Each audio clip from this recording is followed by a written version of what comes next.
Hello everyone, you are on the Jin Fiction channel. Before we start, please give a like and subscribe to the channel. I would be grateful to everyone. Also, subscribe on Boosty. Enjoy watching. In an unknown universe. Sparkles of light lifted up to the heavens, the spectators below watched as the last of the dragons departed from this world. The orphaned children of those the dragons raised as their own, watched with tears as their parents found peace.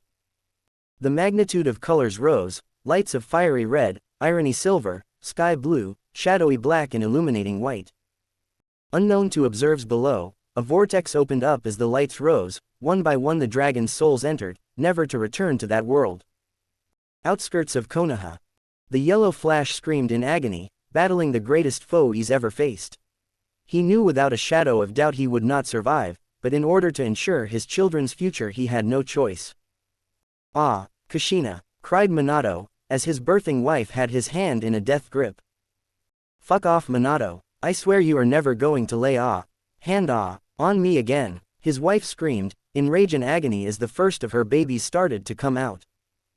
"Be a man, Minato, you would have died long ago if you were in her shoes, but not as women, unlike men, were strong." Bawako told the Yondaime, giving him a look of disapproval. Looking back down she can see bit of yellow, red and orange. "I can see the head just a little more, Kushina. Push," she screamed, and as told Kushina pushed with all her strength, eager to get this hell over with.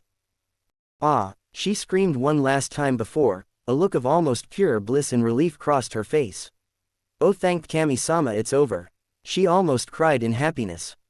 Bawako put the baby to one side, before she came back to attending Kushina. "Now for the other two." Crack, went Minato's hand. "OFUCKKKKK. Minato, you are so dead. How dare you do this to me?"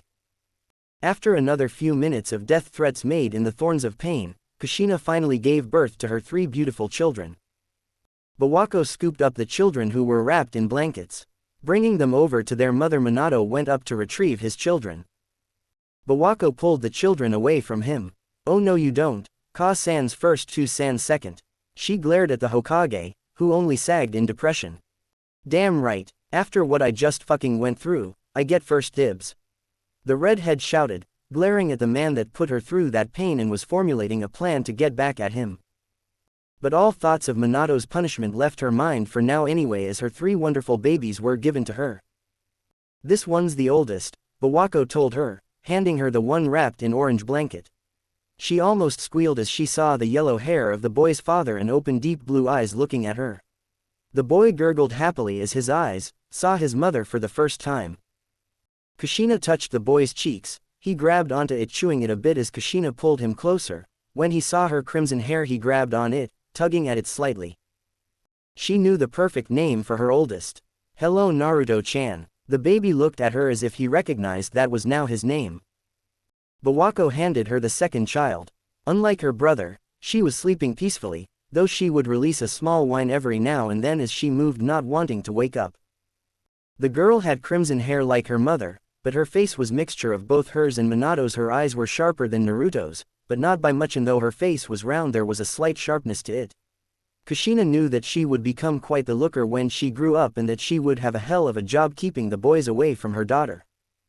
Akami, she named her child, hugging her closer. The girl whined a bit as she started to wake up, but Naruto moved closer, interested in his imouto. He hugged the girl, who calmed down in her Oni-san's arms. Naru-chan's already acting like a big brother. She watched as Naruto curiosity inspected her daughter gently, who was leaning on him as she slept. She looked at Bawako, who handed her last child. "And here's your youngest," she stated, handing a crying baby. Kushina smiled, trying to calm down her other son. She smiled seeing him look almost an exact replica of his Oni-san. But he shared the crimson hair of her and his Nei-chan. That was flat instead of spiky. She had the perfect name for him. Menma. The boy was a lot more timid than his older siblings. He was bawling his eyes out as Kushina rocked him up and down. However, this caused her daughter to whine as she was once again woken up by the turbulence. Naruto solved this problem by reaching out for his Ododo, who clung to him and buried himself within his Oni-san, just like his Oni-san was doing. Kushina could only smile at seeing her children huddled together around her oldest in the center, she just knew they were going to be the best of siblings and that by the looks of it Naruto will be looking after his Imouto and Odoto. Minato had the same thoughts as he looked at his wife, holding their children. The peaceful time was interrupted though when, "Ah!" Kushina screamed, as pain came from the seal, earning a duo of cries and a whimper from Naruto. "Shit, the seal, I forgot about it," Minato cursed as he rushed and put his hands back on trying to repair it before it breaks. Everyone was so lost in the new family coming together for the first time they forgot about the fox sealed in Kushina's gut. "Don't worry Kushina, I'll have him sealed back in a bit." Minato smiled, a drop of sweat coming down his brow as he struggled. Damn it, the seal almost broken, the Kyuubi could be released any time now. He looked back at his family, seeing Bawako taking the children to safety. With the resolve to protect those precious to him, he doubled his efforts. Ah! Turning to the source of the scream, the Yondaime Hokage's heart stopped. Standing over Bawako's body and two of his newborn children was a cloaked man in a yellow mask with a flame pattern on it. In the arms of the intruder was Naruto, a hand hovering over him threateningly as he whimpered and struggled not to cry. "Step away from the Jinchuriki or this child will die in his first minute." "Naruto!" Both the blonde boy's parents yelled, their son was in danger. "What are we going to do? We can't hand Kushina over to him, he's surely after the Kyuubi," was Minato's thoughts. "I have no choice, but to give myself up, our children's safety comes first." Deciding on her plan of action, Kushina began to speak when a miracle happened. Naruto was struggling in the man's arms, he didn't like this scary man and would much rather be back in the arms of that red-haired woman. But at last, no matter how much the newborn struggled, he couldn't get free. Giving a cross between a glare and pout, Naruto's baby blue eyes focused on the black hole in the man's mask. He didn't know what it was, so he did the most obvious thing to do when a baby is curious. He poked his finger in the hole. "Fuck, you little brat," the man cursed, dropping the baby that almost poked his eye out. Naruto was laughing as he watched the man, trying to make his eye stop hurting. The man's watery Sharingan eye looked ahead, only to catch the fuzzy shape of the yellow flash charging at him with a rasengan in one hand and his recently held hostage in the other. "Shit," he swore again, struggling through the pain to activate his eye's power. As the rasengan hit him, Minato watched in shock as the man walked right through him. Stopping before he hit the wall, Minato turned to see the masked villain making his way to his wife. But before he could act and save her, a sizzling sound reached his ears. With a panicked look, Minato looked down at his son in his arms, an active paper bomb attached to the boy's blanket. In the span of a second, Minato's eyes looked over to Kushina and then to his other children still crying on the floor. Damn, not enough time to save them all. Before another second could pass, he disappeared in a flash of yellow, the other two defenseless children safe from the bomb, but all alone with no one to protect them.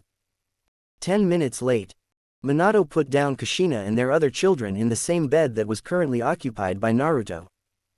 It was a struggle rescuing them, and the Kyuubi was now on the loss, but he would take care of that soon, though it would require him to make two big sacrifices.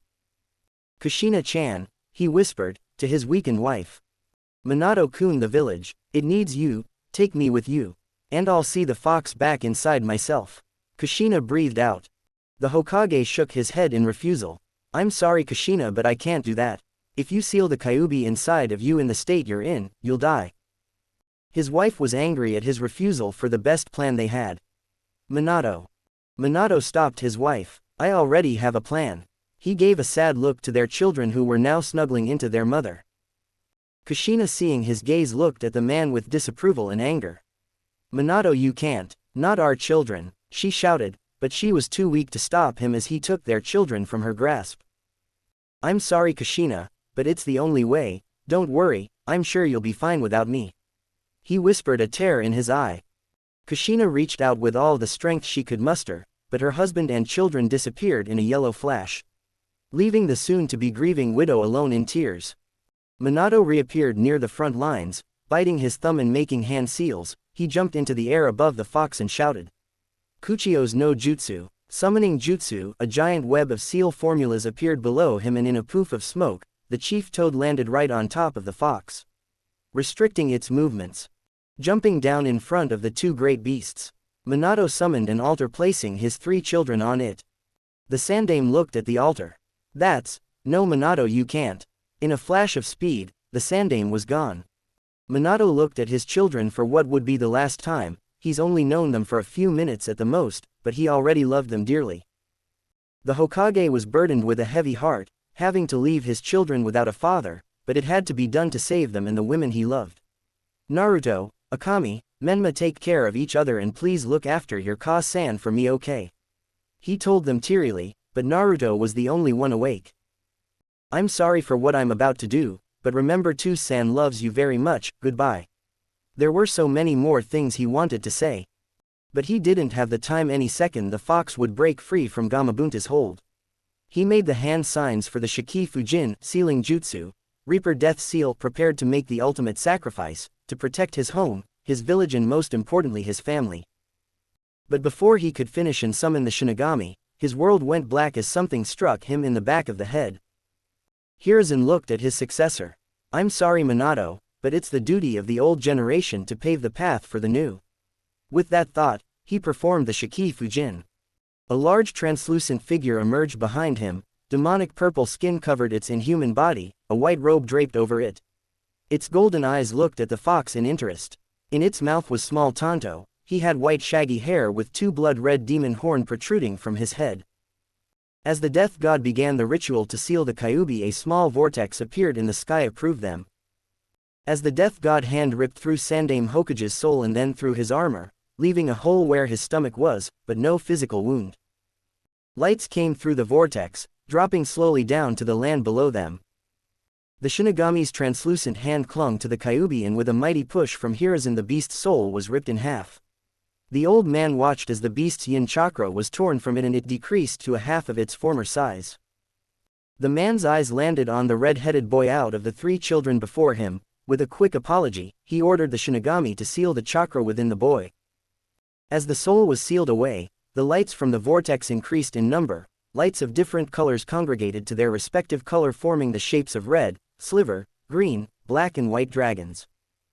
Too busy to notice the dying Hokage ordered the god behind him to seal the yang chakra away. He chose the girl that had Kushina red hair before the 8 trigrams seal finished forming on the boy to her far right.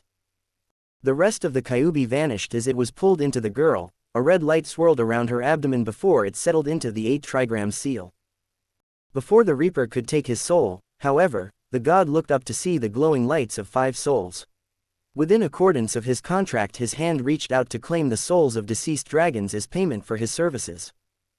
Feeling the Shinigami move against his will, he watched as the hand grabbed the struggling specters of lights that were in the air. Having no idea what the lights were, he ordered the great deity of death to stop, but at last it no longer listened to his commands. Unaware what the lights the Reaper had were, he had no choice but to stop whatever the deity was doing. He looked to the last boy, the one that was spared the Kyuubi's burden. "Sorry, I don't know what he's doing. Hopefully whatever that light is, it won't cause you trouble." Focusing his mind, he formed a hand seal and ordered the death god to seal the light it now held. The deity was grinning sinisterly as it prepared to devour the exceptional souls before him as payment for his summons. But his grin turned into a scowl as his summoner ordered him to seal his prey into the remaining child. Unable to violate the terms of contract that were set upon his summoning, he reluctantly let go of the souls he held and sealed them into the last child. Turning to the one who ruined his meal, intent on enjoying devouring the soul of the one who caused him to lose such delicacies.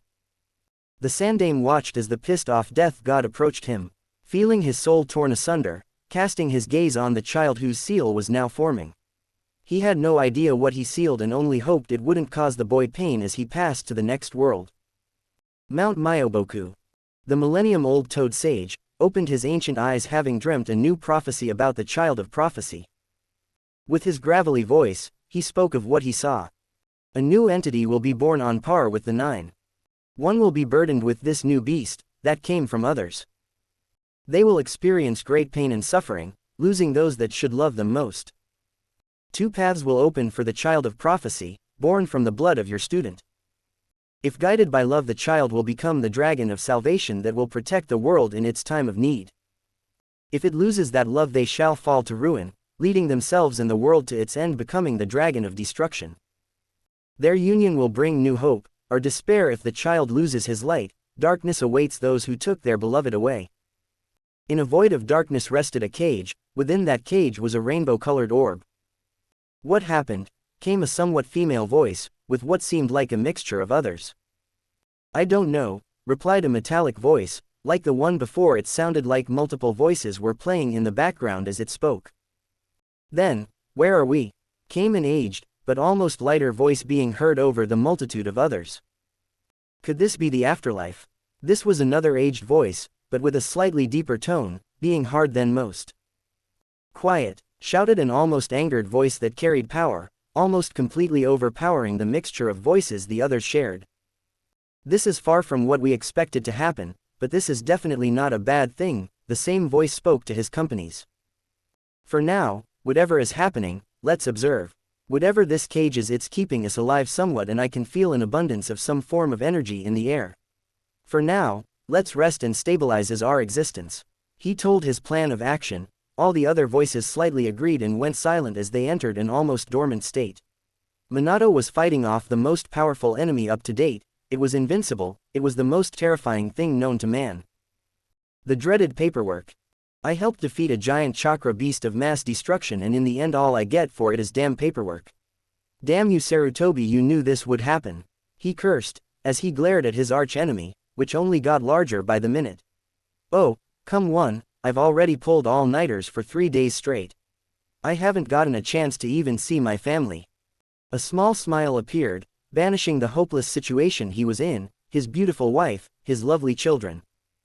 But then he remembered that his wife was currently pissed at him for his attempted self-sacrifice, and he shivered as the image of his enraged wife came to mind.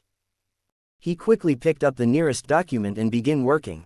Paperwork's not all bad. By the time it's done, Kushina-chan will have calmed down enough not to kill me, probable. Bang! Came from the door. Minato, we got a major problem, shouted a familiar voice. Looking up, he saw his sensei Jiraiya. Jiraiya-sensei, what do I owe the pleasure? For once you got here before complaints from the hot springs came in. He joked. I came right here. Unfortunately my precious hot springs were destroyed in the attack. He cried anime tears, before shaking himself straight. No time for that, he stated, the seriousness in his voice causing Minato listen carefully to his sensei. The great toad sage has had a prophecy and it concerns your children. That caught Minato's attention. What do you mean it involves my children? He and his family only just survived by some miracle, and now his family is in trouble once more.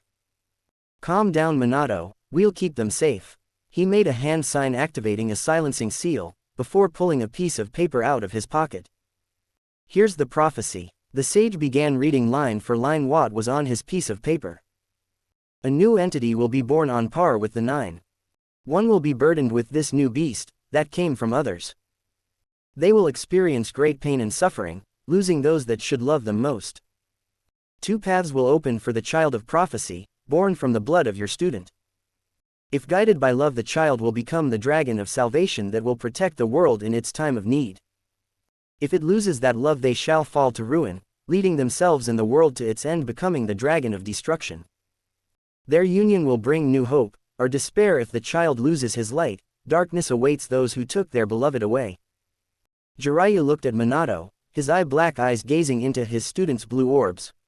It's hard to decipher, but several things are clear. The child of prophecy is one of your children. They will experience great pain if we don't do something, and they could very well end up dying and dooming the rest of the world along with them. He put the paper down on the desk for Minato to inspect at his leisure. He didn't want to believe in some prophecy, but there was one thing that made it creditable. First, we need to figure out what this new entity is. By the 9 we can be assured that it's referring to the Biju, but for something to be on par with them is almost unbelievable. I wouldn't be so sure of that, Minato commented, catching his sensei's attention. It would make sense if this new entity was another Biju. He told his sensei hesitantly, afraid what this prophecy could mean for his children. What do you mean Minato? There were only 9 Biju last time I checked. Jiraiya was still mostly unaware of the whole Biju attack, but was informed of his sensei passing, but he had a duty as Minato's sensei and to the man's children as their godfather to keep them safe. Not anymore. He took a breath. Sandaime-sama split the fox in 2 before sealing it away. There are now 2 Kyubis. He dropped the bombshell and realization hit the sage. That's it. Out of the 9 Biju, the Kyuubi possesses the most chakra and strongest healing factor. He may not share the special abilities all the other beasts have, but even only at half strength, he's more than a match for any of the other 9, and it came from the other Biju. With it being sealed into one of your children, all the conditions for the 2 lines are met. The legendary ninja stated. Jiraiya, are you sure it's accurate? I mean, it came from an old toad who is senile. Minato argued. He didn't want to believe the prophecy, and he's met the toad sage before and it was obvious the toad was way past his prime. Minato, this was predicated during the Kyuubi's attack. The old toad may be senile, but that hasn't affected his powers. We can't ignore it, especially with what it says about your children. Minato's eyes landed on the next line. They will experience great pain and suffering, losing those that should love them most. But what does that mean? Minato asked, and Jiraiya gave him a look of pity. It's obvious. Who would he lose that love him most? It's obvious it means your family. Minato's eyes went wide at that. Shock and panic filled his eyes. Calm down, kid. Well, stop it no matter what, but first we need to figure out the rest. The next line speaks for itself. It's the ones after we have a problem with. Calming down, Minato looked at the paper seriously. He wouldn't take the chances of losing his family. He read the rest of the prophecy. If guided by love, the child will become the dragon of salvation that will protect the world in its time of need.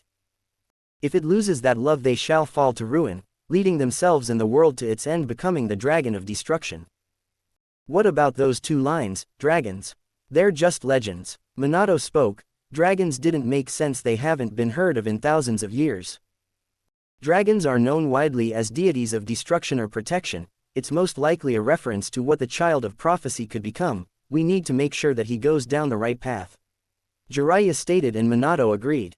He read the last part. Their union will bring new hope, or despair if the child loses their light. Darkness awaits those who took their beloved away. That last one is the hardest. It's most likely refers to the Kyuubi being bound and controlled by your child, or the 2 children fighting together. But if one of them loses this light, which can assume as a person they care deeply for, they will go down the path of revenge and darkness. Jiraiya spoke up. They had all the lines deciphered now, or at least understood it enough to make sure the child of prophecy saves the world. So, what are we going to do? How can we save my family and children? Minato pleaded with his sensei for answers. Only one thing we can do is prepare them. As soon as they're old enough, we'll start training the ones with the Kyuubi. Do you have any idea which one could be the child of prophecy? The nod of no he received was not what he wanted.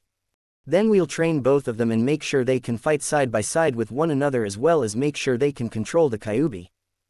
Minato nodded, agreeing with his sensei's plan. He would do anything to save his family. Kushina was busy recovering. Tsunade was helping. With the children having come to visit and help out, she quickly fell in love with her godchildren and has even decided to stay in the village permanently. She looked at her triplets playing around on the floor. When she found out about the seals, she was terrified of how they would be treated, and although the village was at first skeptical, thanks to the help Minato and herself, they quickly came around and were warming up to the twins that held Kyuubi and treating them as the heroes they were for their sacrifice. She giggled as she watched Naruto play with Akami, knocking her over. All of her children held different personalities. Naruto was most like her, always moving and playing around, taking the initiative.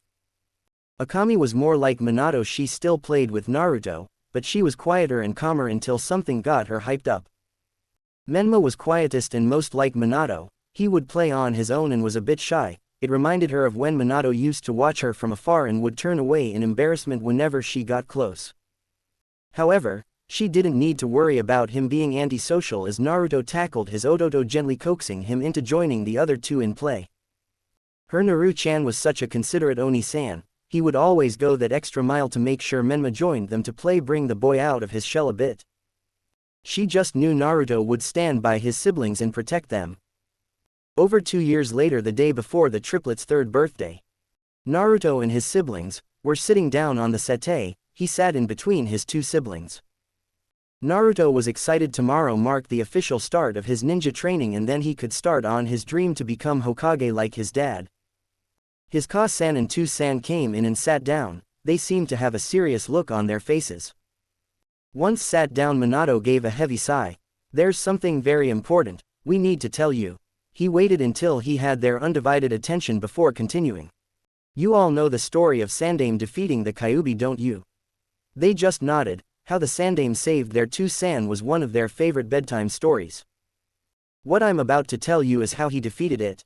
Minato went on to explain how Menma and Akami had a half of the Kyuubi each inside them.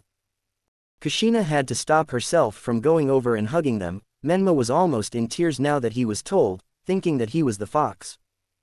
Naruto just calmly listened and then looked at his 2 siblings who were about to cry. Looking at his Ototo, he leaned close and poked Menma's stomach, tickling him and causing the almost crying boy to laugh as Naruto kept doing it. Oni-san, stop, that tickles. Menma laughed. What, I'm just petting the fox. Naruto grinned before he turned to Akami with an evil grin.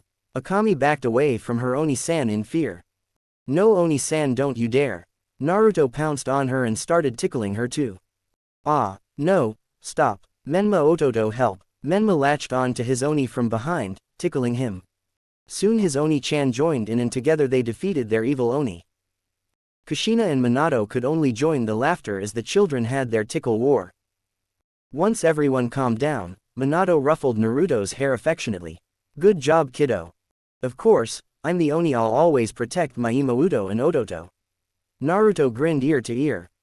Both parents knew they could believe in those words and they both felt a pang of guilt, knowing how much he's been looking forward to tomorrow.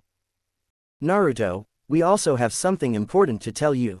The young boy looked into his 2-san's eyes with excitement, causing the man to grimace somewhat.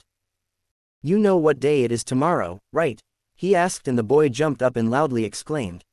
Yep, it's the 3rd anniversary of the Kyuubi defeated and the festival of the Sandame Hokage. Festival of the 3rd Fire Shadow, but more importantly, it's our 3rd birthday and the day we start our ninja training. Just wait, I'm going to be Hokage before you know it. He shouted, grinning from ear to ear. No way, I'm going to be Hokage, Naruto Oni-san, stated his smooth red-headed look-alike. Menma was smiling at his Oni and the parents watched the sibling rivalry, before the talk turned for the worse. Menma Ototo, you always copy Oni-san, don't you? Giggled the middle child Akane. Both she and Menma looked up to their Oni-san as their role model. But Menma was the one who tried to emulate him the most, down to his PJs, morning routine and of course his dream. Menma Ototo, it's so cute seeing you and Oni-san together, you look so alike and act the same. She knew that the main reason Menma was so attached to his Oni was because unlike the 2 of them he was the shyest of the children and had a hard time coming out of his shell. But Oni-san always helps you out. No, I don't. If anything, he's copying me. The red-haired boy pouted, arms crossed, a slight blush on his face. Seeing his Ototo's embarrassment, Naruto got a foxy grin. Imouto, don't tease him after all, why wouldn't he want to copy this superstar? He exclaimed, pointing to himself and showing his 3-year-old muscles. There was silence as the younger duo of the triplets looked at their Oni, both picked up the close pillow and threw it at their boasting big brother. Pillow fight. The 2 siblings once again ganged up on their big brother. Minato giggled at the sight before he clapped both hands together. Clap. All right, that's enough. He shouted. The triplets immediately stopped. Nobody moved until one pillow that was still in the air came down on Naruto, who glared at the perpetrator. Minato followed, glaring at his feathered-covered wife who snuck her way into the fight when it started. Kushina tried to look innocent, but her husband's glare continued, until she pouted and took her spot by his side. Seeing how happy they all were just made it harder for parents. Yes, tomorrow Akami and Menma will start their training. Hell yeah, Menma shouted, excited like his Oni normally would be. But his Oni and Oni-san realized the absence of a certain name. 2-san, what about Oni-san, won't he be training with us? Akami questioned, a frown marring her pretty face.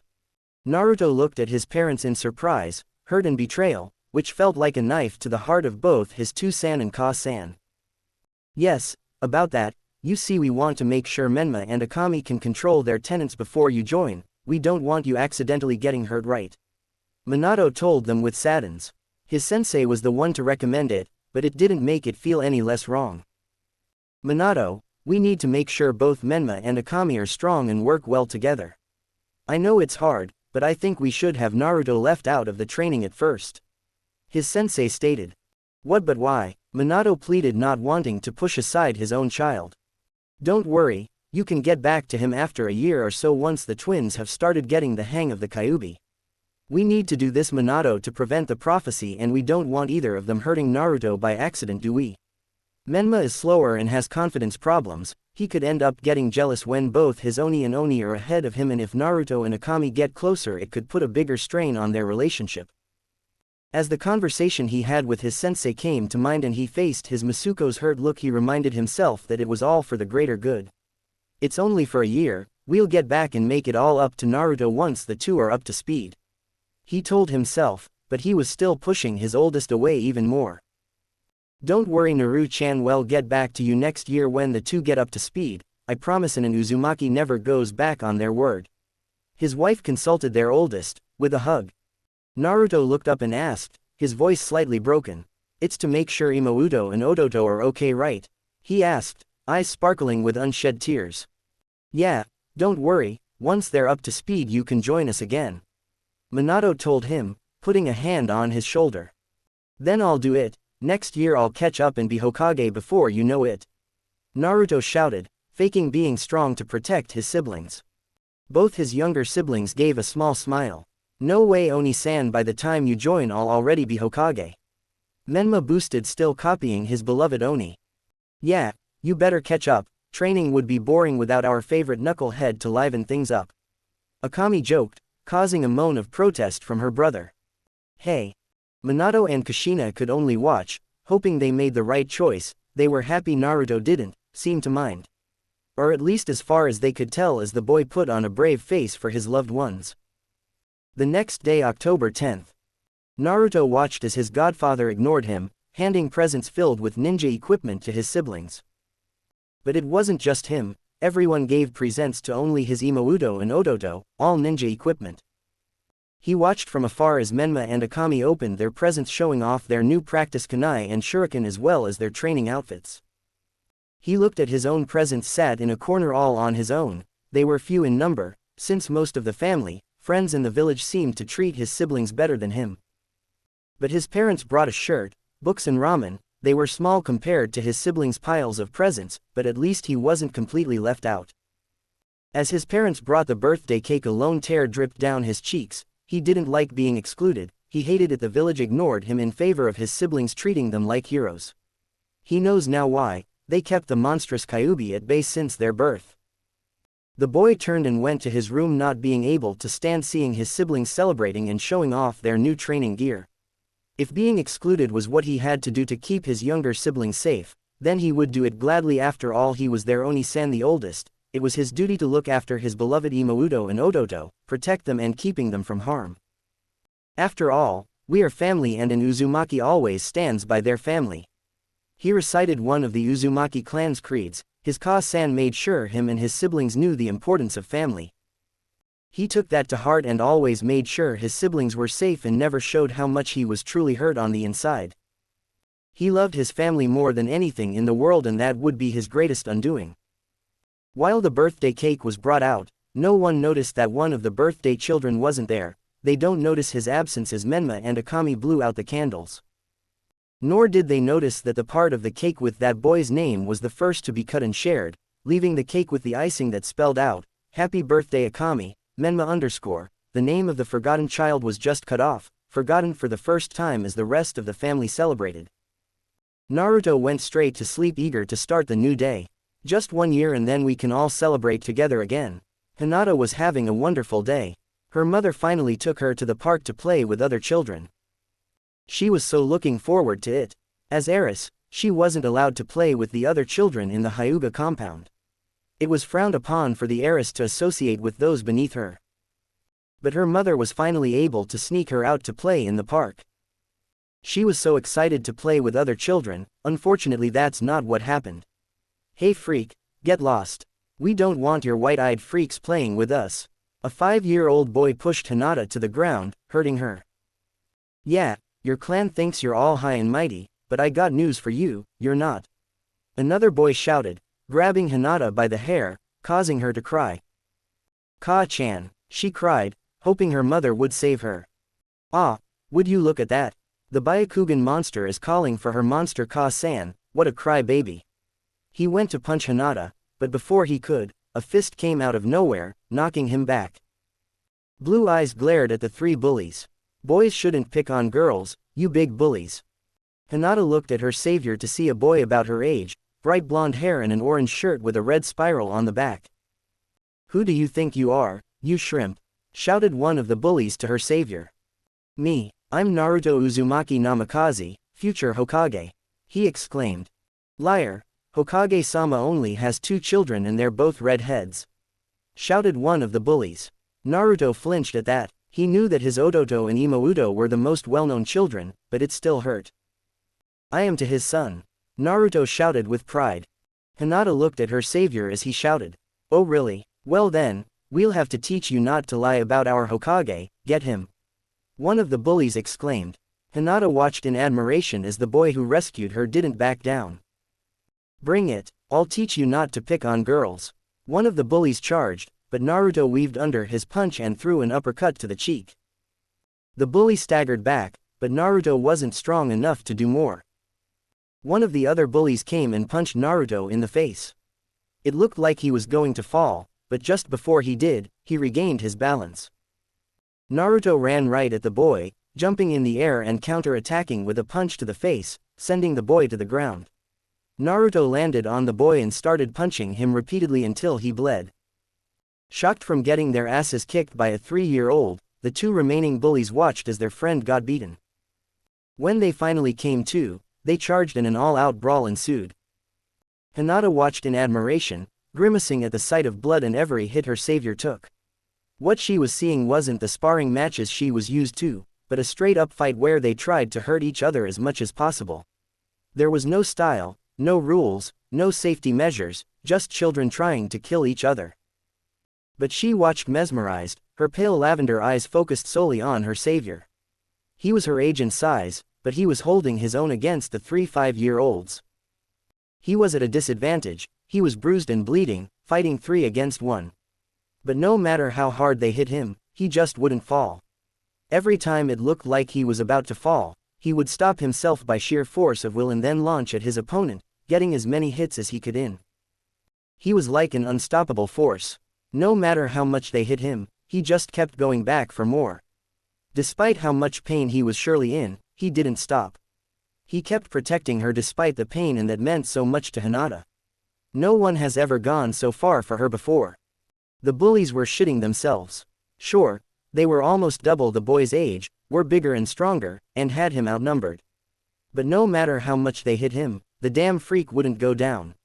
Every time it looked like they won, the brat would charge at one of them, attacking them wildly until they could get him. He just ignored most of the hits they inflicted and kept attacking. And to the bullies, who were used to beating everyone else easily, having someone that just won't go down was terrifying. You monster, just stay down already. One of them roared. The fight continued for a few minutes until the bullies started to wear down from Naruto's consent charges. The psychological damage done by the fact that he kept coming and coming, added to their own injuries, caused them to flee in terror from the monster. He's a monster, they shouted as they fled. Hinata looked at her blonde savior. He looked to her, he was breathing heavily and bruised all over. His blue orbs looked at her and she felt a warmth spread through as her heart and pulse quickened and she felt all fuzzy inside. What's happening to me? Oni-san, shouted a duo of voices as 2 redheads showed up. What happened? Asked a girl with long red hair that went down her back and violet eyes. She wore a purple training outfit with red on the trims and a red spiral on the back. Hey, are you alright? Stuttered the boy. He looked like an exact replica of the boy who saved her, but his hair was flat and smooth instead of spiky, more like her own. He also had violet eyes, but there was a tint of blue in them, making them look darker. Ototo, Imouto, I'm fine, just a fight. Naruto smiled, his bruised and bloodied face on display. You don't look fine. Once I get my hands on the ones who did this to my Oni, Akami went off, causing her 2 brothers to move back. It was scary how she acted so much like their 2-san 1 minute and then became like their Ka-chan when enraged. Oni-chan, Menma whispered, causing the girl to calm down. Damn it, Naruto Oni-san, what were you thinking getting into a fight? You haven't started training yet, she admonished. Naruto just smiled. Well, I had to save this girl and besides, I won. He laughed. You won, But what would have happened if you didn't and we didn't make it in time? She said as she turned her eyes to the young Hyuga. Hinata jumped as violet eyes landed on her. She started to squirm as the other boy looked her way too and all eyes were on hers. Menma blushed as he caught sight of her. She's so beautiful, he thought in a trance, feeling so embarrassed. Naruto paced his siblings and made his way to the Hyuga. Thump, thump, thump, went Hinata's heart as the boy approached her step by step. Thump, thump, thump, thump, thump, thump, it got faster as he got closer. Naruto lowered himself down until sapphire blue met lavender. Hinata felt heat rush to her face as a fuzzy feeling overcame her and she blushed. Hey, are you alright? Naruto whispered gently. His voice was so kind, so soothing, that Hinata just got lost in it and could only dumbly nod as she admired the handsome boy in front of her. Good, he whispered. A hand gently reached out and patted her ruined hair down. Hinata almost let out a hum of approval as she felt the boy's fingers stroke her hair lovingly. A pretty girl like you shouldn't cry. Hinata blushed, disappointed when his hand left her head. I'm Naruto Uzumaki Namikaze, he smiled and then pointed to the girl. And that's my Imouto. Hinata followed Naruto's finger like she was in a trance at the boy in front of her every beck and call. Her eyes landed on the redhead girl, who greeted her with a nod. I'm Akami Uzumaki Namikaze. Sorry about that, Oni-san can be a handful at times. She smiled. Hinata just nodded back, still in her daze. She followed Naruto's hand as it pointed at the boy on instinct. And that's my Ototo-mi, he stated, but was cut off as the boy tried to introduce himself, emphasis on tired.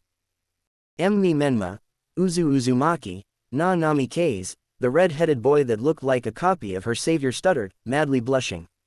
He was belittling himself for stuttering and was extremely jealous of his Oni-san for being so close and touching her silky blue hair. Naruto looked back at the girl. And you? He asked, his bright blue eyes sparkling. Hi Hinata Hyuga, Hinata squeaked back, blushing a great shade of red like Menma did before. Naruto just gave her smile that took her breath away, holding out his hand. So, would you like to play with us? Hinata was in pure and utter bliss, plain and simple. Not only did this kind, gentle, wonderful boy save her, but he was offering to let her play with them, which was something she always wanted to do. She took his hand slowly. She basked in how warm and soft it felt and allowed Naruto to pull her up. When Naruto started leading her away, she followed like a lost puppy who just found her new owner. What followed was the best times of her life. Naruto-kun was so kind and caring. He made sure she was involved with everything and he would always smile at her in that special way that got her heart pumping. When she failed, he didn't insult her, or tell her to go away. He only encouraged her to do better. Naruto came over to her, causing Hinata to panic. He stepped behind her, taking both of Hinata's hand in his as she held the ball. You need to push like so. He whispered in her ear. She could feel the breath go down her neck, giving her a pleasurable shiver. The warmth of his body that she just leaned into as he stood behind her, the feeling of his hands over hers. She loved it. She relished contact with him. She never felt anything so amazing as what she felt when she was around her Naruto-kun. Menma just watched the two as they went on in their own little world as Naruto helped Hinata with how to throw the ball. His eyes blazed green and his teeth clenched, grinding in jealousy. I wish I was the one. Hinata-chan was all over. For the first time, Menma could say he hated and envied his Oni. The group played all day. Naruto and Hinata seemed to have become really close, smiling so much that you wouldn't guess that they only just met. Menma tried to get as close to Hinata as he could without being too close to his Oni, and Akami just played happily, thankful to have another girl along. When the day finally ended and the sun was setting, painting the sky orange, their playtime was over. Hinata-chan, called a feminine voice. Ka-chan, Hinata squealed, leaping into her mother's arms. Her mother just smiled before she realized the state her little angel was in. Her clothes were dirty and her face was smudged with faded tear marks. Her hair was slightly messy, but it looked like it was fixed by someone. Hinata-chan, what happened? She asked in concern, lowering herself to her level and inspecting her daughter more. Hinata blushed as she remembered how Naruto-kun proudly protected her from those bullies. Her mother wasn't ignorant and noticed the blush instantly. Hinata-chan, what have you been up to? She smiled as she thought about what could make her girl blush like that. Hinata was fidgeting under her mother's gaze. Well, some bullies. At the mention of bullies, an almost lavender flame burned into the Hyuga mother's eyes, causing the girl to almost shout out the last bit. But Naruto-kun saved me. Hinata covered her mouth, blushing bright red at what she just shouted. Hinata-chan, Naruto shouted, running to Hinata's aid at her shout. Are you alright? He asked, looking around. Did those bullies come back? Her mother just smiled as the bruised boy looked around for anyone trying to hurt her daughter. It was obvious by his state that he fought very hard to protect her. So, you must be Naruto-kun. Hinata-chan told me you saved her from some mean bullies. Thank you so much for saving my daughter. She smiled, causing Naruto to blush as he looked at the women in curiosity. Oh, how rude of me, I'm Hitomi Hyuga, Hinata's ka-san. She introduced herself. Naruto did the same. Naruto Uzumaki Namikaze, and don't worry, I'll always protect Hinata-chan, that's a promise and I never go back on my word because that's my nindo. He proclaimed, causing Hitomi to laugh. Well, please take care of my daughter. I'm sure she'll be in good hands in the future with you always by her side. She complimented, watching as her daughter squirmed at what she was implying. Yeah, don't worry, I won't let anything happen to Hinata-chan and will always be by her side to protect her. Naruto exclaimed, having no idea what his words were doing to Hinata. Oni-san, it's time to go, called his punctual Imouto. Okay, he called back. Bye Hinata-chan, I hope we can play again, he said as he left. Bye Naruto-kun, Menma and Akami, she shouted, getting waves of goodbyes from all of them. Menma was especially happy when she said his name. Hitomi gave her daughter an evil smirk. Sue, my Hinata-chan's got a new boyfriend, make sure you look after him, he's a keeper. Hinata turned bright red as thoughts of her and Naruto-kun becoming a couple in the future come to her mind. She did something which will become a longtime habit of hers. She fainted. Hitomi caught her daughter as she went limp and fell to the ground mumbling, Naruto-kun. Yep, he's definitely a keeper, Hitomi remarked before she picked up her daughter and left. Naruto was walking back, a smile on his face as he and his siblings talked about the day and their new friend. However, when they got back, they were not met with a welcome home, or at least Naruto wasn't. Naruto Uzumaki Namikaze. Their mother shouted, scaring the hell out of triplets. They looked up in fear as the red-hot habanero was on a warpath. All the children were shaking in their boots as their mother stopped in front of Naruto. Naruto, what is the meaning of this? She shouted, pointing to 3 adults and children who were beaten up. Naruto recognized them as the bullies that attacked Hinata-chan, and his blue orbs got darker as he glared at the bullies, making them squirm. I was told you beat these 3 boys up, is that true? She asked. Naruto gave a nod, still giving the 3 a glare of hatred. Naruto apologized right now, Kushina demanded. Naruto looked at his Ka-san in surprise. But Ka-chan, he tried to explain, but was cut off. No, buts, young man. You can't just beat up 3 innocent boys. If this was what you would have used it for, it's a good thing you didn't start your training. You need to be more responsible, now apologize. She told the boy, having no idea what her words were doing to her son as she demanded him to apologize, not knowing what really happened. Naruto shook in hurt and anger. His Ka-chan refused to hear him out and she reminded him about that he was excluded. But worst of all he could see was Hinata-chan's crying as she screamed for help. No, he whispered. What was that? Kushina questioned, not having heard him. No, I won't apologize when it was their own fault, he shouted, taking everyone aback. Rule number 1 in the Uzumaki Namikaze family, never, ever, make Kushina mad. Then you're grounded, and you can go to bed without dinner tonight. Their Ka-chan roared, not used to being ignored, nor shouted at. Naruto reluctantly made his way to his room, sending a glare to the bullies that promised pay back if he ever saw them again. Menma and Akami really didn't know what was going and were too scared of their Ka-chan to speak up to their Oni's defense. They weren't there to see the fight nor what the bullies did to Hinata, even if they knew about it. They watched as their Ka-chan went back to apologizing to the parents. About a month later, December 27th. Hinata became an almost unofficial member of the Namikaze family. Kushina loved having her around and visiting her old friend Hitomi. This went double for the kids, and Hinata loved being able to see Naruto every day, who kept his promise of keeping her safe despite the constant telling offs by his mother. Today was the day Hinata turned 3 and Naruto was looking forward to giving his best friend his gift. But sadly, one thing stopped him from rushing over to see Hinata straight away. "Ka-chan, do we need to go?" whined Naruto as his Ka-chan put a kimono on him. It was orange and had the Uzumaki crest on the back. "Yes Naruto, it's an important event for the village and as the family of the Hokage, we need to attend," his Ka-chan told him, finishing tying his kimono. "But it's Hinata-chan's birthday today," he whined again, not wanting to miss the first birthday they had as friends. "I know, but we can't miss it. These peace talks are a major event, and besides the Hyuga, who requested special permission to miss it for Hinata's birthday and integration as clan heir, everyone has to attend." Her oldest pouted at this. He really didn't want to miss Hinata-chan's birthday, and it hurt his mother to see him so down. "Tell you what, I'll see about asking Minato if we can leave early to see Hinata-chan, okay?" Naruto brightened at this. "Really Ka-chan, we can see Hinata-chan after?" his Ododo asked with hope, having grown attached to the Hyuga as much as Naruto.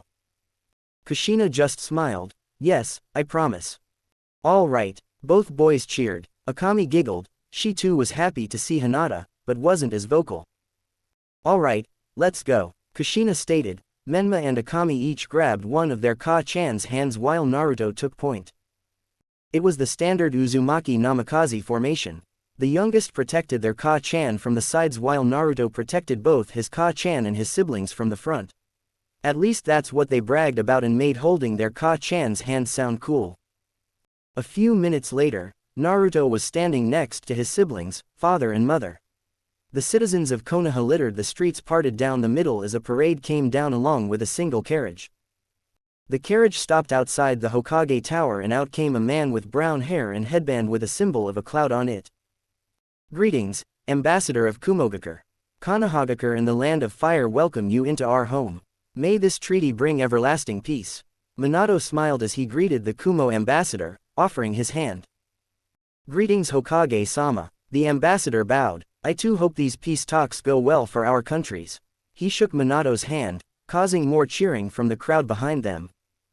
"I see you brought your children." His eyes landed on a pair of red-headed twins. Both felt a shiver go up their spines as the man's eyes gazed at them longer than necessary. Naruto moved in front of his Odoto and Imouto, earning a silent thank you from both. Naruto gave a small bow. "Greetings Ambassador-sama, I hope you find Konoha to your liking during your stay." Naruto said slowly. He acted polite since he was taught how important it was to show respect as the Hokage's son, and his Ka-chan will give him hell if he didn't. But on the inside, he wanted to beat up the man who was giving his beloved siblings a weird look. "Ah, what polite young man. I didn't know you had a third child Hokage-sama. Your red-headed twins and of course and their beautiful mother are well known in the elemental nations as the last true Uzumaki." He bowed again to Kushina, his eyes staying on her form too long for Minato's or Naruto's taste. "Yes, well, Naruto here inherited my hair, but that doesn't make him any less Uzumaki. As a matter of fact, he takes after my wife the most," he told them before waving a hand inside. "Now let's continue with the meeting inside, shall we?" Of course, the ambassador followed Minato and his family in.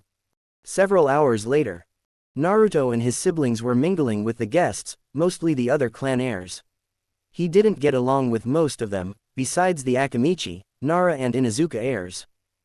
His Imouto got along with the Yamanaka heir quite fine when she wasn't fangirling over the Uchiha, and Menma seemed to get along with the silent Aburame clan, which both joined Naruto's group after he got the two silent people to join in.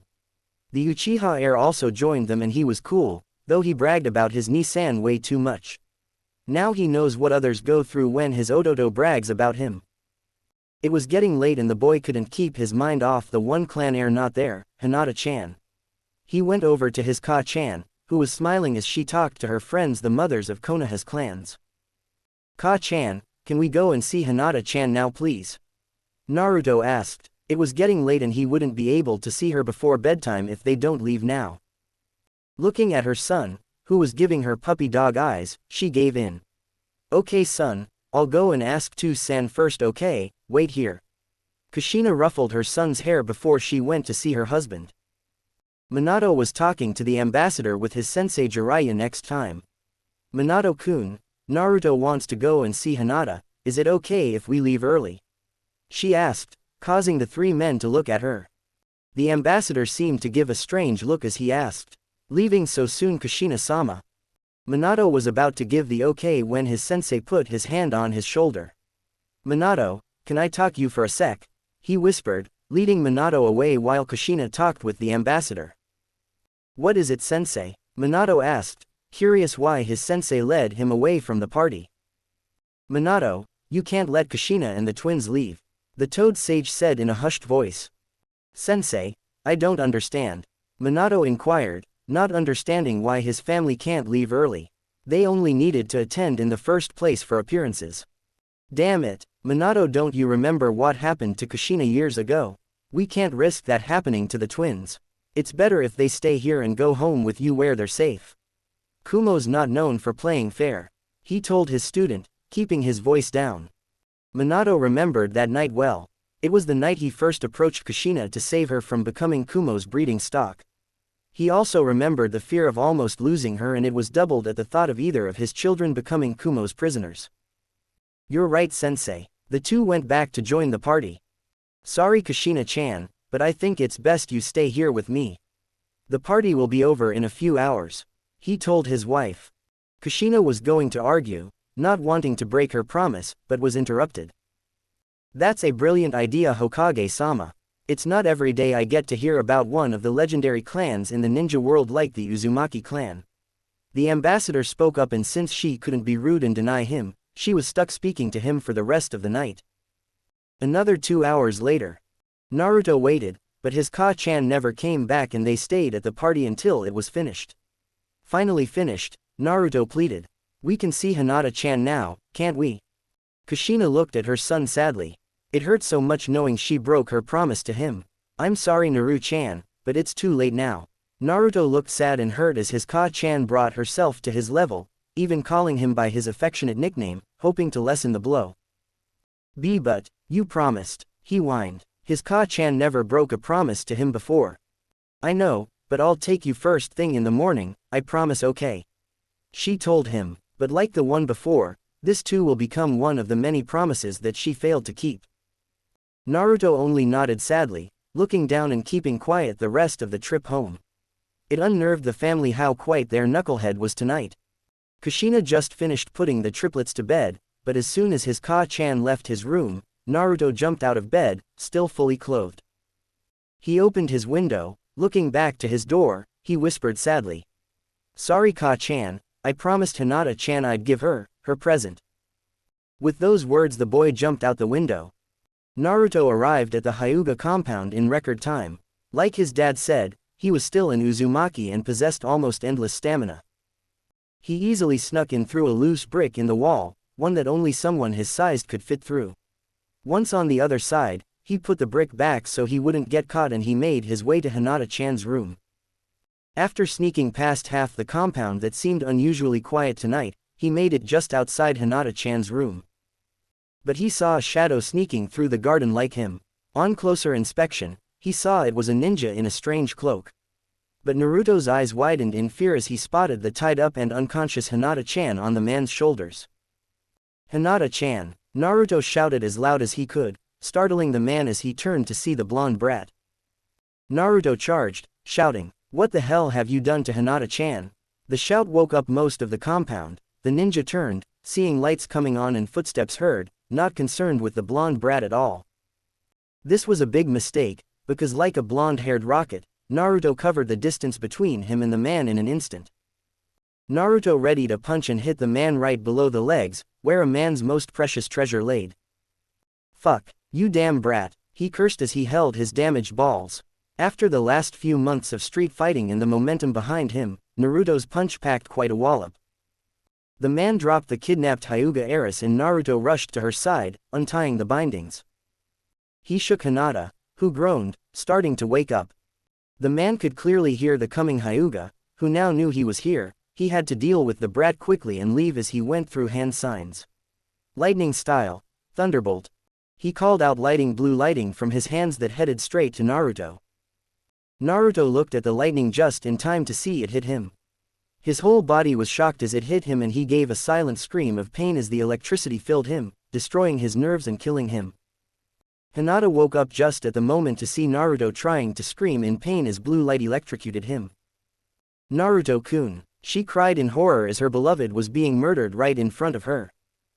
Naruto, just barely conscious, struggled to look at her. He couldn't let her down. He had to protect his most precious person.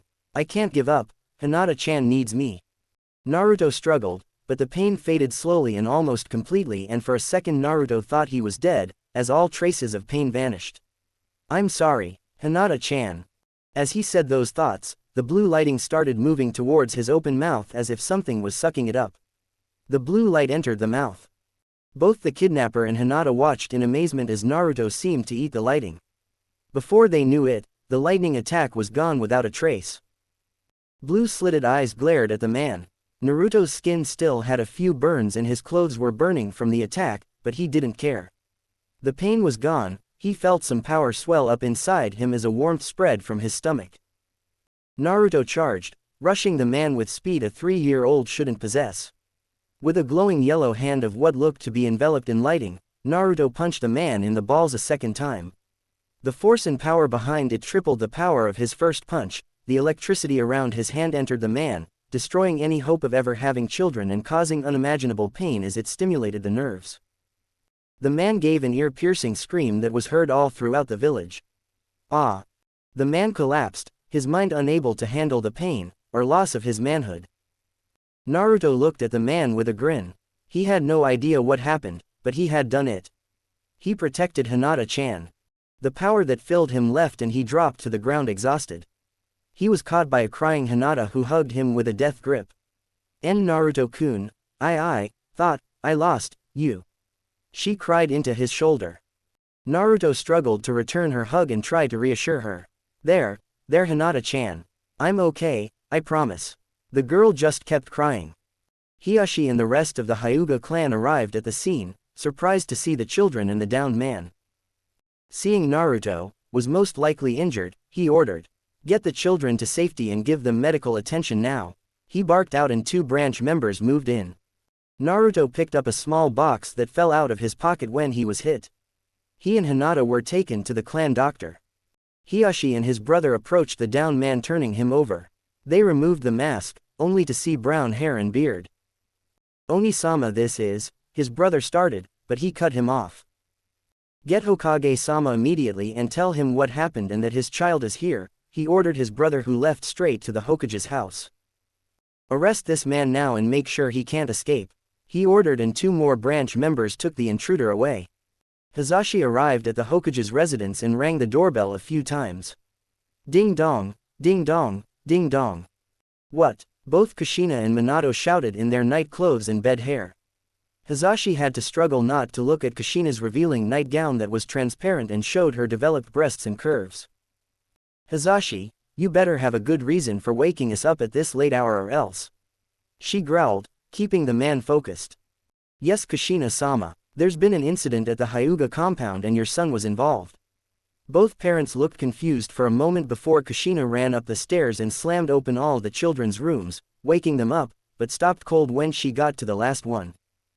"Naruto's gone," she screamed. Both Minato and Kushina left, but not before calling Anbu to look after their children.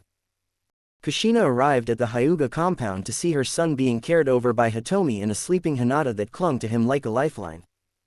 She noticed the bandages wrapped around him, making him almost look like a mummy. In a rage, Kushina charged up to her son. "Hey Ka-chan," Naruto stated, before his angry Ka-chan slapped him across the face. "What were you thinking sneaking out?" she cried, tears staining her face. She was terrified when she found him missing, even more so when she saw him banged up like he was in a battle. Both Hitomi and Hinata, who woke up, watched horrified as Naruto cried, rubbing his red cheek. He had never been hit by his Ka-chan before. "BBU but, Ka-chan, I. No, buts, get back to the house this instant," she shouted, trying to grab him and take him where she can keep him safe. Naruto recoiled, scared after he was hit. He leaned into Hinata, who was comforting him. Kushina was about to pry Naruto away when... Kushina, I think it would be best if Naruto stays tonight. Hitomi tried to calm down the emotional mother. But, she stammered, still crying. No buts. You're too emotional right now and Naruto's fine with us, come back tomorrow and we'll explain what happened. Kushina was about to argue when sniffling reached her ears. Sniff. Sniff. Looking behind Hitomi, she saw a shivering Naruto crying into Hinata's shoulder. A pit in her stomach sank as the realization hit her like lead, as she hit her own son, her pride and joy. Covering her mouth in horror, more tears started to fall because of what she did. Naruto-chan, I'm sorry. She tried to reach for him, but Naruto shuffled closer to Hinata in fear. Hitomi put her hand on her friend's shoulder. Kushina was destroyed after seeing her own son so fearful of her. Giving her friend a pained glance, Hitomi just shook her head no, already knowing what Kushina was going to ask. Kushina left the room, not another word said, not knowing how to fix things and was afraid of what tomorrow would bring. Naru-chan, please forgive me. She silently pleaded, tears falling as she made her way back home. Minato glared at the ambassador of Kumo. He was pissed. This man almost killed his son and tried to kidnap an innocent child. Take him to Ibiki and Inoichi. Tell them to get every last drop of information from him in the most painful way possible. He growled out, leaving the room in silence. But he forgot one important fact: how did his son take out a Jonin? The Yondaime Hokage never once questioning what actually happened that night. After Kushina's outburst, Naruto cried for a while, clinging to Hinata, who was comforting him the whole time. Eventually the two children went to bed together. Ka-chan, I'm sorry, I just wanted to give Hinata-chan her present. The young boy was upset, thinking that his Ka-chan may hate him now. He was afraid to lose her. Naruto-kun. Hinata's sweet voice broke him out of his thoughts. His blue eyes, red from crying, looked into Hinata's lavender orbs. You did nothing wrong. Kushina-san was just worried for you, I'm sure it will all be right. She told him, calming the boy down a little. She leaned closer, causing the boy to blush as he felt something wonderfully soft touch his cheek and causing tingling sensation. Thank you for saving me. She blushed, having just kissed the boy she really liked on the cheek. Her blonde savior was blushing up a storm, never having anyone but his Ka-chan and a few times his Imouto kiss him on the cheek. The boy gulped, one hand touching his still tingling cheek. No problem, Hinata-chan. I'll always protect you, he stuttered out, embarrassed. He felt his heart racing suddenly as Hinata gave him a heartfelt smile of thanks. What's happening? What's this strange feeling? He thought, feeling such a new sensation for the first time. Watching as Hinata closed her eyes, he couldn't help but admire how beautiful she was. Her face was round, her smooth skin glowed a pale silver, like starlight. The moonlight hit her, showing all her feminine features. Her silky midnight blue hair did the same, and his eyes must have been deceiving him because he could have sworn he saw lavender sparkles coming from it. Thump, thump, thump, thump. He tried to control his eccentric heart, but it just beats faster and faster as he gazed at the girl's ethereal beauty before him. Hinata-chan, you're so beautiful. He gazed at her in admiration, until he remembered the original reason he came to her tonight. Stupid, you still need to give her present. As his inner voice reminded him, his hand was making its way into his pocket where a small lavender box was kept. Hinata-chan, you still awake? He asked shyly with a bit of worry. Why? Yeah, I'm awake. Yawn, Hinata mumbled, half asleep. Well, I still haven't given you your present yet, he told her. Hinata's eyes opened as Naruto pulled out a small lavender box. Looking at it, Hinata's eyes went to Naruto-kun, who nodded silently, telling her to take it. Hinata took the small box, touched that the boy she only knew for about a month bought her a present. Even more so when she realized it was the original reason he came out tonight. Opening the box, her mouth flew open, gasping in surprise at what she saw. It was a wonderful necklace, that was probably one of the most beautiful things she saw. Happy birthday, Hinata-chan, he smiled as the girl stared in shock at the present. It was spherical with a slight oval shape, a small piece of string completing it. But the necklace was made out of gemstones with a red ruby cut into the Uzumaki spiral. But that wasn't the most surprising thing about it, because on the front along with the ruby, was a crescent moon made of purple sapphire. It was cut perfectly so it fitted with the ruby Uzumaki spiral. Picking it up to examine more clearly, she notices that the main part of the necklace was thicker than she thought. Turning the necklace around, there was a sun made of orange topaz. Like the moon on the front, it was cut so it fit perfectly into the center of the ruby, but in the center, a contrast of the orange was the bright red of another ruby stone, cut into the shape of the Hyuga flame. Naruto-kun, it's beautiful. She stuttered in astonishment. The necklace in front of her would have. Oh Kami-sama, this must have cost a fortune, why you didn't need to spend that much on. She was cut off by Naruto. Don't worry, I got a lot of money for my birthday since Ka-chan and Tu-san couldn't buy me anything special since I wasn't joining in on the training. He told her smiling, which made it worse for the girl.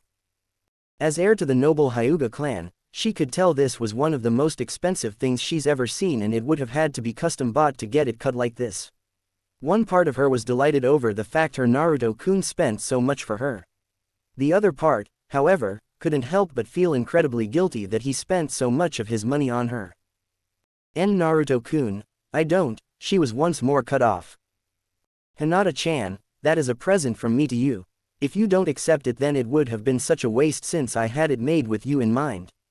If you really want to thank me for it, then wear it and show me how beautiful it looks on you. He smiled, causing the girl to blush at what he was implying. She handed Naruto the necklace and he was about to protest but was cut off. Will you put it on me Naruto-kun? The boy took the offered necklace, nodding dumbly. Making his way behind the girl's neck, he clicked the necklace into place. Both children were blushing madly as their faces almost touched, an inch closer and they would have shared their first kiss together. Backing away, Naruto put his hand over his heart that was beating a million times faster than before. Picking up the necklace once more from around her neck, Hinata smiled even more with a pink blush. It warmed the boy's heart seeing her so happy. Deciding to be brave, Hinata shouted, "I love it," while jumping into Naruto's arms. The boy was blushing madly as he hugged Hinata back, smelling her lavender scent as he resisted the urge to bury his face into her hair. Noticing after a few minutes Hinata didn't move, he looked down to see her asleep, smiling blissfully. Smiling peacefully himself, he got comfortable with the blue-haired beauty in his arms.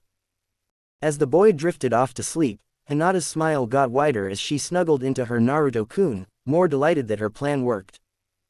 In a black void, a rainbow-colored orb glowed behind a cage with seal on it. It just floated there with what looked like water below reflected back the orb's light. The orb was still before a spark of yellow electricity circled around the orb. It's been almost a year since Hinata's attempted kidnapping by Kumo and Naruto's rescue of her. Thanks to the Kumo nin being taken alive, Konoha Interrogation Department was able to get all of Kumo's plans. The Yondaime Hokage was furious when he found that along with kidnapping the Hyuga heiress his youngest son and daughter were both targets if the opportunity arose. Minato was thanking his lucky stars. He listened to his sensei and made extra care to listen to his sensei's words more often, a decision that will cause more problems than it will solve. Kumo tried to plead that they had nothing to do with it, but after showing evidence Konoha found after ambushing the Kumo extraction team near the borders of the Land of Fire, they could not weasel out of it. With this evidence and news of how Kumo's ninja was captured by a child, the village suffered a humiliating defeat. Once news reached the daimyo of the Land of Lighting, he forced the village of Kumo to pay reparations to Konoha as well as cut the village's budget, weakening their strength. It was that decision that prevented the Yondaime Hokage from going to war, who was convinced by the council and his sensei to accept the money to aid in the further recovery of their village after Kyuubi's attack 4 years prior. Rumors quickly spread about the son of the Hokage saving the Hyuga heiress. However, because of his status as Jinchuriki, it became widely known that it was the youngest son and not the eldest, causing the villagers' treatment of Menma to improve drastically, even going as far believing he would become Hokage like his Tu-san one day. To the shy little boy who dreamed of becoming Hokage, this was a big confidence boost. However, not all of the aftermath of what is now known as the Hyuga affair was good. Due to Kushina's outburst on the night the relationship between her and her eldest suffered, Naruto was weary of Kushina the months after, and though he eventually forgives her, there has been a strain on their relationship ever since. While a wedge was put between mother and son, the relationship between Hinata and Naruto only grew closer, much to Menma's envy, who trained harder hoping to surpass his brother and earn the Hyuga heiress attention. It was the eve before the triplets' 4th birthday, and Kushina was preparing for the celebration tomorrow with a big smile. Like she promised last year, Naruto was going to start training, and she planned to work extra hard with the boy so he can catch up to his siblings and repair the rift that formed between her and her son. The triplets were currently playing outside with Hinata. Since it was their birthday tomorrow, Menma and Akami were given the day off. It was the first time in ages that all the siblings and Hinata got together. Menma and Akami were a bit disappointed since they couldn't play ninja games because Naruto had yet to start his training, but they were just happy they could play with their Oni-san like old times. Hinata didn't mind much since she was used to playing non-ninja games with her Naruto-kun despite having started her own training her last birthday. But because of her attempted kidnapping, her training was increased to ensure that she could defend herself if Kumo tried anything again. This left the only child who didn't start his training yet to be very lonely, but the thought of him being able to train together with his precious siblings kept him going and smiling, and tomorrow he was finally going to be able to play with them on equal footing. At this time, a white-haired man appeared in a cloud of smoke in between Menma and Akami, jumping in surprise as they whirled around to face who it is, Naruto quickly taking a stance in front of Hinata in case it was Kumo. Hinata blushed at Naruto's protectiveness of her and took this opportunity to cling to Naruto despite not being that afraid. When the smoke dispersed, both Menma and Akami shouted, "Jiraiya-sensei!" The white-haired sensei smiled at the two as they looked at him with big smiles. "What's up, you little brats, did you miss me?" he asked, smiling broadly. "Nope," both Akami and Menma said bluntly. Their sensei fall to his knees as he pretended to cry. "I'm hurt, how could you treat your own godfather like that?" His crying didn't last very long until the two children broke out in laughter. "Ha ha ha, don't worry Jiraiya-sensei," Akami started. "We really did miss you," Menma stuttered, causing the sage to frown. While the boy's confidence had skyrocketed the past year, he still hadn't managed to completely get rid of his lack of it.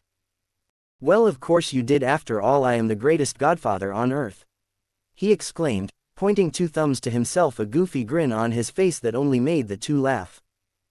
Naruto and Hinata watched the trio due to their own reasons. Naruto never really got along with the sage, he always seemed to focus more on his sibling than him even before they started training. Hinata really didn't care and had yet to let go of Naruto. Jiraiya may have been one of the greatest ninja alive, but her Okawa-chan called him a giant pervert. She had no idea what that means, but the anger and disgust she said it with was enough to wipe away any respect she had for his title. Once the trio finished laughing, Akami finally asked the question everyone wanted to know. "Soji-san, why are you here?" "I'm glad you asked," he stated, pulling the great big scroll on his back and presenting it before them. "I've talked to your two-san and we agreed to let you sign the Toad contract." Both them looked at the scroll with sparkles in their eyes. Even Naruto looked at the scroll in interest. The triplets grew up hearing stories about their two-san and Oji-san exploits with the mighty summons. They longed for the day they too could become Toad summoners and fight side by side with the mighty beasts. Opening the scroll, Jiraiya got ready for the newest Toad summoners to sign. "Now write your names in blood in one of the empty spaces and then fingerprints to finish the contract." Both of the children bit their thumbs and quickly carried out the sage's instructions. Naruto started walking over too, but when he got there the sage pulled up the scroll. "Great, once we start back up with training, I'll teach you how to summon your first Toad K." The sage ruffled by Menma's and Akami hair. "Happy birthday, you two." Naruto could only watch with slight shock, and Hinata glared at the sage for completely ignoring her Naruto-kun. As Menma and Akami started talking about the toads they were going to summon, Naruto approached his godfather. "Jiraiya-sensei, what about me?" "Who?" the sage huffed, forgetting about the oldest sibling. "Aren't I going to be allowed to sign the contract too?" the little boy asked with hope, only to have his dreams crushed. "Sorry boy, but you're not ready for something like this yet, maybe once you've trained a bit, but not until then." Naruto only frowned, his eyes looking downcast at the ground. He quickly put on a fake smile and tried to think more positive thoughts. His siblings didn't notice, too engrossed in their own talks, but Hinata did and hated seeing her Naruto-kun excluded out. "Well then, what are you going to teach me?" he asked, excitement in his voice at the thought of finally starting his ninja training. "Who?" The sage said confusingly, having no idea what the boy meant until he clarified. I mean, I'm going to start training soon too, aren't I? What am going to learn? Will it be fireballs, or clones, or the cool flashing jutsu you used just now? Naruto asked excitedly, his early disappointment gone as he imagined himself doing all the cool things he's seen and heard ninja do. Crap, I totally forgot about him. Minato promised he'll start training the boy this year, but Menma and Akami needed much more if the prophecy is to succeed. Looking at the excited boy, he didn't know what to tell him and just ruffled the boy's head like he did with the other two. We'll see. The boy was ecstatic. He's seen his godfather do this to his siblings all the time, but he never remembered him doing it to him. The boy thought his godfather was finally acknowledging him and couldn't wait to join him and his sibling for their next training session. But he was sadly wrong on that thought because the sage walked away. We can't take the boy on for training to all speak to Minato and sort it. We can't have it compromising the prophecy. Naruto went back to Hinata, who was worried something just felt off between Naruto-kun's talk with the Sannin. Hinata-chan, her mother called, coming to pick her up. Hearing this, Hinata quickly looking to the entrance of Namikaze, Uzumaki household, seeing her smiling mother. Menma quickly turned to say goodbye to Hinata. Bye hi. His goodbye was muffled though, as Naruto beat him to it. Bye Hinata-chan, I'll see you tomorrow. Naruto smiled at his best friend, who blushes at his attention. In a moment of bravery, Hinata hugged her Naruto-kun, her face turning bright red as she wished him a happy birthday. Bye Naruto-kun and happy birthday. This shocked Menma, making jealous as he watched Hinata-chan hug his Oni-san. This didn't go unnoticed by Jiraiya either. Well, isn't this interesting? The kid's got himself a childhood crush. The sage was delighted at this revelation, thinking he finally found a way to solve the kid's confidence problems. Hinata pulled away, blushing heavily, unable to meet Naruto's eyes, who was blushing himself, not expecting the sudden display of affection from the usually reserved Hyuga. Sure, it happened before, but it was usually him that did it, and when Hinata was upset and not the other way around. Hinata fingered the necklace Naruto gave her last year, remembering all that happened that night. I'll give you your birthday present tomorrow, Naruto-kun. Naruto smiled brightly, he couldn't wait to see what she got him. Turning to Naruto's sibling. Bye Menma, Akami, see you tomorrow. Bye Hinata, Akami called, waving her hand. Menma looked up at hearing his Oni-chan shout goodbye. Bye Hinata-chan, he said quietly and half-heartedly, but she still heard and smiled at the boy, causing him to blush. However, his blush disappeared when Hinata sent a loving look to his Oni before running off to her mother. Akami and Naruto went to the gate waving their friend goodbye until she was out of sight, leaving Menma to sulk on his own. You know, if you really want her attention, you need to grow stronger and take the intuitive. Looking to his right, he saw that the words of wisdom came from his godfather. Would Hinata-chan really notice me if became stronger? He asked, the hope in his voice obvious. Of course, take it from me. I've been with hundreds of ladies and they love it when a big strong man takes charge. Believe me, just get stronger and the little Hyuga will be all yours. The sage encouraged, hoping his plan would work. Menma's eyes sparkled as he thought of Hinata-chan clinging to him and not his Oni, and he blushed at the thought of her hugging him. I'll do it, I'll train harder and become stronger for Hinata-chan, he shouted in a burst of confidence. That a boy, and don't worry, I'll help you all the way. Jiraiya ruffled the boy's head, before going in. Menma glared at remembering the hug Hinata gave, and he felt a strong sense of anger towards his beloved Oni-san. I won't lose Oni-san, not anymore, and defiantly not Hinata-chan. With that promise made, Menma went to the back to get some training in before dinner. Kushina was getting into bed after tucking in her triplets. She had an incredible bright smile after hearing Naruto talk excitedly about training while she tucked him in. So, Minato, what are we going to start Naruto on? Kushina asked her husband, causing the man next to her to look her way and dreading the conversation that was to come. I was thinking chakra control and then some sealing. Menma and Akami haven't been able to pick it up, so maybe Naruto will. Kushina was excited to start teaching her eldest. Sure, she loved teaching her other children, but Jiraiya and Minato always seemed to be overbearing during training. She was hoping while they took care of Menma and Akami training, she would be left alone to train with Naruto and get him up to speed. As Kushina excitedly went on, Minato finally managed to force the words he was dreading to say. Actually Kushina-chan, I think it would be best if we hold off training Naruto-kun for now. He said quickly, not stopping only to grimace at the face his wife gave. Kushina had a look of hurt and confusion at her husband's response. They already excluded Naruto for a whole year and promised to make it up to him this year. Minato, what do you mean by that? We already promised we'll start this year, we can't break it. Kushina almost shouted, starting to lose her temper, but refrained because the kids were sleeping. Now listen to me Kushina-chan, it's just that Menma and Akami aren't, as far as we hoped. We didn't even start with the Kyuubi chakra yet. He tried pleading his case. Which was why we excluded Naruto, to train them to better control their powers in the first place. He went on, not liking the frown and disappointing look his wife gave him.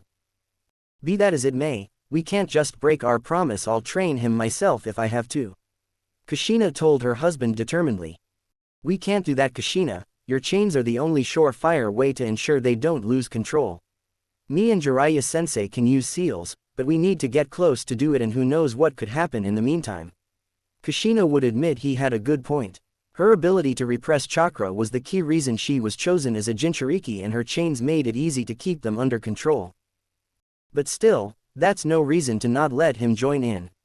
Minato could only frown at his wife, hoping that the conversation would end quickly without becoming a full-blown fight. But you know how Naruto is.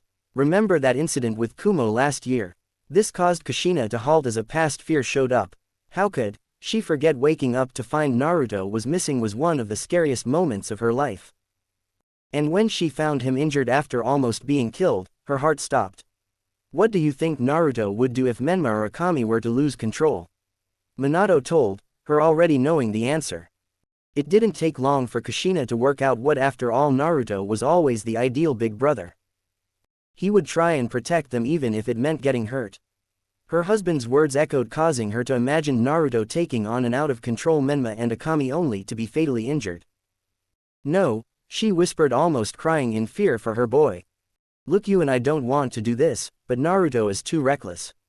He gets into fights all the time, and if we train him now, he'll just put himself in more dangerous situations.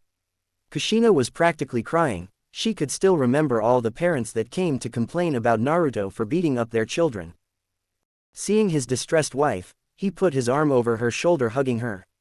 Once Menma and Akami have gotten used to the fox's chakra, and we don't need to worry about them losing control all of a sudden, then Naruto can join, and by then he'll be much more mature than he is now. You know how hard it is to keep control of the Kyuubi at first. The children need to build up a resistance to its influence before we can safely train them with Naruto. Minato's words seemed to finally gotten through to his wife, who only nodded in his embrace. Don't worry, once Naruto started at the academy, he'll get the basics down there and we can start teaching him more advanced stuff. By then Menma and Akami are sure to be where we want them to be. Kushina could only silently cry. She hated the thought of leaving her son alone, but her husband's words made sense. They would just have to tell Naruto he'll have to wait a little longer. Unfortunately for the two, a young boy with bright blonde hair, blue eyes and whiskered-marked cheeks heard everything. He got up to go to the bathroom and brush his teeth, forgetting to do it while he was telling his Ka-chan about all the things he wanted to learn when he started training. But sadly, that wasn't the case. He heard everything. It's just for another year, it's so Imouto and Ototo can be safe. He whispered, but he couldn't stop the silent terror that fall as he made his way back up to his room. If it was for his family, would do anything. He was the oldest, so he would make sure his siblings are safe no matter what. The next day, the Hokage's family was once more holding a large celebration for their triplet's birthday. There were a few more people this year, most of them here for Menma and Akami.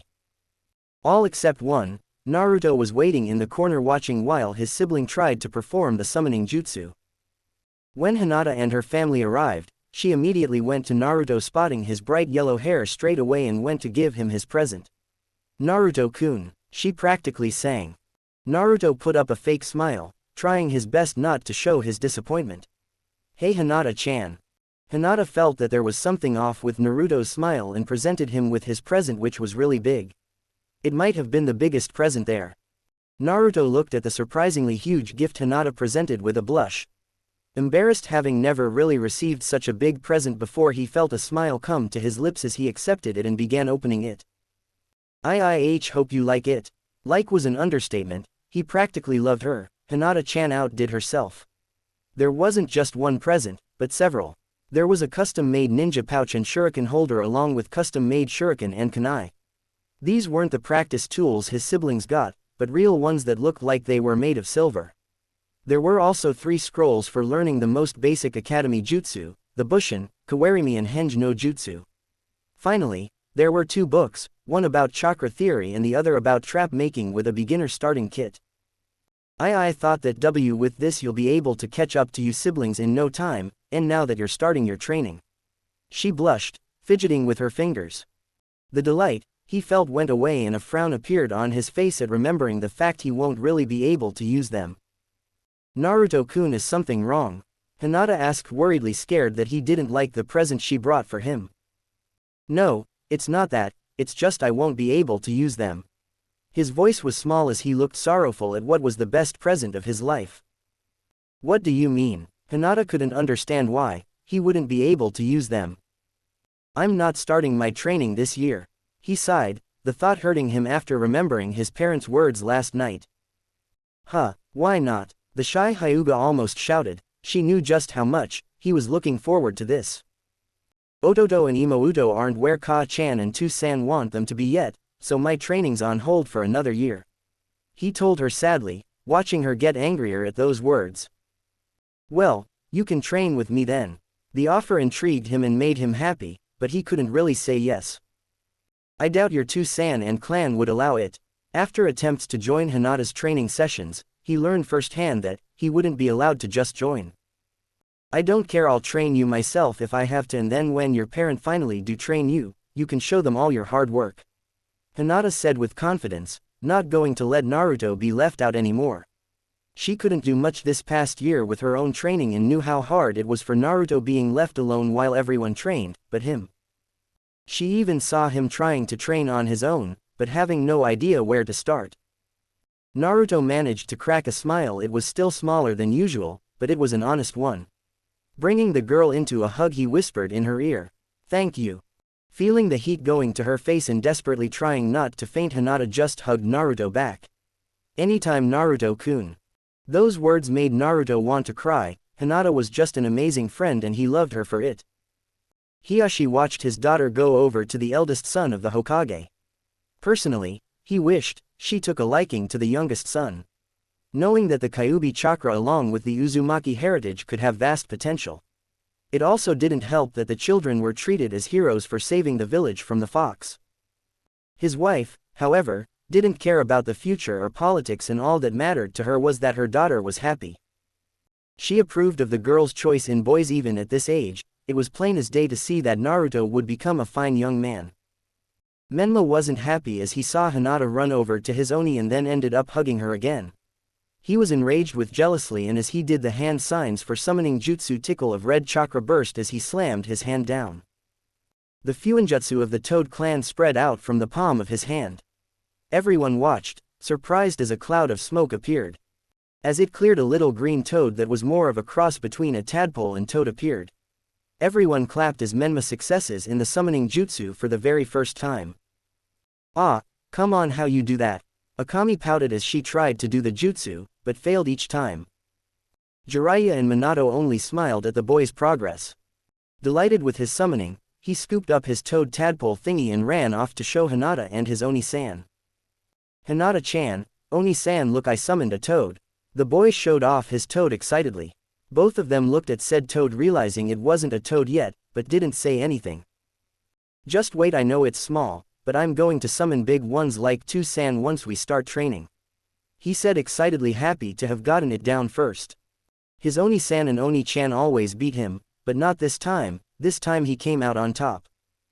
"Live it up, Ototo, I'll catch up and summon a toad twice as big," Akami playfully challenged, happy for her Ototo's success even if she was a little jealous. Then I'll just summon one twice as big as yours by then," Menma challenged back. Seeing his siblings fight over jutsu hurt, especially one he wanted so badly to learn. Naruto began running off, his sibling hardly noticing, but Hinata did, and she glared at the siblings. When Menma and Akami looked back to see their Oni missing, they asked, "Where did Oni go?" She wanted to shout at them for being so inconsiderate of Naruto's feelings, but knew that wouldn't make Naruto any happier.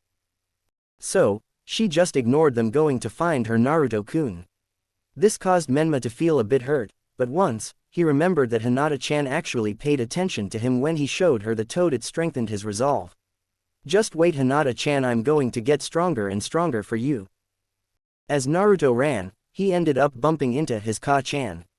Naruto, watch where you going, she scolded, but when he just ran past without so much as an apology, she got a bit angry. Naruto, she growled, the boy stopping at his Ka-chan's warning tone.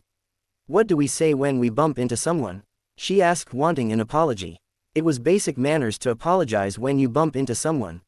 Naruto's fist clenched, slowly turning, he asked, Ka-chan, when am I going to start training? A wave of guilt overcame Kushina and she was left too shocked to say anything. Having no idea that Naruto overheard her and Minato last night.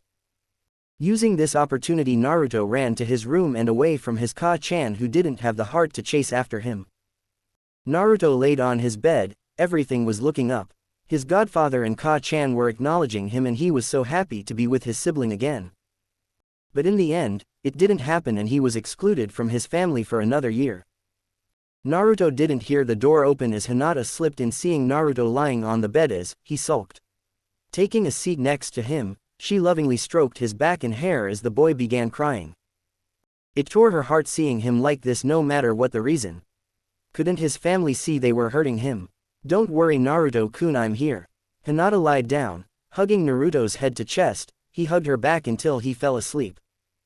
When Hitomi went looking for her daughter and saw them lying together on the bed, she smiled and asked Kushina if it was okay for Hinata to stay. She agreed, knowing how much her children loved Hinata, having no idea that Hinata had fallen asleep in Naruto's room. In the black void behind its cage, the rainbow orb had grown bigger. Grr! An angry growl emerged from it within. The light began shifting as it took an oval shape like that of an egg. Grr! The orb growled again, but quicker as a pulse of power came off it. The cage around it tried stopping it, but the pulse of power almost slipped through with no challenge, only the tiniest bit of energy not making it past the seal.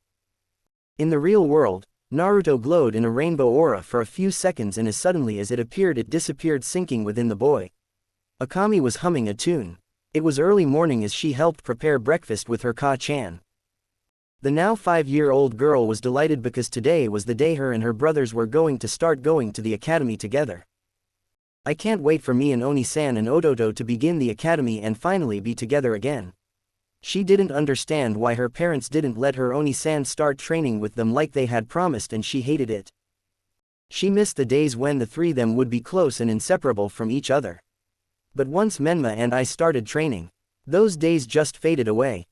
Her smile quickly turned into a frown at the recollection of the growing distance between her Oni-san. While they trained, their Oni-san just seemed to fade out. The times we spent together just keeps becoming less and less. Hurry up and join us, Oni, we miss you. I miss you. Looking to her Ka-chan, who was humming the same tune she was humming until a few minutes ago. Her crimson hair was tied up in ponytail just like her own and she had a glowing smile as she prepared food for her family. As the sun hit her mother, she couldn't help but admire how beautiful she was, hoping that one day she would be just as beautiful. Kushina, noticing her only daughter looking at her, turned her bright smile and violent eyes showering her little girl with love. What's wrong, daughter? Blushing at her Ka-chan, Akami shyly looked away. Her cheeks were almost as red as her hair. Ka-chan, why hasn't Oni-san started training with us yet? Her voice sweet and childlike, her blue eyes sparkling in innocence and cheeks slight puffed. Her daughter was adorable, and any other day Kushina would squeal and give her daughter a big hug. But despite it being an innocent question from her daughter, it only brought out a feeling of guilt from Kushina. Her conversation with Minato echoed in her mind. She didn't like it one bit that her eldest had to be left out. But her worrying for his safety and her husband's reasoning won out over her motherly instincts. As her only daughter looked at her innocently, all she could do was tell her, "He's just not ready." Her voice broke, showing that she was unsure on what she was saying. This only confused the young girl, who was cutely tilting her head. Seeing her daughter's obvious confusion, she leaned down to her height, patting her on the head soothingly and telling her, "Don't worry, he'll join you soon." Once he's gone to the academy, I'm sure Naru-chan will be ready and then you can all train together. This brought a smile to the little girl's face, causing her Ka-chan to give just as big smile. Now go and wake your Ototo and Oni-san, breakfast's almost ready. Akami's blue eyes sparkled. Okay Ka-chan, running off in a happy mood thanks to the news that her Oni-san will be with them again. Kushina could only smile at her daughter's happiness at the thought of her Oni-san joining them in training. Turning to finish dishing up breakfast, she could only hope that her words were true and her eldest would join this year. Naru-chan will join in this year for sure. Databane. As Akami ran off to wake her brothers, she couldn't keep the excitement she felt. Finally, now that we're all attending the academy, we can all be together and soon Naruto Oni-san will start training with us too. Quickly opening the door to her Ototo's room, she ran to the bed where her Ototo was sleeping soundly. Smiling at how peaceful he looked, she gently put her hand on him. She shook him awake. Come Ototo, it's time for breakfast. Grumbling Menma replied with, okay, Oni-chan. He got up and wiped the sleep from his eyes. His Oni-chan was already running to their Oni-san's room. Entering, she shouted, wake up Oni-san, her voice echoing through the room, yet her Oni didn't budge one bit. Still snoring soundly, his sheets thrown all over the place from all the twisting and turning as he did during the night. Getting mad, she glared at her Oni and marched up to his bed, shaking him vigorously. Wake up Oni or we'll be late to the academy. When Naruto's response was him turning away in his sleep still, she knew she had no choice. Taking a deep breath, she shouted at the top of her lungs. Ramen. Before she knew it, something sped past her, causing her to spin around from the force generated as it passed her. When she finally stopped, her hair was all messy. Blinking in surprise, she saw that her Oni was no longer in bed. Gez Oni-san, couldn't you have at least made your bed? Leaning over, she grabbed the sheets, making her Oni-san's bed for him. What would you do without me Oni-san? Akami was walking in the dining room after having finished fixing her Oni-san's bed. Oni-san, couldn't you have made your bed before speeding off? She grumbled, her right hand patting her hair back down after her Oni messed it up. Naruto only glared at his Imouto, who promptly returned it with her own. You lied, there's no ramen here. He told her, his voice lanced with annoyance.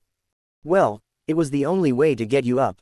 Reaching her hand to the back of her head, she lightly pulled at her ponytail, flatting the lost strands back down. Besides, you messed up my hair so we're even. Sticking her tongue out at him, she made her way to her own seat. I just don't understand your obsession with ramen. Naruto looked shocked at this statement. Hey, you like ramen as much as any of us do, he said, standing up and pointing an accusing finger at her. That was when I was a kid and you and Ka-chan made us have it every day. Despite what she was saying, ramen was still one of her top favorite foods, but she was more like her two-san than her Ka-chan and knew the importance of eating other foods. Yet she still savored the deliciousness of ramen when it came up. But I'm never going to let them know that, I'll never live it down. Turning her head, the other way, her ponytail swinging along, she scoffed. Ramen's not that great. Blasphemy. This shout didn't come from her Oni-san, but from her ramen-obsessive Ka-chan. Ramen is the food of the gods. No Uzumaki has disliked it and none ever will on my watch. Her Ka-chan stated with her finger raised, her Oni agreeing with her as he raised his own finger. Akami looked at her shy Ototo, hoping he at least retained his sanity. But sadly, she was mistaken, as even her shy Ototo was giving her a glare of disappointment along with a nod of agreement at his Ka-chan's words. Sighing, she thought, why did I have to be born into a family of ramen addicts? Despite the slight grief she felt at the thought, she couldn't help the small smile that showed on her face. It's good to have you back, Oni. She couldn't remember the last time they all ate and joked together like this. Even her Oni and Ka-chan were getting along better since forever. The only thing that's disappointing her was the empty chair of her two-san, who had to leave to do work before the academy opening ceremony. Once they all finished getting all ready to leave, the family entered standard Namikaze Uzumaki formation as both Akami and Menma took hold of one of their Ka-chan's hand, each with Naruto taking point. After a boring speech given by his two-san and many slaps by his Imouto to keep him awake, the opening speech ended and they got to the fun part.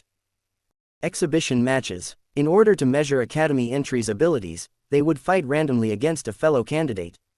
This allowed instructors to get a peek at their future students and see what level they were at.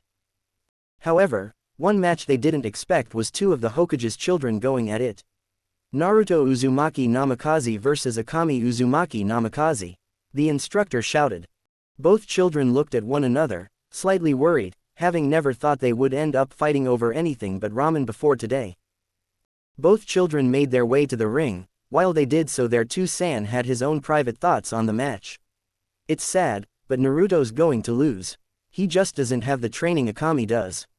Akami was unfortunately having the same thoughts, knowing her Oni-san had no training like she did.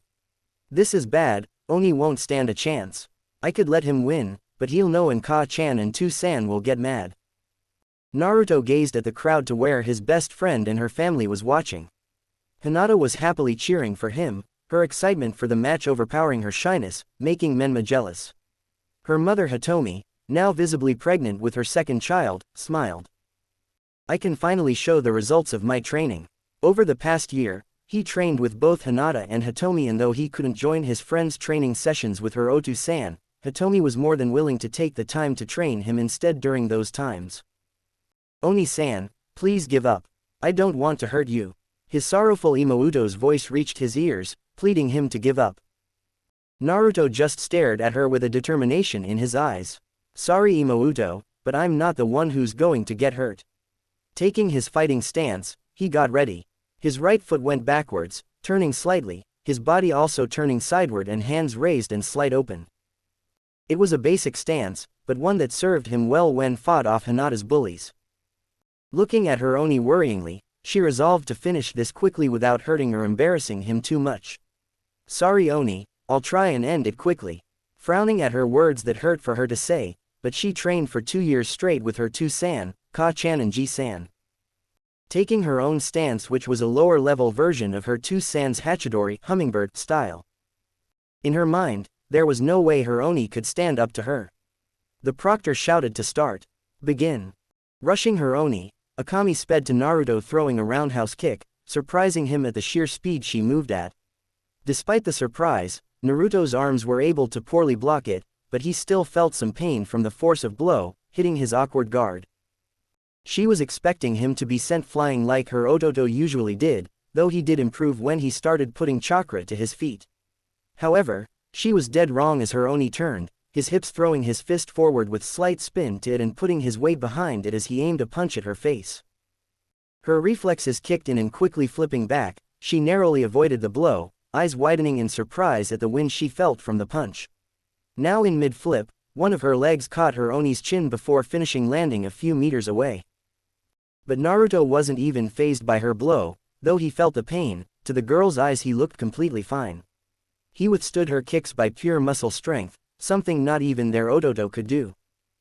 Smacking his mouth at feeling the pain from her kick to his chin and shaking his arms, it distracted him from the pain and numbness he felt as he quickly charged at his Imouto. Propelling off his back foot, Naruto quickly covered the gap between them.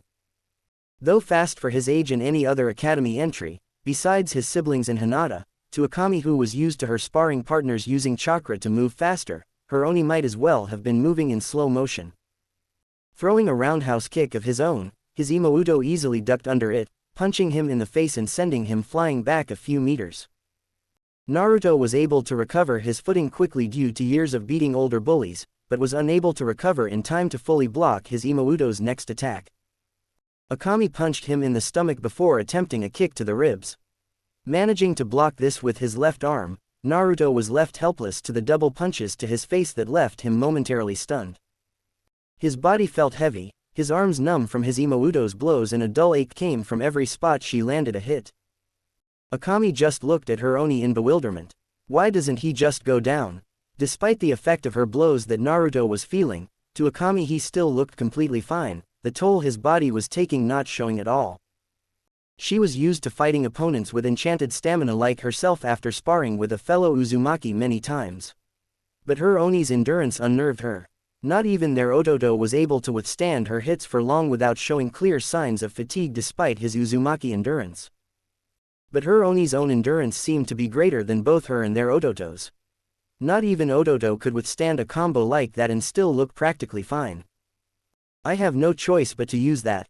She quickly glanced to her two-san in the crowd who was looking slightly worried over the state of the match. What she was going to use was an advanced combo her two-san showed her, but banned from her using, saying they didn't want anyone to get hurt. Akami assumed they meant her since she would be performing an advanced technique, but in fact it was to keep Menma safe since the combo could hit several fatal points. Taking her stance and using the tiniest bit of chakra in her legs, she quickly closed the gap between her and her Oni-san. She punched him in the kidney so hard, he would be pissing blood for a week, following it up by hitting her stunned Oni with an upper palm strike to the chin. Naruto staggered back as his brain was rattled from the strike and winded from the blow to his kidney. This was exactly what his Imouto wanted as she grabbed his shoulders, kneeing him in his left kidney. Using the force her kick generated, she was perfectly set up for the next blow. Doing a 360-degree spin, she landed a knife strike with her right hand to his neck. What followed up was a double punch from her left to his chest and then right punch to his heart. Akami smirked at the achievement at pulling off such an advanced move despite only being shown it once, as well as the victory she was sure had, but was shocked when she looked at her Oni who was still on his feet. No way. The smirk quickly vanished at seeing her combo had a less than derisible effect she wanted. Naruto's whole body felt numb, his arms and legs felt like lead and his breathing was ragged as he tried to catch his breath. The sharp pain from kidneys irritated him, making him feel as if he was going to lose control of his bladder any second. His mind was still rattled, his vision was fuzzy, standing more on instinct and force of will more than anything else. Akami was getting slightly angry now. She trained hard wanting to protect her Oni and Odoto, yet in the end it all seemed pointless now that no matter how hard she tried, she couldn't beat her Oni-san who had no training at all. She rushed him again, intending to finish this once and for all. But Naruto's vision came back a split second before she was in range and on instinct, he threw a back fist at his Imouto. At the speed she was going, a normal person wouldn't be able to react at all, but her Otu-san once commented that she was faster than he was at her age. The world seemed to slow down. She could clearly see Naruto's punch just inches from her face. But her reflexes were fast enough to react and begun to weave under it, but then at last second, her Oni's fist seemed to glow red, speeding up and colliding into her face. Crack! The sickly sound was hard as Naruto's fist hit his Imouto dead center in the nose and blood flew everywhere. Akami was sent flying as the crowd watched as she lost the match. Naruto's head finally cleared and looked at his downed Imouto and smiled at having won their match. But that only lasted a moment as a sound reached his ears. Sniff, sniff, wah, wah, wah. Naruto looked at his Imouto in horror as she cried, her nose broken and her face bloodied. His brotherly instinct taking over her went to help his Imouto, but his Ka-chan and godmother Tsunade were already attending to her. Naruto, that was too much, this was only supposed to be a friendly spar. Kushina scolded, glaring at her son before going back to attending to her daughter. Tsunade's green chakra was already healing the bone fractures and mending the broken skin. Horror covered Naruto's face as he tried to reply. I didn't mean to. His stuttering was cut off by his Ka-chan though. Not now Naruto, Akami is hurt. His Ka-chan shouted at him and scared him, reminding him of the night years ago. Did you see that? Came from the crowd. Turning, Naruto saw all the spectators glaring at him and whispering amongst themselves. They kept saying he did it on purpose out of jealousy, shunning the poor boy. To the villagers, Akami and Menma were heroes and Naruto was nothing despite being the Hokage's son too. That made Naruto the bad guy for hurting a little girl so badly, who was not only a hero, but his own sister as well. Adrenaline started pumping through his veins, making the pain he felt fade as their whisperers reached his ears. I can't believe that. It was just friendly spar. He did it on purpose. Yeah, he did say he wasn't the one getting hurt. Out of jealousy. All throughout the crowd people were looking at Naruto in detest. The only ones who weren't was Hinata and Hitomi, who knew full well what happened wasn't Naruto's fault. Even his own two-san and Odoto had looks of disappointment on their faces. You're wrong, I didn't mean to, he said shakily, his voice just over a whisper. But the voices didn't stop and only seemed to get louder. His breath became more ragged as he started to sweat. Stop it, but not one did, they just kept judging him. Stop it, he shouted, causing everyone to look at him before he ran off. Hinata quickly followed and Hitomi glared at the villagers who were saying that this was proof that he was guilty. Hitomi approached Kushina. Kushina, that was going too far. Her friend only looked at her, not understanding why she was being scolded. Naruto didn't mean to do this. Finally understanding, Kushina responded. But this was supposed to be a friendly spar. That last blow wasn't. It's clear that Naruto wasn't holding back. Hitomi could only look at her red-headed friend, thinking if they were both watching the same match. But Naruto hasn't been trained like Akami was and couldn't really afford to hold back. She tried reasoning, but Kushina ignored her. You saw how unscathed Naruto looked. Akami was clearly pulling punches and was keeping her blows light. Just like Akami, everyone else couldn't tell that Naruto was only standing because of his incredible endurance. However, Hitomi and Hinata, who both trained and knew of Naruto's amazing endurance and pain tolerance, could tell Naruto was feeling the hits. That's not true, Kushina. Akami wasn't holding back either. She tried reasoning, but Kushina didn't believe her, only believing what her eyes showed her. But Akami was the one that got hurt, so why was Naruto clearly fine? Getting annoyed, Kushina growled out the last bit. Even though it was an accident, her friend making her look the bad guy still hurt. In her mind, her son needed to learn that what he did was wrong in a light spar. Then maybe you should have trained him so he could hold back and fight her as an equal. Hitomi shouted, taking the red-haired women aback, her hormones getting the best of her as she walked off, leaving the red women to think. Is this my fault? She had no idea. It's not like they trained Naruto and taught him how to hold back. Jiraiya, who was deep in thought, was worried at the results. This isn't good. Akami should have easily beaten him, even if she was holding back. We'll need to step up their training. If she can't even beat a beginner who has yet to officially start training, then how can she hold up later on? Naruto ran far from the academy before finally stopping, his exhaustion finally taking over. His lungs hurt so much and his legs were shaking, ready to give way any second now. Naruto-kun, the soft and soothing voice came from a worried Hinata who finally caught up to her best friend. Hinata, I didn't mean to. Hinata shushed him, understanding sparkling in her eyes as she told him. I know Naruto-kun, it wasn't your fault. You just gave it your best, just like Akami did. Her words were quiet, yet clear, soothing Naruto's worries. But I hurt her, I hurt my Imouto. He said, disgusted with himself. He was her Oni-san. He was supposed to protect her, not hurt her. Naruto-kun, it's alright, you and Akami were both prepared for it and you got just as hurt. Looking into her eyes, Naruto only saw worry and acceptance, not the eyes of disappointment or disgust his family and the villagers gave him. Naruto's leg finally gave way, unable to hold themselves up, falling. Naruto was caught by Hinata. Come on, let's get you home.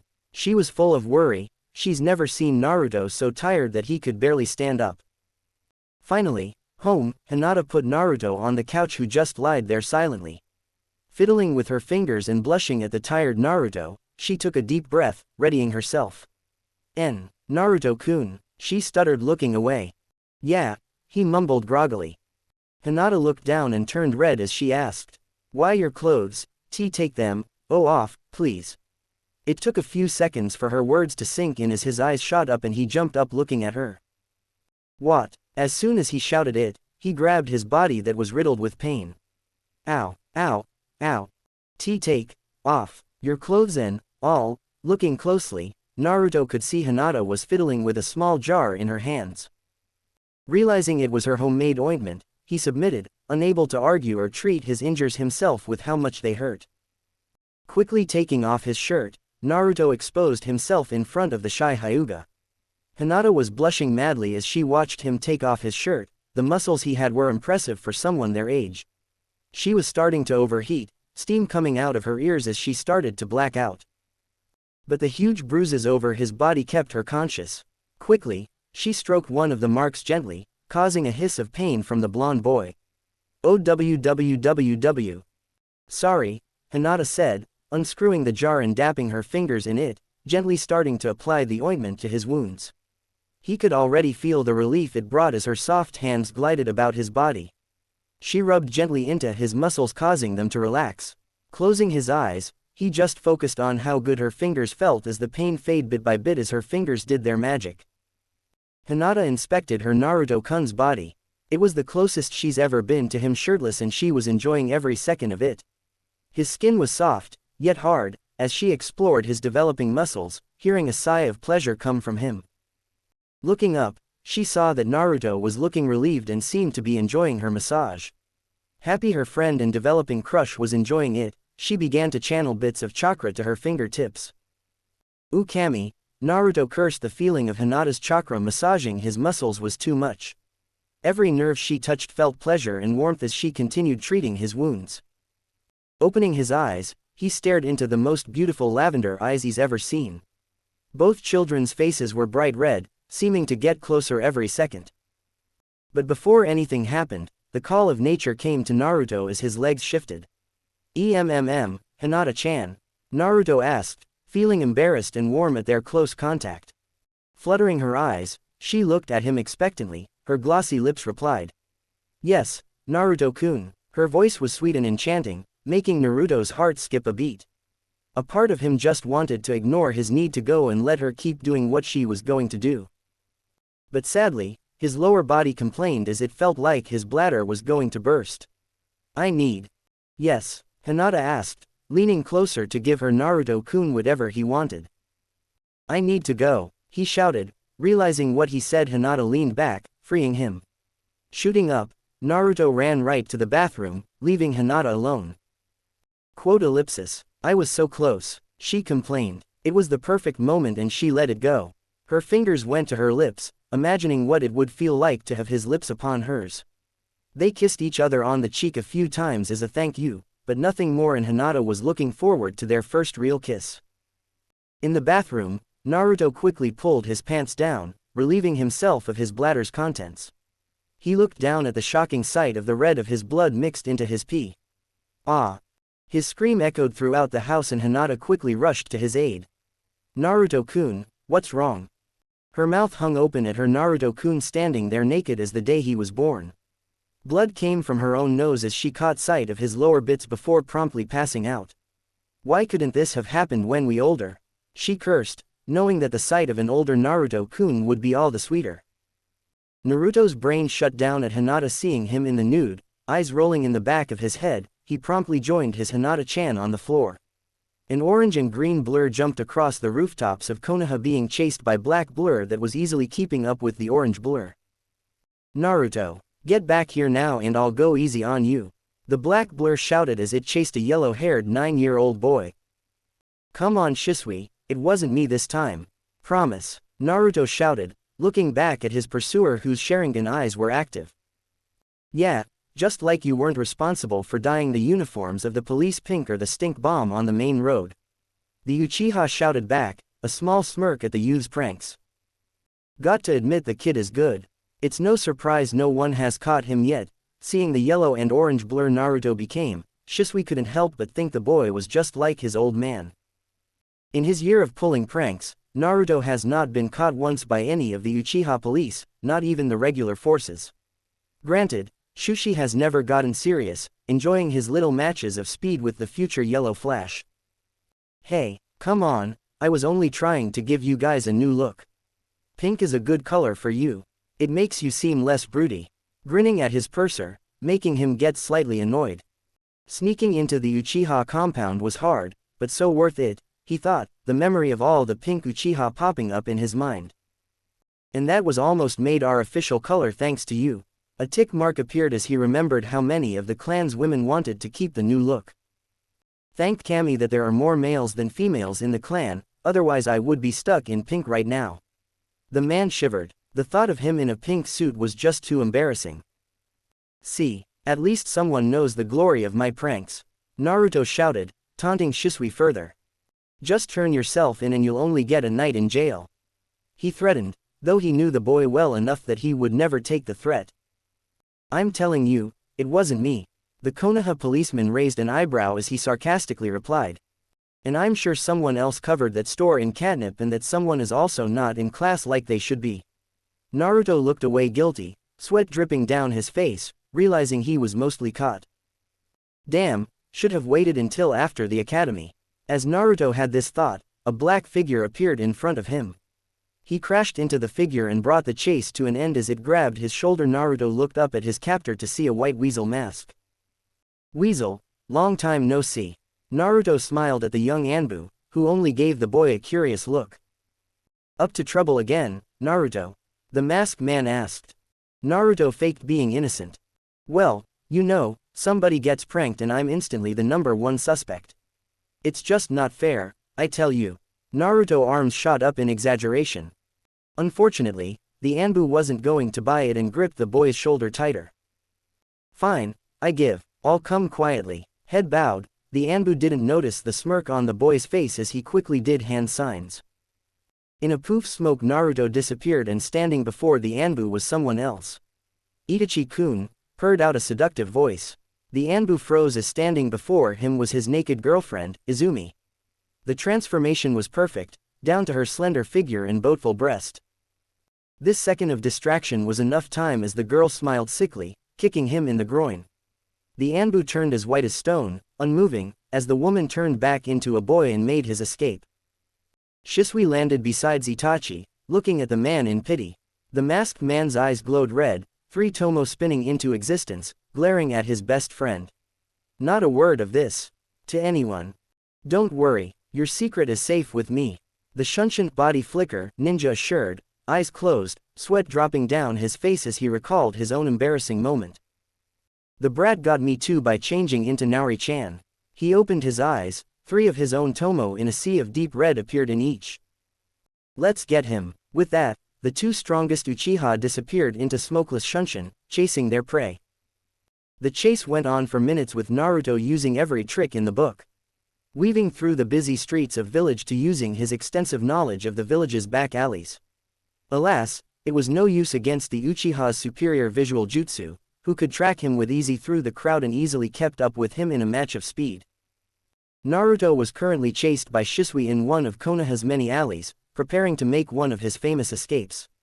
But Itachi cut off his escape route with Shisui capturing the poor boy. Finally got you, the Uchiha said in victory, but Naruto only smiled as with a flick of his hand, a small ball was thrown into the air. It was small, about Naruto's palm size, but both Uchiha's Sharingan could easily spot the object, which cracked in slow motion and a bright light emitted from it. Both Uchihas were defenseless as a bright light blinded them, their Sharingan improved eyesight making it worse. To a normal ninja, it would only be a brief light that blinded them for a second, but due to the Uchiha's close proximity and their eyes, the light hurt worse, blinding them far longer than normal. In the confusion, Shisui let go of Naruto, covering his eyes, trying to block out the light and pain. Using this opportunity, Naruto escaped from the Uchiha's clutches. So long, losers. Taunting them, Naruto made his escape, Shisui growling as he did. However, his sensitive ears picked up the familiar sound of leaf crunching and the ninja lunged at the sound, assuming it was his prey. His arm quickly grabbed the boy in a headlock, tightening them as both of them fell to the ground. Don't worry Itachi, I got him. No, you don't, you got me Baka. The voice was rough and mature. A far cry from the child's voice his target had. His vision now clearing, Shisui looked down to see a mop of black hair. Oops, sorry Itachi. Quickly letting go, Itachi fell to the floor, his teary red eyes glaring at the blurry form of his best friend. Quickly picking up his mask and getting up, the Anbu spoke in a calm voice. Let's go, he couldn't have gotten far. Itachi ordered and both him and Shisui jumped out of the alley. Not risking using Shunshin when their vision was compromised. After minutes passed, a figure crawled out behind several bins. It was pitch black, looking almost as if it merged into the shadows. As the figure came out, the shadows seemed to recede and yellow hair and blue eyes could finally be seen. His breathing was almost non-existent, his eyes vacant and motionless to the point that without getting a closer look, people would think he was a statue instead of a person. The figure stopped, his eyes taking in his surroundings, and after a few more minutes, a slight sparkle appeared in his blue eyes, slowly getting brighter along with his growing breathing and heartbeat as his presence and chakras slowly came back into existence. Suckers, they should have checked here before going off somewhere else. After years of pranking ninja and running away, Naruto easily mastered the skill of hiding his presence. His stealth and trap-making marks were the only category that he beat his siblings at. But it's not like Ka-chan and Tu-san care about that. Taking a deep breath, Naruto slowly moved forward, making sure to hide himself and his presence as best he could as he made his way to the academy. Naruto slowly made his way into the classroom, still hiding, hoping to sneak in. "About time you got here, Naruto." His sensei's voice growled out. "Iruka-sensei, I was just," Naruto sweated, cursing how his teacher was able to find him nowadays. "Save it and take your seat. I expect you to stay after class and during lunch as well." Iruka ordered with authority. The boy was a wonder to him. His stealth skills were so good that when he first had been assigned as his teacher, he snuck in and out without him noticing. Heck, even now, Iruka could only figure out when Naruto was sneaking in or out by keeping an eye on Hinata, whose Byakugan would activate at timely intervals, searching for the blonde boy. "I swear, if you only applied yourself more, you could easily be as good as your siblings. Maybe even better." Sighing, their sensei was brought out of his thoughts by an annoyed voice. "Really, Oni-san, another prank? Grow up and take this seriously already," the boy's Imouto stated, annoyed, though at the end her voice changed into a slight plea. Despite what her Ka-chan said, their Oni didn't join in training after starting the academy. After getting hurt by her Oni during the exhibition match, and her Oni's behavior during lessons lead her to the conclusion of why their Ka-chan said he wasn't ready. "Come on, Oni, if you only stopped this foolishness, you could start training with 2-san and Ka-chan too." Frowning at his Imouto, Naruto slowly made his way to his seat. "But I am trying, Imouto." Hinata was glaring at Akami, appalled at her behavior. "How dare you? Naruto-kun has been training really hard, yet all you do is look down on him." Despite their close relationship at first, the more Akami drifted away from Naruto, the more she also drifted away from his siblings. She was still their friend after all, they were still Naruto's family, but there was a strain among their relationship. When she heard the seat next to her being pulled back, she gave a brilliant smile as her Naruto-kun sat next to her, like always. Menma glared at Naruto. The boy tried to sit next to Hinata-chan many times, but his Oni would either pull him away to sit next to her or Hinata would wait until the last second and pick a space with an empty chair for Naruto. The day quickly passed with Naruto trying to not fall asleep while he took down some notes. The day now over, he watched as his siblings ran to their parents, who were waiting just outside the gate. The happy family quickly left for home, except Naruto wasn't with them, nor did they question his absence. "Naruto-kun?" Hinata asked, her hand touching his. Naruto smiled at the contact, making him feel a little better. "Naruto-kun, why don't you ask your parents for training again?" Hinata asked. She knew the answer he would give, but she hoped if he asked, his parents might actually do something for once. "No, Akami and Menma need it more, and I'm sure they'll get back to me eventually." His voice grew weak at the end, knowing that it was unlikely, but still chose to believe in his family. "But Naruto-kun, it's been ages now and Menma and Akami are top of the class already. Surely they could spend some time with you now." She hated how his parents kept putting the matter off. But what she hated worse was that Naruto was letting it happen with a smile. Naruto was doing well training with her and her Ka-chan, but there was a limit on how much Naruto could learn and improve like that. Naruto was easily average in the class, but unlike his siblings and her, he didn't learn a clan style and had yet to develop his own, above the basics taught in the academy. The only things Naruto had going for him were his stealth, trap making, and thanks to her and her Ka-chan, his chakra control. "Naruto-kun, you need to learn new styles and techniques of your own like everyone else is." She cursed the fact she couldn't teach him the gentle fist, and her Otu-san got so mad when she actually tried, making Naruto refuse any training that would get her in trouble. Still, Akami and Menma needed more. "Don't worry, I'm sure I'll start training soon." Naruto smiled, but Hinata could easily see it was forced. "Hey Naruto-kun, Hinata-chan," came a soft voice. They saw a woman with short black hair wearing a blue robe coming towards them. "You guys ready for your lesson?" The women smiled. "Shizune-sensei." Both children greet happily. "You bet we are. What are we going to learn today?" Naruto asked excitedly with a real smile, making the Hyuga girl next to him happy. "Settle down Naruto-kun, I think you're going to enjoy today's lesson a lot." Shizune bent down, getting closer to the boy's level. "Today I'm going to teach you the chakra scalpel." The boy's eyes sparkled with excitement at this. It would be one of the first real jutsu he would be learning in ages. Now I'm only going to teach how to do it with a finger at first, but if you do well, I'll start showing you how to make a bigger one, okay? Naruto nodded excitedly. This would be one of the only jutsu he had with real combat potential. Shizune led her students away, remembering when the medical training program was first implemented. Flashback. Shizune was walking down the corridor, carrying a box full of bandages. With Tsunade's help, they were finally able to get approval for the medical ninja program, and as the slug Sanin's apprentice, she would be the one teaching the class. I can't wait. A bright smile spread across her face at the thought of teaching for the first time. Opening the door, she went to the front desk, and setting her things down, she introduced herself. Hello, I'm Shizune Kato, and I'll be your sensei for medical class until you graduate. She looked around, not surprised that all of her students were girls, but then a surprised look came over her, spotting the only boy in her class. Isn't that Naruto? She was acquainted with the Hokage's children, but like Tsunade, she wasn't close to Naruto at all and only heard he was a troublemaker. Shaking her thoughts, she decided to give him the benefit of the doubt and teach her lesson. Now I'm going to teach you how to apply bandages first. Now I know this is very basic and you learn this in class, but this is an important tool that could mean the difference between saving a person's life or them bleeding out. Along with this, I will be teaching different ways to tie them based on the injury, as well ointments and medicines that you can apply to prevent infection and quick healing of said injury. The class was over quickly, many students doing well.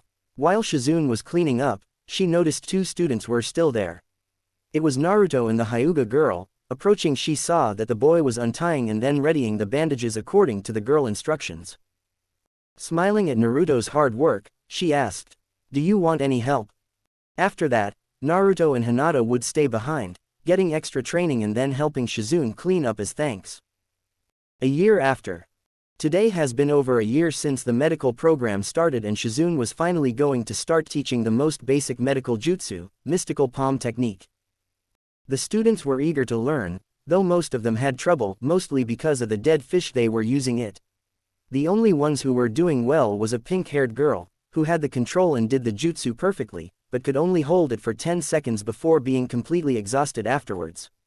The best girl by far was Hinata, who not only did it perfectly, but was able to hold it long enough to revive the fish, easily the best in the class.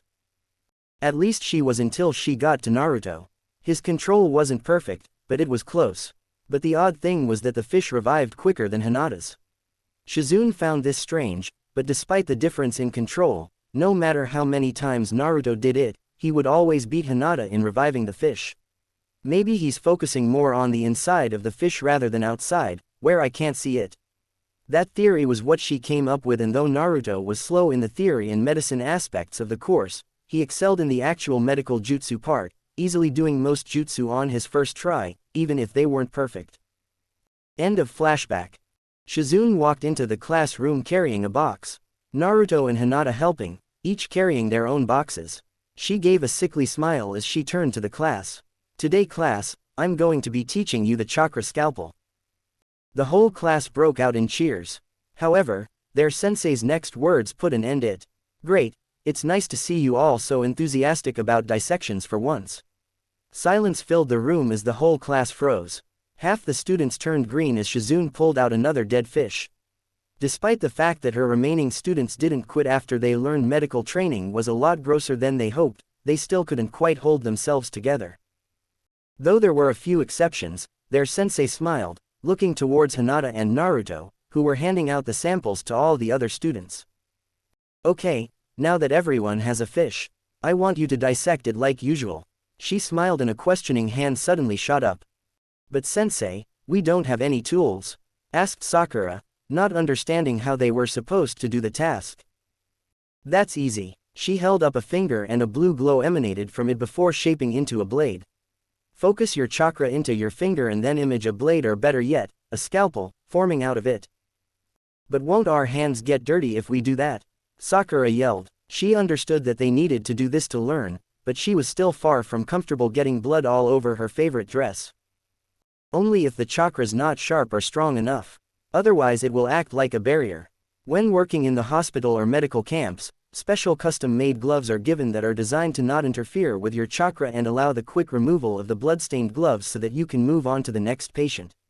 However, on the field, you only have a limited source of them or will be required to provide treatment immediately on site. Because of this, you need to learn to not only shape your chakra into a tool to use, but also as a barrier that prevents bacteria on your hands infecting the patient. That seemed to satisfy any questions for now as Sakura and several of the more squeamish girls gulped at their fish. Okay, I want you to remove the organs in the exact order I instructed you as last time. Marks will be given based on the quality of the cuts and order at which the organs are removed as well as the condition they are in once removed. With those words, everyone tried focusing chakra to their fingers.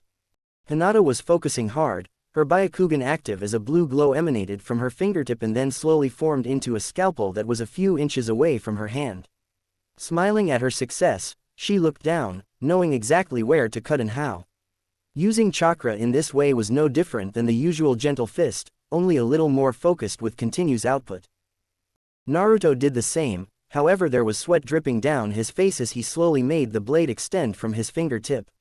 He managed to do it, but unlike Hinata, who literally had a translucent scalpel equipped with a little curved blade at the end, his blade extends from his fingertip and was as wide as his finger before it shrunk in on itself at the very end. Smiling at Hinata, they both got to work on their fishes. On the other side of the room, Sakura easily managed to form the blade around her finger and started working, but she kept getting splodges of blood on her hand. Shizune watched all the students and was extremely happy at Naruto and Hinata's success. Looks like those two figured out the little trick to it. Turning to Sakura, she saw the splodges of blood all over her hands. I'm a bit disappointed that she didn't figure it out though, when she is one of the smartest in the class, though her control is much better compared to the other students. From where she was, she could see that Sakura's finger was entirely covered and was sharp. But sadly, that wasn't what she was looking for. There was a hidden test that the students needed to figure out. Instead of forming the blade around your finger, you need to focus it to your fingertips and then extend it outward. This method allows you to alter the size and shape of the blade for much more flexibility. But also, it prevents the larger than necessary finger from causing damage by working at a safe distance and preventing bacteria from infecting your patient as you work. This trick also saves chakra and is needed for major operations when using chakra. Despite only 2 students figuring it out, Shizune was more than happy with her class so far. Sakura was already using genin-level techniques when using medical jutsu, and the tricks Naruto and Hinata would end up using ranged from chunin to jonin. Very impressive for their age. Most medical ninja don't learn these tricks on their own without years of experience under their belt. I wouldn't be surprised if one of them succeeded Tsunade-sama and I as Konoha leading medics one day. Yep, Konoha's future medics were in good hand with this lot. Both Naruto and Hinata were walking outside their medical class now over. The blonde boy glanced to the tree and then the academy gate, hoping to see his own family ready to pick him up. But sadly, that was not the case. Frowning at this, Naruto looked down, trying to hide his face from his best friend. Why'd I even bother? They're not going to be there. They never are. Okawa-chan, Hinata shouts in surprise. Looking up, Naruto sees a figure in a wheelchair approaching. As she comes closer, the 2 children could see a wheelchair-bound Hitomi being pushed by her maid, Natsu. The poor woman lost the use of her legs during the birth of her second child, the damage too severe for even the legendary Tsunade to fix. Hinata rushed over, worried for her Okawa-san. Okawa-san, you shouldn't have come. I could have made it home by myself, she worryingly said, knowing her Okawa-san was in no condition to pick her up like she used to. But still her Okawa-chan persisted, coming to pick her up every day with the aid of her handmaiden. Nonsense, Hina-chan, is it so wrong for me to come and pick up my little baby? Hitomi opened her arms, accepting a hug from Hinata. But I'm not a baby anymore, Okawa-san. Hinata's head looked up from the leaning place of her Okawa-san's bosom to glare at her. Nope, you will always be my little girl, Hina-chan, she told her child, patting Hinata's hair as she did. Knowing there was nothing she could do about her Okawa-san, she sent a glare to Natsu, whose lips moved in a silent apology, making it obvious that Hitomi's handmaiden tried to stop her. Looking at Naruto, Hitomi offered, Naruto-kun, would you like us to walk you home? The boy cheered up at seeing his aunt. No, It's my job to escort you home. Naruto and Hitomi smiled as she held out her hand. Well then, would you be a good gentleman and escort us home? Naruto took the offered hand while Hinata took the other as the group started their walk to the Hyuga compound. Naruto held Hitomi's hand tightly. It was rare for him to get a chance to hold his own Ka-chan's hand with both of them being occupied by his Imouto and Ototo.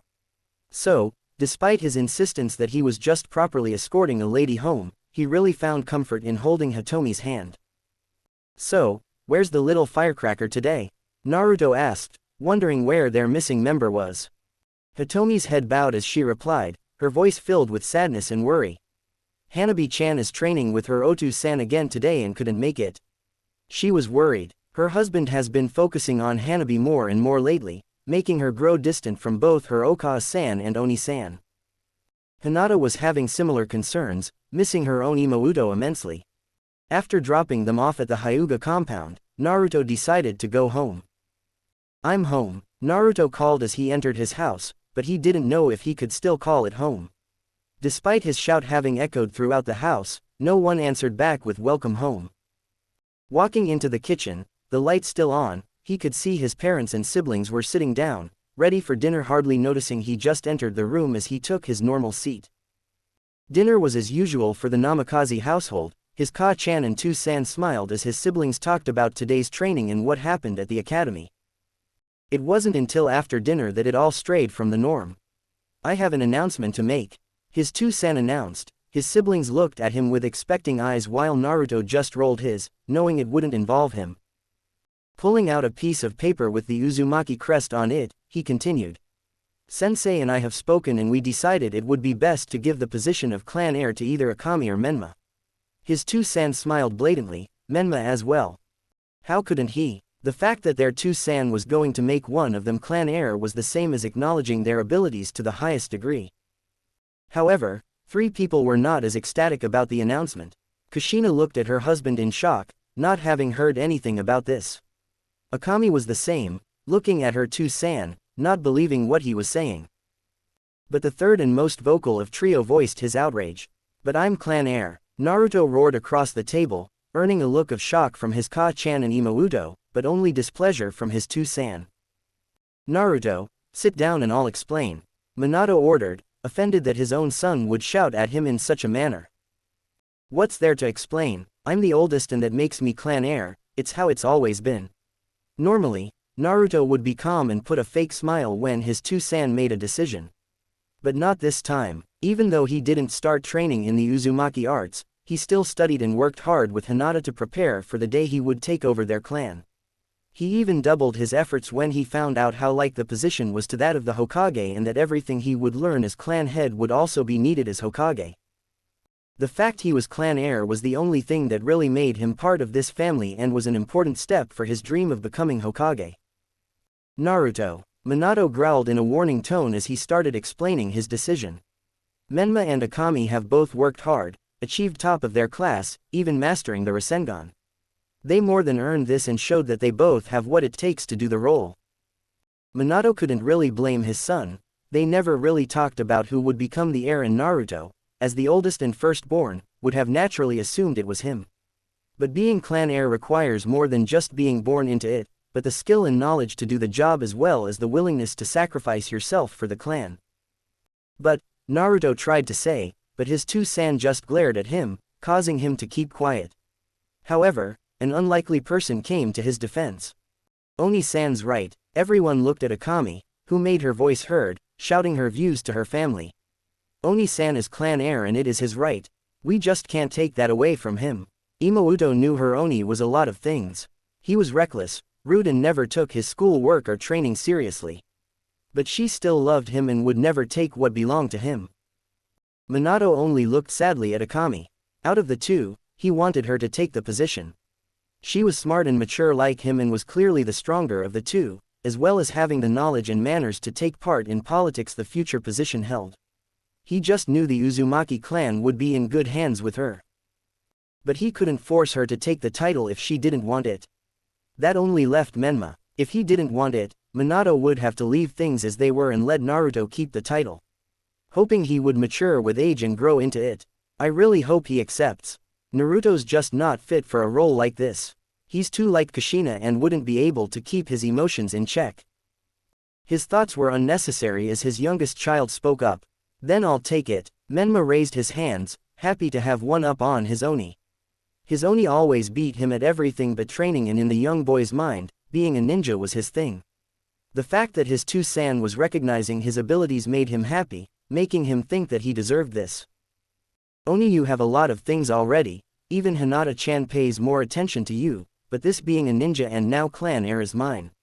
Another reason he wanted the title was because he knew Hinata was heir to her clan and hoped it would help him get closer to the shy Hyuga he had a crush on since forever. Akami only looked at her Ototo in shock. You can't be serious. Menma glared back, raising his own voice to his Imouto for the first time. And why not? We trained for this, we worked hard, spending countless hours training and getting stronger. Either of us deserve this more than Oni, who only messes around. Menma was angry at his Imouto's response. He always hated that while they were training, his Oni was goofing around with Hinata-chan. Both him and his Oni-chan both put the effort in, so why shouldn't they reap the benefits? We worked hard for this. I worked really hard. So why can't I enjoy and accept it? Seeing that this discussion was spinning out of control, Minato decided to end it. That's enough. Menma will finalize the agreement tomorrow. For now, think on it. Being clan heir is a big job and is not one to take on lightly. Minato dismissed the family. Naruto ran off and his Ototo left the room after, smiling, having already decided to accept the title. Only his daughter and wife remained behind for answers. Minato, what was that? How could you make that decision without my consent? Minato looked at his angry wife. It's as I told you, both Menma and Akami worked hard. They even mastered the rasengan a few months ago, which we both agreed to make a clan jutsu. They deserve this, was Minato's response, hoping to placate his wife. But what about Naruto? His wife asked. He knew it would be hard to convince her, but he needed to. It was obvious that Naruto wasn't suited to the task. Kushina-chan, you know as well as I that Naruto does nothing but goofs around, playing pranks on people or getting into fights. Is that really the attitude we want for a clan heir, especially when the Uzumaki clan is almost extinct? Kushina wavered a bit. She knew all too well what he meant. After all the complaints from his pranks and fights get forwarded to her as his mother. The mentioning of her dying clan was the final nail though, because it made her think what her clan needed to survive and rebuild itself. Being clan heir was basically deciding the future of the clan. Could Naruto do it? Could he rebuild our clan back to its former glory? Kushina was at a loss. Her instincts as mother was screaming at her that it was wrong and that Naruto should keep the title. But the clan matriarch side of her was telling her not to let her emotions rule her and consider Minato's proposal. That it was what was good for the clan. See Kushina, you know as well as I do that our clan needs someone strong and dependable to rebuild itself, which both Menma and Akami are. Kushina could only stay silent as a mother, she wanted no part in it. But as the last Uzumaki, she couldn't outright say that her husband was in the wrong if you thought about the clan's future. Seeing his wife go unusually quiet, he knew he got through to her. Turning to their daughter who was still in the room, he asked. Akami, are you sure you don't want it? You've earned the right to it as much as Menma has.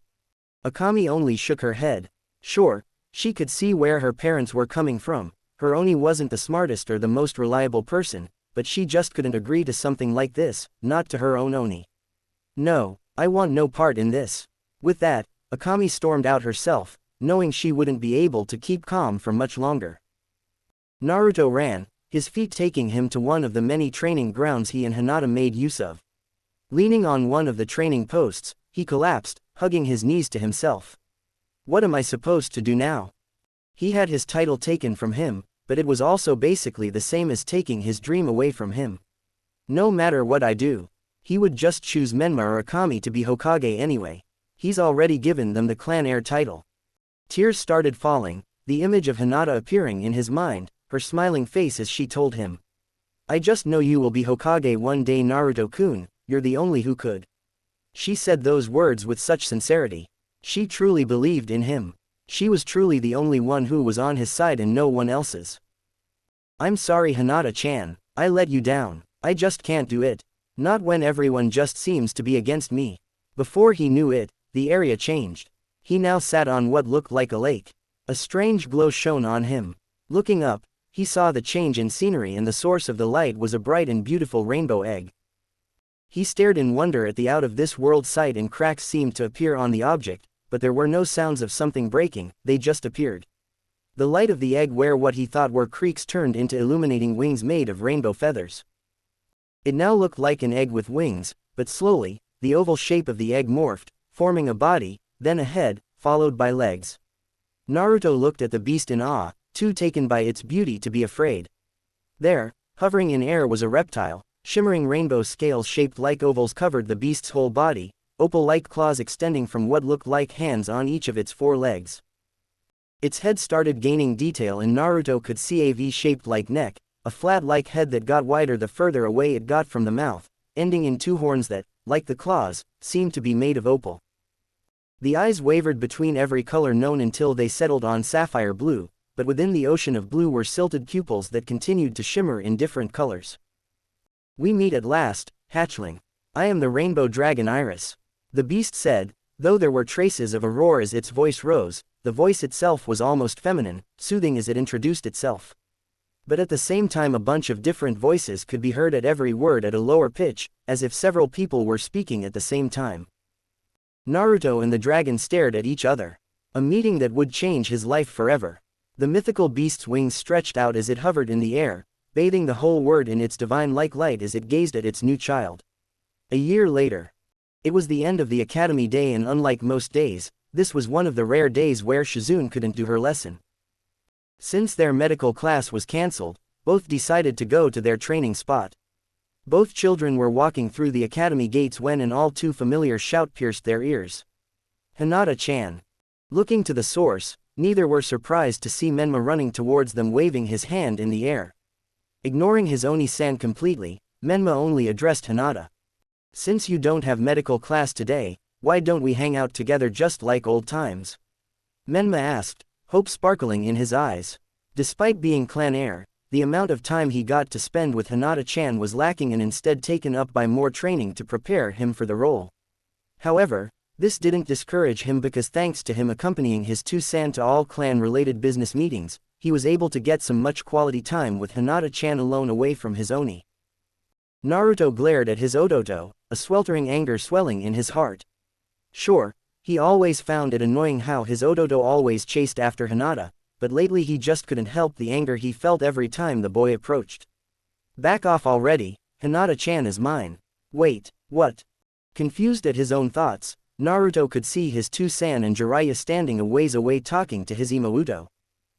Jiraiya glanced towards Menma and Hinata with a smile on his lips. "We do have some training planned, but if the boy makes headway with that girl, then it's worth skipping just this once.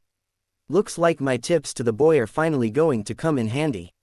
A perverted grin made its way on his face, imaging the future inspiration his student in the Hyuga would provide. "Oh yes, you chose well, my student. That Hyuga is going to be one hell of a looker when she's older," the perverted sage thought, eyeing the already well-developed girl. Ero Sanin ruptured his eardrums. With a slight shiver, he turned to his other student who was clicking her fists maliciously. "Remember what Kaa-chan and I talked about, no perverted thoughts at all around Menma." Akami growled, causing the man to gulp. Kushina made good use of Akami being a girl who would report all perverted actions back to her, then help dish out punishment. The girl's red hair was standing up a bit, just like her Kaa-chan's did when enraged. Back with Menma, Hinata only rolled her eyes as she stated her usual response to the boy's plea. "Sorry, but I already made plans." "Sorry, Menma," she told him. It was true, she did have plans, but she was far from sorry. Naruto was the only boy she could ever see, and she was completely oblivious to Menma's attempts to earn her affection. Turning, Menma glared at his Oni, knowing that his crush's said plans were with him. Naruto ended up glaring back. He used to be more tolerable to Menma, but after the last year and the fact he kept bothering his Hinata-chan, Naruto had enough with going easy on his sibling. "Menma, let's go." Their 2-san called and Menma walked over to join him. "Got turned down again, Odoto," Akami stated with a smile, knowing all too well of her Odoto's long-held crush. She was happy and thought they would make a good pair, even though his confidence had improved. her Ototo would always be the shy little kid that followed her and their Oni-san around. Menma glared at her, not liking the statement. Don't worry, I'm sure you'll get your chance, just keep at it and she'll sure to say yes one day. Akami encouraged. Menma grew a bit sad at this though. And when will that be? I've been trying for years to get her attention, but nothing seems to work. Akami put a hand on her Ototo's shoulder to soothe him. A smile broke on Menma's face after seeing his Oni-chan's support. I suppose she really does live up to her name, she's like a shining light that makes a sunny place so close, yet so far, but you can still feel the warmth and kindness she generates. Akami just laughed, unable to hold it after her Ototo's attempt at being poetic. Man, you really have it bad for her, don't you? Akami said between giggles. Glaring at her, Menma declared. Just laughed it up, someday I'll reach that sunny place and then Hinata-chan will be my shining light. His words only caused Akami to laugh harder. Jiraiya was scribbling down notes as she did. Keep it up kid, this is pure gold. Girls will just eat this mushy stuff up. As Jiraiya wrote down on his notepad, his instincts kicked in as he finished the final word and alarm balls went off in his head. Looking at Minato, he saw an equally stunned look. Both adults looked at each other, realizing that they both had the same thought as that word brought up a certain phrase. Their union will bring new hope, or despair if the child loses his light, darkness awaits those who took their beloved away. The mention of that one word changed everything and made them both think. Menma is the child of prophecy. Naruto looked at his siblings and Two-san walking along happily, a stab of jealousy and sadness enveloped his heart. But as soon as it arrived it was chased away by a warmth that enveloped his hand. Turning, he saw Hinata giving him her lovely smile. Man, she's beautiful. Too engrossed in his best friend, he didn't even question his thoughts. To him, Hinata was truly the only beautiful girl there was for him. She stayed by his side, protected and supported him. She was truly his sunny place. A sanctuary to the darkness that haunts him, that only her loving light could chase away. Both turned to the direction of their usual training ground, their hands touched and then jumped away, almost as if a jolt went through them at the contact before they eased closer, eventually taking the other's hand with their own. Once they got to the training ground, Naruto smiled at Hinata before closing his eyes, digging deep down. Quickly making the ram, snake and tiger seals. Bunshin no jutsu, clone jutsu. A poof smoke appeared, but as the seconds ticked by, instead of a clone of Naruto, hovering in the air was an ethereal dragon. Her appearance was see-through and not even a tenth of her natural size. Iris looked at the boy she knew for a year now. Iris-sensei. Both children greeted with smiles, causing the small dragon to bow in acknowledgement. Greetings, little ones, she greeted with a smile. With the seal preventing her from leaving the boy's body, this form was the only way she could exist within the outside world at the moment, and it was great to be able to leave, even if she couldn't feel the wind as she flew in the sky. What are we going to be doing today, sensei? Hinata and Naruto asked, excited for training. Hinata, I want you to go over to the river and practice what you've been taught while I review Naruto's jutsu. You've made amazing progress on your own style already, but you still have a habit of slipping into original Juken, gentle fist.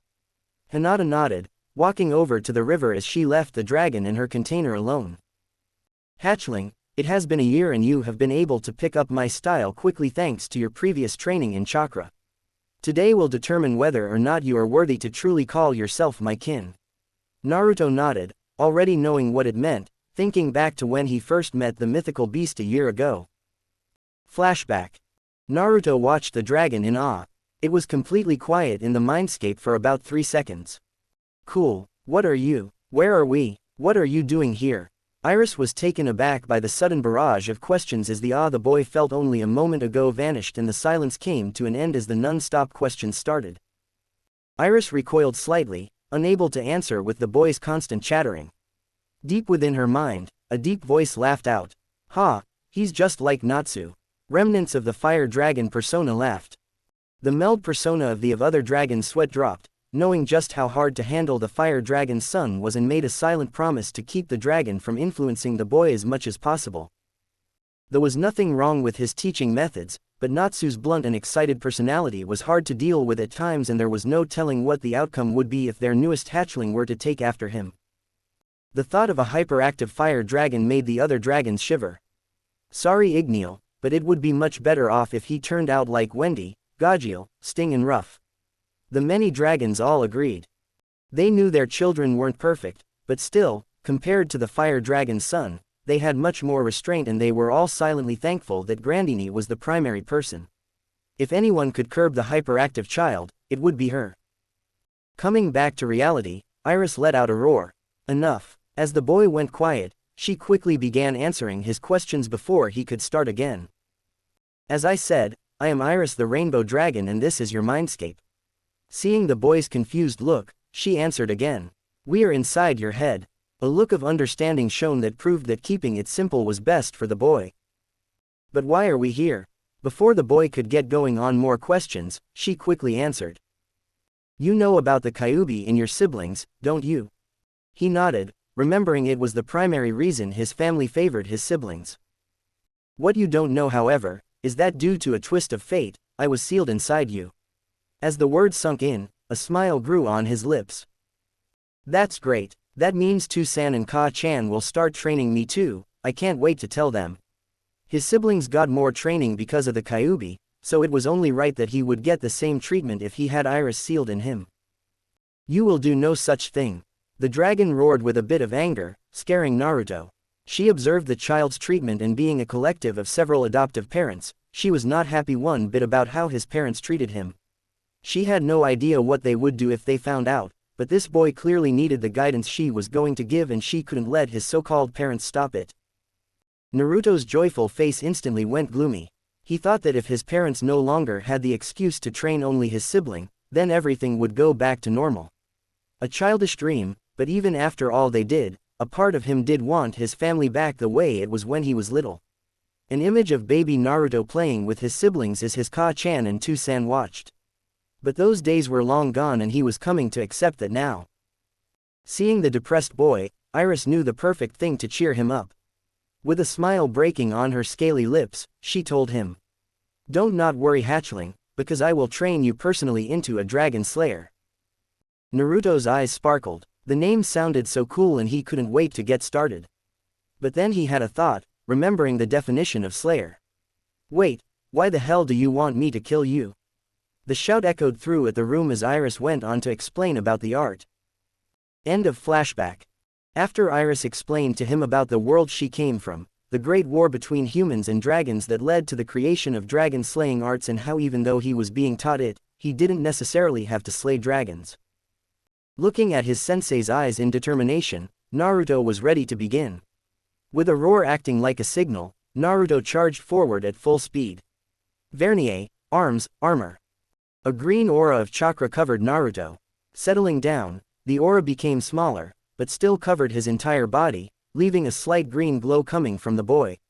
His speed increased to 3 times its normal amount, speeding through the trees, zigzagging and jumping out of the way of all obstacles. In less than 30 seconds, he spotted the first target set by Iris and Hinata the other day. Changing direction, a whirlwind of wind chakra gathered around his right hand. Heading straight for the target, a human-shaped doll, he shouts. Sky Dragon's crushing fang. Right before Naruto was about to collide with the doll, he slashed his hand forward. At first, nothing happened, as if he just passed it at the last second. Without stopping, he immediately went after the next target. It was only then that the doll was slashed into millions of bits by a whirlwind. Naruto, following his nose, jumped down a nearby cliff. At the bottom was 3 more targets, but as he fell, a peace tripwire broke. From all directions, kunai and shuriken assaulted the boy. But even so, when the large number of weapons approached, he only smiled. Shifting all his weight to one side, he turned in midair and said, Sky Dragon's claw. With a spiral of kicks from each leg, 2 strikes of wind plowed down to the targets, taking the weapons with them. As they crashed down to the targets sharply of metal, wood and earth went everywhere. Landing safely out of harm's reach, Naruto just kept going, leaving a crater from his last technique. It wasn't long that he found himself surrounded by multiple targets, and unlike the ones before, they all had weapons that fired at him as soon as he came into the clearing. Sky Dragon's wing attack. With 2 whirlwinds forming on each arm, Naruto slammed them into the ground, sending all the targets and weapons aimed at him flying as a tornado appeared. Straight ahead, he could see the last target, and with only seconds remaining, he went for it. However, as he ran, a spike of wood shot out the ground, aimed right to his midsection. With no time to stop, Naruto took a deep breath and the spike collided into his stomach. The green aura of his defensive aura protected him, preventing the spike from penetrating his skin and clothes. Cheeks puffed, he roared. Roar of the Sky Dragon. Breathing a tornado from his mouth, both the target and spike in front of him, along with anything else to cross the wind of destruction's path, was obliterated. Smiling at the mass destruction left in his wake, he turned to the left where Iris projection was flying in. Good job. 1 minute on the dot, you pass. Looking at his sensei, Naruto gave a brief bow as she congratulated him. As of today, I officially recognize you as a Sky Dragon Slayer. Yada. Naruto jumped up in joy. For the first time, his hard work was finally being recognized. Iris smiled. The effects of chakra on Dragon Slayer magic had a big boost in its effects, and now Naruto could finally match even his siblings. However, this was only the beginning. Naruto still had far more to learn. Minato and Jiraiya were sitting in the Hokage's office. There's no doubt about it, Menma is the child of prophecy. Jiraiya told his student. Minato only looked at his sensei. It's been years since the prophecy came up and Minato was hoping it would never come up again. Can we be sure? Just saying a few words doesn't prove it. Minato reasoned. They prepared the siblings the best they could, but they still had no idea what the future would hold. Minato, he said the words exactly how they were in the prophecy. We need to make measures to ensure Menma doesn't go down the wrong path. The Toad Sage urged. What do you mean by that? Minato blue eyes looked into his sensei's serious black ones. You know very well, if the child of prophecy loses his love, ruin awaits him and the world will follow, darkness awaits those who take his beloved away. Minato knew those were bits and pieces taken from the prophecy, having read it many times over the years to ensure they didn't misinterpret it. We have to make sure Menma doesn't lose his light to anyone. With those words, Minato knew what his sensei was suggesting. Menma does like Hinata a lot, so I'm sure he would be okay with it, and him and Hinata have been friends since they were children. With those thoughts, Minato got the paperwork ready. Later that day, Hinata was in her room. It was evening now. She had just gotten back from celebrating Naruto becoming a full-fledged Dragon Slayer. When she first found out, she was surprised, but after seeing the leaps and bounds in her Naruto-kun's progress, this was the best thing and just what he needed to keep pace with everyone. Originally her Naruto-kun was supposed to keep it secret, but the boy couldn't keep it from his best friend. Iris and the collective of dragons she was made of knew this all too well and made bets on how long and how he would tell his chosen mate about them. Surprisingly, it was Igneel who got it right with less than a day, with Naruto looking into Hinata's face and spilling the beans out of sheer guilt. The fire dragon didn't shut up for weeks about earning the right to train the boy in his art after he got his sky dragon slaying to an acceptable level. Hinata looked to the side, a sewing kit and what looked like a scarf on the side. She's been working on it for months now, intending to give it to him as congratulations for passing his test today and confessing her love, but it still wasn't finished. Oh, Naruto-kun, as her thoughts drifted to the young boy who stole her heart so many years back, a knock came from the door. Hinata, come to the meeting room now and put something nice on. Her Otu-sama ordered. Getting up, Hinata asked. Why, who's here now, Otu-sama? But no reply came, showing her Otu-sama left already. Begrudgingly, Hinata made her way to her wardrobe, knowing that an important visitor was here. Please don't let it be another marriage proposal. As she grew older, more and more people started noticing the beauty Hinata was becoming and were eager to claim the Hyuga heiress for themselves. Choosing a plain yellow kimono and doing up her hair into 2 buns, she looked into the mirror. Her already developed breasts could be seen, making her blush. She would much rather wear something less revealing, unless Naruto-kun likes it. She prayed whatever proposal her Otu-sama got this time would end up like all the rest. There was only one man she wanted to be with when she grew up. Hinata arrived only for her Otu-sama to give her a glare. These past few years, he only seemed to get colder and colder to her no matter what she did. Couldn't you have put on a better kimono than that? His voice was rough, a hint anger showing, and though his face still kept the normal Hyuga-like mask, it didn't stop the annoyance that showed in his eyes. This sent alarm bells going off in her head, Those words meant that her Otu-sama was actually hoping for her to catch the eye of someone. No, please, no. Naruto-kun. Her thoughts turned to worry as she slowly approached the meeting room with her Otu-sama, hoping beyond hope this was not what she thought it was. When the door opened, she prepared for the worst, but spotting the familiar mop of blonde hair of her beloved, she calmed down. This allowed her to further inspect the person waiting, seeing he was wearing the Hokage robes. So many thoughts went through her head, but the one that stood out the most put a big smile on her face. If he's here, then the one I'm going to marry is. Hope restored, Hinata quickly went to take her seat, a smile on her face. The thought of being engaged to her beloved Naruto-kun brought butterflies to her stomach. I don't believe it, I'm going to be engaged to Naruto-kun. Oh, thank you, Kami-sama. She shouted with joy internally, heart racing at the thought of her greatest wish coming true. It was only until she was almost to her seat did she notice there was another person in the room sitting on the other side to the Hokage. But what met her vision wasn't bright blonde that filled her heart with warmth and joy, but instead a dangerous crimson that turned her hope to dread. Hi Hinata-chan, Menma greeted, taking in the sight of her kimono. It wasn't the first time he saw her dressed in one, but every time took his breath away. Blushing the same color as his hair, he compliments his love. Wow, why you look beautiful. Hinata couldn't think. All the happiness that she had before thinking of her future with her Naruto-kun vanished and was replaced by something else entirely. She broke out in a cold sweat, her instincts telling her to flee as she asked one question. Why the hell is he here? Despite her question, she already knew there was only one reason why he would be here with his Two-san. Her own Otu-sama made it clear. This can't be. Tears started welling up. No one could see because she kept her head bowed taking her seat, not even acknowledging Menma. All she could do was pray that this meeting wasn't for what she thought it was. Hiyashi took a seat next to his Masumi directly facing the Hokage. About your early proposal, we of the Hyuga clan would be honored if my daughter and your son were to wed. Hearing those words, Hinata looked at her Otu-sama in fear, small tears ready to fall. She was about to speak up to say she didn't want to, that if she had to marry someone, then let be Naruto-kun. But reading his daughter's thoughts, he spoke again, stopping her words in their tracks. This works out well for the clan, especially since we have been debating on naming Hanabi clan heir. Those words shocked Hinata. It was the first time that she heard of it, but it was the Hokage who questioned it first. You mean Hinata isn't going to be clan heir any longer? The Hokage's voice was questioning, wanting to know the reason for the decision. Hiyashi remained calm and answered without missing a beat. Yes, it has been observed over recent years that Hanabi has shown more promise than her sister.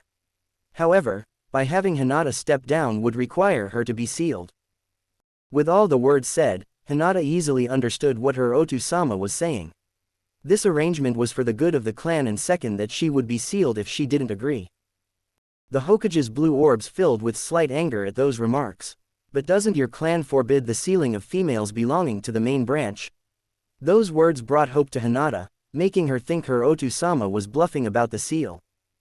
Normally yes, but since Hinata was heir indirectly of my blood, the elders find it prudent to have her sealed so as to prevent any conflict of succession from occurring.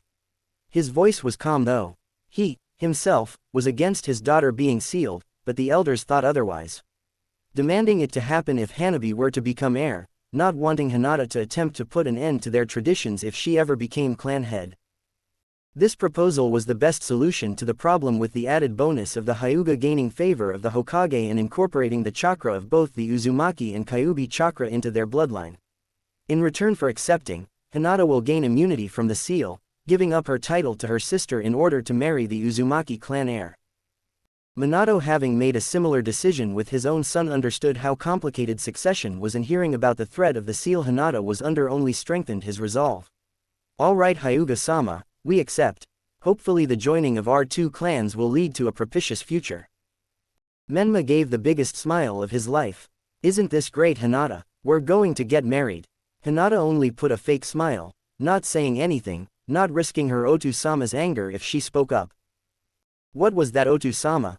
I don't want to marry Menma. Hinata shouted with all her might at her Otu-sama. You are and will marry him. Hiyashi growled, scaring his Masumi. Our clan has never been close to any of the previous Hokage. This is a once-in-a-lifetime opportunity and many of the villagers already agree that Menma is likely to become Hokage someday. In that case, why not Naruto-kun? He's also the son of the Hokage and would fit the role just as well. Hinata cried, tears streaming down her face. The Kyuubi chakra possessed by Menma will only increase the effects of the Uzumaki and Hyuga bloodlines merging, and he is also the future head of the Uzumaki clan. I doubt the elders would be as willing to let the matter of you being sealed go if you were to wed anyone else. Hiroto-sama wasn't listening, he already decided that this was for the best. This for the good of yourself and the clan. If you don't go through with it, you will be sealed. Hinata only looked down, tears falling freely as she became trapped by her clan. But, I love Naruto-kun, she cried, the image of her first only love moving further and further away from her. You are forbidden from seeing him as much as you have. You are engaged and it would not do good for the clan's reputation if you were to be caught messing around with another man besides your future husband. Hiyashi ordered, leaving his crying Masumi alone. Hinata collapsed, tears falling. She didn't want this. She didn't want to marry someone she didn't love. Hinata fled the compound in tears, not caring where she was going, desperate to escape. Hey, someone cried as she bumped into them. As Hinata fell, strong arms encased her, filling her with a sense of protection and warmth. Looking up, her teary eyes crossed with the blue orbs of her beloved, concern etched across his face. Hinata-chan, what's wrong? Naruto asked frantically, hugging his friend closer. Hinata only sniffled, griping Naruto's shirt tighter, burying her face into him, trying to make all the pain and sadness go away. Anger flared in Naruto's eyes as he held on to his Hinata tighter, pulling her closer to him, making it seem that the two were almost the same person. When I find the person who made my Hinata-hime cry, I'm going to. His enraged eyes flashed red for a second before returning to normal. A gentle look swapped out the rage as he stared down at his beloved. Now was not the time to go on the rampage and kick someone's ass. No, that came later. At the moment, his light needed him. He would chase away her sadness and worries just like she did for him so many times before. Bringing his hand up, he began to soothingly stroke her hair and then going all the way down the side of her back. Hinata shivered slightly at the attention, burning up as she felt the all-too-familiar feeling of the love she had for the boy in front of her. Minutes went by, but to the boy and girl who were embracing, it felt so much longer. Finally, Hinata looked up at the blue orbs she fell in love with so many years ago. Naruto-kun, she whispered, puffy red eyes full of fear and seeking comfort. Don't worry Hinata-hime, whatever's wrong, I'll fix it and then beat up the one responsible. Naruto assured, his azure eyes sparkling with affection and resolve to protect his hime. She couldn't spit it out. Her mouth went dry, no sound coming out. She tired looking away, but Naruto's hand came up, turning her back to him for before it rested on her cheek, supporting her head up and offering comfort. I'm being forced to marry, she cried, her head instantly taking its place back on Naruto's chest as she cried more. Naruto froze as the words processed. He unconsciously griped Hinata harder, hurting her a bit, but she didn't care. She needed him. Fear rose up in Naruto. His heart felt like it was going break in two, his own heart and breath started racing as a cold sweat started. Hinata-chan's getting married. No, she can't get married, she just can't. Even as he said it though, he couldn't come up with a reason why it hurt him so much. It was only when his shocked face looked at his pained friend that he realized why. The ache he felt as she saw her cry. The memory of her smile bringing him so much warmth and comfort. She can't because I. Lifting up Hinata's head, his eyes shone in anger, determination and most importantly love. I won't let you get married. I'll stop it, no matter what, I'll stop it. He shouted, his words bringing so much happiness to the young girl, but she couldn't let herself bring her hopes up. You can't Naruto-kun, Hinata whispered, more tears falling. She wanted his words to be true. She didn't want to marry anyone but her Naruto-kun, but she knew this was one battle Naruto wouldn't able to win. But I will. You don't want it and there's no way I'm going to lose you. He shouted, and with every word Hinata felt her hope growing, wanting him to do it. To save her like the prince she always saw him as. But you can't. It was barely a whisper, but Naruto clearly heard it. And why not? He shouted, his own anger being loudly heard. Hinata struggled free. shouting with all her strength the words that tore Naruto apart. Because the one I'm marrying is Menma. The ones responsible are your family. I can't ask you to fight them. Every word felt like a betrayal to Naruto. The ones taking his Hime away were his own flesh and blood. He would have to choose between his own family or his beloved Hinata-chan. Looking down at the sobbing mess of the girl that's been his light for so many years, there was no contest. Bringing her into another hug, he forced her to look him in the eyes. I don't care if it's my family, or the whole fucking village or even the whole world. His shout sounded throughout the night, the heat of his determination lighting a flame within her. For so many years, you've stayed by my side. You've never abandoned or hurt me, while everyone else did. My world became darker and darker. Yet you remained. His eyes shone, sparkling in the dark light, conveying his feeling to the girl before him. You are my light, my joy, my very reason for living. You are my only sunny place within this dark world. And I, the boy cried himself, realizing just how important the girl before him was, just how much he needed her. I love you. With those words, Naruto kissed her. Warmth spread from her lips throughout her very being, chasing away all the anguish she felt moments ago, replacing it with unbridled joy and love. The new couple stood there for eternity, reveling in their mutual love for one another. As they both pulled away, they were at peace. The tears of sadness were now tears of joy. I love you. I don't care if they are my family. I won't forgive anyone who tries to take my sunny place from me. I'll protect you like you always have me. I'll be your light for once. Hinata smiled brightly, filling Naruto with warmth. She was truly his sunny place, as it looked like it was daytime in the middle of the night with how bright her radiance was. Hinata was delighted. Her love confessed to her. Her beloved Naruto-kun felt the same way about her that she did him. Her voice carrying with it her joy and love, she finally confessed her own feelings. Naruto-kun, I love you too. I always have and always will. I don't want to live in a world without you. Hinata hugged Naruto for dear life. Don't worry, you won't have to. We'll make it through this together, like we always have. As Naruto hugged her back and leaned his head on her shoulder, an image of a photo appeared in his mind. It was a family photo of when he was 3.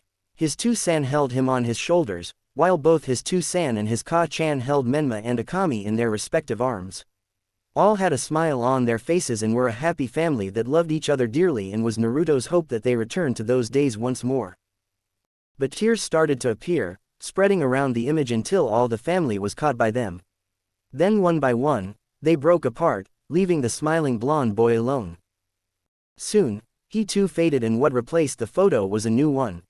One with the same boy, with a smile and an arm wrapped around the back of a blue-haired girl, who was blushing. I won't forgive them, not anymore. I won't let them take my Hinata Hime away from me. No matter what. This is the final straw. With those thoughts, Naruto took in his beloved sent-in. His ex-family will know his wrath for trying to take his light away from him. Forgiveness won't be given so easily this time. They will pay for the pain they caused both him and his love. Chapter 8, A Declaration. It was a warm day in Konoha. Naruto smiled, watching the rising sun from the Hokage monument, his beloved Hime by his side. Yes, today was the day it all changed. The sun came over the village wall, its light chasing away the shade of night. I'm not sure this was a good idea, Naruto-kun. His beloved spoke up, her pale lavender eyes conveying concern.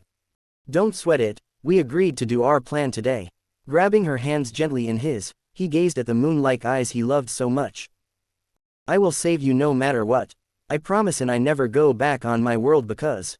His voice was cut off as she gently whispered. Because that's our ninja way. Hinata finished the words of the one she loved. Those words were only one of the few of many things she loves about him. Just as the rays of the sun reached them, the two shared a kiss, embracing each other. Their handiwork behind them was revealed for all the villagers to see. In the Namikaze household, everyone was just about waking up. Akami went in to wake her Oni. Jez Oni-san, couldn't you get up early for once? You know what day it is. Opening her Oni's door, she blinked in surprise to find an empty room and a made bed. What the hell? Entering the room, she expected her Oni to try and pop out and surprise her, but she was sorely mistaken. No bloody way. There's just no way Oni-san could have been up before me and Ka-chan. In all these years, Her Oni has always been here waiting for someone to wake him up.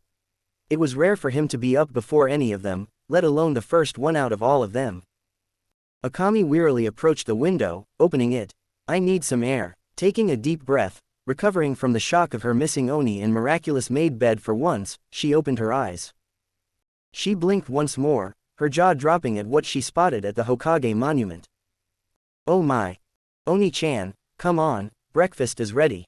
Her Ototo called, seeing her in their empty Oni's room. He entered. Hey, what you looking at? He asked, pushing her aside to see whatever had his Oni-chan's interest. His eyes flashed red at the sight he saw. His hands griped into the wood of the window sill, leaving marks, before sprinting down the stairs. Hitomi was waking up herself, clearly seeing her daughters and her boyfriend's work from her garden. A small smile showed up as she took a sip of tea. I'm happy for you too. But the smile quickly faded as she remembered her husband. Flashback 2 years prior. Hiyashi, what do you think you're doing? Hitomi shouted at her husband, who only looked at her in confusion. Hitomi-chan, I don't understand what's wrong. The clan head showed his softer side to his loving wife. Hitomi went an unlikely red at her husband's response. You're what's wrong. You know how Hinata-chan feels about Naruto, yet you're forcing them apart. Hiyashi sighed. He was expecting his wife to come to him about this, but it didn't stop him from dreading it. Hitomi, it's for the best, Hinata. It's not for the best. Hinata is happy with Naruto and you're taking that away from her. His wife cut him off, only thinking about her daughter's happiness. Hinata is marrying the son of Hokage. Her future is all but secure and the clan elders won't be able to touch her. Hiyashi stated his point. How couldn't his wife not see that this was what was best for their daughter? Then why not Naruto-kun? He's the Hokage's son too. If you need to marry Hinata off to someone, it should have been the child of the Hokage that she loves. His wife argued, pointing out the holes in his statement. The elders would never let it go if Hinata were to marry someone who was not heir to another clan and would have demanded she be sealed. This was what was best for her. Hiyashi growled, but Hitomi didn't budge, glaring up at him from her wheelchair. What's best for her, or best for the clan and yourself? If you really thought that way, you should have kept her as clan heir. It was obvious her husband was doing this for himself and clan rather than for their daughter.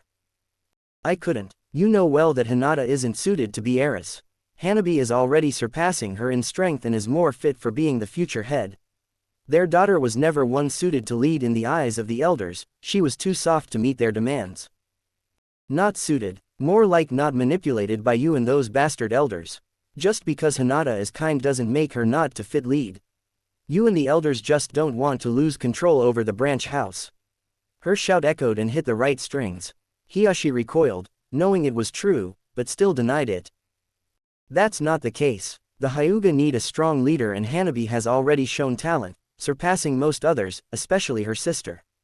The clan head regained his composure, looking down at his wife with slight sadness.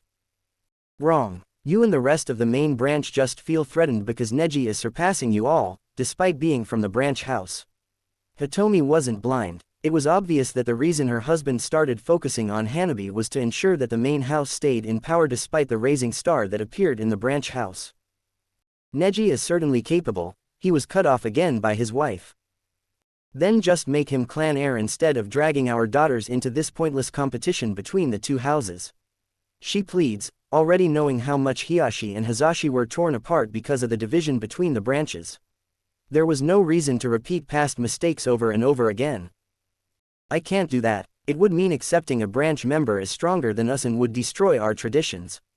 Hiyashi shouted. Whether his wife liked it or not, he was clan head and had a duty to uphold the clan's traditions no matter how wrong he, himself, felt they were personally. What good are traditions when it is tearing our family apart? Be warned, Hiyashi, keep this up and we will end up losing our daughter. Hinata is much stronger than you or this clan can see, and it is that strength that this clan needs the most.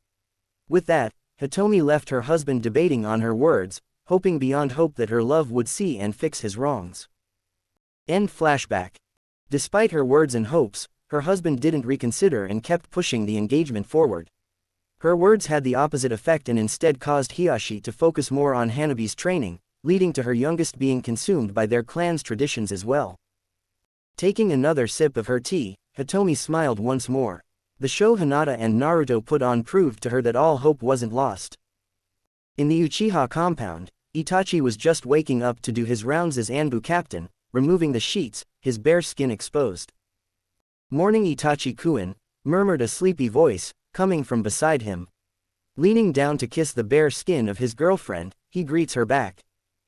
"Morning Izumi-chan, did I wake you?" he asked with concern. Izumi's hand reached to him and using his weight to pull her up until she hugged him. "I'm fine, I'm used to it, but I am a bit sore from last night, you troublesome weasel." Itachi blushed as Izumi nuzzled his neck. Sorry." Itachi gulped, trying not to focus on the extra weight and soft skin he feels on his chest. "It's alright, got another tough day in Anbu?" she asked, leaning on Itachi, tempting him to have a repeat of the previous night. "It should hopefully be easy. I'm taking someone else's patrol so I can have most of the day free and celebrate Sasuke's graduation." Izumi perked up from this, her sleepiness fading slightly as she finally gave her boyfriend room to breathe. "That's right, Sasuke-kun is graduating today, I'll make sure to go over there in the afternoon as well." Giving her a quick kiss on the lips, Itachi got up and started collecting his scattered equipment around their shared apartment. However, one look out the window caused him to drop all of it as he slapped himself. Just one easy day, is that really asking too much? Seeing her boyfriend's slight despair, Izumi got up to see what the commotion was about. Sniff, sniff, turning to his side to see his now crying girlfriend who comments on the villagers' #1 troublemaker's latest prank. "Itachi-kun, isn't that just adorable?" Izumi squeals, unable to stop her tears. Itachi couldn't help the small smile, but also couldn't help but feel something was off. Getting a sudden shiver, Itachi looks at his lovely girlfriend who was now cutely pouting and glaring at him. "Itachi, why don't you ever do anything like that for me?" Izumi accused, the look of anger in her eyes causing Itachi to back away. "Now Izumi-chan, defiling the Hokage monument is a serious crime. I just couldn't do it." His words were stopped as Izumi picked up his katana, which thanks to him dropping earlier, was now unsheathed. "You don't love me enough," she cried, throwing the sword at him, but thanks to quick ninja reflexes, Itachi easily evaded it, only to turn to see Izumi ready to throw more things at him. "Come back here," was shouted after a few minutes of running around the room to gather up his equipment before making his escape out the window, a small fireball following behind him. Landing on a nearby pole, a jealous voice greeted him. "Looks like someone had fun last night." Shisui spoke up on the neighboring lamp post next to Itachi. He glared at Itachi with tired eyes. "Not a word," Itachi threatened before proceeding to get dressed and put on his gear. "You know, when I recommended you move into the apartment next to mine, I never thought I would lose sleep because of it." The elder Uchiha commented as Itachi put the last of his gear on. "Sorry, we just can't help it," Itachi responded to him, offering a sincere apology. "Look on the bright side, once you finally get together with Nori, you can get us back." A devilish grin spread across Shisui's face. "Don't worry, I plan on it. But looks like you got it tough this morning," he told him, looking at his friend's haggard appearance. "Yeah, thanks to Naruto. She got angry that I've never done anything like that for her." Itachi blew his hair back into place, finally gaining his usual neat appearance. "Can't blame her though, I mean it is adorable what he did, no wonder girls are jealous of it." Both Shisui and Itachi shared a smile. "Yeah, I know, but Izumi-chan's been acting weird lately. By what I heard last night, it can't be all bad." The body-flicking nin cut in only for his friend to glare at him. "Sorry, my bad." Turning back to the matter at hand and the mess they are going to have to sort out today. Damn Naruto, couldn't have taken his graduation day easy for once. He runs us ragged almost every day already. True, but it's not all bad. I mean it is fun and good morning exercise chasing him down. Itachi glared at the elder Uchiha. "Shisui, you've never got tricked into going into the hot springs when your Ka-chan and girlfriend was in there." Itachi glared, explaining the situation to both was hell and neither let him off the hook for weeks. "No, I just ended up in there when Kushina and Tsunade-sama were both there." The Uchiha shivered as his life flashed before his eyes. "I swear I shunshined out of there in top speed, but when I came out the other side, I had several broken ribs and was coughing up blood before I even knew what happened. She's a monster." The Uchiha's eyes showed something most veteran ninja never show, true fear. He was the second fastest ninja in the village, and even then, the slug Sanin was able to get him mid-teleportation, which should have been impossible. Both Uchiha looked down in anguish. That's it. Itachi activated his Sharingan, spotting Naruto and Hinata making out on the Hokage monument, infuriating him further. No more playing around. The boy's going to pay for all he put us through over the years. Shisui joined him, glaring at the blonde boy in the distance as he agreed. I hate to say it, but I really think this will be a last chance with him graduating. We can't let him win. This time, let's go all out. With those words, they disappeared after their prey to finish the little contest of cat and mouse they played over the years. On top the Hokage monument was written in big words made of wood and painted purple that said, Naruto Uzumaki is dating Hinata Hyuga, the most beautiful girl in the world. Naruto held his hime in his arms, waiting for the Anbu to eventually arrive. Spotting the first wave coming around, he quickly kissed Hinata on the lips one last time. Right, I'll see you later, just like we planned. He winked, causing the girl to blush. Naruto approached the edge before letting himself fall. Hinata only shook her head at her boyfriend's antics. She then giggled, remembering all the cinnamon rolls Naruto got to appease her after scaring her to death the first time. A swarm of Anbu rushed past her, after the boy following him over the edge. One appeared right next to her. I will escort you to the academy, Hyuga-sama. Hinata just nodded. The Anbu put a hand on her shoulder before the two disappeared. Naruto was plummeting to his death from the great Hokage monument, but no fear showed. Instead, he just calmly took in the feeling of the wind rushing as he fell. Opening his eyes, he saw the swarm of Anbu scaling down the cliff on foot. He smirked. The Anbu had to scale the great cliff side with chakra, since even for a ninja, plummeting non-stop from that height was a death sentence. With no buildings or good footing to use to slow their own descent, they would never catch up to him. Naruto looked right down, seeing the approaching ground, but still did nothing. The Anbu, seeing the boy wasn't doing anything to save his life, quickly let their chakra go, plummeting after him at the same speed, some even going faster since they pushed themselves off the cliff. This was exactly what Naruto wanted. Only a few seconds from the ground, Naruto flipped right when the Anbu were about to reach him. All the Anbu quickly pulled out wired kunai and threw them to slow their fall. Naruto channeled wind chakra to his feet, and with a swirl of wind coming from them, he propelled himself up, slowing his descent. For a few seconds, Naruto levitated off the ground before releasing his jutsu, his feet touching the floor as if he jumped only a few inches off the ground rather than plummeting to his death from the top of the mountain. Not even a second went by after he was only solid land before he dashed off into town. Behind him, two of the Anbu that were closest to him both landed roughly, not having set their wires quickly enough in their attempt to save the boy. Another three landed, doing rolls to get rid of their extra momentum before pursuing the boy once more. The chase now lead into town, Naruto beginning the next step of his plan to get rid of the remaining pursues. Looking back, he checked the number that was left. 3. I was expecting only 2 to make it after that fall, but they wouldn't be Anbu if I could lose them all so easily. Good thing I planned to lose at least 6 if it came down to it. With a smirk, Naruto passed the corner where his next trap was waiting. Losing sight of his target, the lead Anbu speed up, quickly turning the corner. Ah, was all he heard as something hard hit him the face, knocking him down. You bloody Anbu, what the hell are you doing popping out on an old lady? You could have given me a heart attack. His attacker was an old lady in her 60s, breathing heavily from the scare she just had, but from the anger she was showing she more than fine. Madam, I need. He didn't get to finish as the old lady hit him over the head with her bag, not stopping at all. How rude. You almost send a lady to her death and don't even have the nerve to apologize. The Anbu was defenseless from the women's attacks, his job forcing him to take the abuse from a civilian. His comrade passed by, his eyes looking and pleading them to help, but both looked his way, each rose an arm making a cross gesture, praying for their defeated friend. His friend only screamed as he was left at the mercy of the old woman. His comrades would help, but when chasing the trouble-making blonde, it was every man for themselves. The next one got lost as Naruto slipped under a passing fruit cart, causing the second Anbu to crash, ending up with his head inside a melon. Naruto looked at his last pursuer. You're going to regret being the last one, sorry buddy. A wooden fence in front of him, Naruto jumped over it and the Anbu followed. Steam clouded his vision, but catching the sight of blonde hair, the Anbu grabbed the figure hidden by steam.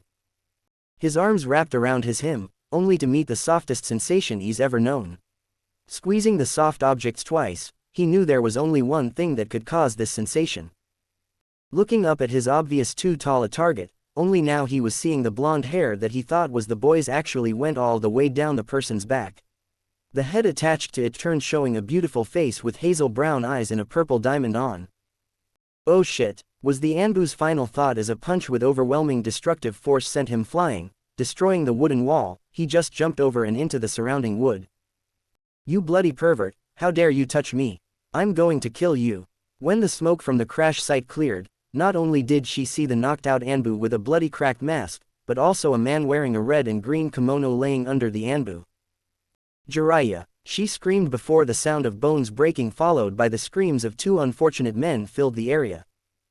In a non-destroyed part of the wall pattern seemed to fall down, showing a snickering blonde. Servers, you right perverts, he snickered, before quietly making his escape from the enraged woman. Naruto was heading to the academy by rooftop. Unknown to him however, crimson red eyes watched from above. The figure on one of the many lamp posts that cover the village reached into his shuriken pouch. 3 in each hand, throwing them at the unsuspecting boy. Naruto's ears suddenly picked up the sound of splitting air. Quickly jumping to the side, he narrowly avoided a set of 6 shuriken. Where did they come from? Naruto looked at the direction they came from, but right when his attention was diverted to the steel weapons, they changed direction right after him. Quickly noticing the change, Naruto did a backflip, once again narrowly missing the shuriken. As the shuriken passed, he noticed wires attached to each. Shit. Shuriken curved once more, but instead of going after Naruto, they collided with each other. The force sent them all different directions, causing the wires to tangle around the boy. With one final pull from the controller, all the wires tightened around Naruto, bringing him to a stop. His prey caught the figure jumped down from his vantage point. Itachi, I should have known. Naruto said, glaring at the approaching Uchiha. You really did it now, defiling the Hokage monument. What were you thinking? Naruto just rolled his eyes. What? I was just announcing how lucky I was to have such an amazing girlfriend to the whole village. Itachi's crimson glare bore into the troublemaker. Be that as it may, you're caught now and won't be getting away. Naruto just glared back, challenging the claim, before smiling. Looks like Izumi gave you a lot of trouble this morning. Itachi blushed, trying and failing to hide it as he glared at the blonde. His rush changing didn't allow him time to fully make himself presentable. Naruto closed his eyes, taking a deep breath. Itachi saw chakra gathering around him swelling. A torrent of wind blew from the boy, blasting the wires back, allowing him to escape. That's wind chakra. When did he learn advanced nature transformation like that? Itachi then watched the boy rush into the village alleys declaring. Did you really think that would hold me? So long, loser. Itachi smiled as the boy left. The chase was becoming more fun. Looks like we weren't the only one holding back, but I expected you to escape the wires. Not even seconds passed after the blonde boy entered the alley did a blast of fire come from all entrances. With that, Itachi disappeared in a shunshin. When Naruto entered the alley, Shisui's Sharingan eyes caught the familiar sight of Naruto's chakra. Smirking that everything was going exactly as planned, he made several hand signs. He took a deep breath. Fire style, fireball jutsu. Exhaling, a ball of fire filled the alley, bursting forth right at the runaway fugitive. Fire released, Shisui looked into the air waiting for Itachi to knock the boy to him. By flooding the alley, Naruto would have no choice to go up to escape in time. Itachi would knock him over to Shisui. When that happened, he would then trap him in a genjutsu. It was perfect. Itachi appeared above the alley, watching the sea of flames below him for signs of the blonde boy making his escape from the burning sea. Something's not right. Naruto should have escaped by now. While he watched the skies, Shisui's Sharingan caught something out of the corner of his vision. Looking back at the ally, he sees Naruto bursting through the wall of flame, fist back ready to punch his lights out. Impossible. Even if the flames were diffused to not injure him too badly, he shouldn't have been able to just walk through them. As he had the thought, Naruto's cocked back fist slammed into him, knocking down. But thanks to the Sharingan, a poof of smoke replaced the falling Shisui. A log appeared in his place. Ignoring it, Naruto ran into the next alleyway across the street. Shit, crazy fool, Shisui disappeared. From the skies, Itachi thought the same as he noticed Naruto running into another alley, disappearing like Shisui. He followed. Idiots, like fire would work on me. Naruto looked down though to see his orange hoodie was slain, having been burnt in several places. Sadly, thy hoodie did not make it, shall it rest in peace after his years of service to the destruction-prone blonde boy. Iris said, causing Naruto to glare. I resent that, he shouted, giving a quick prayer for his hoodie before continuing. You should have worn the new ninja clothes Hinata and I prepared for you. Iris spoke up, they wouldn't have burnt up. How the hell was I supposed to know they would use bloody fire against me? Naruto yelled, sweat falling down his brow. Sure, he could have just eaten it, but he was saving that surprise for much later. Iris didn't get a chance to respond as the two Uchiha appeared at both the front and back, cornering him once more. Damn guys, aren't you a bit too serious today? Naruto whined, a little pissed at having his favorite hoodie destroyed again. Both Uchiha just gave him the crimson glare of doom their clan was famous for. You've had enough mercy from us, come quietly and you won't get hurt. Shisui smirked from the front. Oh really, you haven't captured me in all these years. I don't intend that to change now. At Naruto's taunt, all three began to move, Shisui from the front, Itachi from the back. Naruto pulled out a small red sphere from his pouch, white markings adoring its surface. Throwing the sphere in the air, Itachi and Shisui didn't stop, instead their Sharingan deactivated the instant they saw the ball and their arms came up to shield their eyes. They learned their lesson long ago, but sadly it looks like Naruto didn't, or so it seemed. The white markings on the sphere glowed before exploding in a cloud of red smoke. Aw fuck, Shisui shouted as his lungs and eyes burned from the smoke. What is this? Itachi coughing, was the one who answered. Cough, pepper spray, his eyes teary and lungs on fire, he could barely speak. The cloud blocking sight of their target, they didn't see the veil of wind that kept the cloud of red smoke away from Naruto.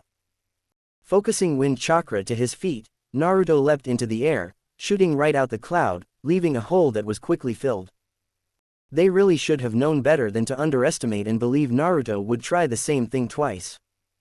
Itachi and Shisui quickly exited the alley, the enclosed space made it perfect for gas attacks, the wind taking much longer to disperse the cloud. Their eyes red, they looked back at the cloud noticing the absence of Naruto. Damn, he got away again. Shisui hit the wall in anger, coughing up more of the red smoke still trapped in his throat. Don't worry, we know where he's going and can cut him off. Both Uchiha quickly left for the academy, hoping to capture the boy. High in the skies of Konoha, Naruto laid down, the force of his jump carrying him hundreds of meters in the air. He took a deep breath, feeling the wind resulting his clothes and hair right before his momentum was going to wear off and force him to plummet to the ground by gravity's force, he whispered. Vernier. A green glow formed a sphere, causing him to hover there before falling slowly. Turning his sights to the academy, he slowly glided through the sky as if flying. As Naruto entered his classroom, all eyes turned to him in question at his latest prank. Hey, that's him. Why did he do it? I thought Menma was Hinata's fiancé. The most prominent question though, was that last one.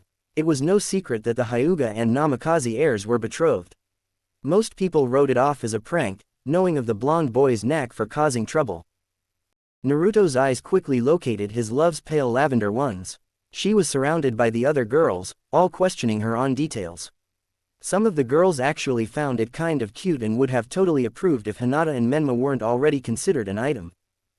Before he could even take his seat though, Naruto was tackled to the wall. The whole class stared to watch one pissed off Menma pinning his Oni to the wall. Naruto's blue eyes crossed with slitted crimson eyes ones as he stared into his Odoto's rage-filled eyes. What the hell was that? Menma growled, his features feral, showing the Kyuubi's chakra affecting him. Naruto just smirked, as if it was the most obvious thing in the world. What, didn't you read the sign? Hinata Haim and I are a couple. He taunted, his own blue eyes turning slitted, yet remaining the same color. It was as if two beasts were facing off with one another, trying to prove their dominance. "Don't fuck with me," Menma shouted, reeling back his fist to punch his Oni. Hinata gasped, preparing to go to her beloved's aid, but stopped as someone else grabbed Menma's fist. "That's enough. Cool down, both of you." Akami pushed both brothers apart, standing in between them as a mediator. Menma barely held himself back. It was only the next words his Oni said that actually helped him keep control. "Menma, remember what Tu-san and Ka-chan said about staying calm, get your chakra under control," Akami ordered. Menma's eyes turned back to their violet color, but the slitted pupils remained, signs that his anger was far from over. Turning to her Oni, Akami scolded him just the same. "Oni-san, that is going overboard. This is too much, you know that Menma and Hinata are betrothed. This is too much for one of your stupid pranks." Akami was angry at her Oni's insensitive act when he knew full well the siblings' relationship with the young Hyuga. "It wasn't a prank, I meant every word of what that sign said." The seriousness in his tone caused Akami and everyone else who knew of Naruto's easygoing nature to take a step back, not expecting his answer to sound so serious. All their classmates, except for a few who were focused on Naruto, all turned to Hinata, their gaze asking the question if what the blonde boy said was true. Before Menma could blow up at the statement, the same Anbu that escorted Hinata showed up behind Naruto, putting his hand on the boy's shoulder, he ordered. "Namikaze-san, please take a seat." Naruto could feel the annoyance the Anbu tried to hide behind his mask. Shrugging his shoulders, Naruto went to take his seat next to his love. "Didn't you see the sign? It's Uzumaki-san now." Akami was curious about this and actually started questioning the removal of their last name from the sign he put up. Did he do it for Ka-chan since she's the only Uzumaki left? What does he hope to get by doing that? The thought quickly went away though as her attention was pulled back to the boy and Anbu. Putting a hand on the boy's shoulder, the Anbu pulled him back. "And where do you think you're going?" he questioned the boy, who just glared at the stupid question. "I'm going to take my seat next to my beautiful girlfriend as always." Menma was about to fly off the handle but Akami kept a firm grip on the boy. "Oni-san, that was going too far," was her worried thought. Menma was ready to fly into a rage and she could only control him to a certain point. "No, you're not. Just take the seat right there and don't cause trouble." He pointed to the nearest seat. Naruto just rose an eyebrow and continued onward to his original destination. "Where do you think?" The Anbu was cut off as white seals glowed above him and pink paint splattered down on him like a waterfall. Iruka, who was silently letting the trouble diffuse itself, just face-palmed. "Naruto, I told you to stop rigging the classroom already." Naruto just shrugged, not stopping as he responded. "Don't worry Iruka-sensei, I'll make sure to clean up all my traps by the end of the day." Iruka just sighed at the boy's comment. There shouldn't be traps in the first place. Though a part of him was happy that after today, he wouldn't need to worry about entering a classroom full of traps ready to go off every morning. The Anbu, feeling humiliated and angry at the notorious blonde's actions, was about to grab and force him to obey, but a hand gripping his own shoulder stopped him. Turning, the Anbu was surprised to find his superior and the famous Shisui Uchiha behind him. "We'll handle it from here, go and get cleaned up." Knowing of the blonde's own reputation and seeing too the strongest ninja with stinging red eyes and haggard appearances was enough to convince him to disappear. Any boy that could cause two of the village's most feared and powerful ninja into that state just wasn't worth the paycheck he would be getting at the end of the month. "About time you got here. What took you?" Naruto taunted, smirking even while Itachi threw a kunai at the boy that just scrapped the boy's already burnt clothing. Both Uchiha gave the boy the best glare they could with their watery red eyes and noses, both asking themselves how the blonde beat them there at the speed they went at. Sasuke was dumbfounded at his Ni-san and friend's ragged and humiliating appearance.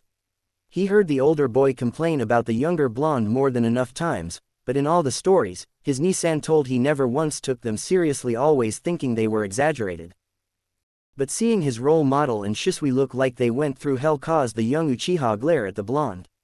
Not believing that two of his clan's strongest couldn't handle the little brat. The eldest Namikaze was a far cry from his younger siblings. He wasn't bad and was still in the upper echelon of the class, but compared to the red-haired siblings who matched the Uchiha as top of the class, the blonde just wasn't noteworthy until today. As soon as Naruto took his seat, Much to the ire of his odoto, Hinata started fussing over his ruined clothes. Don't worry, just the damn Uchiha's fire techniques. Naruto smiled and Hinata calmed down, knowing of the boy's immunity to fire. Alright class, first up for your graduation test will be a written assignment, followed by target practice and a ninjutsu test. All of these will determine whether you become a ninja or not today. With those words, Iruka started handing out papers for the written part of the exams. You may begin. With those words, all students took a pen and started filling in the answers. After the hour for the writing test was over, it was over to the target practice field. The final test was more of a tradition than a necessity. Taijutsu, Genjutsu and other areas were scored based on performance all year round, starting from their final 3 years at the academy. Since those scores were based solely on performance, it was possible to pass even if you failed the so-called final exam as long as you proved you had the skills needed to be a ninja in other fields. Naruto wasn't worried, his written scores weren't the best, but thanks to Hinata, he would easily pass. Besides Genjutsu, all his other fields would easily put him in the higher ranks in the graduation year, and the last 2 tests were easy passes for him too. Iruka started calling all students up one at a time. Naruto didn't pay attention to anyone else besides his Imouto and Hinata. Akami easily hit all targets, throwing the 10 kunai simultaneously, scoring a 10 out of 10 mark easily, earning the highest grade in the class right off the bat. Hinata Hyuga. Hinata went up to target range with silver kunai. She hit all 10 of the target dead on, throwing her kunai one at a time. Nice Hinata-chan, way to go Hinata Haim. Both Menma and Naruto cheered before glaring at one another. When Hinata came back to Naruto's side, he hugged the blushing girl, causing her to overheat as his odoto watched. Menma Uzumaki Namikaze was the only other person Naruto bothered to watch. Menma smirked at Naruto. Watch this Hinata-chan, this one's for you. Naruto fists clenched, but he remained calm. Menma pulled all 10 kunai between his fingers and threw them all at the same time like his Oni did. 9 targets hit the dead center, but the final one missed the bullseye by a few inches. Menma glared at his failure, though his grade was still the highest, easily earning him second place at the moment. The fact that he missed one when trying to show off to his future wife was unacceptable. Naruto Uzumaki Namikaze, Iruka called and Naruto didn't move. When his teacher glared at him, Naruto just pointed to the sign. Didn't you hear? It's just Uzumaki now. Menma grew even more pissed at the reminder of the mocking sign, but Akami finally started hearing alarm bells at her Oni's instance at not going by Namikaze anymore. I don't care, Naruto. I'm not going to change the order because of a sudden last-minute change to your name. You're up next. Naruto leisurely walked to the target range, throwing his custom silver kunai, a gift from his Haim one at time. He scored a 10 out of 10 no problem. Everyone, except for Menma, were impressed by the perfect score by the less noticeable Namikaze child. Akami was the most surprised, not realizing when her Oni became this good. When could Oni do that so easily? Though he didn't use any fancy tricks like his siblings, Naruto's scores easily put him in 3rd place with Hinata. Going up to collect his special kunai, no one noticed that Naruto pulled out his blades, that they were all embedded in the target all the way to the hilt. Something not anyone else was able to do, only managing to get them to impale the target up to halfway up the blade. The secret was that as Naruto pulled the kunai out, a faint and sharp blue aura could still be seen from the chakra-conductive metal they were made of. The second test ended with Sasuke scoring a 10 out of 10 simultaneous hit, just like Akami. The final results were: Akami, Sasuke 1st place. Menma 2nd place. Naruto and Hinata 3rd place. The whole class expected Akami, Sasuke and Menma to score the highest, though they all expected the trio to tie like they always did, but Naruto and Hinata raising through the ranks to 3rd was new and unexpected. Both children were the wallflowers of the group when it came to the academy, no one really noticing them besides the people in the medical classes, or Naruto when he did another prank. The two of them scoring so high was something no one expected. Naruto waited for his turn to take the final test, the ninjutsu portion of the exam. The class slowly filtered out one at a time and he was so bored, his Haim being part of the first lot up just made the wait even more unbearable. Looking down at the lower seats, he sees Menma glaring him. Naruto sticks his tongue out taunting the boy. Menma raises from his seat, only to have his Oni push him back down. Naruto chuckled, it was like this the whole time. Menma glaring, then him taunting him only for his imouto to sit him back down. It was funny, but got old very quickly. Akami Uzumaki Namikaze. Finally, Naruto thought, the first sign that his long wait was almost over. Akami gazed at her two brothers, hoping they would behave while she took the test. Her hopes were unfounded though, as seconds after she left the room, Menma went over to Naruto. Naruto just ignored him, paying no mind to his annoying ototo. Hey, Menma growled when he reached the desk. Naruto just ignored him, not in the mood to deal with a spoiled brat. His face twisting in anger, Menma slammed his hand on the desk. Listen to me when I'm talking to you. His anger-filled growl and slam made Naruto look at him. What does my ototo want? Is he scared of the big old test and wants his oni to comfort him? Naruto taunted as Menma went red in the face. Grabbing Naruto's shirt, he forced his oni to look him in the eye. Shut up, it wasn't request, but an order. Naruto showed no fear, as he started feeling the Kyuubi's chakra come from his ototo. Or what, your anger's wasted, even you should have realized by now that Hinata-chan hasn't and never will have an interest in you. At those words, Menma reeled his fist back, throwing a punch to his oni's face, but right at the last second, his name was called, stopping him in his tracks. Menma Uzumaki Namikaze, the instructor called. Reluctantly Menma left, but not before giving Naruto a promise of payback. This isn't over. Naruto watched his ototo leave, his smile quickly turned into a frown, remembering the shy little boy that used to cling to him all the time.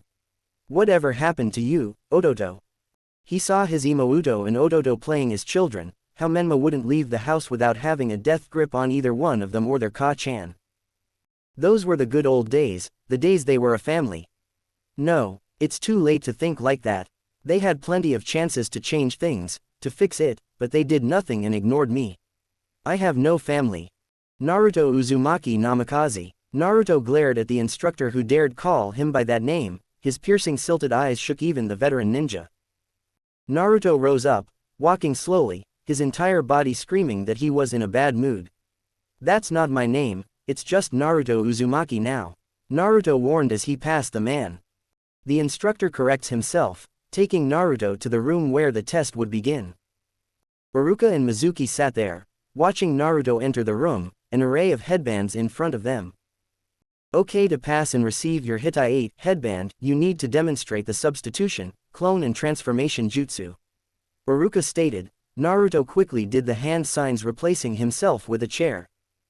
Next, with hand signs so fast that Iruka could barely see them, 5 Narutos popped up in front of him in smoke. Good, Iruka said. Naruto was guaranteed to pass anyway, thanks to his overall score. Can we transform into anything? Naruto asked out of the blue. Yes, as long as the jutsu itself is up to standards, it could be anything. He was taken aback by the sudden question and he only hoped the number 1 prankster won't transform into anything to outrageous. Shit, I missed my chance to make sure he didn't do that. A poof smoke later, Iruka resigned himself to one last prank, only to be mesmerized as a rainbow light bathed the room and caught a sight of a creature no one ever seen before.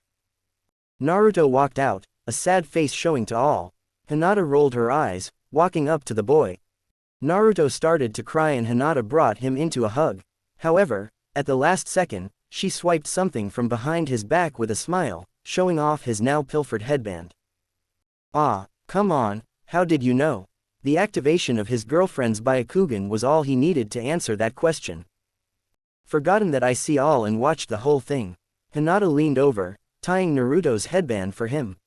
Cool, did you see Iruka and Mizuki's faces when I transformed? Priceless. Hinata smiled as well, having received a clear image of it herself. Before the two could make plans to celebrate, a hand appeared on both their shoulders as 2 Uchiha glared down at them. The next second they vanished, leaving Menma, who just reached where they were, standing and changing direction. He headed to the Hokage tower with a rage-filled face. It didn't take long for them to reach the tower. After all, it was right next to the academy and they were traveling by the fastest Uchiha there was. Itachi disappeared to inform the Hokage and it wasn't long after they were called into his room. Naruto's blue eyes met the same shade of blue, his 2 Sans eyes, filled with anger and disappointment. Naruto's fists clenched, What right did this man have to look at him in such a way? It was all his fault it got to this point in the first place. Itachi and Shisui were dismissed and the Hokage looked at his eldest son, silence filling the room. What were you thinking? His 2-sans voice finally broke the silence and Naruto rolled his eyes as the Hokage began one of his long-winded speeches. Defiling the Hokage monument, a testament to the Hokage's and village's strength, a national monument that every villager takes pride in. Wasn't any of that going through your head when you pulled this prank of yours? Minato shouted, his voice filled with annoyance and disappointment that his son would do something so stupid. If it was so important then why wasn't it guarded? It's not like anyone tried to stop me. If anything, you should be thanking me. Imagine if it was an enemy and not a graduating academy student that did it. Minato had no reply for his son's response. It was strangely right and made him think what would have happened if it was an enemy attack and not a prank. He reminded himself to put guards stationed at the monument and expand patrols. It was bad to leave one of the village's most important landmarks, safety bunker and escape route unguarded like that. Despite his son's reasoning though, it didn't mean he was out of trouble, far from it. Even so, you are well aware of the importance of it and shouldn't have embarrassed the whole village like that. Oh please. Pulling Hinata to his side, who blushed into his chest, he continued. As if me declaring my love for my hime is anything for the village to be embarrassed about it in the first place. Minato only became angrier at his son's easygoing response. It doesn't change the fact that what you did was wrong and humiliated both the Hyuga and our own clan. Hinata is Menma's fiancé. Do you have any idea what rumors are going to spread because of that goddamn sign? Naruto glared at his father, causing him to be taken aback by the anger and rage his eyes contained, all of it for him. She isn't his fiancé by choice. His shout rocked the room, his hold on Hinata increasing to the point that it was hurting her, but she persevered, knowing that he needed to let this out and release all the long overdue feelings he's been bottling up for years. Hinata-chan never had a choice in this and was just forced into it by you and her clan. Minato had no idea about that. Looking to the girl, he saw her holding a worried expression that made Minato think it was something else. So, Naruto likes her too. But we're not just going to break the engagement over a little jealously. Hinata never once spoke up, knowing her clan and Otu-sama would never let her get away with it. She was locked into the agreement with no escape, her silence giving Minato the wrong impression. Naruto, this is no excuse. You're just letting your jealousy over Menma making you try and tear them apart. You're a part of this family, act like it. To Minato, he assumed that Hinata, the quiet girl, was just dragged into this by her jealous friend who didn't want to give her up. Menma needs Hinata. He's already shown leaps and bounds in his training since they were engaged. We can't risk the fall back the prophecy spoke of. The way Menma acted since the deal was struck only strengthened their fears that Menma and Hinata were the child of prophecy and his light. Naruto and Hinata were shocked by his words, more so Hinata, who tried to comfort a very silenced Naruto, who had her in a death grip. His blue eyes turned to slits, striking fear into his 2-sans eyes as a dam finally burst after years of holding back a raging flood. Is that really what you think? The force of the shout alone hurt everyone's ears, but Naruto didn't stop. I've had enough. Under Uzumaki Clan Charter Article 8 Section 1, I hereby challenge Menma for the right to be the heir and for Hinata's hand in marriage. His words shook Minato to his core, gapping like a fish as his son basically declared war on his own Odoto. What? You can't? His words fell on deaf ears that long ago stopped hearing and believing the man's words. Yes, I can. You said for me to act like family and I am. As the previous heir, I have every right to take back the title that was taken from me unjustly. This was penance for what his family did. Everything they did to both him and his hime was going to be paid fully, no matter what. Do you honestly think I would allow that? For you to fight your own sibling? There was no way Minato was going to let his children fight over something so trivial. Menma needed Hinata more, for the good of the village, their family and the whole bloody world. In his mind, Naruto was being selfish in trying to take back his lost title when he didn't deserve it. You don't have a choice. It is a part of clan law that any suitable candidate for clan head has the right to challenge the current heir for the title. Interfering would be a misuse of the Hokage's power, which the Shinobi Council won't tolerate, with you interfering with the clan's right to self-govern. It goes against the laws passed down since the founding of the village. He has him there. Even if he used his power and refused the challenge, Naruto had the backing of every other clan except the Hyuga, who would fight for the principle alone to protect their own right to self-govern their clans. The clan politics would never allow the Hokage to undermine the village's laws, even if the clan was his own, and would be seen as an abuse of power. Not to mention that it would damage his reputation if word got out about this. He could talk to Kushina about changing the law, but that takes time, and with Naruto's challenge already invoked, he would still involve the clans in it. Not to mention, his wife would be horrified if she caught wind of this. He had no choice. Taking a deep breath, he finally gave his son his answer. Fine, I accept, but do you honestly believe you can win against Menma? Naruto just smiled. Everything was going according to plan. You'll just have to see that for yourself firsthand. Fine. The stage will be the upcoming Chunin exams in 2 months. Naruto's brow raised in question, expecting to fight Menma face to face right away. How will that work? He questioned, not understanding what his the Hokage was trying to pull. Exactly as it is. If you beat Menma in the Chunin exams, you win and the title is yours. If you don't face each other, however, it will be whoever gets furthest into the competition. This was the best compromise. This way he could prevent them from fighting. All Menma had to do was win, which he was confident would happen. It was sad, but from what he knew of Naruto's skills, the boy wouldn't be ready for the exams in just 2 months and either not enter or fall out early and learn his lesson. However, the smirk of victory the boy gave was unsettling. It screamed that he had already won. They turned to leave without another word, but the Hokage's voice stopped him. You know this won't affect the contract with the... He didn't even get to finish before a smirking Naruto responded with a victorious tone. Don't worry, the contract states that Hinata will marry the clan heir, regardless of who it is.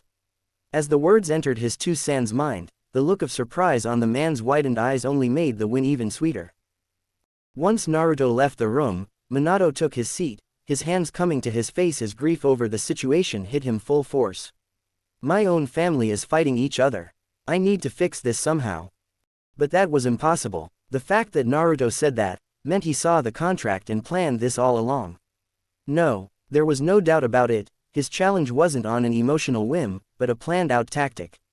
Naruto must have been planning this for a while. He did it on the exact day that they became genin and were legally recognized as adults, which is a requirement for the challenge to go through. Not only that, but he knew that the betrothal contract would be affected, which even I forgot to check since I never considered anything could happen to disturb it. Minato started to sweat more and more. He first believed Naruto would never be able to match Menma, but the cunning he just witnessed was something else entirely. The more he thought about it, the more he questioned just how little he knew about his own son. Before he could make any other thoughts, Menma came barging in, slamming the door open. Where is he? It was obvious who he meant, and now Minato would have to explain to his youngest why his Oni wanted to fight him. Hinata watched her love seethe in anger and outrage. Everything went according to plan, but neither expected the Hokage to say such cruel words. Putting her hand over his shoulder, she gave him her support. Naruto-kun, don't worry, I'm here. Naruto's own hand came up to grasp hers and he gave her heartfelt smile. Thanks, but can you believe that he told me to act like I'm a member of the family when he and the rest of them kicked me out of it a long time ago? He growled the last bit. Those hypocritical words just enraged the boy even more. How could his two-san expect him to act like a family he wasn't a part of? He did that for years and all it did was give him heartache and grief. I know, and they will learn that when we show them just who Naruto Uzumaki is at the Chunin exams. Hinata gave Naruto a peck on the lips, only for him to pull her into a full-blown kiss. When they broke apart, Naruto leaned his head on her forehead. I love you, Haim. He whispered softly, staring into her lavender eyes. She was right, everything will change with the Chunin exams and his family will realize their mistake. Both continued on to Naruto's home. No, to the place he had to stay for the last 12 years. At least everything went like planned. Just 2 more months and it will all be over. Hinata held Naruto's hand tightly, brightly smiling. Yes, in just 2 months and it would hopefully all be over. When Naruto entered the house, the first thing that greeted him was a shout of, Naruto, what the hell were you thinking? His Ka-chan screamed. Great, I just got done with the Hokage and now this. He walked past her while she went on about what he did was wrong, paying no mind to the person he called Ka-chan in name only. You know Menma and Hinata are engaged and the Hokage monument is super important. Where are you going? Kushina shouts at her son who just ignored while going upstairs. Naruto Uzumaki Namikaze, come back here, I'm not done talking to you. The screech echoes throughout the house, but still the blonde boy paid no head, knowing all too well the familiar tune of her scolding and the pointlessness of it all. Right when Kushina was going to drag her son down and make him listen to her, she spotted the silent Hyuga behind her. So sorry Hinata-chan, sorry for my boy always dragging you into such trouble, I know he can be handful. A little surprised by her sudden change in attitude, Hinata just responded with what she really thought. No, Naruto-kun isn't a handful. I'm always happy to go along with him.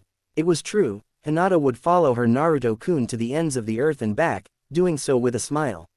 Even the darkest days seemed like sunshine as long as she was with him.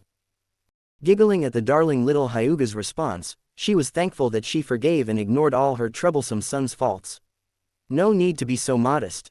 Naruto's always getting into some sort of trouble. I can barely keep up with him, he's just always been so rebellious unlike his siblings. Hinata went wide-eyed at this, glaring at the Ka-chan of her beloved. It would always be like this. His Ka-chan would act like a normal mother, only to say something that completely contradicts the Naruto she knows and loves.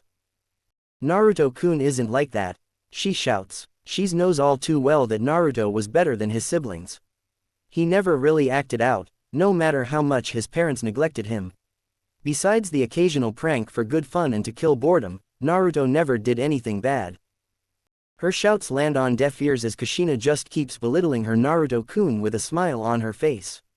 Now Hinata-chan, you don't need to cover him. Naruto's always causing problems. Just the other week he picked another fight and beat up some children for no good reason. Can you believe that he just misused his training? You would never catch Menma or Akami doing that. The Lavender Princess felt anger at how the woman in front of her ridiculed her beloved. But more than that, she was confused. She went everywhere with Naruto and didn't see him pick a fight with. You're wrong. Her shout was full of outrage. Her anger boiling so much that even her Byakugan activated. Naruto-kun never started that fight. Those kids did, they were picking on me and he defended me. There was only one fight she knew that fit into the time frame and her memories of the event were far different from Kushina's. They picked the fight first, but Naruto ignored them until they insulted me. She remembered well that the kids made fun of Naruto. That he wasn't really the Hokage's son, that he was just a random street rat, nothing special about him, unlike his siblings.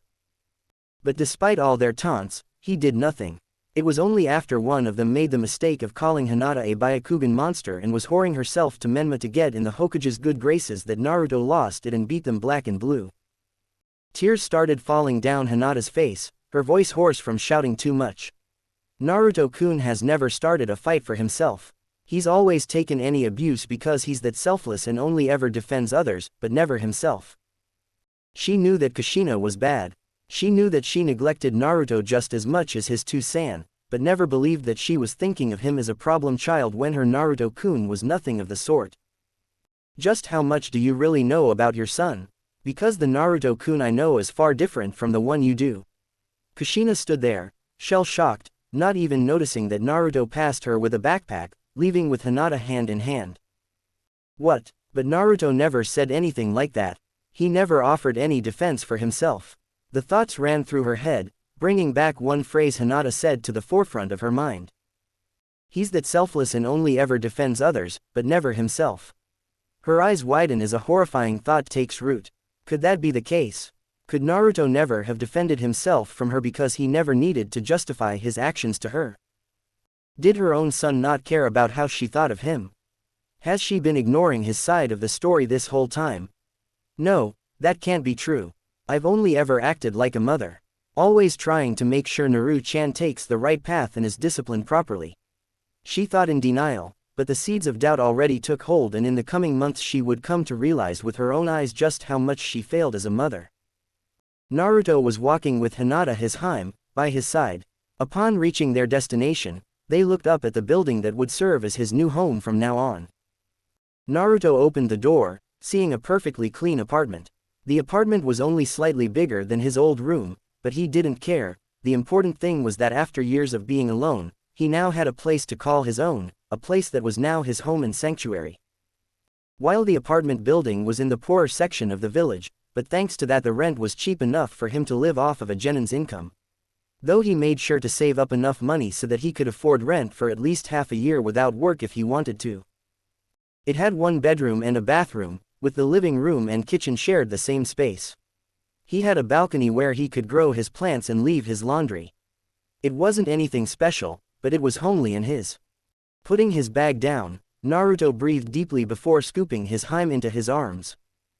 The best part was that this place would become their own little love nest.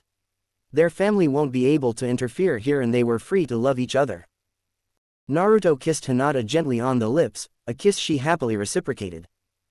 Kushina was walking down the village streets, heading to the Senju compound visiting her children's godparent, Tsunade. As the clan of the Shodai Hokage, the compound was big despite the fact that only 2 people lived there. It caused Tsunade a lot of stress, having no idea what to do with all the extra space. With her being the last Senju there wasn't really a need for the place anymore, but it still held precious memories of her grandfather so she couldn't bring herself to part with it. Kushina entered through the front gate, seeing Tsunade and Shizune sitting on the porch drinking tea. The two waved at her, Shizune already preparing Kushina her own drink as she sat down. "Thank you," Kushina told Shizune with a smile. "Looks like everyone passed the exam fine. Menma and Akami got top scores as expected." "No surprise there considering all the training they went through," Tsunade replied with her own pride having helped train them on occasion. "But not just Menma and Akami, Naruto-kun also did pretty well. He's easily in the upper tier of the class," Shizune spoke, shocking Kushina and Tsunade slightly. The oldest son was hardly ever spoken of, mostly due to Tsunade being uncomfortable about the boy who looks so much like her late brother. And the other half because Kushina knows nothing of Naruto's achievements or work efforts. Hearing this brought Kushina's thoughts back to her son and the telling off she got from Hinata minutes before. "I see no surprise there. He is my and Minato's son after all." Kushina laughed awkwardly, knowing nothing about Naruto's true abilities. "I don't know about that. Naruto-kun has his own talents. He and Hinata-chan are always so good working together in medical class that it's no surprise they're together now." Kushina almost spat out her tea at this. "Naru-chan is in your medical class?" Kushina asked, putting her tea down, eyes wide, never having heard anything about this before. Why didn't her son tell her he was taking medical classes? Considering what she knew of Naruto's attitude, she assumed it was because he wasn't the best student. That must be hard. Naru-chan has always been a real handful. I can't see him sitting still in a medical class. I hope he hasn't been too much trouble. Shizune frowned as Kushina said such a thing about her own son and with a smile no less. "Actually, Kushina, you're wrong. Naruto-kun is easily the top of my class with Hinata-chan a close second. As matter of fact, Tsunade Shisho, I think it would be a good idea to have Naruto-kun and Hinata-chan do some work experience at the hospital. They're more than qualified for it." Kushina's surprise only seemed to grow more and more at the praise Shizune was giving her son, that she just couldn't believe it was the same boy. "Now, Shizune, you don't need to lie on my account. I'm sure Naru-chan has quite a few faults and has been a burden on you." That was the last straw for Shizune. She wasn't going to have anyone insult her students even if that person was said student's mother. "Kushina-san, how much do you really know about Naruto-kun?" The question was asked with a respectful tone but laced with anger. The question itself only made Kushina second-guess herself more. How much did she know about her son? She knew he was always making trouble for those around him and that he refused to listen to her. "Because from what I am hearing you don't know anything of how Naruto-kun is like nor the fact he's been attending my classes since they first started." This caught Kushina off guard once more. The medical classes were added years ago and Naruto had been doing them since then with her having no clue. Kushina felt her dignity as a mother was being trampled upon and wasn't going to take it. "I know my own son." Her outrageous shout shocked the two women. Shizune glared at her. "Do you really? Because I've seen Naruto's reports and wrote a few myself. You've been describing him as if he was problem child whereas Naruto is anything but one. He works his hardest, even staying after class every day to practice. He stays behind and cleans up after everyone else and I am proud to call such a fine, outstanding ninja my student." When the usually quiet and respectful Shizune shouted at you, you just knew you were in the wrong. Kushina's energy seemed to deflate, her mind going over her earlier interaction with her son, how he just ignored her and walked right past her. But it wasn't just Shizune, but also Hinata who defended her son. Just how much do you really know about your son? Because the Naruto-kun I know is far different from the one you do. As Hinata's words rang in her mind, Kushina couldn't help but agree, the Naruto she knew and the one Shizune and Hinata knew were two different people. What went wrong? All she did was try and raise him as a mother should. Why didn't she, his own mother, know what he was really like on the inside? Later Kushina was setting up the dinner table where her husband, son and daughter were seated and ready. But no Naruto, who still hadn't come back. Kushina wanted to speak to him, but it seemed like it wasn't going to happen. The rest of the family was digging in, not minding the absence of the boy at all. Only Kushina seemed to be concerned about the empty chair at the other end of the table. But even then, she did nothing like all the times before, ignoring it, thinking that another chance would come. If only she knew that Naruto would never eat dinner with his family again like before. No, those times were long gone and she would only have herself to blame. Back at Naruto's apartment, candle fires flickered across the room, light licking from them, illuminating the place that was absent of any light. An angelic humming was heard as a human figure was showered in the light, her eyes reflecting pale lavender. Here you go, Naruto-kun. Hinata put a plate down at the table. She was wearing a cooking apron and smiled that made Naruto want to have her for dinner instead. Hinata set another plate down, taking her own seat at the table opposite Naruto. Blue eyes met lavender ones, the light of the candles dancing between them. The room lights were turned off and they only had the candlelight, but even then, they could perfectly see each other. This was both a housewarming party and a date. It was just the two of them sharing a homemade meal they made together. It was simple, but to the two of them it meant the world. This was where they belonged, nowhere else, not with their family, but here with each other. Naruto took a bite, humming as he did. Kami, Hinata-hime, you're the best cook there is. His words made the girl glow bright red, adding a little more light to the room. Well, I have such a picky boyfriend I have to be. Naruto was smirking at her comment and she was going to get after dinner. Well, this boyfriend better watch out, because Hinata-hime is all mine. His eyes said the same, making Hinata gulp, knowing Naruto was going to drive her insane before she left and then leave her wanting for more. Hinata walked into her compound, a heavy blush on her face and equally red lips. Her face held nothing but smiling eyes twinkling in pure bliss. Hinata. The shout full of anger and authority was one she knew all too well. In fact, she couldn't remember a time where the owner of said voice actually treated her kindly. You're late, where were you? Her father growled out, eyes demanding an explanation. He most likely having seen Naruto's sign that still wasn't taken down fully just yet. Hinata breathed deeply, calming herself down like a true Hyuga. If it were any other situation, Hiyashi would be impressed by her ability to stay calm in front of his anger. But not this time, not when his daughter showed up late looking like that.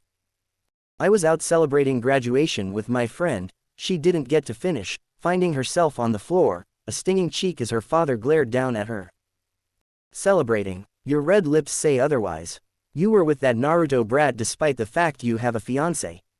Hiyashi roared, Hinata's glare rousing his ire further. Before he could hit her again, Hinata was saved by her mother, who almost jumped out her seat, grabbing Hiyashi, holding herself up as best she could. Enough. At seeing his wife desperately clinging to him, Hiyashi stopped this time. You will cut all ties with Naruto and focus on your engagement with Menma. Do you have any idea how much humiliation you've caused the clan by sneaking behind your fiancé's back? Whatever you have with this Naruto ends now. Hiyashi ordered, leaving it at that. The Hyuga was a noble clan, and if word spread that the daughter of the head was fraternizing with another boy would ruin the clan's image. They would become a laughing stock. No. He must have heard wrong, surely his own flesh and blood wouldn't deny him and shame the clan further. What was that? Hiyashi turned to face his daughter, who was just getting up. I said no. Both Hyuga activated their Byakugan, glaring at one another. I am your father and you will do as I say, Hiyashi demanded, his wife watching with fear, knowing that in her current state she couldn't do much to stop her husband. I will not marry a man I don't love. Her shout echoed throughout the compound, drawing the eyes of her clansmen. It doesn't matter what you feel, you are engaged to Menma. Hiyashi went to leave, not wanting to make a bigger spectacle than they already had and to keep his growing anger in check. You're wrong. I am engaged to the heir of the Namikaze clan, and that is by birthright Naruto-kun's. Hinata shouted, still glaring at her father's no at the clan head's back. He didn't deserve to be called her father, not after what he had done. Naruto was deposed of the title years ago and Menma is the current heir, Hiyashi stated while walking away, hoping his rebellious daughter will get it through her thick skull already. Not for long. Hiyashi stopped in his tracks, but before he could question more, Hinata was already walking away to her own room. Surely there was nothing that could be done. Menma was trained by a Kage and a Sannin. There was no one better to succeed the clan, especially not some third-rate ninja who could only make trouble. Kushina was in her house watching her babies playing. Naru-chan was nudging Menma to join in whenever he shied away like a good oni. The three siblings started cooing to their Ka-chan. Kushina opened her arms to accept her children. When they leapt into her arms, it wasn't their baby selves, however, but their 3-year-old selves. The scenery changing to that of the triplets' 3rd birthday party. But one was missing. Where was Naru-chan? She asked herself. She spotted her son in the corner alone. As Naruto was walking over to her, Kushina happily held her arms out for him. The minute he was almost in her arms, the scenery changed once more, this time back to the house. Naruto was older and still walking to her. Kushina kept her arms open, only for the boy to walk right through her when she tried to hug him. Turning around, Kushina couldn't see her Masuko anymore and the front door was wide open. Minato was crouching on the ground, watching Naruto unsteadily standing up after only a few weeks after his birth. Naruto wobbly made his way to his Two-san, hands waving as if trying to grab something. Minato smiled with arms wide open, encouraging his son as he took his first steps. Closer and closer the boy got, each step filling his Two-san with pride. Finally, when Naruto reached him, it wasn't him, but Menma and Akami who were in his arms. Seeing a figure in the corner of his vision, Minato saw his son, much older in age than the toddlers in his arms despite them being triplets. The older boy kept walking past him, going on ahead, leaving Minato with his much younger siblings. The 2 children in his arms seemed to age but were still children while their Oni was a young man.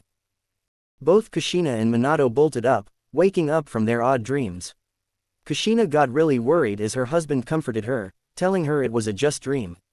Keeping it to himself that he had a similar one, hoping that it was just a dream. Minato was reminded of the son who passed him earlier that day, the one who could barely look at him and challenged him and his brother. Shaking his doubts away, Minato told himself. He's just going through that phase. Yet as he hugged his sobbing wife, Minato's doubts never went away. 1 week later.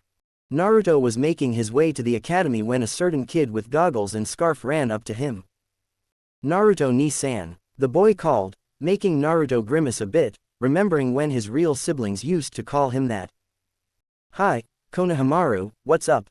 Naruto answered as the boy came to a stop in front of him. Konohamaru looked the dragon slayer up and down. Wow, nice clothes, ni-san, he gushed with stars in his eyes. Naruto's latest attire consisted of various items.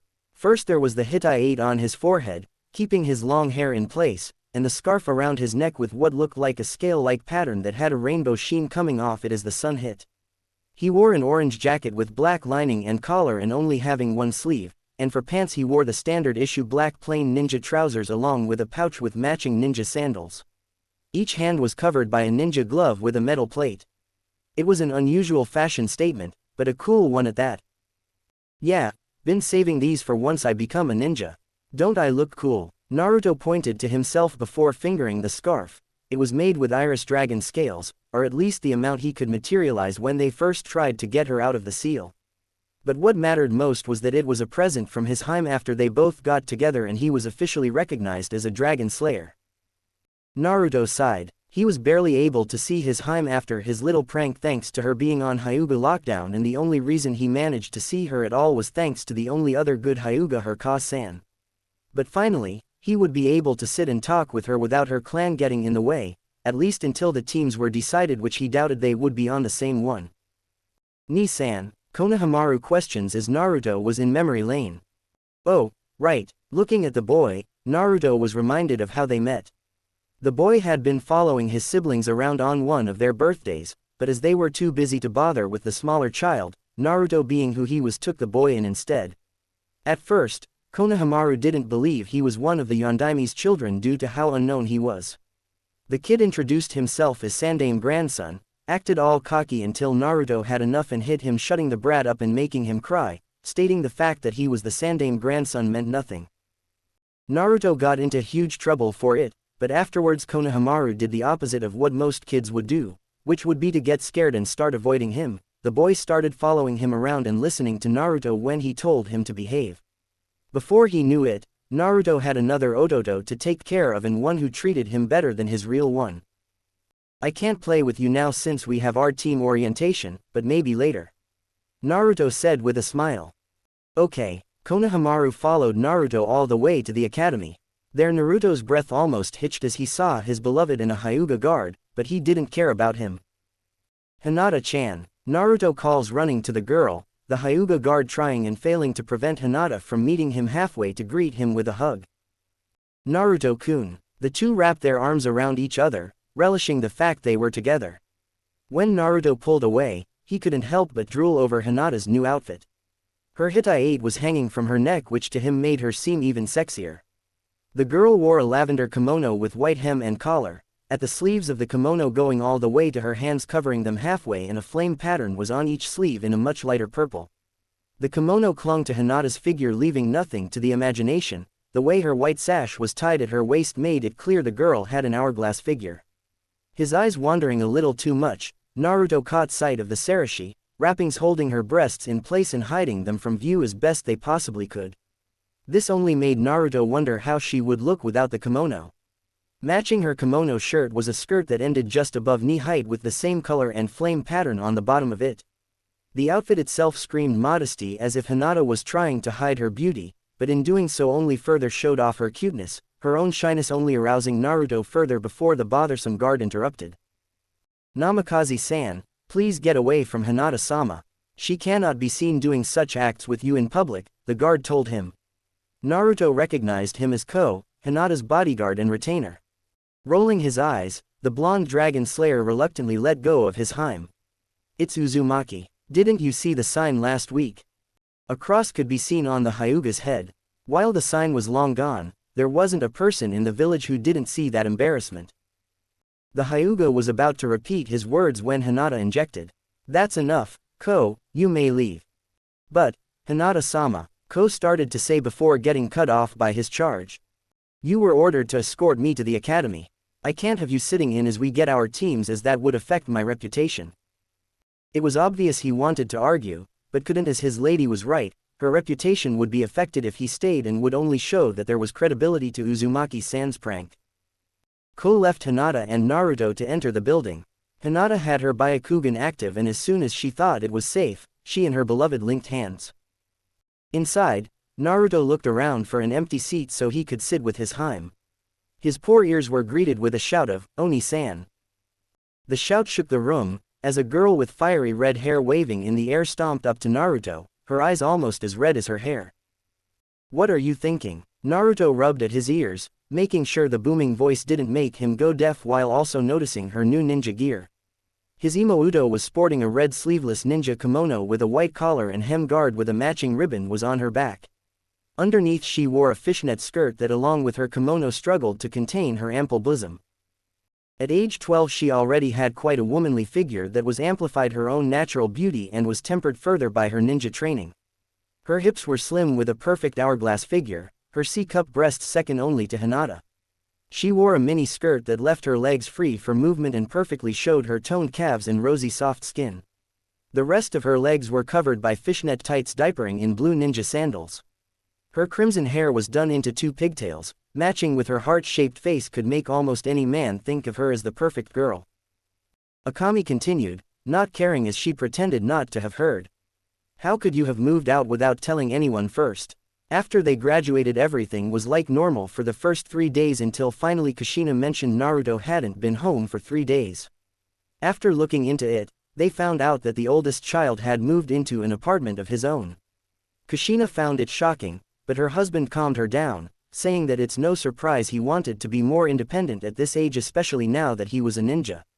However, ever since her Oni left, it hadn't been the same.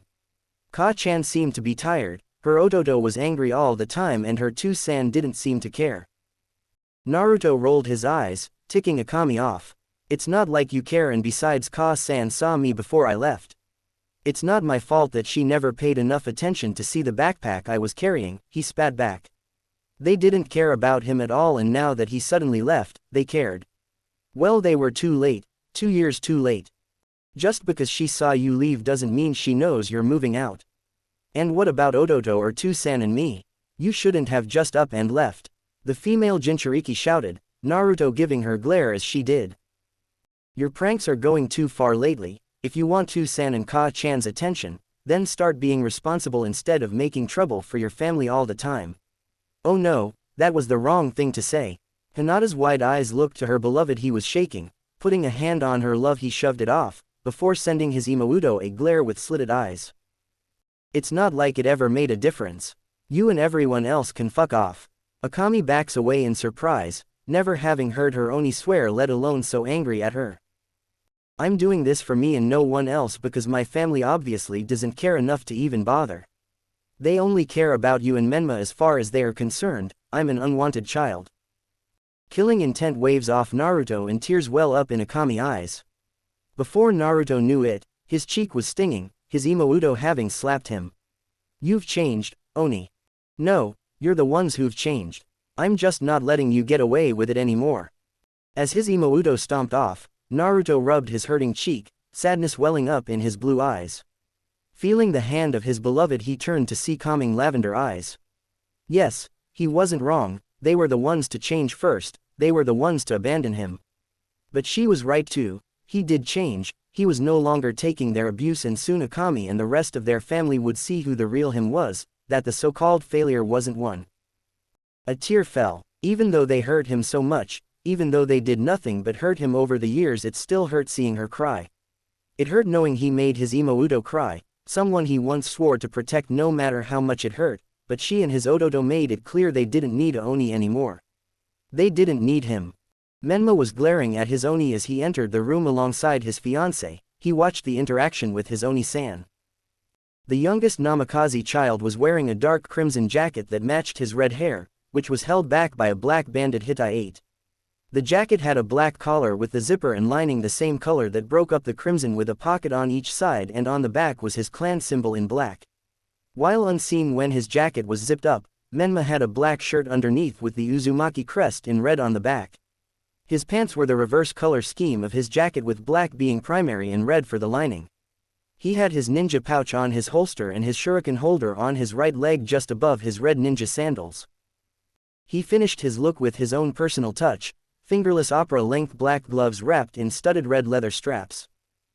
Looking across the room, seeing his Oni-san cry made him angry, but he was already going to make Naruto pay, and after today his Oni will no longer be interfering with his relationship with his beloved. Naruto sat down, his Hime next him. Catching the glare of his Ododo, Naruto returned said glare. Finally, after a staring contest, Iruka walked into the class, a clipboard in his hand. Alright, everyone, here are your teams. I will only state them once, so make sure you pay attention. A few seconds and some unimportant teams later, Iruka finally got to the important teams. Team 6 will be Hinata Hyuga. Naruto and his Hime focused all their attention on their teacher for once. Akami Uzumaki Namikaze, and Naruto held his breath, wanting his sensei to call his name, even if it meant being on the same team as Akami. She was at least the least annoying member of the family. Menma Uzumaki Namikaze. No, it was the worst fucking team they could have put his precious Hime on, a team with both his siblings. In the corner of his eyes Naruto caught a smirking Menma, the look on his face telling Naruto all he needed to know. It was all set up, planned from the start. His Two-san made it so those three would be put on a team together. Sensei, this is bullshit. Hinata would have been much better on a tracker team. He knew his sibling were powerhouses, but no matter how he looked at it, they didn't fit with Hinata's style of fighting. Sorry, Naruto, I only read them out. While I do give advice, the final decision is up to the Hokage. Hokage, Hokage, Hokage. Naruto hated the word, abusing his authority like this. Oh, he was going to enjoy knocking his 2-san off his high horse. Your sensei will be Jiraiya the Gallant. Baruka read off, embarrassed that they actually put a title in it. And they had a Sannin to boot. It's not like he hasn't them taught for almost 10 years already, increasing Naruto's annoyance further. Team 7. Your team will be Sakura Haruno, Naruto Uzumaki Namikaze and Sasuke Uchiha. Your sensei will be Kakashi Hatake. Naruto head fell to the desk, laughter could be heard from his irritating Odoto. His team wasn't bad besides Sasuke's too good for everything self. He was on par with his siblings grade-wise, and Sakura, while being a fangirl, did take medical classes and was top of the class like him. Team 8 will be Shino Aburame, Kiba Inuzuka and Yakumo Kurama. Your sensei will be Kurenai Yuhi. Baruka continued naming all the teams before they broke for lunch and to make sure they came back to meet their senseis. Naruto was leaving with Hinata, half a mind to barge in and complain to his no-good Hokage, but knew nothing would come of it. Hinata-chan. His annoying Odoto called. Do you want to eat lunch with me since we're teammates? With the innocent way the boy asked, you wouldn't think he had a mean bone in his body. But Naruto and Hinata knew that Menma wasn't really as innocent as he acts most of the time, and that his question was also meant to rub that fact in Naruto's face.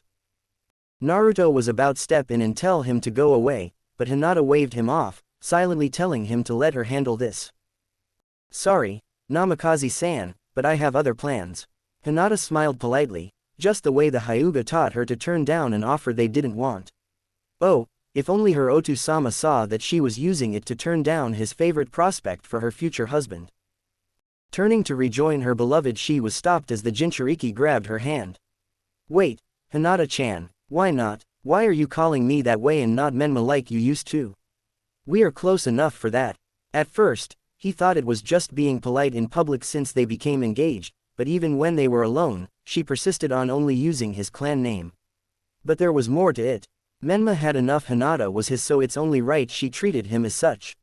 Not only that, but why are you friends with that loser Naruto and treat him with so much care even after he embarrassed us last week? Referring to the sign that declared her and Naruto dating. I am your fiancé. I refuse to let you hang around with other men. Hinata pulled away in outrage, glaring at Menma with her Byakugan active, the bulging veins and pupilless eyes scaring him a bit. Not by choice. You are selfish. You knew I had feelings for Naruto-kun, but you still used your clan position to force me into the engagement, and you want me to be happy with that. She had enough. She was going to make it clear that she never had and would never be his. There was only one person she loved, and it was not him. You never once cared about what I wanted. The only thing you were interested in is what made you happy, and only you. Her shout made Menma back off, the boy reverting to his stuttering and shy self. But I trained really hard to become a powerful ninja. It was all for you. I'm the only one worthy of you. Menma's voice was weak, the boy looking like he was about to cry, not understanding why he wasn't good enough after everything he did. Hours upon hours of training, all to get his Hinata-chan's attention, to protect her and keep her by his side. So why wasn't it good enough? Did I ever say I wanted a powerful ninja as a husband? You say it was for me, but it wasn't. I never once cared for you that way, and you becoming stronger was never going to change that. Just because you're stronger now isn't going to make me you love you. The one I love and the only one worthy of me is Naruto-kun, who instead of being spoiled by his family was with me. While you were getting stronger, Naruto-kun was the one protecting me, not you. Whoever told you that becoming stronger would make me like you more, obviously had no experience with women, because it doesn't matter how strong you are if you don't have a good heart behind it. Now if you would excuse me, I have lunch plans with Naruto-kun. Hinata spat, making Menma shed a few tears, his fists digging into his hands painfully enough to draw blood. You can't. You are my fiancé. I refuse to let you spend time with him when you should be spending it with me. The Jinchuriki shouted, eyes a bloody crimson. Hinata was his, no one else's. Naruto has done nothing but lazy around while he trained his butt off to get Hinata to look his way. Hinata was his. Menma was about to force Hinata to be with him, when the girl turned around once more. That is another thing I hate about you. You treat me as some sort of possession. You can't control me. I will choose who I do and do not hang out with. Now please leave me alone, Namikaze-san. She left with her beloved Naruto-kun. Menma was glaring at his Oni's back. This is your fault. If you weren't here, Hinata-chan would be mine. You did something to her. Well, it won't last. I'll show you that you are nothing but a loser and take my beloved back. It's a promise and I don't go back on my word. Menma was thinking of only one thing: to completely and utterly destroy his Oni. Know the failure of the family at the Chunin exams. You better hope we don't face each other, because I have no intention of letting you off easy for trying to steal my Hinata-chan. He was soon joined by his Oni-chan, who sensed his chakra rays but arriving too late. If only she arrived sooner, she would have seen just what her Ototo was really like and maybe have been able to prevent the ruin of her family. After a rather peaceful lunch, Naruto and Hinata went to the class to meet their senseis. The room was tense thanks to the Namikaze siblings, but luckily or unluckily depending on whose view you used, Team 6 sensei was the first to arrive. Jiraiya entered the room with an exaggerate dance, making everyone else doubt his sanity. He called his team over with a smile of pride, Hinata reluctantly following behind. Turning to her beloved, they shared a sad look, knowing that after today their time together will be sparse. The tension cleared as Team 6 left and soon after Team 8 and 10 followed, leaving Team 7 to wait and wait and wait. Bloody hell, what's taking him so long? Naruto shouts after 3 boring hours of waiting. Naruto, I'm sure he just has important business to take care of, he is a jonin after all, Sakura argued, but inside was agreeing with the blonde boy. Yeah, what the hell is he doing? It's great I get to be practically alone with Sasuke-kun, but now he's in a bad mood. Sakura looks to the Uchiha that haunted her dreams. While his face was impassive, the slight twitch gave away the fact that even the Uchiha was annoyed. As for said Uchiha, he spent the time thinking about the team. While he was slightly glad it was one of the better fangirls that was the member of the team, he would have preferred Hinata, the only girl who wasn't all over him. As for Naruto, the Uchiha didn't really care. The boy was just above average, but nowhere near the level of his siblings. Considering himself far above the two, but then remembering the earlier words of his Nissan, not to underestimate that, in his Nissan's words, blonde devil. I wouldn't count on it, Sakura, the guy's a friend of the family and this is pretty normal for him. He listened in as Naruto spoke, making him dread what kind of person his sensei was. Kakashi Hatake. Sasuke was positive he heard the name before, and any ninja that heard once was a name worth remembering. But despite this, the fact their sensei was late annoyed Sasuke to no end. How the hell am I supposed to surpass my Nissan and the Namikaze twins sitting around here doing nothing? At that very moment Naruto got up, taking a small sphere with white markings on it and jamming it on top of the door. It didn't even take a second for the 2 other members of Team 7 to realize what he was up to. Naruto, stop that, you're going to get us into trouble, Sakura shouted. However, I hope that little sphere is something gross and icky, he deserves it for making me and Sasuke-kun wait. Our teacher, regardless of his punctuality as a jonin, would never fall for something like that, the Ravenhead stated, his eyes looking out the window. He was currently in a staring contest with what he believed to be one of his Nissan's crows. Sasuke-kun is right, that would never work, the only girl of the group agreed with her crush, though she did want their sensei to pay for being late. At that second, the door opened. All eyes turned to see a man with gravity-defying white hair and his Hittite covering his left eye and a mask covering most of his face. To most people he would be the cool and mysterious sensei that they would love. The same would be for Team 7 if it wasn't for the sphere that fell and exploded on his head with red smoke going everywhere. The smoke seemed to do nothing as the man nonchalantly turned to the new genin. My first impression of you is that you're a bunch of idiots. Simultaneously cross marks appeared on the genins' heads, each glaring at the late jonin as he left. The team followed, but Naruto was looking at the teacher's back with suspicion. The bomb he used was the same one he used a week prior on the Uchiha duo, if a bit weaker. But even with a mask on, their sensei shouldn't have been able to shrug it off so easily, but he did. Which also meant he most likely took the prank on purpose. On the roof of the academy the 3 genin waited for their sensei to start with their patience running thin. Alright, introduce yourselves, Kakashi said, staring at his 3 new students.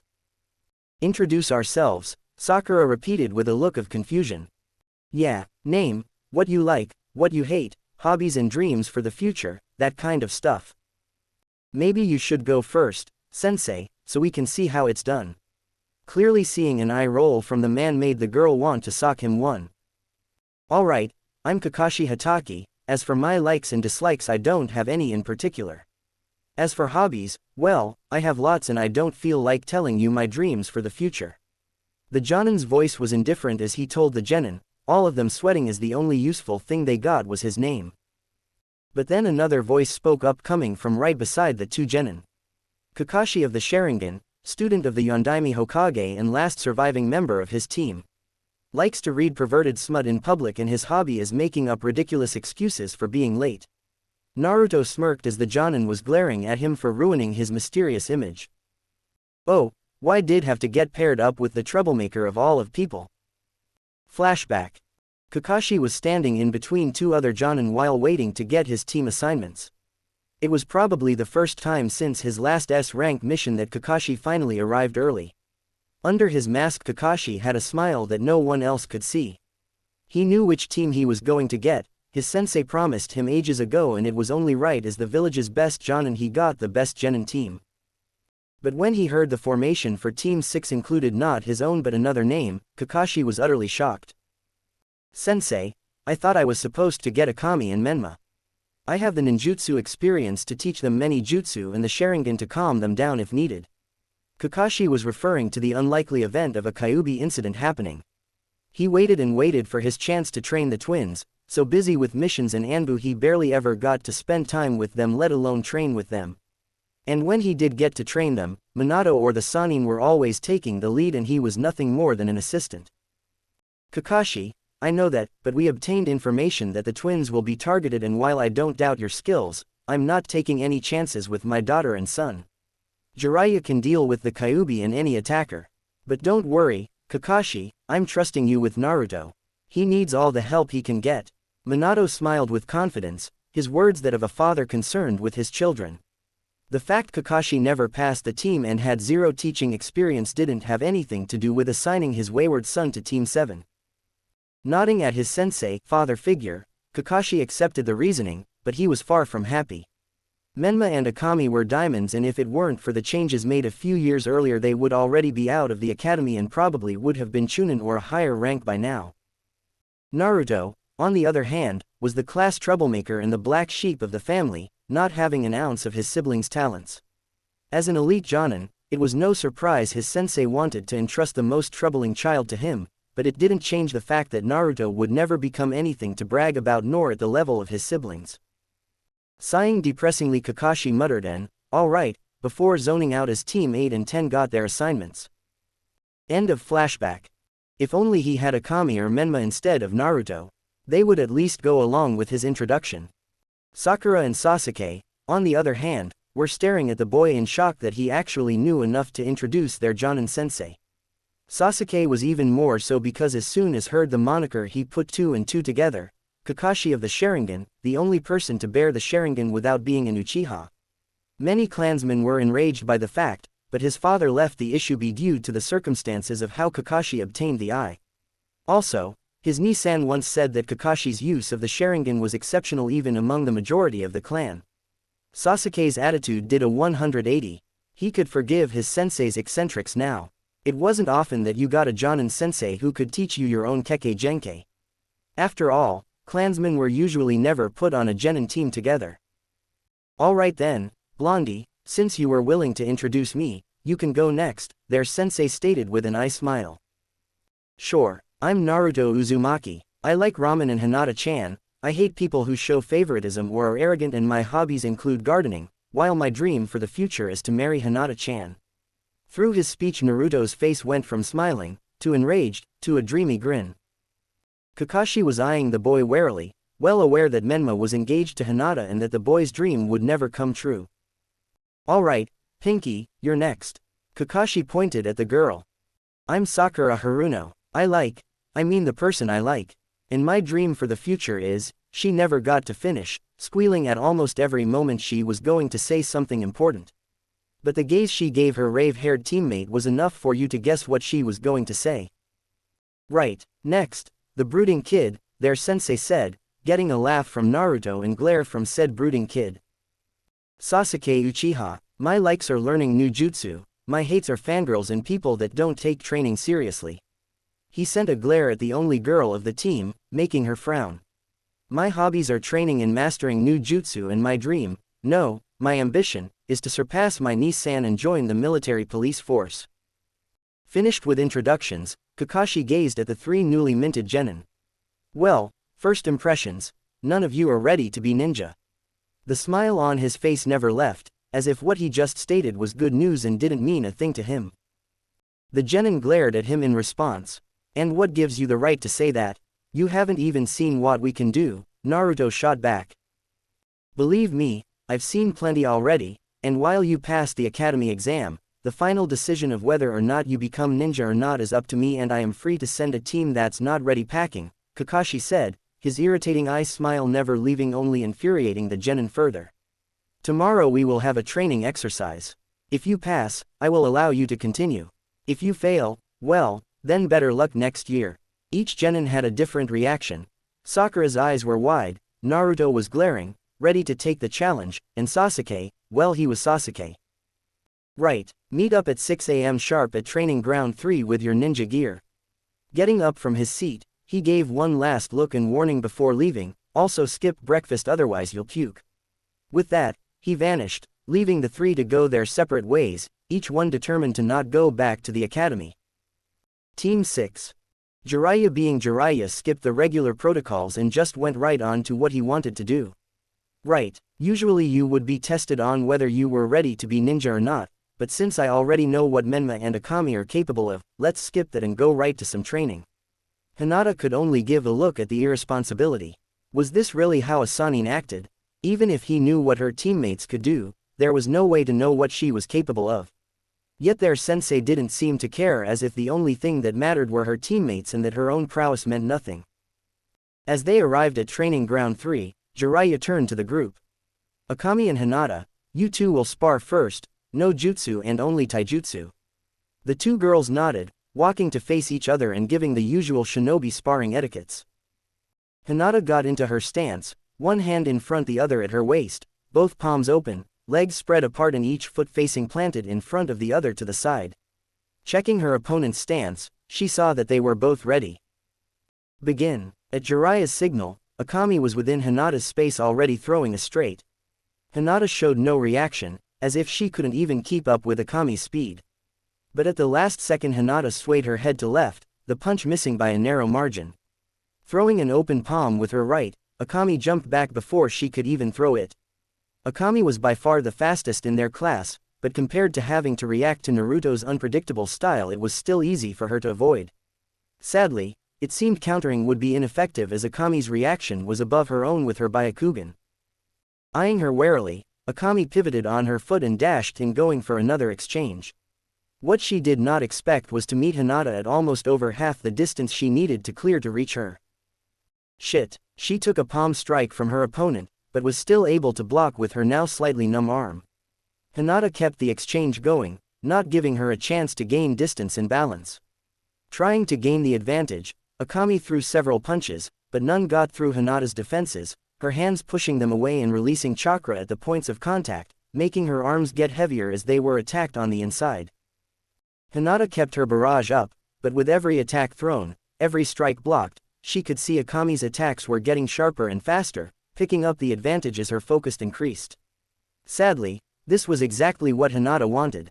She disappeared from Akami's view, and before the crimson-haired girl could realize what happened, Hinata was already landing with a spinning sweep kick, taking her legs out from under her opponent. Mentally swearing again as she felt an unexpected force knock her legs from behind, Akami was falling, her body in the air and ready to collide with the ground. For many this would be game over. The surprise strike added with the weightlessness followed by the feeling of falling would be enough to disorientate the opponent and give a win. For Akami though it wasn't, her reaction speed was far higher than most, and to her it was almost like she was falling in slow motion, giving plenty of time for her to regain her bearings. Planting both hands on the ground, leaning all her weight on her hand and almost kicking Hinata as she did, Akami back flipped away, regaining distance. It was to be expected of the top of the class, but Hinata watched Akami's fights and even fought her a few times. She was well aware of the habits and patterns of her opponent at this point. Akami was masterful when it came to covering a wide distance before her opponent even knew what hit them, but at that speed Akami's reaction, her greatest weapon, was cut short. All Hinata had to do to stop her was time a dash at the exact moment Akami did, and it would mess up the girl's rhythm and prevent whatever she was going to do. At the speed the girl was going, she simply didn't have the time to adjust to the opponent's new location while moving. Akami was staring the Hyuga down, planning her next move, and the match was a stalemate. Hinata figured out her moves and would stop her in her tracks the moment she made a move, but with Akami's speed, the minute Hinata tried to get close, she would already be countering back without the Hyuga having time to do the same. The two kunoichi were unwilling to make a move, not wanting to give the other an advantage. Sadly, that stalemate was broken from a shout from their sensei. "Akami, stop holding back and get serious." The order made both girls frown, but their eyes never left the other. "Sorry, Hinata." Before Hinata even knew what hit her, she felt a hit to her ribs, face, chest and stomach so fast that she didn't even know what she was hit with or the order it happened in. To Hinata it seemed almost as if all 4 strikes landed simultaneously. Now her turn to be disorientate, Hinata refused to fall, regaining her balance and planting down. "Fuck, what was that?" Hinata swore, regaining her bearings. Akami was calmly standing in front of her, the look she was giving almost one of disinterest. Hinata knew that Akami was strong, that out of the whole class she was the fastest. But the speed that was just used now was unreal, and she had never seen the young Namikaze move that fast before, which only meant one thing. She's been holding back in class. This could be trouble. The speed she was going at was comparable to her cousin's teammate, and no matter how she looked at it, Hinata would have trouble keeping up even with the Byakugan, and without it she was going to lose. Akami vanished again, and like the steady beat of a drum, Hinata felt the sting of pain from her midsection. Luckily, she was prepared. Knowing more attacks were going to come, she put a random guard up, hoping to stop as many blows as she could. She felt 2 more blows in her arms and another one in her ribs. Once more Akami was standing before her as if she never moved at all, frightening the Hyuga. Sharpening her senses like a blade readying for battle, Hinata searched for even the slightest hint that could help her stop the red flash's barrage. Once more getting hit in the stomach, Hinata lost her breath, her legs shaking, body getting heavy and getting weaker as the flow of oxygen was temporarily cut off. She felt herself fading, darkness encroaching her vision, yet a flash of white she saw the bright yellow boy she admired, the one she cherished above all others, her precious person. It was an old memory. His body was battered and bruised 100 times more than hers was now, yet he still kept training. Instead of slowing down, he picked up his pace, pushing his limits again and again with endless tenacity. His light, his strength, chased away the darkness, and once more Hinata looked at an uninterested Akami's eyes with lavenders blazing with resolve. Her red-headed opponent's eyes changed from impassiveness to irritation. Getting impatient, Akami once more vanished from the all-seeing Hyuga's sight like a mirage, fists readying to finish this fight. She felt impact, and a very painful one at that, but not her opponent's. She felt the sting of pain on her face, the dribbling of blood from her nose. Shocked as time seemed to skip a beat, she was brought back to reality as someone clamped onto her extending arm. When her blue eyes looked to see what happened, she saw Hinata's hand clamped onto her arm. The Hyuga's body shifted sideways and a tiny bit further from where she was before. Hinata had an uncharacteristic smirk on her face. Once more her beloved had saved her, his presence in her thoughts giving her the power to push through even the hardest situation. Hours of training with the #1 unpredictable ninja made Hinata a master at quickly learning an opponent's rhythm and reacting on it with an unbelievable trained-like practice, even though she just figured it out. And unlike her elder brother, Akami wasn't a genius able to change her rhythm at random moments. She may be faster than Naruto, but her moves were like clockwork, and that only made them easy to figure out. Akami's blows would always come at the same time, less than a second after she disappeared, but the timing was still perfect every time, down to a millisecond. She only hit 4 times before returning to her previous position. The Namikaze girl could have followed up while Hinata was open instead of backing off and end the match, but she didn't, and that overconfidence was going to cost her the match. Thanks to her own experience at learning rhythm and the added incentive of pain, Hinata's body had the timing of the attack down. It took only one step back followed by palm to the face to put an end to Akami's lightning fast barrage, and now Hinata was going to even the playing field. Akami saw everything in slow motion, trying to will her body to move, but the latest blow to the head delayed that reaction, and her body was no longer able to keep up with her advanced reflexes. She saw with wide eyes as Hinata lifted up her leg, her hand holding Akami's extended arm in place, and then with as much force as the little Hyuga could muster she stomped down right on the side of the leg where the joint was. Akami felt a sharp pain as her muscles struggled and twitched, almost breaking her bones, to keep her knee from popping out due to the stable footing she had.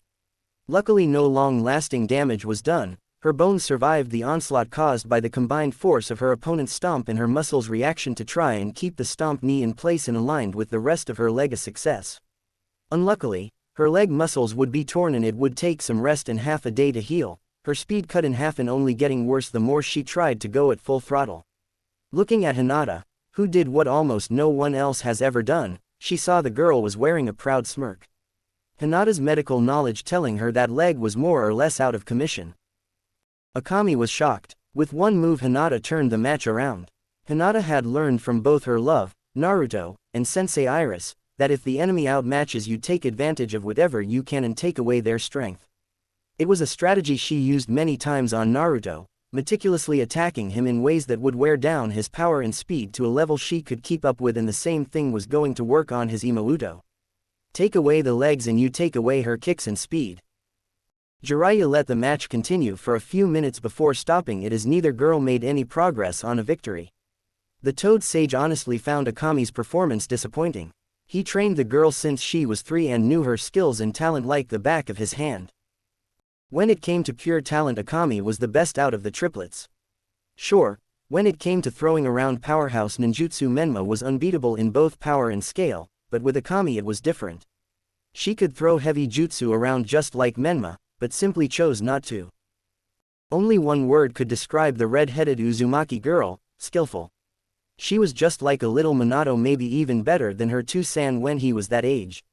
Her talent wasn't just in ninjutsu, it was everything: genjutsu, taijutsu, shurikenjutsu, tactics, mastering everything with god-like speed and then capable of using it all at once. You could never be prepared because this girl was several experts in one body. That was what made her devastating. Every move made was perfect, every attack crippling, every jutsu killing. If Akami made a move, it was guaranteed to end it if you weren't careful or lucky. At least that's how it should have been. Jiraiya glared at the girl. Akami had one and only one fault: she never used her talent to its full potential. She never pushed for that finishing blow. She won't take the opponent seriously and always gives them a chance to turn it around. This was why she couldn't beat Hinata. She could have pushed and overwhelmed the girl with her speed and end it quickly. Instead, she made a few attacks and then backed off, letting the girl recover and eventually counter-attack. Sadly, Jiraiya knew the cause of this bad habit. It was developed during their early training years. Akami's talent was starting to show, and Menma, while talented in his own right, was falling behind his genius Oni-san. Eventually Menma grew frustrated and started acting out. Akami, being the kind and caring Oni-san she was, decided to hold back and let him win.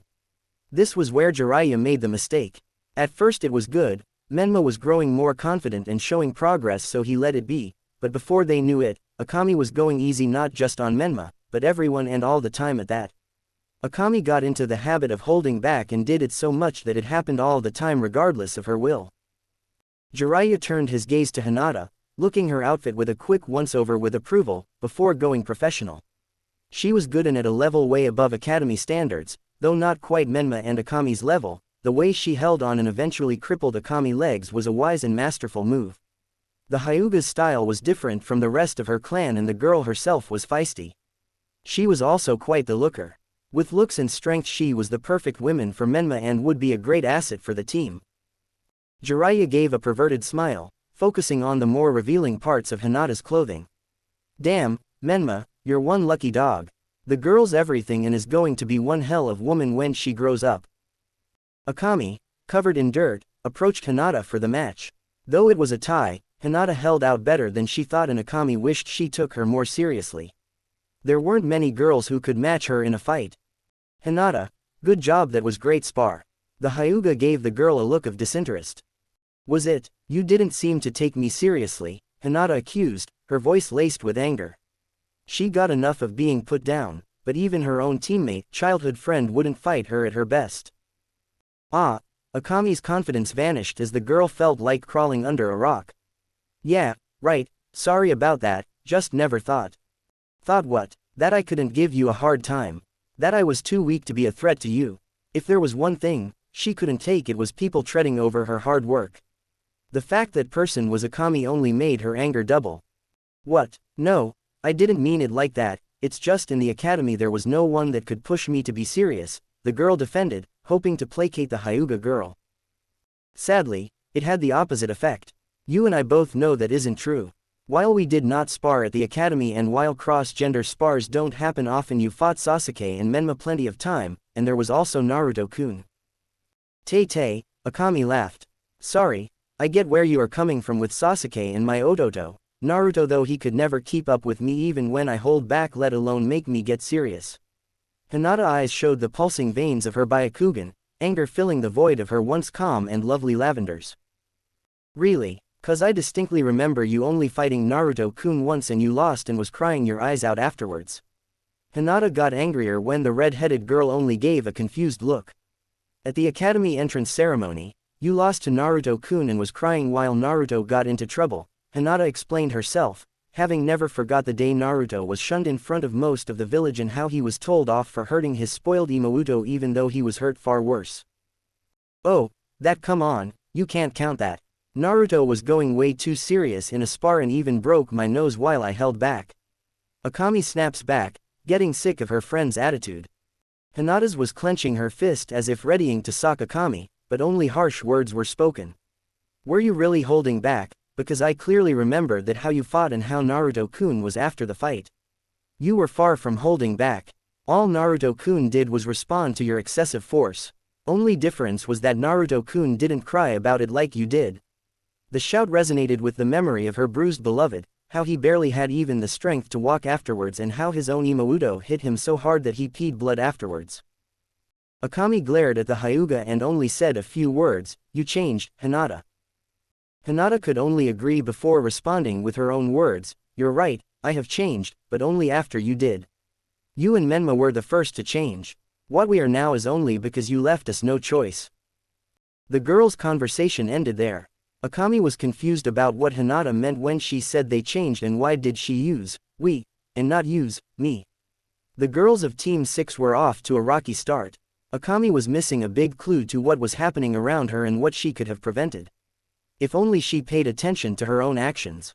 The next day, training ground 3. Team 7 assembled at the training ground 6 a.m. sharp and none of them were surprised to find their sensei absent at the appointed time. All the three could do was hope. It didn't take him nearly as long as it did yesterday to show up. Naruto took a seat leaning on one of the logs, his eyes shutting trying to get as much extra sleep as he could. A very cranky Sakura had her arms crossed, foot tapping impatiently up and down, her inner self complaining up a storm. Sasuke was leaning on the post like Naruto, only he was standing up, his eyes glancing at Naruto, remembering a conversation he had with his Nisan. Flashback. Sasuke was having dinner with his family, Itachi and Izumi, there for their weekly get-together, but their father was absent today. Sasuke was telling them about what happened today, who his team were and his sensei showing up late. Itachi could only smile, while Izumi and his Okawa-san were giggling. "Well, looks like you got your work cut out for you, Ototo, but overall, it sounds like a good team," Itachi told him, knowing firsthand just how troublesome two of his teammates were. "What's good about it? I have sensei that shows 3 hours late, a fangirl and the Hokage's mediocre son." Grumbling with discontent, the young Uchiha couldn't see the good in it while his Nisan just gave a knowing smile. "While I admit Kakashi has his quirks, his skills as a ninja are first rate and he'll be able to teach not only the Sharingan, but a pantheon of ninjutsu as well, and as for Naruto, well, I can guarantee he'll surprise you." His Nisan tells them the memory of last week's prank and getaway fresh in his mind. "I doubt it. If he was anything special, he would have shown it already. The guy is average and you only don't catch him because you go as easy on him," was his Ototo's response, but he was wrong. While Itachi never tried to kill the prankster, going easy on him by far the last thing he would when up against the blonde devil. "A ninja must see through deception, Ototo. You haven't uncovered all there is to Naruto Uzumaki. If you had the Sharingan and could see what I have, you would agree." Itachi teasing Sasuke while also trying to teach him a lesson. Glaring at his Nisan for bringing that up of all things. Sasuke couldn't stand the fact he didn't have the Sharingan yet when his Nisan awakened it at 8. Sasuke's skills were far above the other children of the clan and his eyesight has already achieved low Sharingan level in some aspects, but for the life of him it wouldn't awaken. Unlike most other Kekkei Genkai, the Sharingan could only be awakened with a strong emotional stimulant. Sadly, that meant that the vast majority of them won't awaken it, while almost every ninja of the clan ends up with it at some point. Having such a restriction has affected the clan's power and stalled the growth of several Uchiha. Sasuke was one of them, his Sharingan inactive and refusing to do so regardless of the training he went through. But Itachi's words made him curious. Just what did his Ni-san see when he looks at Naruto with those eyes? Sasuke was broken out of his when he saw the empty chair of his Otu-san frowning, asking himself if his Otu-san saw the same thing in Naruto that his Ni-san did. His Otu-san has been getting home later and later and Sasuke was afraid it was because he wasn't meeting his high standards. Sasuke was going to pass the test tomorrow and show himself with pride to his Otu-san. End of flashback. What can be so special that even Ni-san takes an interest in you? He mentally asks, eyes twitching as a snot bubble comes out of Naruto's nose. Sasuke turns away as soon as he sees a glint in their female teammate's eyes. It didn't take a genius to figure out that she mistakenly thought he was checking her out. Minutes went by and still no sensei in sight. Hour 3. Where is he? Sakura shouts, the air trembling at the strength of it. Sasuke was ready to murder someone, his snoring teammate the first on the list. Suddenly Naruto's snot bubble popped, his nose twitching before the boy stood up, sky blue eyes staring out ahead. Both Sasuke and Sakura follow suit, seeing nothing, until minutes after the fact Naruto woke up. The shadowy figure of their sensei approached.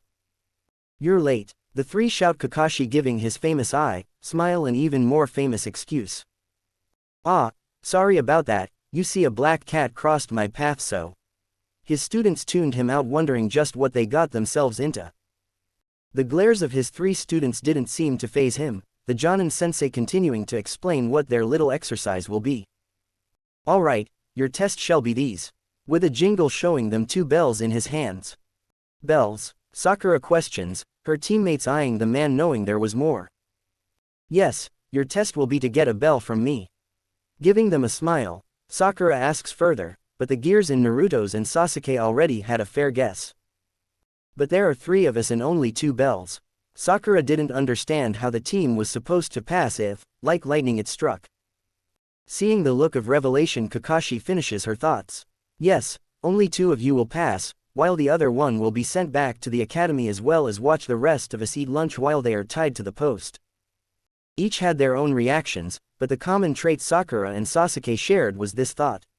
So that's why he told us not to eat breakfast. However, this thought was absent from the third member, who was instead looking down, a shadow covering his eyes and fists clenching. Though I suppose none of you could pass. Kakashi pulls out a clock. It is set for noon, within that time get a bell or off back to the academy for you. Everything is allowed, weapons and jutsu with no restrictions. Sakura gave a gasp. But sensei, those tools are too dangerous to use for a simple exercise, you could die. Was Sakura's foolish reply. Oh, you don't have to worry about that, Sakura, as a matter of fact. Trailing off, his only eye opening with frosty glare that sent shivers up her spine. If you want any hope of getting a bell, you better come at me with the intent to kill. His words were meant with silence, they could easily tell he was serious. Now your time starts now. Quicker than the eye could see and the words could leave his lips, Sakura and Sasuke disappear into the surrounding forest. A ninja must hide their presence and strike when the opportunity presents itself. Was Ninja 101 and Team 7 seemed to have it down, though Kakashi still easily knew their general area, such was the difference in their level. They seemed to have that down at least. Kakashi was about to pull his favorite book out when he noticed orange in the corner of his vision. Turning, he saw the Hokage's son standing unmoving from since the test started. Seems not all of them have it. Oh well, not like I expected anything from him anyway.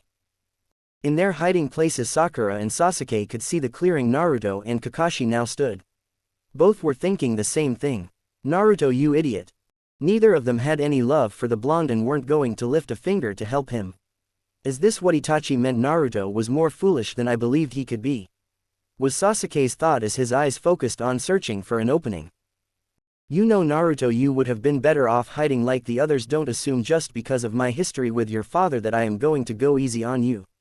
Kakashi told him, continuing to reach for his book, certain that the Hokage-son or not Naruto wouldn't be able to push him like his siblings could. Kakashi, Naruto's voice was blank, his head not looking up from the ground.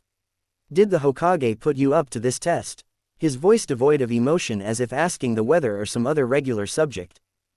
Looking at the kid, Kakashi was smiling. This test was something passed on from his sensei, from the time his sensei, and he was proud of that fact. Yep. For the first time since the test was announced, Naruto looks up shocked. His eyes blank, as if his very soul was pulled out of him. Teeth and fists clenched, a breeze blew by the grass from his feet, swirling and turning into a mini whirlwind. Synchronizes his muscles all move, and next thing Kakashi knew, Naruto was in front of him, fist rearing to strike. What? It was only the highly trained reflex developed from years of battle that Kakashi was even able to react, his body moving the instant he saw Naruto appear almost right on top him. Blocking his punch with effort, sweat was dripping from his brow. He should have known to have expected Naruto to surprise him somehow, giving his reputation with the Anbu. Arms still connected, Kakashi was going to fling Naruto away with a counter, until his keen eye saw the whirl of wind around his arm and fist. Faster than a second, Kakashi pulls his arm away. No, it would more accurate to say it was blown away, several tears and cuts from invisible blades appearing as he did. This is wind release. As a Jonin, Kakashi had many experiences with wind jutsu, to gentle breeze and violent tempests, from swords and knives sharpened and extended to deadly efficiency. But this was new. Naruto's arm, for a better word, was clad in a whirl of razor-sharp wind. Never before had he seen wind release used like this. It was hard enough to make a breeze or sharpen a blade, but using it to augment taijutsu, that was new. His wind was sharp even without the medium of a blade, but still maintained its formless shape and controlled perfectly under the boy's will, as if his fist and the wind were one in the same. Something like that would require both shape manipulation and change in chakra nature that was comparable to his Chidori. With one glance, Kakashi could tell Naruto's shaping and wind release were at an incredibly high level. It was literally a wind version of Chidori, maybe even better, and if he didn't pull away in time, Kakashi was sure he wouldn't have gotten away with just a few cuts. Kakashi didn't have time to wallow in wonder as he saw the grass beneath Naruto pushed down by an invisible force. Said force soon became more visible as another whirl of wind appearing on Naruto's left leg. His legs as well. Hands were one thing, but the legs, it takes years to learn how to channel and control elemental chakra in one limb, but getting two down and with enough proficiency to use both simultaneously. There was only one thought in his head: Naruto was a genius. Quickly forcing chakra to his feet, Kakashi leaps backwards into a backflip right as Naruto's attack comes in. Blue eyes glare at the Jonin, an aura of wind encircling Naruto's arms and legs, raging like storm, ready to destroy all in its path. His eyes focused on the gash in Kakashi's vest. Noticing the gash himself, Kakashi spoke up. Really, Naruto, after today I'm going to need a new wardrobe. Growling softly in response, you're going to need more than a change of clothes once I'm done with you. The aura of wind grew stronger, enveloping his body as new whirlwinds appeared on the rest of his limbs. The force of the wind grew so strong that it was felt by not only the Jonin several feet away, but also the genin in hiding even farther away. Kakashi was going to pay. Naruto would make sure of that.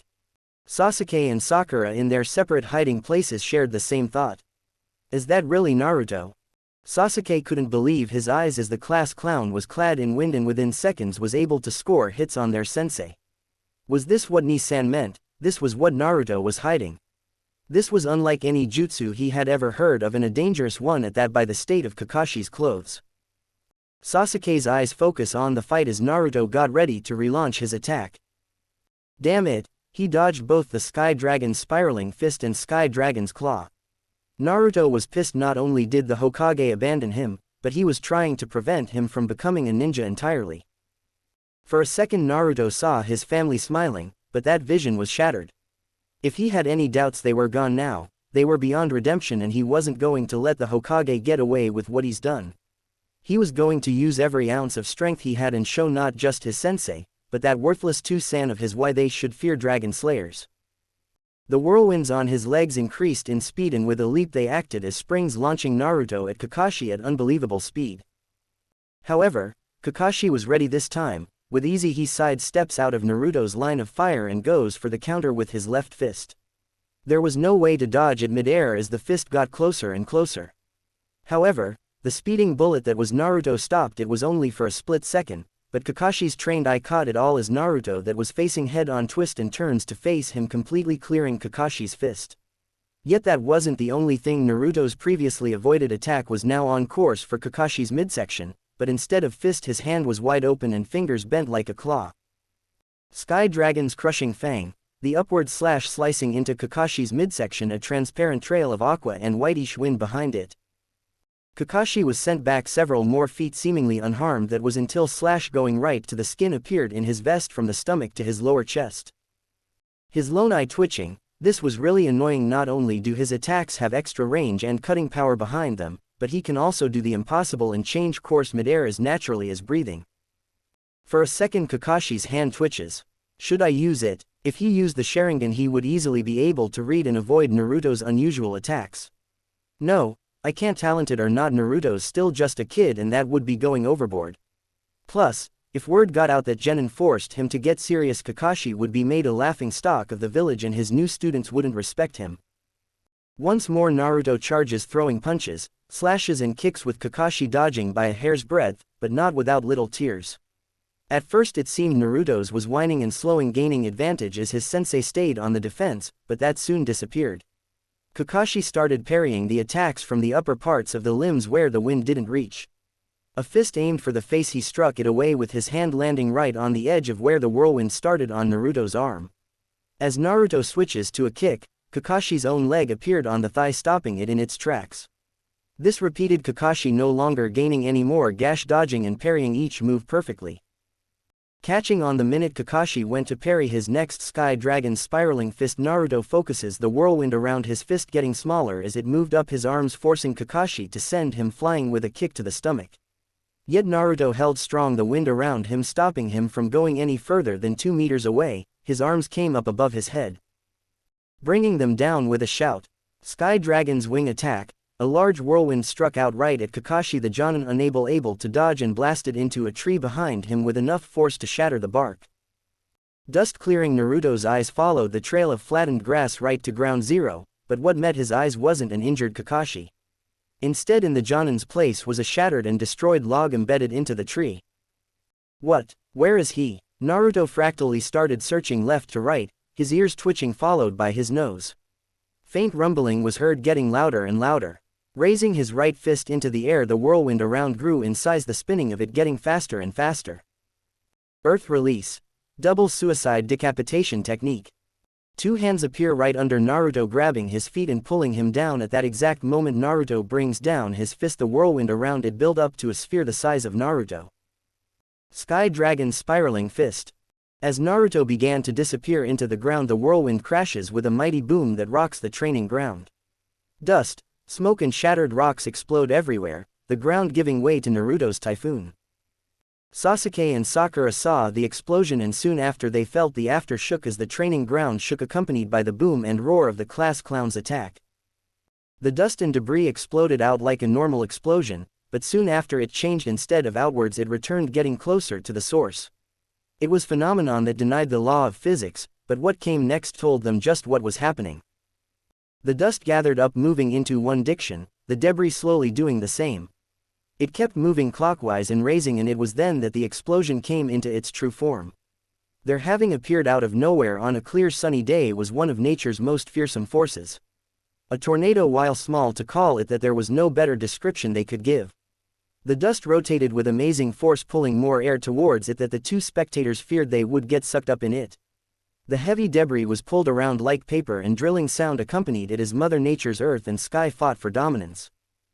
After a minute or so the tornado fizzled out, the debris dropping or crashing into the ground, the cloud of dust getting thinner and thinner as it spread like morning mist.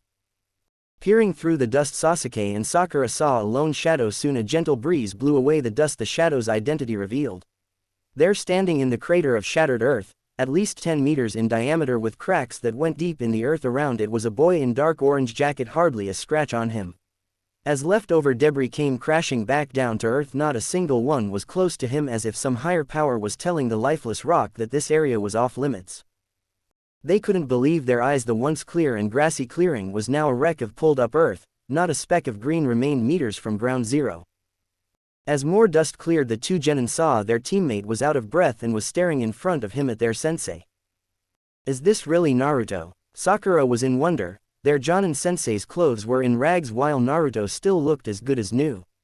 It was obvious to the girl who won, the class clown, the loser, the Hokage's unwanted child was the victor. So, this is Naruto's true power.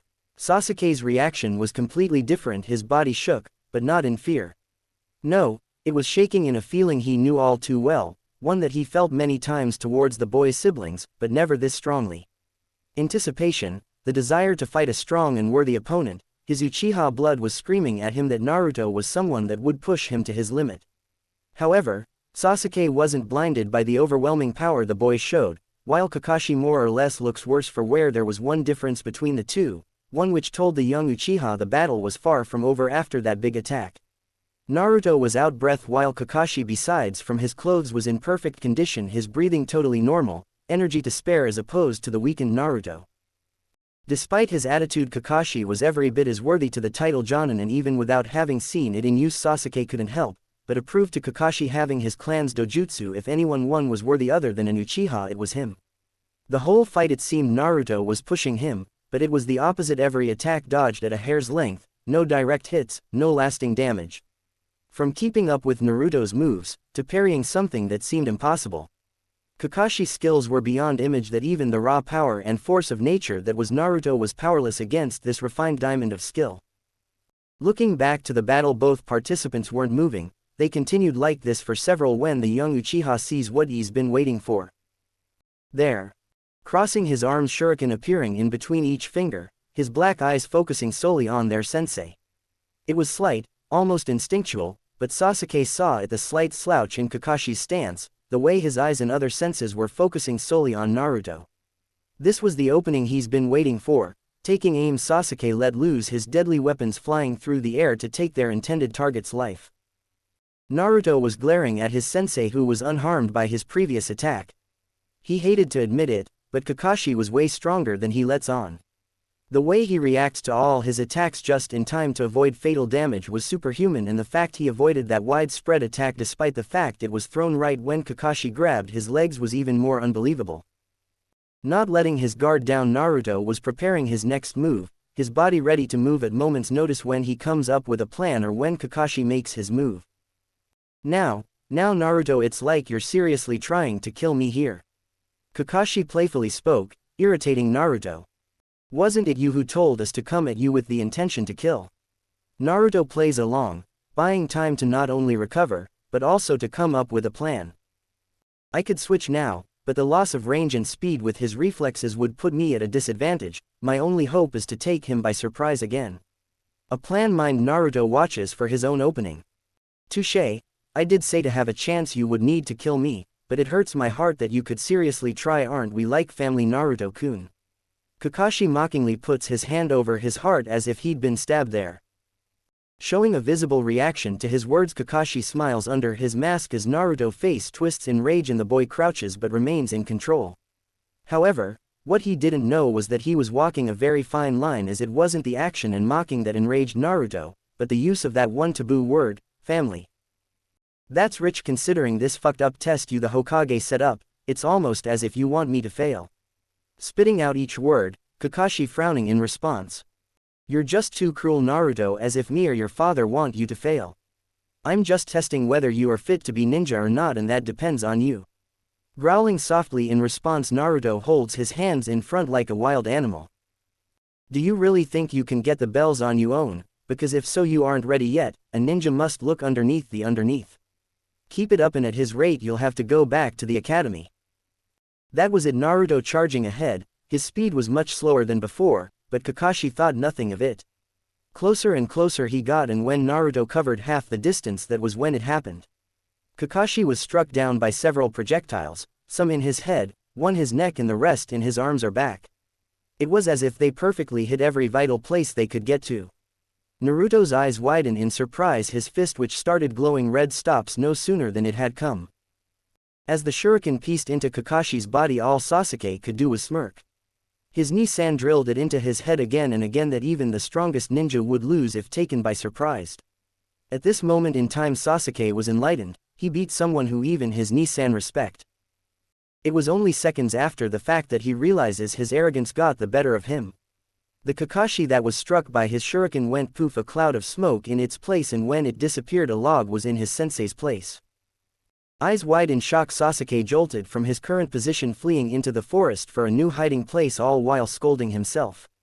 Damn it, how could I have been so foolish? Of course it was a trap, no way a jonin would let themselves get hit so easily. If Sasuke was his usual self, he would have realized that the opening he saw was a trap, he would have never fallen for it and let his position be discovered. But that was just what he did. The reason why was simple: seeing Naruto, of all people, someone who has always been looked down upon as inferior to his siblings, fight at such a high level lit a fire within him. He wanted to fight Kakashi as well. He wanted to pit himself against him and see how far he could go, to see if he could match the hidden strength Naruto just showed. And because of that, he let his feelings and excitement pull him in, making a move that no matter how he tried to rationalize it would never work on a jonin such as Kakashi. After Kakashi disappeared, the first thing Naruto did was rush into the cover of the surrounding forest. The reason why he did this was twofold: one, to recover his stamina, and two, to calm down. Naruto was a loose cannon, no would deny that, but he was also smart in his own way. He wasn't like his Imouto or Sakura. No, cunning would be the best word to describe it. He didn't use complicated plans, but unusual tactics would flow out and allow him to gain the upper hand. But his anger was getting to him. Kakashi's words put fuel on the fire, making him lose his senses and turn into nothing but a brawler, and that wouldn't work on an opponent of Kakashi's level. HATC. Naruto calms himself, closing his eyes, putting both hands together and crossing his legs, mediating like Iris Sensei showed him. As he did, a whispering voice got louder. Ha tch. Hatchling. Eyes snapping open, Naruto wasn't in the forest of the training ground anymore, but he was standing on an endless sea sparkling in rainbow colors. Looking up, Naruto saw a gate, and inside it was his sensei, the rainbow dragon Iris, her appearance still as majestic as the day he first saw her. I finally got through to you. The mighty beast starts off, worry in her voice. You need to watch your temper, hatchling. Once your rage gets the best of you, you block me out without realizing it, and I can't help you then. She scolds like a mother would her child, which was just what it was. With his own Ka-san neglecting him, Iris was the closest thing he had to a mother's love these past few years. Naruto looks down in disappointment. He hated to let Iris down after all she's done for him. To him, the feeling of guilty he felt at disappointing her was worse than any punishment she could give, and Iris knew that, which is why she let it go, knowing that Naruto would do a better job at punishing himself than anything she could come up with. Now little one, you need to calm down. You can't beat someone of that level when you are clouded by rage. Iris's motherly voice echoes. I know that, but everything he said, getting cut off before he could finish as Iris's calming voice washes over him. I know, hatchling, but if you think this through, then you would realize there is more than meets the eye in this test. Confused young Naruto speaks up. What do you mean by that? The way it's set up screams that blasted Hokage doesn't want me to pass. Normally he would be much calmer and more respectful when speaking to his mother figure, but his emotions were getting the better of him. But have you ever heard of only one person failing the genin test, when the rest of the team have? Blinking at the question, Naruto puts a hand to his chin and thinks it over. You see, we've seen plenty of other people get sent back to the academy in previous years, but they were always in sets of 3. Her words got through to Naruto, but the lingering doubt still remains. But we know for a fact that the Chunin exams, finals and promotions are done on an individual basis, but the rounds before that are team base. Meaning it wouldn't be surprising if there was a pool of genin without a team and that they can fill in a left open spot in a team. Referencing what they found out about the exams, despite being estranged, Naruto has gone and seen the exams with his ex-family before. It was always the finals, but he clearly remembers that sometimes only one member of a team would get promoted and that the rounds before the finals were done in teams. Knowing that, it was easy to deduce that there are genin whose teammates are chunin and in need of a team. Yes, but they have never been cases of genin being sent back to the academy without the rest of their teammates. Was Iris' counter-argument. But that doesn't mean it can't happen, especially with the Hokage against us. Anger flashes in his eyes at the mention of the Hokage. Yes, but the Hokage can't interfere without political backlash. Moreover, he would have had the third member be someone who could believably get a bell over you. That girl Sakura may be smart, but her practical skills in anything but medical jutsu are non-existent. She wouldn't be able to get a bell before you if you both competed. The Dragon Slayer's eyes widen at this revelation. No matter how he slices it, there was no way to let Sakura beat him unless Kakashi let her get a bell, and even then, it would be suspicious. However, the biggest clue is a memory from long ago when you and your family were in happier times. Pulling the memory from Naruto's subconscious, the boy quickly puts the puzzle together. In another place, Sasuke was leaning on tree catching his breath after several minutes of non-stop running while also hiding his tracks and changing direction. Damn it! Frustration was all he could feel as his surprise attack not only failed, but was most likely a trap purposely done by their sensei. To make matters worse, the clock was ticking and Sasuke hadn't the faintest idea where to find Kakashi. Even if I do find him, would I be able to get a bell? The fight between Kakashi and Naruto showed the Uchiha just how far above them Kakashi really was. The whole time the bell didn't leave Kakashi's waist. Even with Naruto's unusual and invisible wind jutsu, the wire holding the bell was never cut. Though it looked to the Uchiha that Naruto wasn't going for the bell, that only made the fact the bell was never in danger even more daunting. It meant that even if Sasuke focuses only on the bell, there would be no way for him to get it without Kakashi stopping him. I could use a fireball to burn the wire, but with Kakashi's reactions I doubt I would be able to retrieve it before him, plus I doubt that he wouldn't have prepared a wire strong enough to take almost anything, including one of my clan's signature jutsu. Scenario after scenario passed through his mind, but all of them end the same failure. Cursing and frowning, glaring at the seemingly impossible task, at this rate he had no choice but to wing it and hope he got lucky or managed to find a weakness mid-battle. If worse comes to worse, he could try a suicide attack and hope it catches Kakashi by surprise enough for him to get a bell. Snap!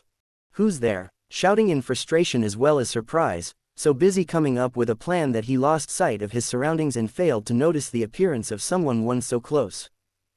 Not long after his shout, Sasuke was greeted by the sight of blonde hair and big smile. Sasuke, I have proposition for you. As Sasuke listens, all he could do was smirk. With this plan they could defiantly get the bell. Kakashi was lazily reading his favorite book. At the moment he was in the middle of juicy part, and once done he would hunt down his genin one by one. He already knew where Sakura was and he was disappointed. The first thing she did after Sasuke's failed attack was rush after the Uchiha.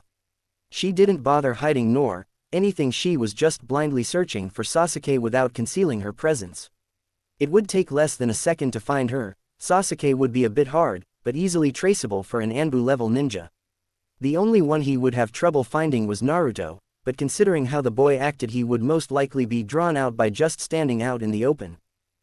Kakashi's eyes suddenly sharpen. Slamming his book, he says, "Looks like I won't be able to finish," and it was just getting good. Ryota was about to sneak into Junko's room for a forbidden tryst. He laments that he would now need to finish this after the test. "Shut up, you pervert, we don't need to hear about your porno." Naruto, next to him, Sasuke was glaring at the Arrow sensei. "How dare you, this isn't porno, but art." Kakashi cradles his book, whispering comforting words as if it was a child, making both boys sweet drop. Once done, Kakashi gets serious for once. "Well, I must say this is a surprise, you two teaming up, but do you honestly think it would make a difference?" "We won't know that until we try," Sasuke said, getting ready to attack, knees bent to leap at their sensei. Naruto raises his arms, Kakashi wearily watching, expecting another wind jutsu, while Sasuke sweated, hoping the plan will work. "Vernier, arms, armor." With the shout of these words, Naruto swings both hands down, Kakashi filching slightly, expecting the attack, but instead watches as both Sasuke and Naruto glow red and green respectively. Both of these glows were around sphere size, but then shrink so that the glow was only coming inches off their bodies. Wondering what the hell they were planning, Kakashi watches as Naruto nodded to Sasuke. Within seconds, Sasuke rocketed at Kakashi, appearing right in front of him, surprising the Jonin. Kakashi easily sidestepped the attack, though the surprise on his face was evident enough to know that he was not expecting such a level of speed from Sasuke. It would be an impressive feat if it wasn't for the matching surprise on Sasuke's faces. Sasuke, to all witness accounts, was floating in the air, his decent slow and body all over the place and disorientated. "What is this? My body, it's so light in." The slow falling Sasuke suddenly twists in midair, similar to what Naruto did before. Overflowing with power, sending a kick straight to Kakashi's face, his sensei's blocks only for the 67 kilograms man to be forced backwards, his feet leaving marks in the dirt as he did. What the hell? That strength was way too much for a mere genin. Kakashi's arms felt as if they were hit by a hammer, feeling the force with his whole body and a numbness setting in his arms. Kakashi didn't have time to lament what was going on, as with 3 times the speed of earlier Naruto appears to his side, a whirlwind-clad fist heading for the bells. Shit. No sooner had he finished the thought, a burst of chakra shot out of his feet, lifting him up into the air and into a backflip, saving the bells. As Naruto's fist passed, his sensei grabbed his arm in the safe area where the whirlwind didn't reach. With the muscle strength of his arm only, Kakashi held himself up. Flexing the muscles from his arm, Kakashi swings himself back the way he came, his heel on course for Naruto's head. At least it would have been if a blue blur didn't crash into the arm Naruto held out, causing the boy to be pulled out of harm's way as he moved clockwise. However, it wasn't over. With the attack having missed, Kakashi was wide open and Naruto wasn't going to miss it. With added force, Naruto swung his arm clockwise, and as it came back into Kakashi's view, the join was surprised to see a Sasuke attached to it, who was about to kick him in the midsection with his left leg. The air knocked out of him. Kakashi is blown back several meters, but recovers himself, glaring at the two boys with weary eyes as Sasuke lets go of Naruto's arms, landing next to the blonde genin. Giving a tired sigh, Kakashi thinks he seriously underestimated them. Kakashi was prepared for Sasuke to be at low Chunin level, but his speed and strength were closer to high Chunin and Naruto was closer to low Jonin now. As a matter of fact, if it wasn't for the fact Sasuke was disoriented and as surprised with his newfound speed as was Kakashi, he was sure Sasuke would be at Jonin as well. But this lack of control only meant one thing, and that this wasn't Sasuke's natural speed. Remembering the glowing from Naruto jutsu, Kakashi is confident that was the cause of this sudden power boost. I have seen plenty of jutsu for boosting speed or power, but never one that was used on other people. If I had to guess, Sasuke and Naruto are at least 2 to 3 times faster and stronger than usual. Troublesome. Kakashi couldn't help but borrow the Nara clan's catchphrase originally. He wanted to beat them without using too many chakra control techniques, but they already made him do that twice, and at the rate they were going he would end up pulling out the Sharingan. I'll be a laughing stock if I'm forced to use that on them. I have no choice but to attack as well and incapacitate them. While Sasuke still doesn't have full control over his new speed, he is picking it up quickly, and Naruto is obviously used to it, not to mention the two's teamwork is unparalleled. Not even a team with years of experience working together would be able to pull off the moves these two were doing. Kakashi body flickered going on the attack. His previous thoughts were so fast that not even a few seconds had passed in real time. Sasuke disappeared with a leap that took him several meters further than where he wanted land. Shit. Cursing the fact that his little boost was so hard to control, who knew that great power was so hard to handle? Looking at Naruto, Sasuke saw the boy unmoving as Kakashi's punch landed right in his gut. What, he didn't even try to dodge? This thought was not thought of by just Sasuke, but Kakashi as well. As his punch connected his lone eye, saw Naruto smirk slightly, but that wasn't what had his attention. It was the slight glow over the boy's skin that had his focus. Don't tell me. His fears were confirmed as the feeling of the impact of his fist finally reached his brain, telling him that Naruto's gut was rock hard. An attack like the one he just threw should have sent the boy heaving, but instead he was smiling. Kakashi tried to pull his hand away, but Naruto grabs it with an iron grip, not letting Kakashi get away. Drat, it wasn't just his speed and power, but his defense also increased. This was bad. If their defenses were at least 2 times stronger, Kakashi would need to not pull any punches to take them down. From the corner of his eyes, he sees Sasuke getting ready to attack him. Turning to the smirking Naruto, Kakashi apologized in his head. Sorry Naruto, a little shock shouldn't hurt too bad. A faint blue glow surrounded Kakashi's hand as chakra poured from it. A single spark of blue lighting happened, soon followed by even more sparks as electricity was made. The lighting poured into the boy, shocking him, the smirk on his face turning into grimace of pain. Kakashi giving a slight smile, at least he was, until he noticed that Naruto wasn't letting go. Kakashi didn't have the opportunity to react as Sasuke rushes into him with a devastating kick to the head that set him flying and seeing stars. Kakashi tumbled on the ground several meters till his body regained its balance, switching from tumble to standing in a moment. His vision slightly blurred and head pounding as he got ready for the next attack. Sadly, for Kakashi, the two genin weren't going to give him a break. The boys rushed Kakashi once more, Naruto going low and Sasuke going high. Kakashi blocked Sasuke's kick while simultaneously jumping Naruto's, then using the momentum of his jump Kakashi responds with a kick of his own, twisting his body midair, nailing Sasuke with a kick to the temple. The next thing he had to deal with was the raising, spinning kick that Naruto's low kick leads to. For a second there Kakashi thought it was Guy's Konoha Senpu coming at him, but it was just similar. Using the momentum of his last kick he twists and strikes Naruto with a hammer fist right to the chin, knocking the boy away. However, before his feet even touched the ground, Sasuke, having recovered from an attack that would have knocked anyone else out, was already on him once more. Leaning back, his feet finally found the ground. Kakashi parries a punch from Sasuke to the side and repaid it back with a knee to the gut. Kakashi had the chance to follow up instead, however he chose to back off, going into a backflip, causing a charging Naruto to miss his mark. Sweat dropped as he sees Sasuke shrug off his gut hit like it was nothing. Whatever jutsu Naruto was using was insane. Not even armor provided this level of protection. All of his attacks were meant to knock them out, heck, some of them could kill with the amount of force he put into them. Yes, a bit excessive he knows, but he really didn't have a choice considering the fact the boy's defenses were several times stronger than a samurai in armor.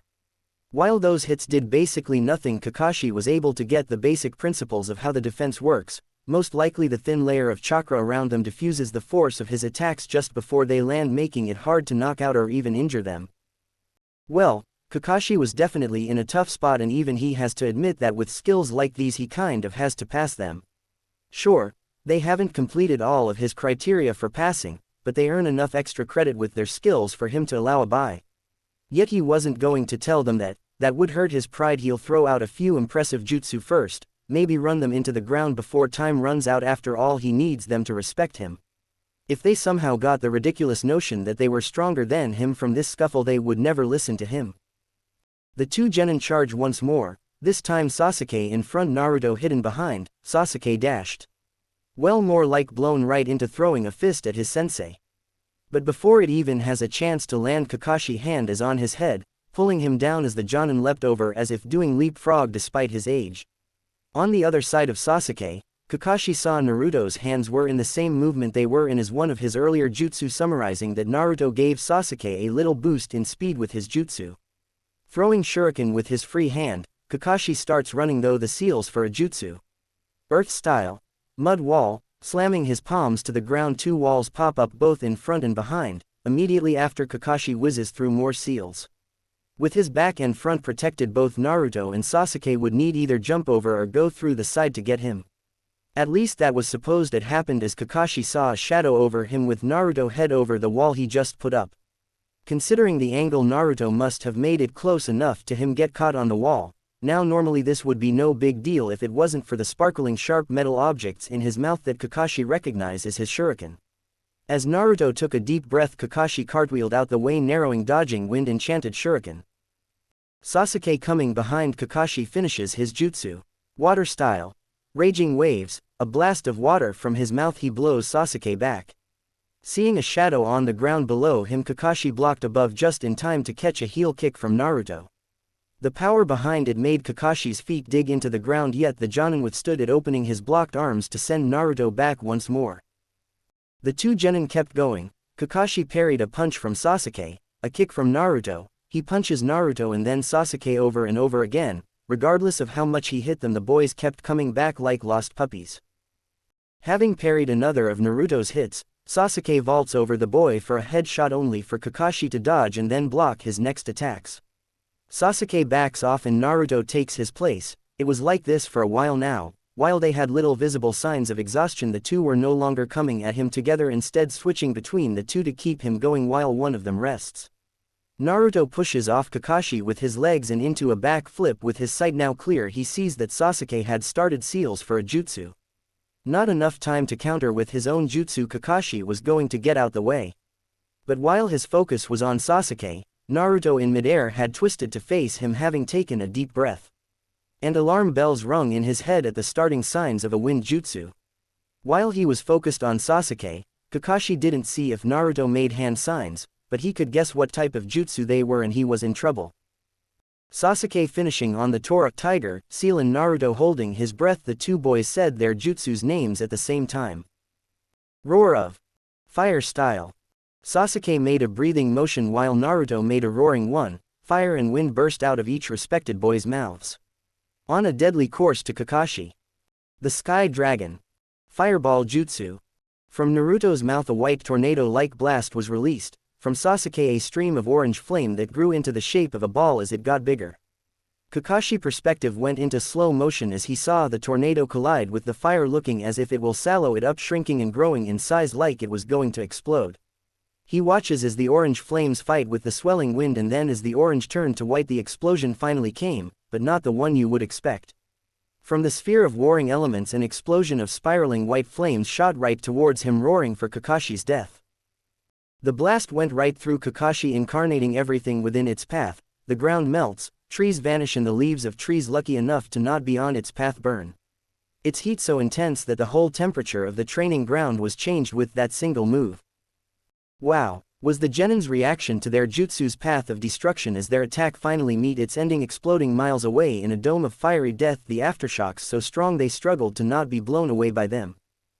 They knew combining fire and wind jutsu together would make the jutsu stronger, but this was just insane. I think we killed out Sensei, Naruto says with a drop of sweat on his forehead, never having expected for there to be so much damage. Huh, was the Uchiha's speechless response as he watched the smoke and dust clear, seeing even more of the aftermath of their jutsu of mass destruction. The trench left from the blast was several meters deep, the ground it was made off now red hot and melted magma. The grass near the trench was burnt completely black and lifeless. No matter how they look at it, they couldn't think of a way for Kakashi to have survived. That was until the ground that was away from the trench and the grass still had life started to move. Cracks appeared and from within them roused Kakashi, his flak jacket completely gone, leaving him in his dark blue ninja shirt that had burned marks all around it. His hair was disheveled and his headband was missing. Oh, good, he survived. Naruto smiles weakly, not knowing whether the fact they didn't kill him was good or not. While mostly unharmed, Kakashi was sluggish, the heat from the blast alone doing a number on his stamina, but he was able to escape with a seal-less earth style, hidden mole jutsu, diving himself underground deep enough not to die from the attack. Well, I almost died, but I won. There's no way to get the bell from me in the remaining time. Now all he had to do was play off that big attack like it was no big deal and then fail them by explaining the meaning of the test, but then give them barely pass since they did work together and showed amazing but unrefined potential, and they will follow him anywhere. As Kakashi was gloating, a pink blur shot out from the trees, heading right for the bells on his belt. Naruto and Sasuke smile as their true ace in the hole made their move. Flashback. Naruto and Sasuke were hunched on the ground, Naruto explaining his plan. Kakashi's a Jonin, so even if we work together, we won't be able to get the bell from him, so we need to make an opening. Me and Sasuke will fight Kakashi on our and then you. Pointing to a third person present. We'll go right for the bells after me and Sasuke fire off a collaboration fire and wind jutsu. He finishes, Sasuke looking with cold eyes at the plan, but the other person having doubts.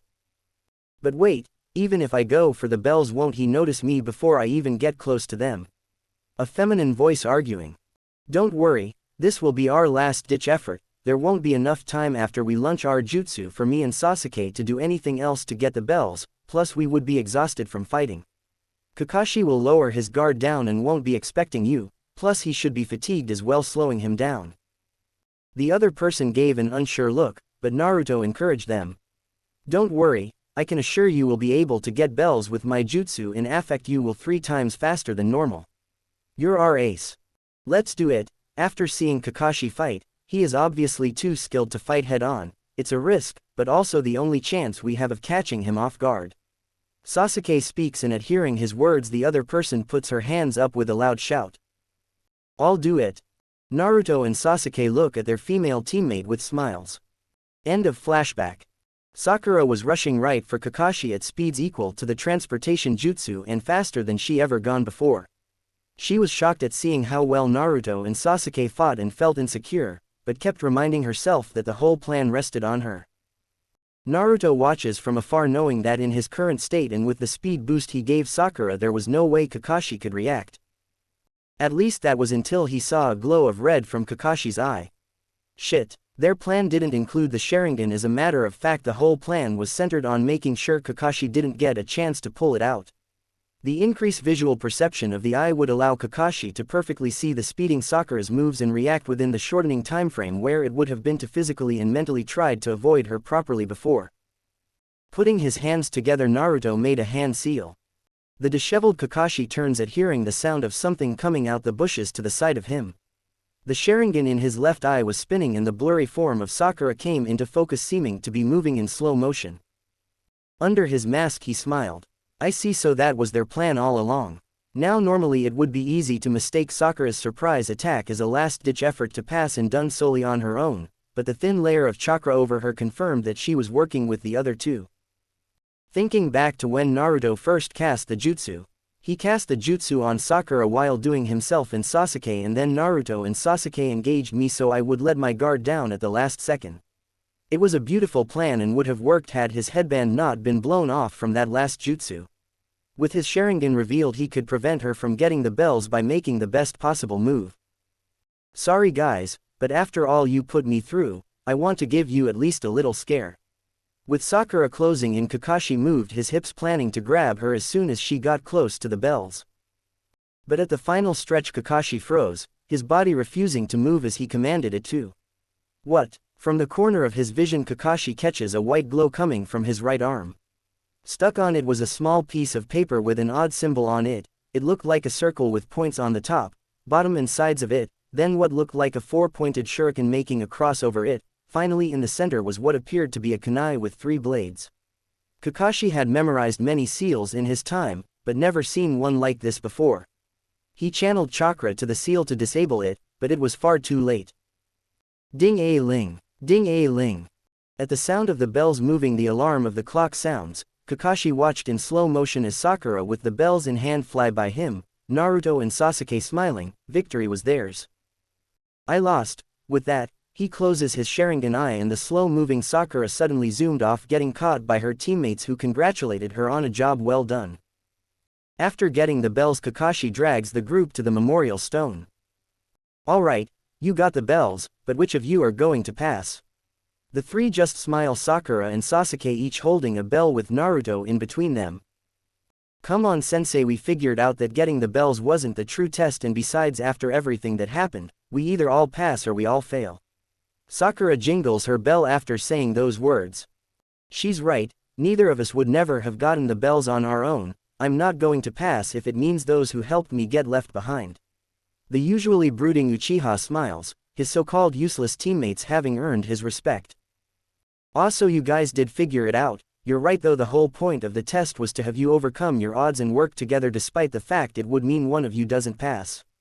Huff, you guys really take the fun out of it. Failing incompetent genin who couldn't figure it out was the fun part.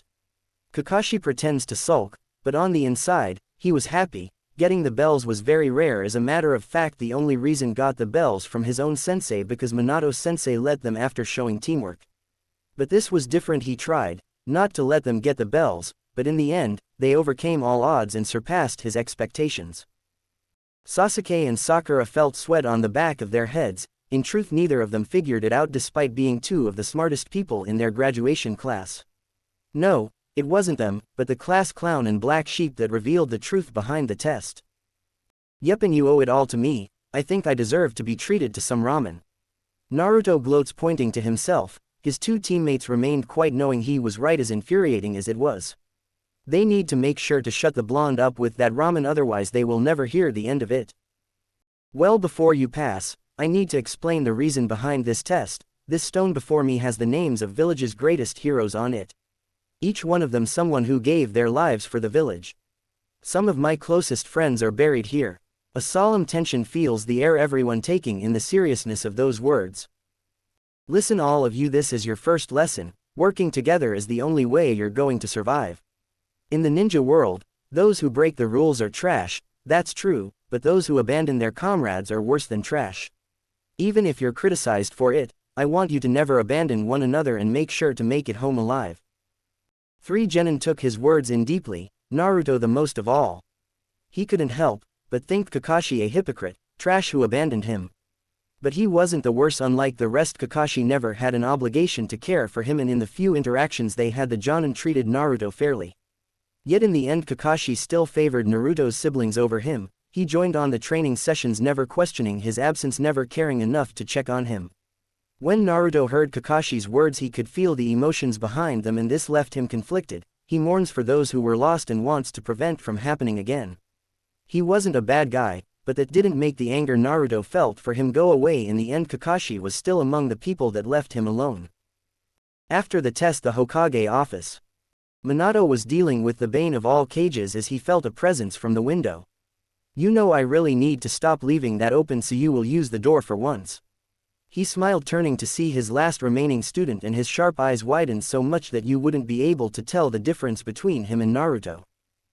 "Yeah, well, I learned everything from you." Kakashi eyes smiles before noticing his sensei's shock face and looks down at what was left of his clothes. "Oh, this funny story behind this." Kakashi jumps off the window sill. "But I think I'll sum it up with the least embarrassing report that Team 7 have passed." If it was possible, Minato's eyes seemed to grow wider. "And not only that, but really Naruto was something else. At first, I felt shortchanged at the fact that you didn't give the twins, but boy was I wrong. Not only did they put me through the ringer, but they also managed to get the bells." Kakashi says happily, looking forward to his new team. Minato, on the other hand, seemed like a gaping fish. "But really, sensei, you've been holding out on me with Naruto. He's just like you. I can see why you hid it. The boy is a genius." With that, Kakashi waves the papers for the team's registration, leaving them on the desk before vanishing from the room. Minato picks up the papers, conflicted with the fact that his son passed. On one hand, he was delighted that his son did so well, on the other it also meant that the battle between brothers was going to happen. But more than anything was the ominous feeling Kakashi's words. Surely Kakashi was just exaggerating, because he is my son. I mean, there's no way Naruto could be a match for Menma and Akami.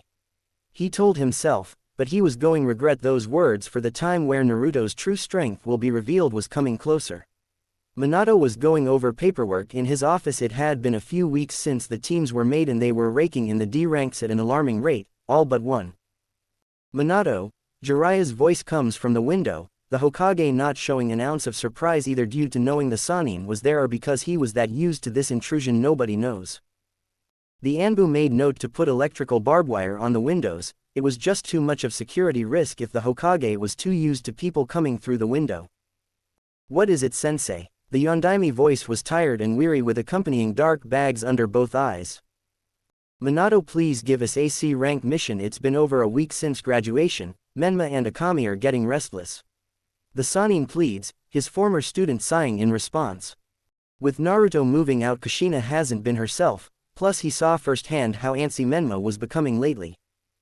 "I would like to, but you know I can't." Jiraiya, huffing at that, asks the question. "Oh, and why not?" His black eyes watch as Minato picks up one of the many stacks of papers from his desk. Mission records for the new genin. Team 9, 8 D ranks, Team 8, 14 D ranks, and Team 7, 23 D ranks. Minato glares at Jiraiya as he reads the next part. Team 6, 0 D ranks. You expect a C rank when your team hasn't even got one mission under your belt. You know the minimal requirement is 20 D ranks. Minato scolds the Sannin, pinching his nose as he does. "I know that, but both you and I know D ranks are far below Menma and Akami level. Heck, let them get a few C ranks under their belt and they would be ready for B rank missions, no problem." The Sannin trained a Hokage for God's sakes, and he was positive either Menma or Akami will succeed their father one day. They shouldn't need to bother with D ranks of all things. Minato only shakes his head. "I know that D ranks are far below their skill level." His sensei cut him off before he could finish. "See, leave the D ranks to the other genin and let Menma and Akami be the assets to the village that they are." Instead of seeing his former student agreeing with a smile, all he received was a frown. "But I can't give them C rank right off the bat. It's not how it works." "Why not?" Jiraiya raises his voice in objection, not understanding why the Hokage couldn't bend the rules a little. "You're the Hokage, surely you can make an exception." Blue eyes gazed into black, as the yellow flash utters the words. "I already made an exception." Minato follows with an explanation after seeing the confusion on his sensei's face. "You know it is unprecedented for a Jonin to be given a genin team a second time, and more than that, assigning a Sannin to not just any genin team, but the team with my children on it. Let's just say the council was not very happy at the show of favoritism." Minato grunts the last word. While he couldn't deny that a part of him was showing favoritism, no matter how unbecoming it was for a Hokage, but that wasn't why he gave Jiraiya the team. His original plan was to let Kakashi train Menma and Akami when they became genin, but Jiraiya recommended using this as a chance to step up their training for their coming destinies. Who gives a fuck what the council thinks, we are trying to save the world? Jiraiya couldn't believe this. Sure, it wasn't the first time the council didn't know its own place, but Minato kept them under control. You forget that the council holds more influence as a whole than the Hokage does. Between the clans and elders my hands are tied. For whatever is to come I can't afford to have my authority as Hokage usurped. We were lucky that we could use the excuse of keeping the Kyuubi in check. It's the only reason both Menma and Akami were allowed on the same team in the first place. Minato pointed to the door, having had enough. He respects his sensei greatly and has always been open to his advice, but he was Hokage and the one who knew how to run the village firsthand. Go out there and do D ranks or wait till all other teams who have completed AC rank. Sulking Jiraiya left the room, knowing that when Minato was like this there was nothing he could do about it, but there was no way in hell he was going to experience D ranks for the third time. Minato picked up some paper, looking it over. Luckily the Sannin didn't check any of his papers because in his hand was C rank mission and one he was going to assign to a team very soon. At Training Ground 3. Kakashi was watching his genin do another team exercise these past few days. That was all they were doing mostly. He did have them do some spars and D ranks, but was only gauging their skills while he works out the best training methods for each. He half expected them to explode and demand a hard mission, but was sorely disappointed that they never reached that point thanks to one blonde-haired boy.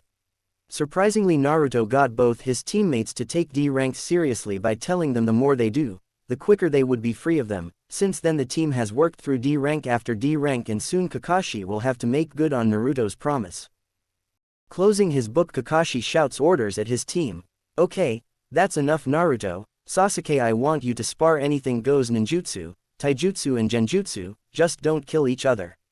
Instead of them jumping at the chance to beat each other up, his genin only gave him a weird look. What, I need to act like sensei sometimes? I know you two have been holding out on me, so I want you both to give it your all and show that you are ready for AC rank. That last words were all they need. Without even waiting for a signal, the two boys charged at one another. Naruto was the first to attack with leaping roundhouse that Sasuke dodged easily, the Uchiha going for a counter punch, but Naruto flips in midair avoiding it. The Uchiha scowls. Their fights were always like this. Naruto's form was messy, but strangely it worked. The boy dodged from weird angles and then attacked in an unpredictable manner that even the Uchiha's interception fist had trouble keeping up with. Keeping the pressure, Sasuke punch and kicked before Naruto gets his feet to the ground. The boy blocks them, getting knocked back, but relatively unharmed. Sasuke takes his stance, an arrogant smirk on his face to taunt Naruto, and it works. Naruto throws a straight, Sasuke parries it. Naruto seems to tumble from too much force behind it, but Sasuke knows better. Naruto spins on his back foot going for a hook kick, but Sasuke stops it in its tracks with a front kick. Nice try, I already know that move. The Uchiha proudly thinks with a smirk. Yet when he feels the force behind Naruto's kick disappear as he gets hit with a tremendous force that sends him tumbling back several feet. Flipping himself right up, Sasuke wipes the new bruise on his face and stares at Naruto, wondering what the fuck happened. What he didn't not expect was to see two flaming fists as the blonde boy's hand were covered in orange flames. Kakashi's eyes widened, seeing that instead of the whirlwind fists he used during the bell test, Naruto was using fire style in much the same way. He released fire from his hands and then propelled himself in the opposite direction, adding extra force behind the hit. Naruto was getting more and more mysteries. Having two elements as a genin isn't unheard of, but it's still rare, and Naruto's control goes beyond the norm for even most jonin. Sasuke's black eyes focus on the orange flames that now engulfed Naruto's hands. If you think that will stop me, you are surely not right in the head. Preparing his stance, Sasuke gets ready to defend as Naruto charges him. The blonde boy throws a flaming punch. Sasuke's eyes sharpen, the Uchiha unmoving as the attack gets closer and closer, then inches away from his face. Sasuke deflects the blow, his left hand pushing Naruto's arm away from the wrist. It was the perfect answer. The Uchiha saw Kakashi handle Naruto's attack the same way. While he would have trouble blocking as long as he kept calm and waited till the last second, Sasuke could easily counter every one of Naruto's attacks. The Uchiha's prodigy's next action was stepping into Naruto, his right hand grabbing Naruto's back, pulling his teammate down, the boy almost losing his lunch as his stomach meets with Sasuke's knee. Dazed, Naruto was forced to the ground, Sasuke's left hand now on his shoulder, pinning him down while the right hand twisted and held Naruto's left arm ready to break it. Kakashi looks from short distance away, clearly impressed. Unable to block, nor able to really trade blows, a grab and hold was the best choice Sasuke could make, but the Jonin sensei had the same thought. In close combat, Naruto's elements gave him the advantage. A single hit would be devastating, but stop him from throwing an attack, and the boy was defenseless. "Give up, it's my win," Sasuke arrogantly declares with a smirk, Naruto glaring back from his pinned position. "Get bent," was the Dragon Slayer's reply. "Ow," Sasuke tugs at Naruto's captured arm, making the boy wince in pain. "I could always break it," Sasuke suggests, a growl being his answer. Right when Kakashi was about to step in and stop them, Naruto's right hand that was trying to push him off the ground back starts to propel flames out, lifting the boy into the air. What if he forces himself up like this? His arm will break. Seconds from letting go to not cause permanent harm to his annoying teammate, the arm Sasuke had in arm look began to spit out flames as well. With the propulsion from the flames, the two boys start rotating, Sasuke's hold weakening from the sudden shift in positions and the loss of his grounded stance, Naruto not missing the chance to escape. Pulling himself free, Naruto retaliates with a swipe of the same arm that was locked, pushing Sasuke away, the two regaining distance once more. It was easy to see that Sasuke wasn't pleased, and Kakashi knew why. Close combat was one of Sasuke's greatest strength, but with Naruto's unique jutsu, holds and throws would be the only effective measure he could do. It would have been too difficult to take out Naruto with a throw, so that left only subduing him with holds the possible choice. Now that Naruto showed he could get out of a hold using his jutsu, it only made the fact that close combat was his range clear, and Sasuke would need to win without it. Kakashi looks at Naruto, who was smirking, replaying the events that just happened. Naruto was still able to use jutsu despite the pain caused by the hold. The focusing of chakra in that situation is really hard even for most jonin. Not only that, but the fact he didn't just make the flames appear on his arm to burn Sasuke could only mean two things. Naruto's was able to freely release and control elemental chakra at will, and two, there was limit to what he could do based on his conscious control. Kakashi thinks, beginning to see just how Naruto's jutsu works. Naruto can release and control elements as if it was seconded nature, but the more difficult actions require him to focus still. This would help greatly when training him, since it means there was still something he could help the boy improve on. Sasuke makes several hand seals, ending on Tora taking a deep breath and then exhaling a ball of fire at his teammate. Fire style, fireball jutsu. Naruto only smiled, running right at the fireball before jumping in it. Sasuke heard a strange whooshing noise before Naruto came out from his still spawning flames completely unharmed. What the hell? Sasuke didn't have time to stop his flames as a fire-covered fist sent him flying into the trees. His mind reeling and face burning, Sasuke flicked his hands, several shuriken appearing in each. If jutsu and close range didn't work, this was his only choice. That's enough. Sasuke was stopped as Kakashi ended the match. The Uchiha growling, slightly not happy he was made a fool of without the chance to strike back. "Ha, did you see that, sensei? I totally beat Sasuke Temi over there." This only made the raven-haired boy angry, and he contemplates if he can get away with throwing his weapons and pretend he didn't hear his sensei. "Really, cause it looked like he had you on the ropes with that arm hold," Kakashi commented, Naruto sticking his tongue out in response.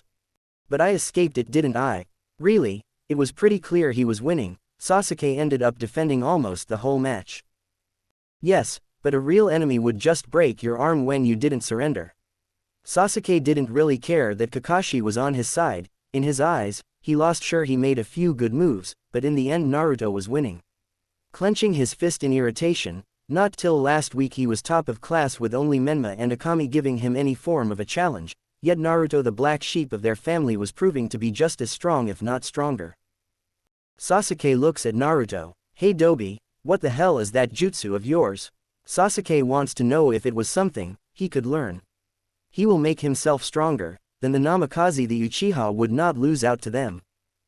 Kakashi was also showing an interest, having been unable to find any jutsu that works like Naruto's does. "Oh, it's kind of a kekkei genkai. Once I master an element, I can use it however I want." You could probably do the same if you just focus your fire in your hands, but for me producing and controlling it is just, natural. The Uchiha gave him a weird look, not believing what he was hearing. Wait, so, you're saying that once you learn the element you can use it just like that? Naruto's smile was unnerving. In some ways it was superior to the Sharingan. Even if they copied jutsu unless they had mastered the element, they couldn't do it, and their proficiency was nowhere near as good as the original without practice. Yep, Naruto's short reply made both his sensei and Sasuke's eyes twitch. Is there anything else? He would soon regret asking those words, as what Naruto said next just made it worse. Oh, also I am more or less immune to the element once I master it. The sight he got was something he would remember for the rest of his life, an Uchiha gapping like a fish. Immune. So, with the fireball. Sasuke's hand weakly pointed. If that was true, then it meant Sasuke would have defiantly lost. The nod from Naruto was all he got, and his reply was, "That is just op mastering elementally manipulation, and being immune is just not fair." It was so un-Uchiha-like, but Sasuke really just had to say it. This coming from a clan with eyes that can copy jutsu, see in slow motion and cast genjutsu with a glare, your clan is a lot more op than me, and besides, my jutsu does have its weakness. Naruto left the boy hanging, clearly wanting to know just what weakness the damn jutsu had. Sakura was listening in, having an even harder time comprehend Naruto's newly discovered powers. When she noticed the talk was over, she went to speak to Sasuke when, "Oh, Temi, let me heal those wounds." Sasuke wanted to refuse, but before he could even utter a sound, he was enveloped in green light, his wounds disappearing in seconds. Sakura was frowning, having missed a chance to personally nurse her Sasuke-kun. But more than that was a feeling she thought she would never have inferiority towards Naruto of all people. Sure, she was never that good in practical skills, but her grades in medical ninjutsu skills were top of her class. Yet Naruto could fight on par with Sasuke, and while she hates to admit, Naruto was always the true number one of the medical class. Her high grades in theory have proved nothing but useless so far, and Naruto as well as Sasuke-kun were leaving her behind. So, lost in thought, Sakura didn't even see them leaving. She hurried to catch up, but keeps a few paces back, feeling like she just doesn't have a place on the team. Team 7 was in front of the Hokage's desk. No love was shared between the Yondaime and his eldest son. Naruto stood quietly as Kakashi requests a C-rank mission. "Sensei, I believe Team 7 is ready for their first C-rank mission," Kakashi says with a hint of pride in his voice. Minato's gazes to Naruto, and he has to ask the question, "Are you sure you're up for it? I mean, a C rank is a big jump from D ranks." Naruto didn't miss the gaze, huffing at the Hokage's response. "Don't worry, Sensei. My team is quite talented. They already complete the minimal requirement of D ranks needed, and in record time, I might add. These genin are ready for anything that may get thrown at them." With a sigh, Minato had no choice but to give them the mission. Kakashi wasn't someone that would misjudge his team's abilities, and is also more than capable of handling anything that might happen. "Alright, there is one mission that would be good for a new team. It involves guarding a bridge builder from bandits and other outlaws while he does his work." Minato called the client in. The client was an old man, with dark eyes and glasses. His hair was gray with a beard to match, showing his age. He wore a dark sleeveless versus neck shirt and pants the same color. Around his neck was a towel and, on his head, a pointed hat. The man had a blush on his cheeks and a bottle in his right hand. Even if the smell didn't give it away, the old man was clearly drunk. His dark eyes scan the team, huffing at what he sees. "These brats are what I get for my money, a girl, a pasty brooder and short stack." Safely to say none of Team 7 liked the man. "Well, you better do your job properly. I am the great Tazuna of the Land of Waves and a master bridge builder. My land needs this bridge, and it won't be done without me." Team 7 didn't really care, but Naruto replied with a tone of discontent. "You can't be that great if you're drinking this early in the day. We'll do our job, but you better not make it hard for us by getting your ass drunk." The bottle in Tazuna hand cracked. "What did you say?" The bridge builder growls. "You heard me. If you were really so great and your bridge is as important as you make it out to be, you wouldn't be drinking on the job. Looks to me like someone isn't taking his work seriously." Naruto barks at the old man. Tazuna was about to shout at the whippersnapper when a loud voice beats him to it. "Naruto, enough. Tazuna is a client and you will treat him respect."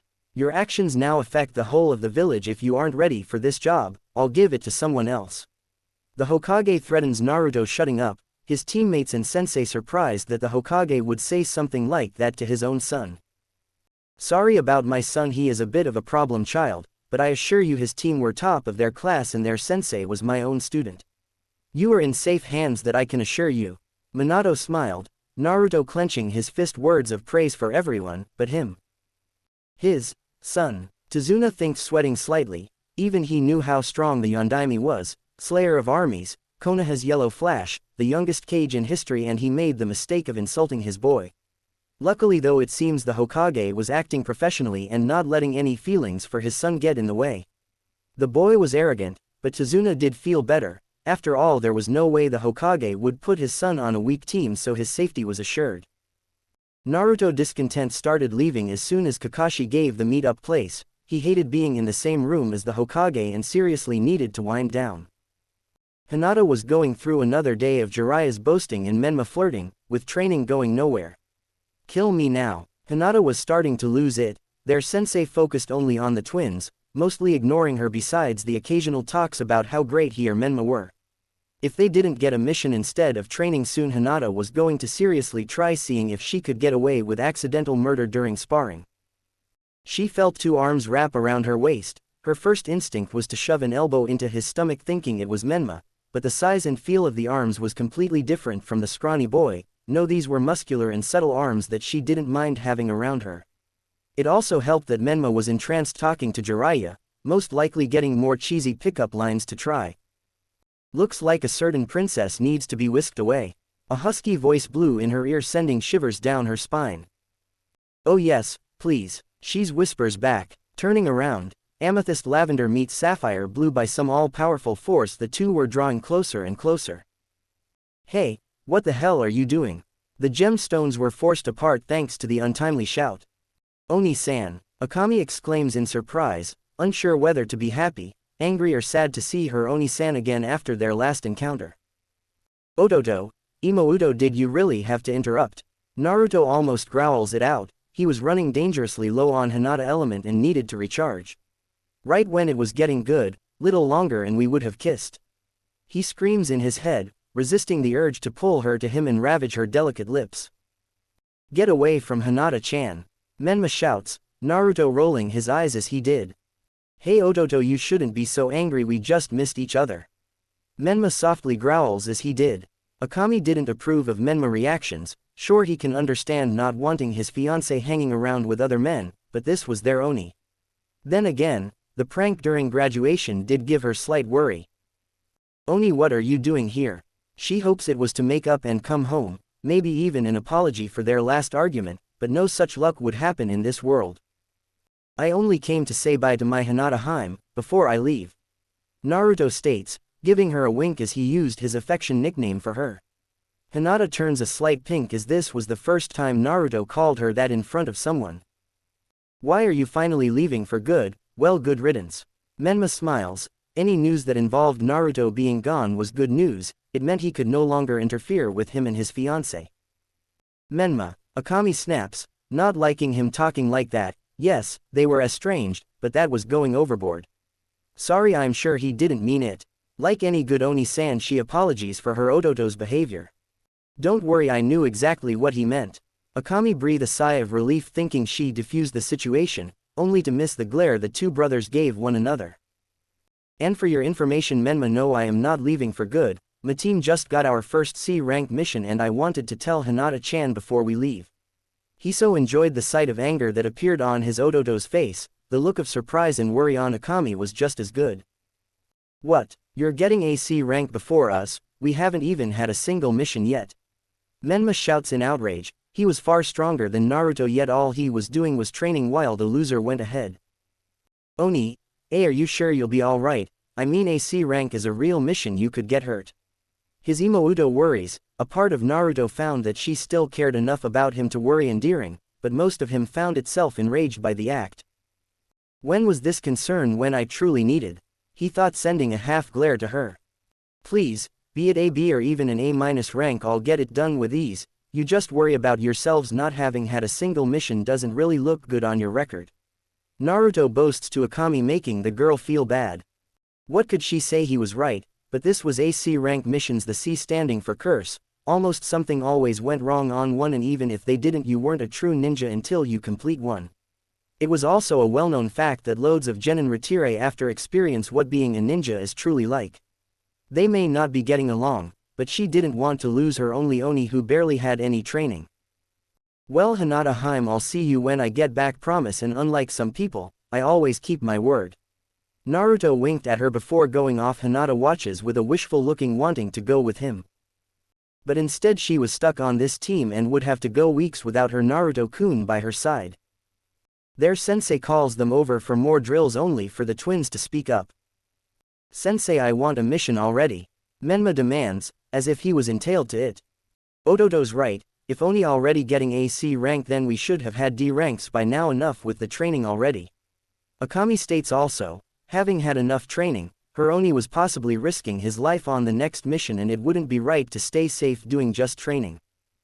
I hear what you are saying, but there are no C ranks right now. Jiraiya was, in a word, pissed. Minato was holding out him and instead gave the perfect chance to get his team out the village to a lesser team. Well, there are plenty of D ranks. Hinata smiles, finding the glare Jiraiya was giving her oddly satisfying. Yeah, what Hinata-chan says, let's do some D ranks. Menma agreed with his love, giving her a dreamy look that made her shiver, and not in a good way. Jiraiya looked to the twins. They had so much potential, they shouldn't be doing the lowest of the low mission, and he was going to make sure of that. D rank are far beneath you guys, just wait, a real mission will come eventually. It was Akami that responded, though. When? Won't they just go to another team that has actually bothered to do D ranks? If waiting was all it took, we would have gotten one before Oni. I don't get you, we should be doing missions no matter how small, not sitting back doing training, which we have done before. Looking at Menma and Akami's determined eyes, Jiraiya reluctantly gave in. Hinata could only smile. They finally get a mission, and the defeated look on their sensei's face made her beloved's departure less saddening. If you didn't know better, you would think Jiraiya was the one doing the D ranks. Naruto was the last to arrive at the gates, the rest of his team and client already there, each carrying a rucksack on their backs. You're late, brat, Tazuna shouts, Naruto not caring at all as he gave him a tut. Naruto, where's your bag? Kakashi asks, Tazuna wondering the same and about to throw another fit over it. Right here. He pulls out a scroll, Kakashi nodding understanding, Sasuke having similar look. It was only Sakura and Tazuna who were confused. He asked for a bag, not a scroll. Sakura states, starting to get embarrassed by her teammates' behavior on their first real mission. Tazuna was seconds away from starting another fight when Naruto channeled chakra in the scroll and 3 months worth of ramen popped out, silencing the old man as he removed his glasses. Sealing scroll, with a good one you can store just about anything as long as it meets the conditions, and it is as light as a feather to boot. Kakashi tells the confused man. But why ramen? Was a question he couldn't help but ask.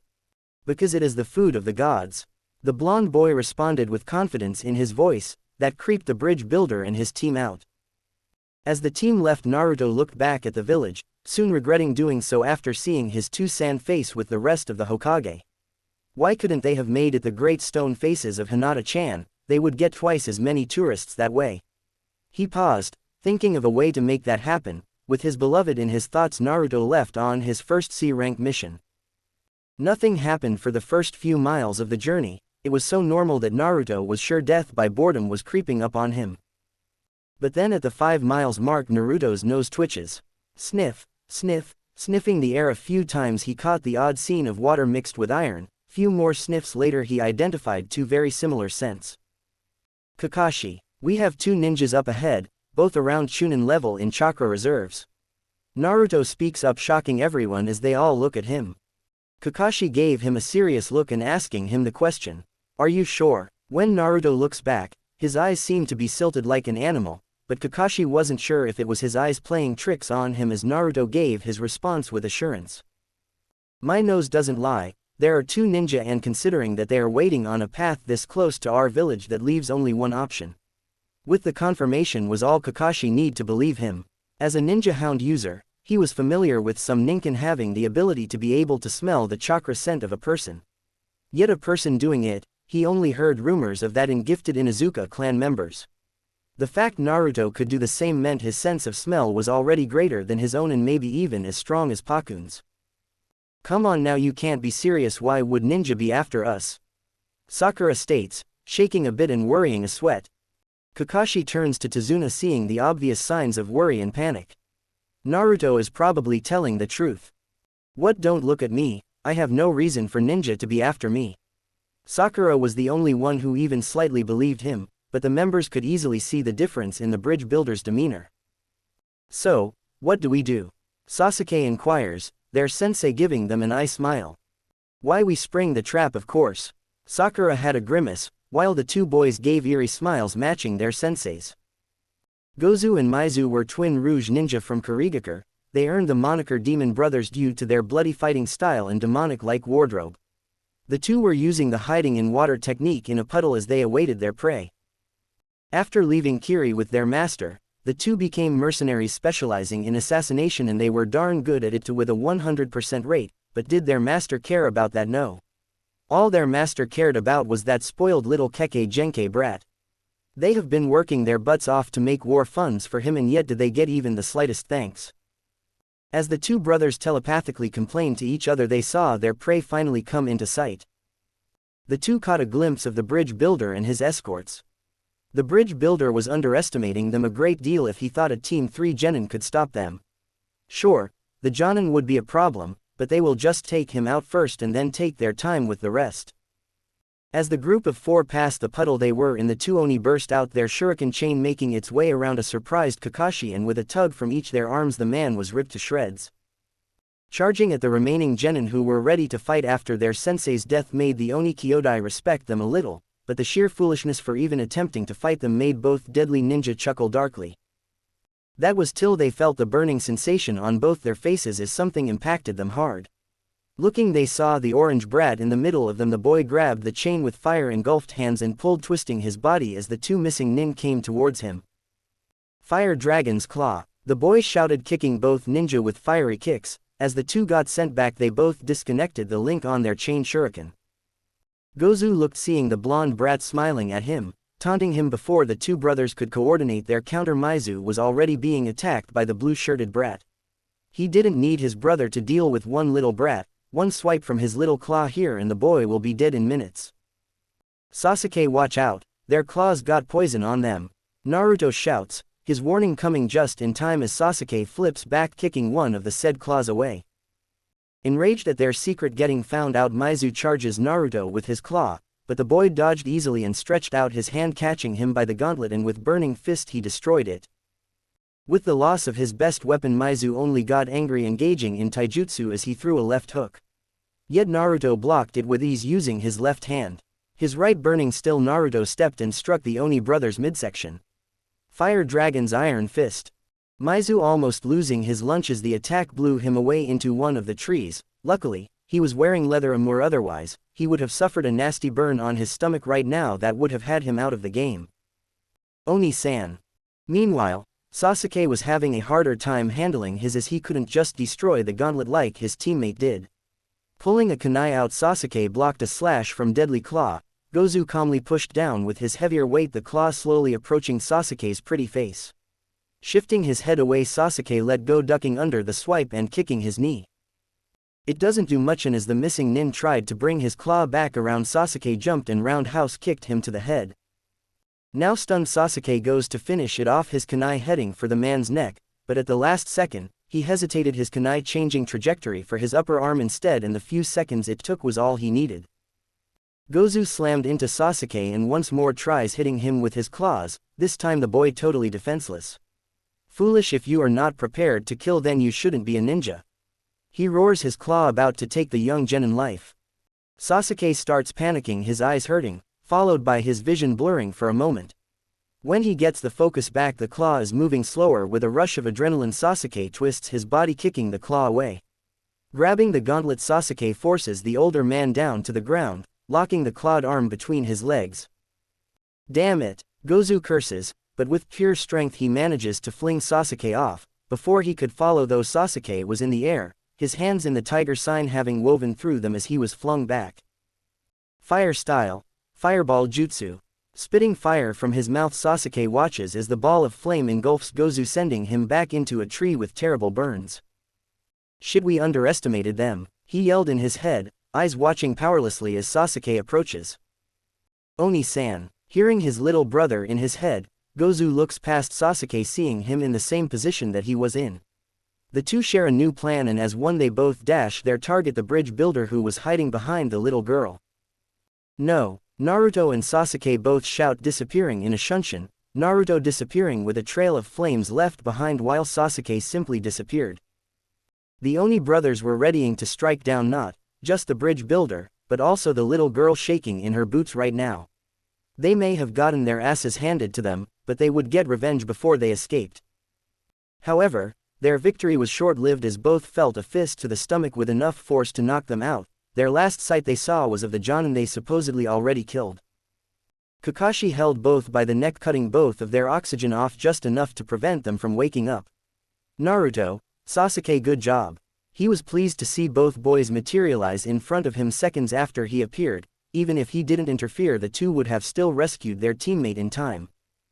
Turning to Tazuna, he says, I believe you have some questions to be answering. Tazuna gulps as Kakashi gave him a cold look. Unknown location in wave. A figure walked through the door and into what little and pale lighting of the place, revealing a white mask with a red wavy pattern. The mask had slits for eyes, and the four wavery lines of Kiri adored its apex. The figure looked like some otherworldly ghost, its green houri with white trimmings hiding any features that would identity its gender. The figure got on one knee, bowing down as it spoke. Zabuza-sama, Gozu and Maizu have failed.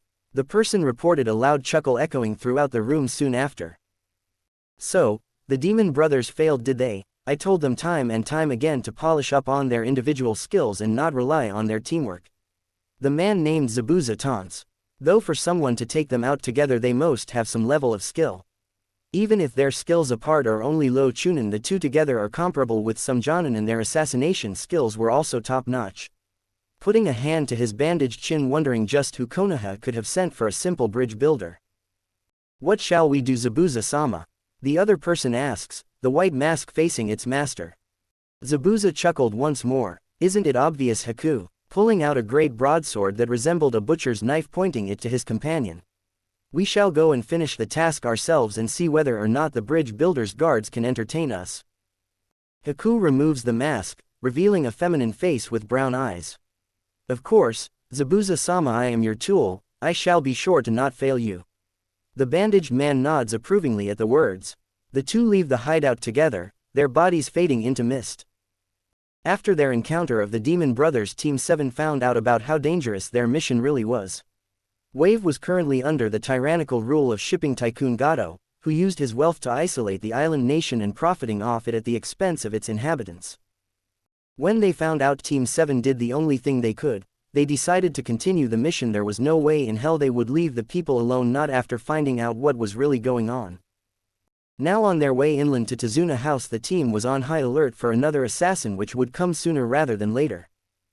Finally, in the last stretch of the journey, all was going well till Naruto's nose and ears twitch. Pulling out one of his silver kunai, he throws it as a bush with wind chakra upping its speed. Surprising his team, they all ask what is wrong. When they investigate the bush, all they found was a little white rabbit. This made Sakura scold Naruto, while Sasuke tut at the lack of actions. Only two members of the team had a different reaction. The first was Naruto, who threw the kunai due to his nose and ears picking up the scent and sound of a human, but that wasn't all. Those silver kunai Hinata gave him were made with chakra-conducting metal. When combined with his wind chakra, the speed would have easily exceeded what a mere animal could avoid. The fact the animal was still alive meant it was put there in place of a person. Kakashi was having similar thoughts, having noticed the fur of the rabbit being white in color, which only happens in the winter and they were in early summer. It was at this time Naruto smelled another scent, and it was horrifying.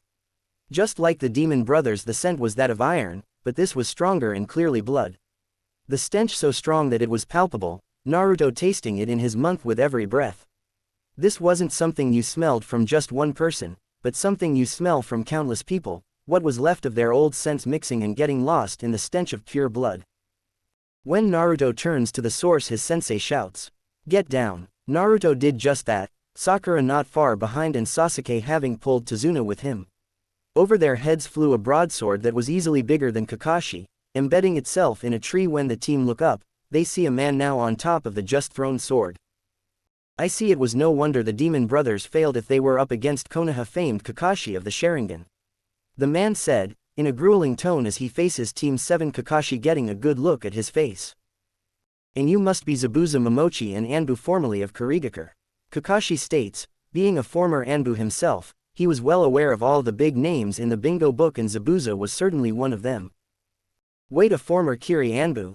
Sasuke questions, knowing that the Anbu are the elite of the elite. This guy was on a completely different level than the guys they faced before. Ah, so you heard of me? The Rouge Kiri Nin says, his eyes glaring at Kakashi. From the village whose cruelty is so well known that it goes by the moniker Village of the Bloody Mist, and of one particular ninja who passed the exam there. Kakashi states, removing his headband, knowing without a doubt that this fight would be trouble. What passed the exam? What's the big deal? We all passed the Genin exam to get here. It is nothing special. Naruto states, and it was not Kakashi who answered, but the Rouge Nin they were about to face off against. Yes, but did you tree huggers have to kill your fellow students to pass? The Genin eyes widen in surprise as Zabuza goes on. Imagine it, people you ate together with, friends that shared your dream, their final test to prove worthy of the title ninja. His tone was sadistic, as if he enjoyed the acts he committed. The thought of killing their friends made Team 7 sick to their stomach. In order to become Ninja Kiri, graduation test was the taking of life a fellow student, but despite that you are by far the worst one to come out of that practice. Kakashi spoke with a sad look in his eyes, his genin looking in interest. 10 years ago, a boy who had yet to even become a ninja slaughtered the entire graduating class. That boy was Zabuza Momochi and earned himself the title Demon of the Hidden Mist. Kakashi spat, anger taking over his tone. When Team 7 heard him, they all froze, having the same thought. He killed them. When Zabuza spoke up again, it freaked them out to no end. It felt so good, he declares, his eyes shining in ecstasy. After that he holds one hand up, calling out, ninja art, hidden mist jutsu. A thick blanket of mist enveloped the area. With every second it got harder and harder to see, and soon Team 7 lost sight of Kakashi completely. The air was cold, biting into their skin, but that wasn't that had them all shivering. Not far from it. What had the whole team shivering was the silent killing intent seeping from the mist surrounding them from all sides as death closed in. None of the team was handling it well. Sasuke looked ready to stab himself and free himself from the tortuous wait for death. This ended, however, when they felt a breeze of cold air hit into them. Turning to their teammate, they see Naruto, the mist getting pulled into his hands as wind revolved around them. Swinging both arms out, a mighty wind blows away the mist, the team finally being able to see in front of them the silent killer intent vanishing with the mist. As he cast his technique, though, Naruto's eyes widen, his head slowly turning around. Impressive boy. Sakura and Sasuke got looks of shocks, as well as there standing right in the center of their formation was Zabuza. But not good enough, he taunted, bring his blade down upon Naruto. Naruto began challenging wind chakra to his feet. Dodging completely would be hard, but he could at least make sure he didn't die. Luckily though, that wasn't necessary as his sensei appeared right behind Zabuza. I would appreciate it if you kept your hands off my students. He slashes Zabuza's back with a kunai, only for the man to turn into water as soon as he did. At the exact moment the clone dispelled the situation, reversed Zabuza now standing Kakashi, his sword bearing down for another slash. However, just like the Zabuza before, this clone turned into water as well, splashing them and surprising Zabuza. Seconds later Zabuza is kicked away from the genin and Kakashi took his place in the center of the formation with his Sharingan eye watching Zabuza movements. Really impressive, no wonder you are called Kakashi of the Sharingan, you use my villagers' jutsu quite well. The former Kiri Nin praised, Kakashi glaring at him, not getting distracted for even a millisecond. The two look at one another seeming to do nothing, but in their heads they were each going through scenario of how their battle would be played out, and unfortunately for Zabuza those seconds cost him big time. Vernier, arms, armor. Naruto calls, himself and the rest of Team 7 glowing as he did. Naruto was green, Sasuke red, Sakura pink and Kakashi glowed navy blue. Kakashi let slip the surprise he felt for just a second, and in that small frame of opportunity Zabuza charges at Sharingan Ninja. However, as soon as the Kiri Ninja moved, Kakashi planted a punch into his gut. What? Zabuza coughed out pain lacing his weak voice. Jumping back, Zabuza swings from the right with his kubikiribocho, Kakashi's Sharingan eye looking at it with boredom infuriating Zabuza. Right when the attack was going to take his head off, Kakashi raises his hand, the blade stopping the minute it contacted with the plates on his gloves. Surprised once at seeing his blade stopped with one hand, Zabuza didn't have time react as Kakashi batted the enormous sword away, stating as he did, "You can't beat me, you never stood a chance." After he hears those words, Zabuza felt a clean impact to the right side of his head, his vision blurring as he felt it. When his vision returned to normal, he saw Kakashi with his leg extended jumping back onto a nearby lake, Zabuza making the Torah sign as he did, the water rising in several spots and taking on his shape. With 5 new clones made, they all charge for Kakashi as the original hands speed through more seals. The seals Zabuza was making reflected in the Sharingan eye. As the clones charge, Kakashi vanishes and reappears behind them and continuing heading for Zabuza as the clones return to the water. Finishing the last seal, Zabuza calls, "Water style, water dragon jutsu." The water behind him rose upward, its shape steadily taking on the form of the dragon as it rushes to Kakashi.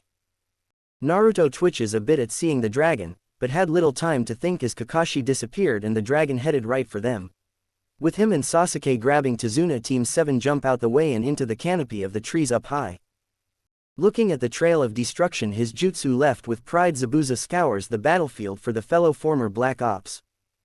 "Sorry you missed." The playful voice came out, and when Zabuza turned to it, a water dragon several times bigger than one he just thrown is what met his vision. As the dragon hits the Kiri-nin, a giant water explosion goes off, knocking Zabuza all the way past the lake and into the forest. Zabuza bandages go red as he coughed up a bit of blood, his ribs were broken, he surely had a concussion to top it off. It hurt so much that he had no idea what other injuries he had. Glaring at the man responsible, Zabuza refused to believe there was this much of a difference in their abilities. Using his blade as crutch, Zabuza stood himself up. It was a miracle he could hold on to the blade even with his bruised and battered right arm, and one worthy of respect for any swordsman. To let go of one's blade, especially one of the swords of the 7 swordsmen, and even when the force of the attack threatened to rip his arm off, Zabuza's grip did not loosen at all.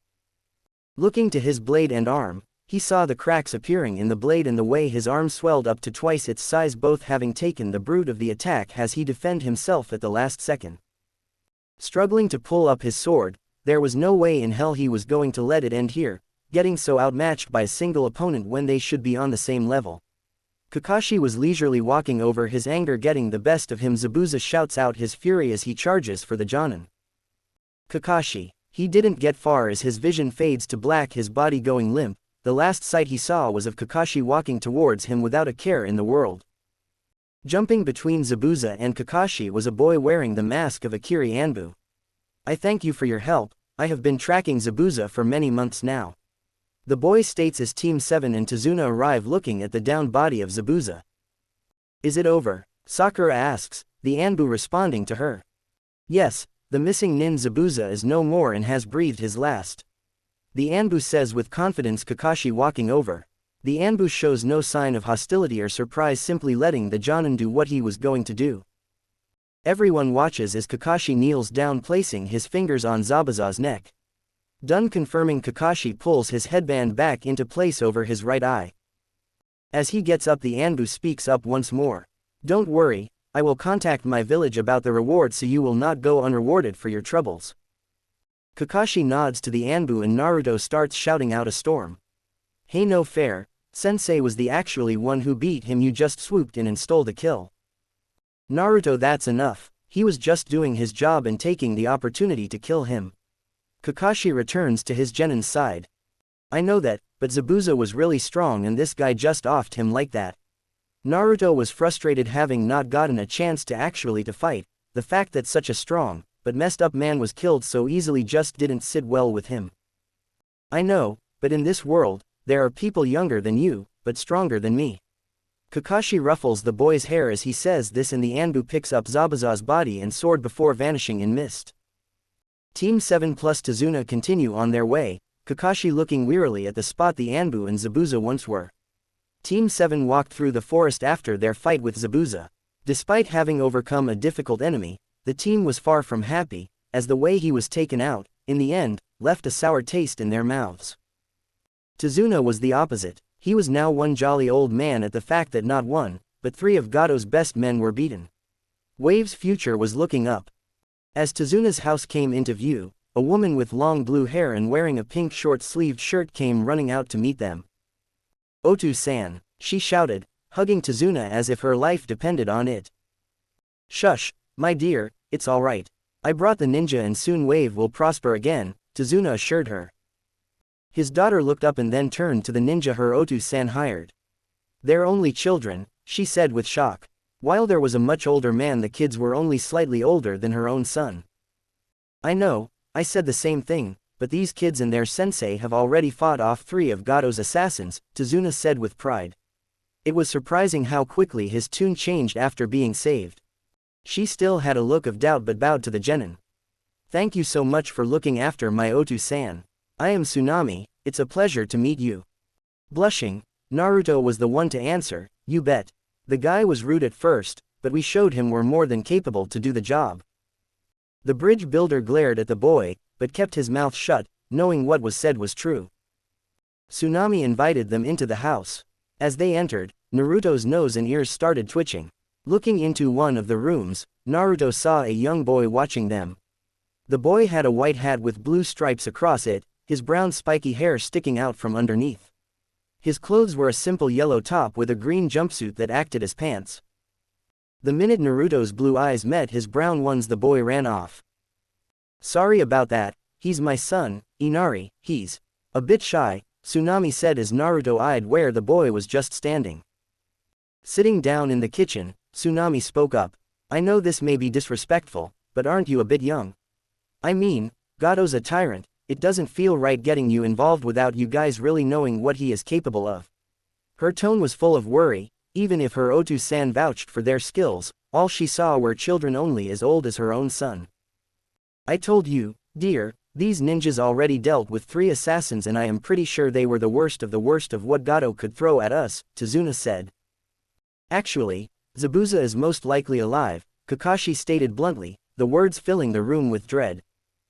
Sakura was the first to ask the question on everyone's minds. "Sensei, how can that be? You checked the body yourself, he wasn't breathing. How could he have survived? It made no sense, even an Anbu took him away." "Sakura, what were the weapons used to kill him?" Sakura thought back. She didn't remember seeing a kunai, but it was definitely a throwing weapon that hit him, albeit a really small one. "Senbon, throwing needles." "Correct. While these can kill if they hit a vital point, but not at the point of the neck they struck, and they were originally weapons used for medical use," their sensei said with the 3 quickly catching on. "If one is skilled enough, they could easily put someone in a near-death state that appears no different than the actual thing." Surprising all of them, Naruto was the one to speak, but then they remembered Naruto was in the medic class as well. Sasuke spoke next. "Why didn't you stop the Anbu if you knew? We could have finished him off." The Uchiha barked, not understanding why their sensei let such a powerful enemy live. Anbu usually dispose of the body on sight, even for evidence the head and sword would be enough. The fact is, it was very possible that Kiri wants Zabuza alive and he put the act on to keep us from interfering her. Kakashi let his words hang in the air.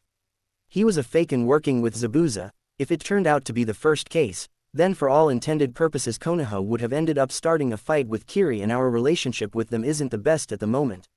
It was too risky without proper evidence. Sasuke accepted the answer, but still did not like it. He, a member of the Uchiha clan, was made a fool of and he would not stand for it.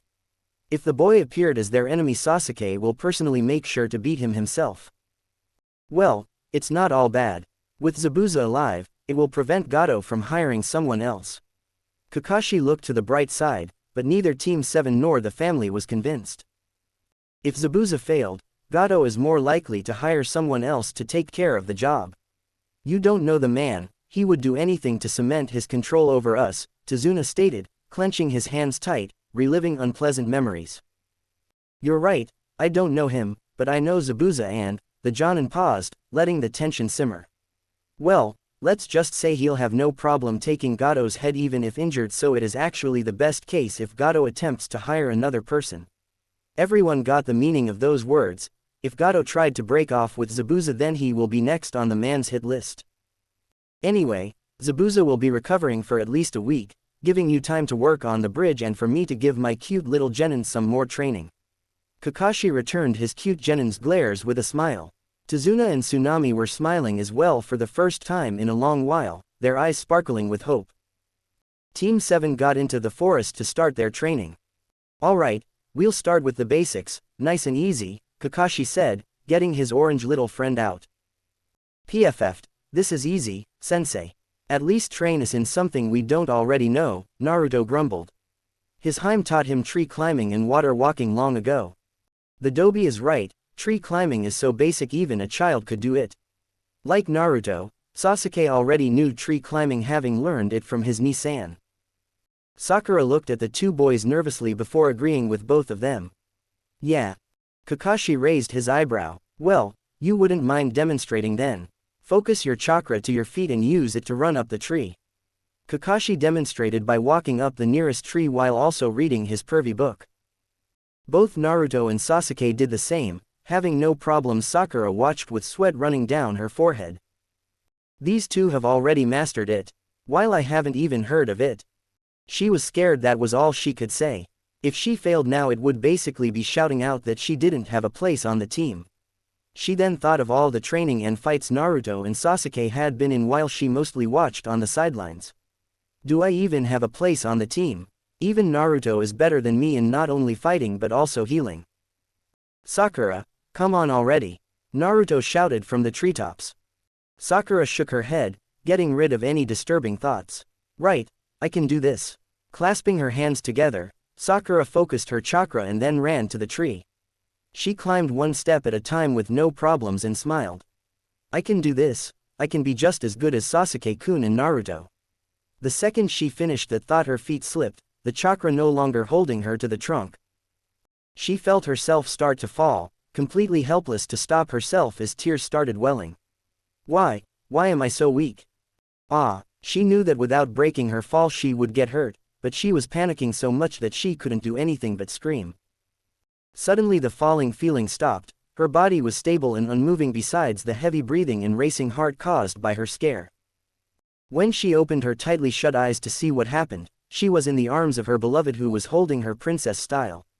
She felt like she was ascending, having been saved by her crush of all people. Sasuke's black eyes pierced into her, making the girl shiver, and then without warning, he dropped her. Sakura landed on her butt, hurt not in body, but in mind. Sasuke-kun.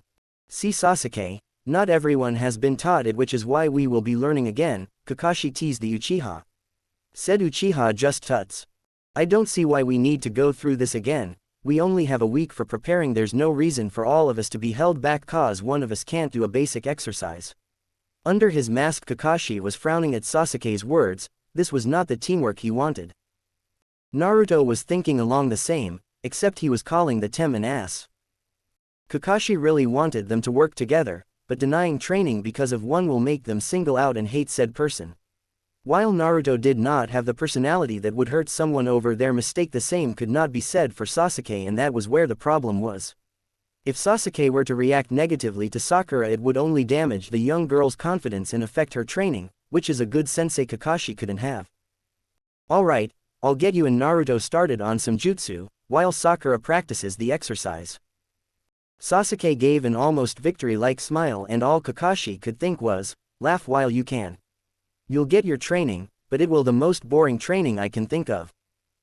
Actually, sensei, I'll like to be excused as I need to some training of my own for my personal jutsu, Naruto said, his sensei frowning at this, but was willing to let it go this once, only because he didn't want to punish, he meant give Naruto really boring training along with Sasuke. Alright, considering your jutsu, what I have planned wouldn't really work anyway. Naruto smiled and hopped off to some secluded part of the forest. Kakashi turned to the only girl on the team. Sakura, don't worry, while this is called basic, it usually takes a few days to get down. I guarantee that even the almighty Uchiha over here has fallen on his butt 1,000 times when he was learning it. The Uchiha giving him the glare. How dare he mock the Uchiha? He only fell on his butt around half that much. And unlike him, you are naturally talented with chakra control and medical jutsu. You can do this a lot easier than the boys, you just needed someone to teach you. Sakura nodded, but his words don't seem to get through to her. Kakashi left Sakura alone to sort out her feelings. In another part of the forest, Naruto found a clearing. Sitting down in a meditation position, he closed his eyes. When next he opened them, he was standing in the sea of his mindscape, looking towards his teacher and friend. "What's up? What did you need to talk about?" Naruto questioned as the majestic beast flapped its wings. "It has come to our attention that you need to get stronger much faster if you are planning to fight that Zabuza fellow again," the she-dragon stated, her voice carrying a wave of concern. "Oh, come on, did you not see him getting his ass kicked by Kakashi-sensei? We saw you almost ending up sliced in two." This time Iris' voice was more masculine, signifying that Ignil's personality had taken control. "That was luck. Next time I'll be ready for—" He was cut off by a loud roar. "There is no next time, you can't rely on your sensei to save your ass all the time. Next time he'll have figured out that you were the one who boosted the scarecrow and target you first." Ignil's booming roar echoed in the empty space. While he sounded enraged, the other dragon's personae were laughing, knowing full well that out of all of them the fire dragon was the most concerned for Naruto's well-being. Naruto was frowning, not happy with the argument, but silently accepting that they were right. When Iris next spoke up, the voice switched again, this time sounding metallic. "That Zabuza fellow is different from you. I've seen those kinds of humans before. They are born killers. You can't fight someone like that half-heartedly." "I know that." He felt Zabuza's killer intent firsthand. He smelled the blood of countless victims from him as well. The difference between them was like night and day, the countless battles and lives the man took etched into his very being. Iris was far from relieved to hear that. It wasn't the fact that Zabuza was strong that worried them, but the fact that he was a killer, whereas Naruto had yet to take a life. When you fight someone as bloodthirsty as Zabuza, a fight to the death is the only way it would end, but they didn't know whether Naruto should go that far or not. Could their hatchling face the weight of taking another's life? The rainbow dragon was brought out of her thoughts when Naruto asked a question. "So, what are we going to do to prepare, as at this point fighting Zabuza again or someone like him is bound to happen sooner or later?" Her sapphire eyes gazed at the boy. "If you face him again, then you are going to need to get way stronger than you are now, and the only way for that is with dragon force." Naruto's eyes sparkled at the technique as the dragon continued. "Dragon force is the ultimate move of the dragon slayers, giving them power equal to our own."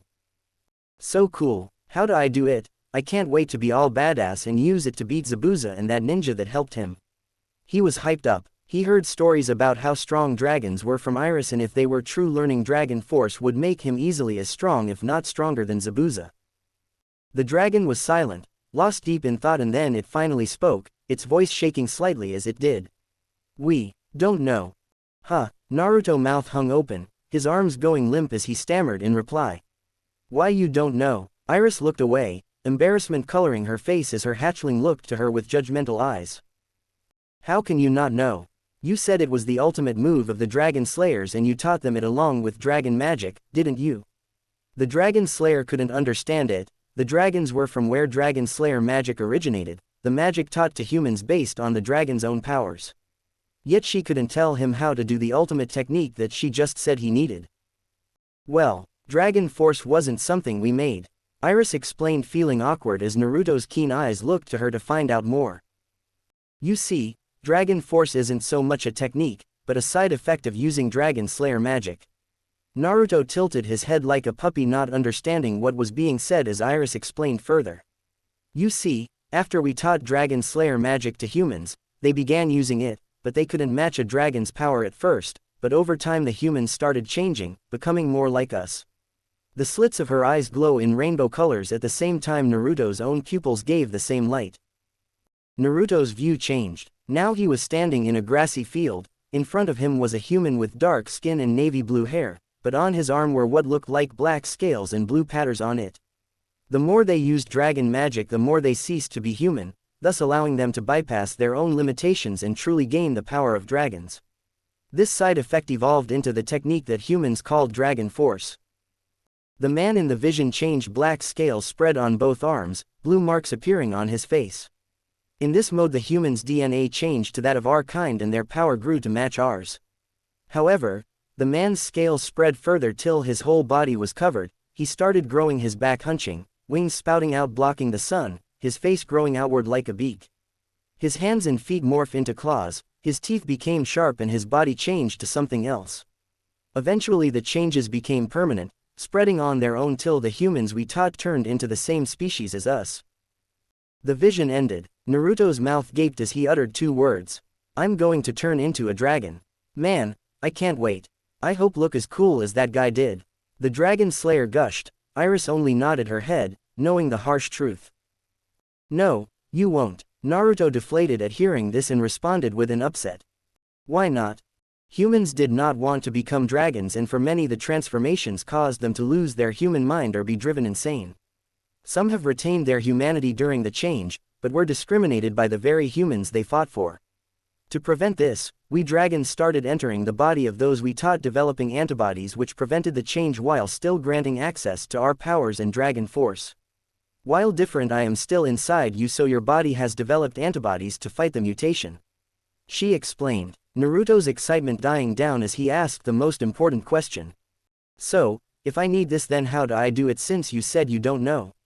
Naruto was getting annoyed at the idea of not getting such a cool move, nor being unable to turn into a dragon. As we said, it was a side effect to Dragon Slayer magic.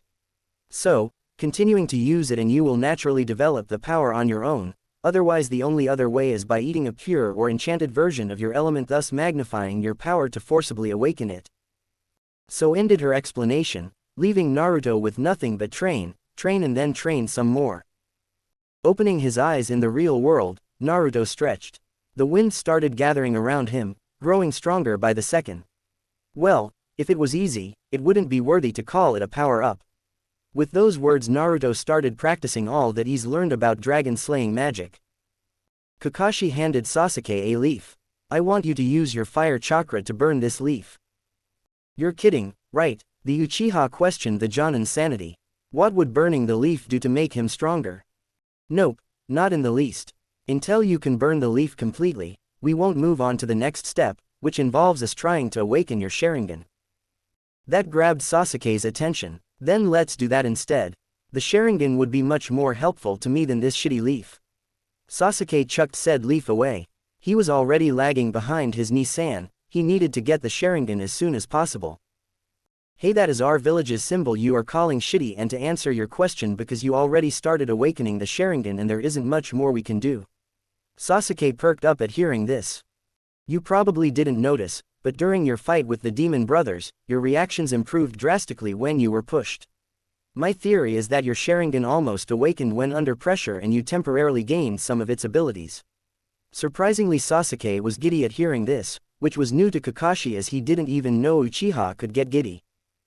All we can do now is raise your reactions to make it easier, but without a strong enough stimulus you're not going to get it. I doubt fighting me would make it awaken, as you know I won't hurt you nor do you have anything riding on it, so we'll instead raise your level so you can fight higher level opponents who can give you the emotional response you need. The Sharingan user said, his one eye focused on his book. Then let's do that then. Sasuke was smiling as getting stronger and getting the Sharingan was literally one and the same at this point. We did, but you threw your training equipment away. His gaze briefly landed on the leaf. Annoyed, Sasuke started making the hand seals for fireball jutsu, but Kakashi stopped him with a hand. No jutsu, that isn't the point of the training. He waved a finger at Sasuke.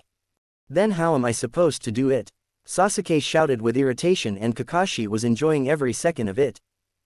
Turning to the next page in his book, Kakashi said, the same way Naruto does, hand seals are used to help ninja in summoning and molding their chakra, but aren't necessary.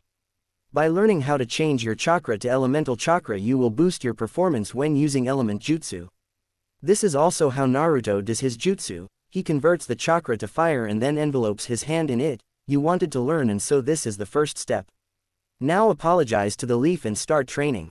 Sasuke grumbled, picking up the damn leaf. He'll get this in no time. After all, the Dobi could do it and he was an Uchiha. I'm not hearing any apologies, his sensei called out, Sasuke blushing as he did. Kakashi better hope he doesn't get this down quickly, otherwise he will be on the receiving end first. The forest was missing a few trees by the time Naruto was finished with his training. As Naruto started returning to the house, he went through his pouch. He finds a slip of paper and summons a book, opening it to a marked page and starts reading. When he got back to the area the team first arrived at, he saw Sakura running up the tree, but barely getting up 2 steps before falling back down. This confused Naruto greatly, as he was well aware that Sakura's chakra control was top-notch thanks to her medical training. Looking to his pink-haired teammate, he saw her swearing, losing her temper, which while wasn't much different from her usual self, her getting frustrated would only make it worse, and she should be smart enough to know that. "Sakura, what's wrong? You should have no problem doing this," Naruto questioned, walking into the clearing. "Nothing's wrong," Sakura shouted, going back to gathering her chakra, leaving an irritated Naruto. "Sakura, you need to calm down.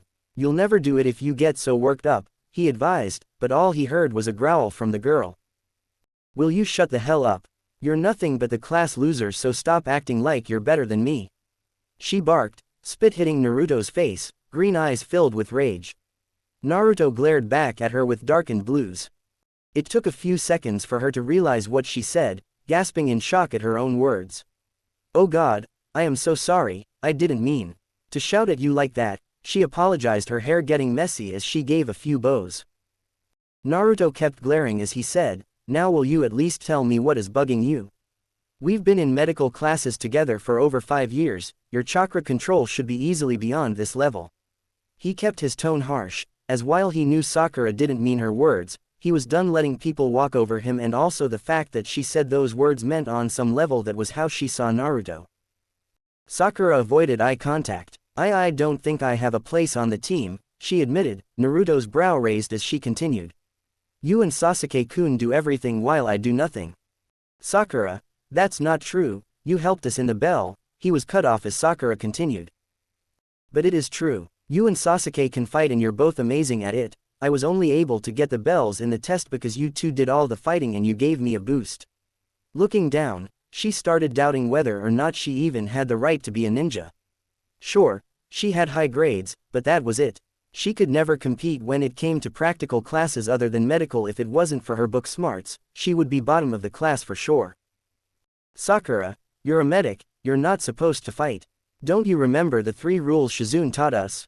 She laughed weakly at Naruto's attempt to cheer her up. "Yeah, but that doesn't stop you from fighting, and unlike me, Naruto, you were top of the medical class." Looking down, a sad smile graced her lips as she faced the harsh truth. "I have to face it. You beat me both as a fighter and a medic. What's left for me to do?" Frowning, Naruto pulls out a kunai. "I'll show you." Sakura watched in horror as Naruto cut his own wrist.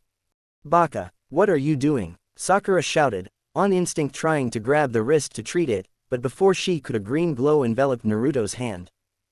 "Notice anything different?" Naruto asked, his cut and glowing wrist faced towards her as he had the mystical palm active. Confused Sakura couldn't think of anything as the glow died down. To her eyes, it was a perfectly executed healing jutsu. Naruto wiped his wrist, showing Sakura the wound. "I can't heal myself, Sakura." Green eyes widened in disbelief. It made no sense. The jutsu speeds up the body's natural healing process. It should work on some level even with poor control or executed technique. But there it was, the cut, while not bleeding anymore, was still there and just as big as when he first made it. "My healing jutsu is magnified when I use it on others, but in exchange, my jutsu cannot heal myself." His blue eyes held a serious look. Sakura at first wanted to deny it and accuse him of making stuff up to make her feel better. She knew that was not the case though. She had learned the signs of the jutsu being done right and when it was being done wrong. Naruto's was perfect and should have healed to her knowledge. "Now I admit I still have a higher healing factor than most people thanks to my Uzumaki side, so this cut would be gone by tomorrow, but the same is not the case for fatal wounds. Sakura, if I am injured, I can't use my chakra to accelerate the healing process, meaning you will be my only hope. If you aren't on the team, then I can't fight at all and would be left to die." She looked at the wound, still not believing what he was saying. Slowly her hands came up, glowing the same green Naruto's did. Hovering it over the wound, watching as it quickly healed shut. Seeing Sakura was still down, Naruto kept talking. "Look, Sakura, as you said, I am a fighter, and you can be too. You just need to find your own style and figure out what you're best at. Once you do, you can find ways to help us out. You saw how we got the bells, it was only thanks to all of us working together." So, don't worry about having a role when the team is still new, cause when you do find out what you can do, we'll still be here for you to support me and the self-proclaimed flawless Uchiha. The last bit earned her smile and Sakura joked back, but Sasuke-kun is perfect. Naruto just looks at her before breaking into laughter, Sakura following. Yeah, a perfect Temi, he replied, Sakura calming down and giving Naruto a smile. Thanks, she said, turning around and focusing her chakra. Naruto watched as she ran to the tree, taking one step up and then another, followed with more, not stopping for even a moment. It didn't take her long to reach the top, stopping her run, feet still sticking to the tree. Looking over the horizon as the sun set over the trees, bathing them in orange light. She walked slowly down, Naruto smiling at her as she did. See, I knew you could do. He was cut off as the girl hugs him tightly. Thank you, she said with her head over his shoulder. Hey, come on now, I am kind of spoken for. But the girl's grip didn't lessen, instead getting tighter till Naruto turned blue, her excitement blocking out all sound including the boy's final breaths of life. From up in a nearby tree Kakashi watched the two, happy to see Naruto working for the team and helping Sakura get out of her rut. Seeing the way Naruto cared about Sakura reminded him of his own teammate that he lost. Thankfully the new Team 7 seemed to be faring better and won't end up losing its heart like his team lost Obito. Finally releasing her death grip, Naruto gasped for air, his face slowly returned to normal. Looking down, Sakura saw the book Naruto dropped. As she read the title, she was amazed. The Regeneration of the Human Nervous System by Tsunade Senju, that was the name of the book, and as she opened a page and looked through it and could tell at a glance that this was really advanced medical research far beyond anything that should be their level. Naruto, this book is of a really high level, what do you need it for? This kind of book was one you would see doctors and professional medical ninjas reading for their master's license or almost impossible operations, not something a genin would be reading. Oh, a personal project, it took a few years to build up to that level, but I am finally getting what I needed. He smiled and reached for the book. Sakura couldn't help but question who Naruto was as he took the book. His statement made it clear he was reading books at that level even during his academy days while the rest of the class struggled with the basics. No, to be more precise, Naruto studied both the basics and even further all at the same time. Whatever personal project he was doing must be extremely difficult for him to be learning about it along with normal lessons of both ninja and medic training. Tezuna's house. Returning to the house, Team 7 was greeted with the sweet aroma of dinner. As the team was tired from all their hard work, they were all happy to see dinner already set up and on plates for each of them. Naruto sat down first, followed by the rest of the team who calmly took their seats, and with a chorus of "Itadakimasu," the family and guests started to eat. So, Temi, what was your training like? Naruto asked, interested to know what Kakashi had him do, but the Uchiha stayed silent, calmly eating. Oh, he was just trying to burn leaves with just his chakra, Kakashi stated with an eye smile, emphasizing the trying part, indicating that the Uchiha prodigy wasn't getting anywhere with it. The prideful Uchiha glared at his sensei as Naruto gasped in surprise. That's blasphemy, how could he do that to the village symbol? Naruto made a big deal, waving his arms, exaggerating as he continued. You could get court-martialed for that. Sasuke glared at the blonde as his face started to turn red in anger. Oh, don't worry, I made sure he apologized when he disrespected the great leaf by throwing it to the floor. Hopefully, by using it to aid in his training, he will learn to respect the great leaf that along with the holy log is one of the symbols of our dear village. Kakashi and Naruto both silently prayed to the log after the words, earning a laugh from everyone all except Sasuke and one other. The Uchiha turned red, the contrast between him and his blue shirt only making the laughter worse. When it finally calmed down, it was Sasuke's turn to wage war. So, Dobi, what was your training for your so-called personal jutsu? He mocked with a smirk. Naruto just smiling as he did. Oh well, mostly switching between my fire and wind mode while practicing control, I ended up burning or cutting all the leaves of a tree with just my chakra. Naruto smirked at the boy. Though unlike someone I don't need to hold the leaf to do it, can do it all from a range.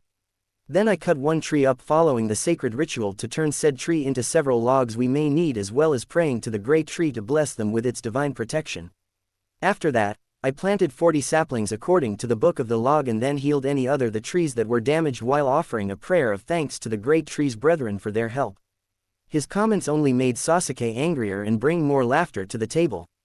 The Uchiha clan were not worshippers of the log and were at odds with the village, and because they have burned down quite a few training fields. Oh, and Sakura also got the tree climbing down, no thanks to you. I bet she'll beat you at the exercise you are doing now. Said girl looked away as Sasuke turned towards her, afraid she would see a look of contempt.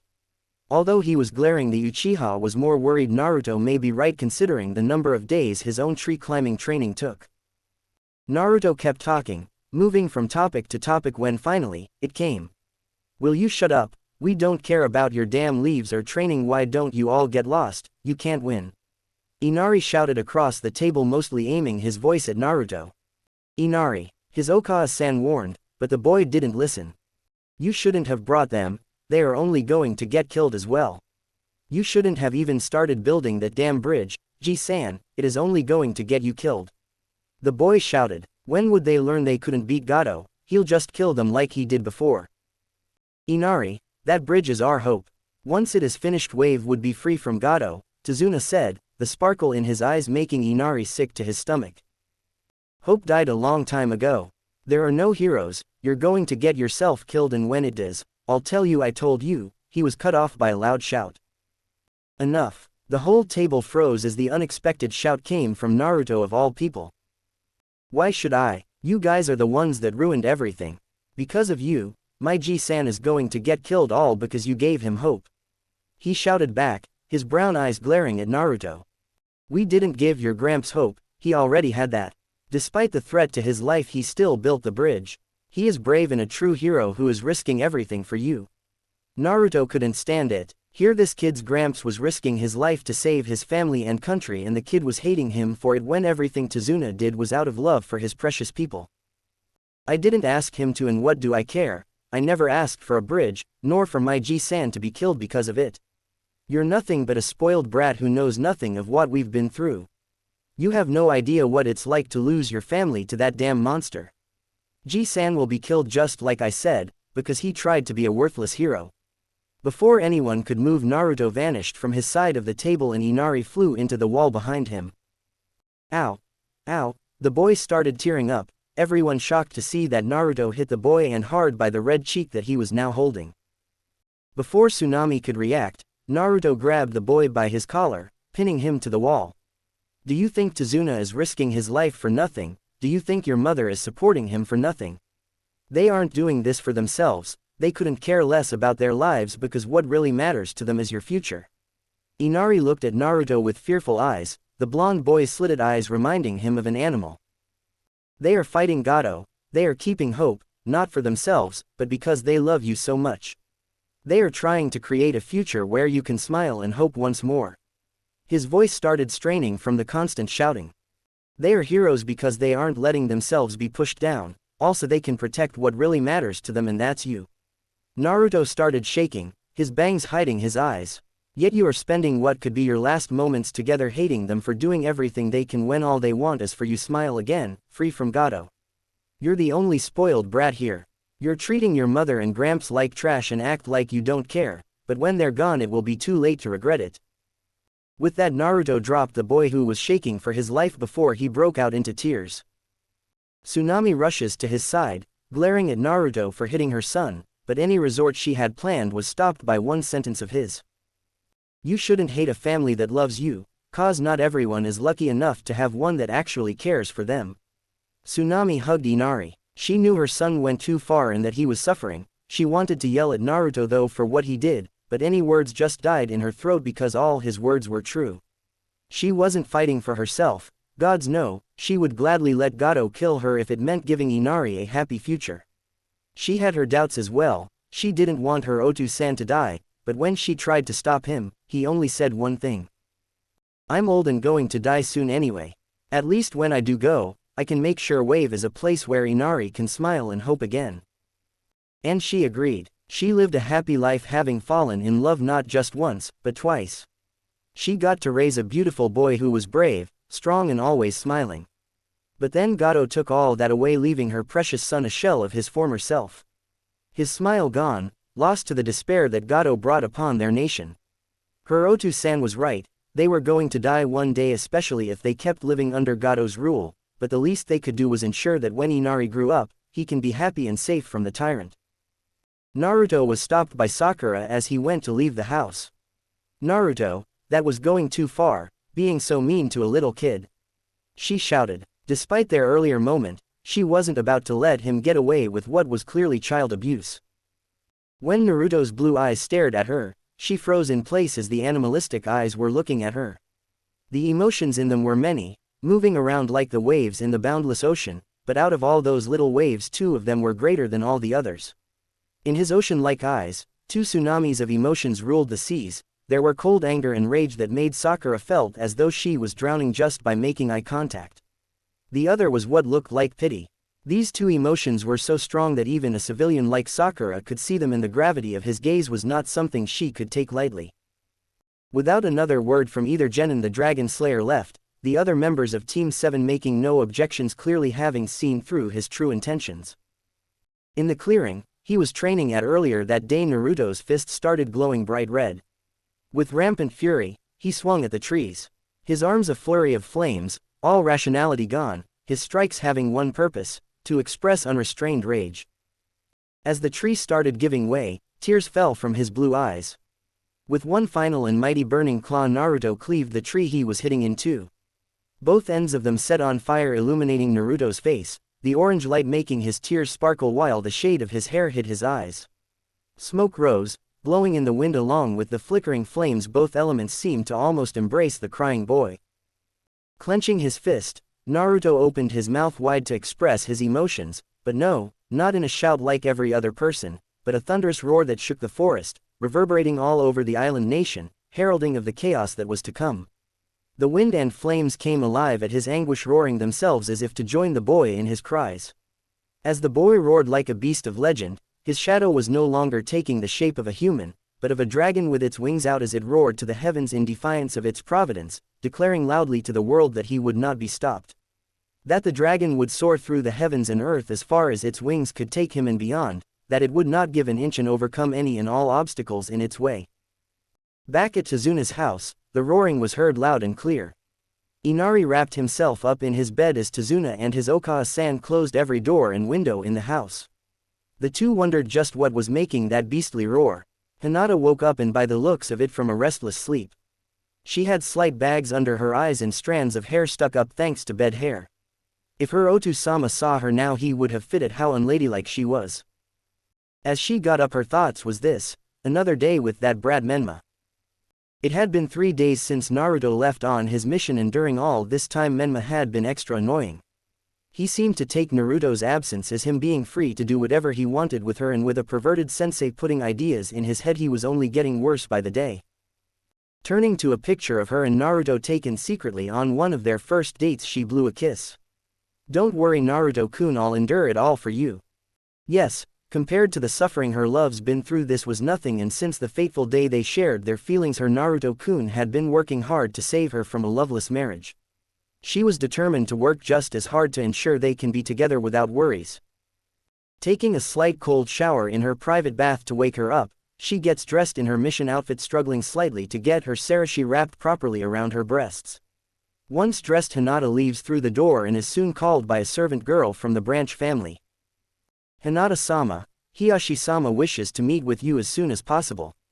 The servant girl bowed, and Hinata gave a nod of confirmation with a sad smile. With her and the girl going their separate ways, Hinata wondered what Hiyashi-sama wanted, knowing that whatever it was wouldn't be good for her. It was a short walk across the compound to get to his office, the head family living quarters, and the head's office being in the same building. Walking up to the door, Hinata took a deep breath as she steels herself. With one hand stretched out, she knocked. "You wanted to see me, Hiyashi-sama?" Seconds later his reply came with a stern tone. "Come in." At the words, Hinata opened the door, her pale lavenders crossing with Hiyashi's more white ones. Taking place in front of his desk, Hinata's face is cold, not showing an ounce of the nervousness she was feeling like a true Hyuga. "Hinata, you have recently become a genin, and in both the clans and the village's eyes are now an adult." Hinata wanted so very much to roll her eyes at his words, but kept them locked with Hiyashi's own. Despite his words, Hinata knew he would never treat her like an adult. As such, we will be having an engagement party to celebrate both your and Menma's coming of age and for your future marriage in the coming years, he told her, his voice not showing a shred of sympathy for his eldest at being married off. Otu-sama, I refuse to celebrate a marriage that I don't truly want. She strongly opposed, earning the clan head's glare. Yet despite his glare, only a cold and calculating anger could be felt from him. What you want doesn't matter. You will behave in a manner befitting of a Hyuga. He raised his voice at the end, letting it carry the not-so-subtle tone of a threat. But I don't want to marry Menma. I don't love him, her voice raised in outrage, yelling at the clan head. It was a sign of disrespect, yet she didn't care. He needed to listen to reason. Even if he was a cold man, they were still blood. Hiyashi rose from his seat, and before Hinata could blink she felt the stinging from her cheek, surely starting to glow red after her own father struck her. You will do what you are told. You are a Hyuga, it is your duty to marry for the good of the clan. I don't care if you love him or not, you are not marrying him for yourself, but for the clan, and as my daughter I expect you to obey me. He shouted, and Hinata looked at him with cold eyes, not surprised by his reactions. The man having ceased being her Otu-sama ages ago, he was now nothing but the clan head and an enemy of hers. You will attend the ceremony in a form befitting one of your stature, and you will show both the guests and your future fiancé that you are happy with the engagement. He sent her one last look of warning before dismissing her. Hinata left the room, her eyes cold and struggling to keep unshed tears at bay. As she walked to the compound entrance, she met her Imouto. Hanabi was 7, her face far too unemotional for a child her age. Hinata put on a smile, greeting her beloved Imouto. Morning, Hanabi-chan. Her greeting wasn't met with kindness, as Hanabi's expression didn't change as she uttered words that made Hinata's stomach drop. You should be happy you're marrying the Hokage's son, who is also top of his class and clearly a genius. I don't get why you are against marrying someone who is more than qualified to be with you. Hinata took a deep breath, trying to keep calm. Yes, Hanabi, while still her beloved Imouto, wasn't the same Hanabi that she grew up with.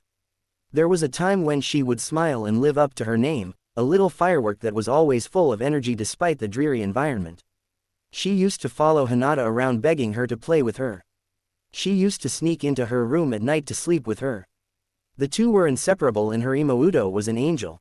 But not anymore. All that changed when their Otu-sama sunk his fangs into her. Gone was the smiling face that brightened up her day, and was instead replaced with the cold visor of a true Hyuga.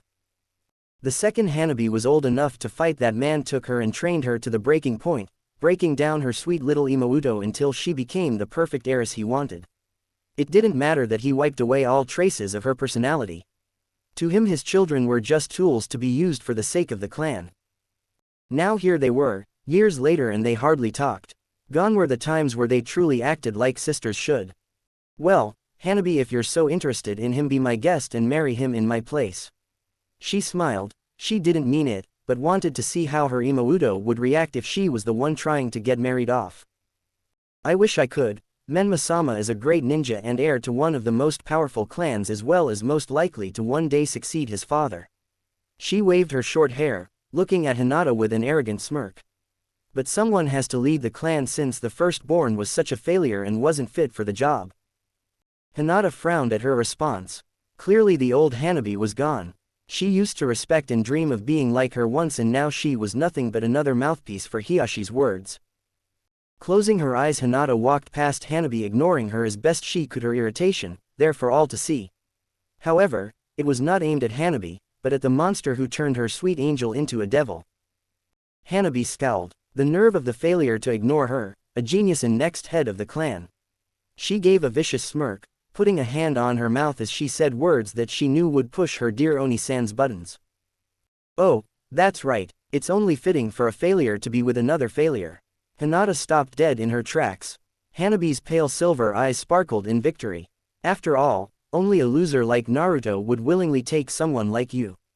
He is the embarrassment to the Hokage family and would have been better off not being born.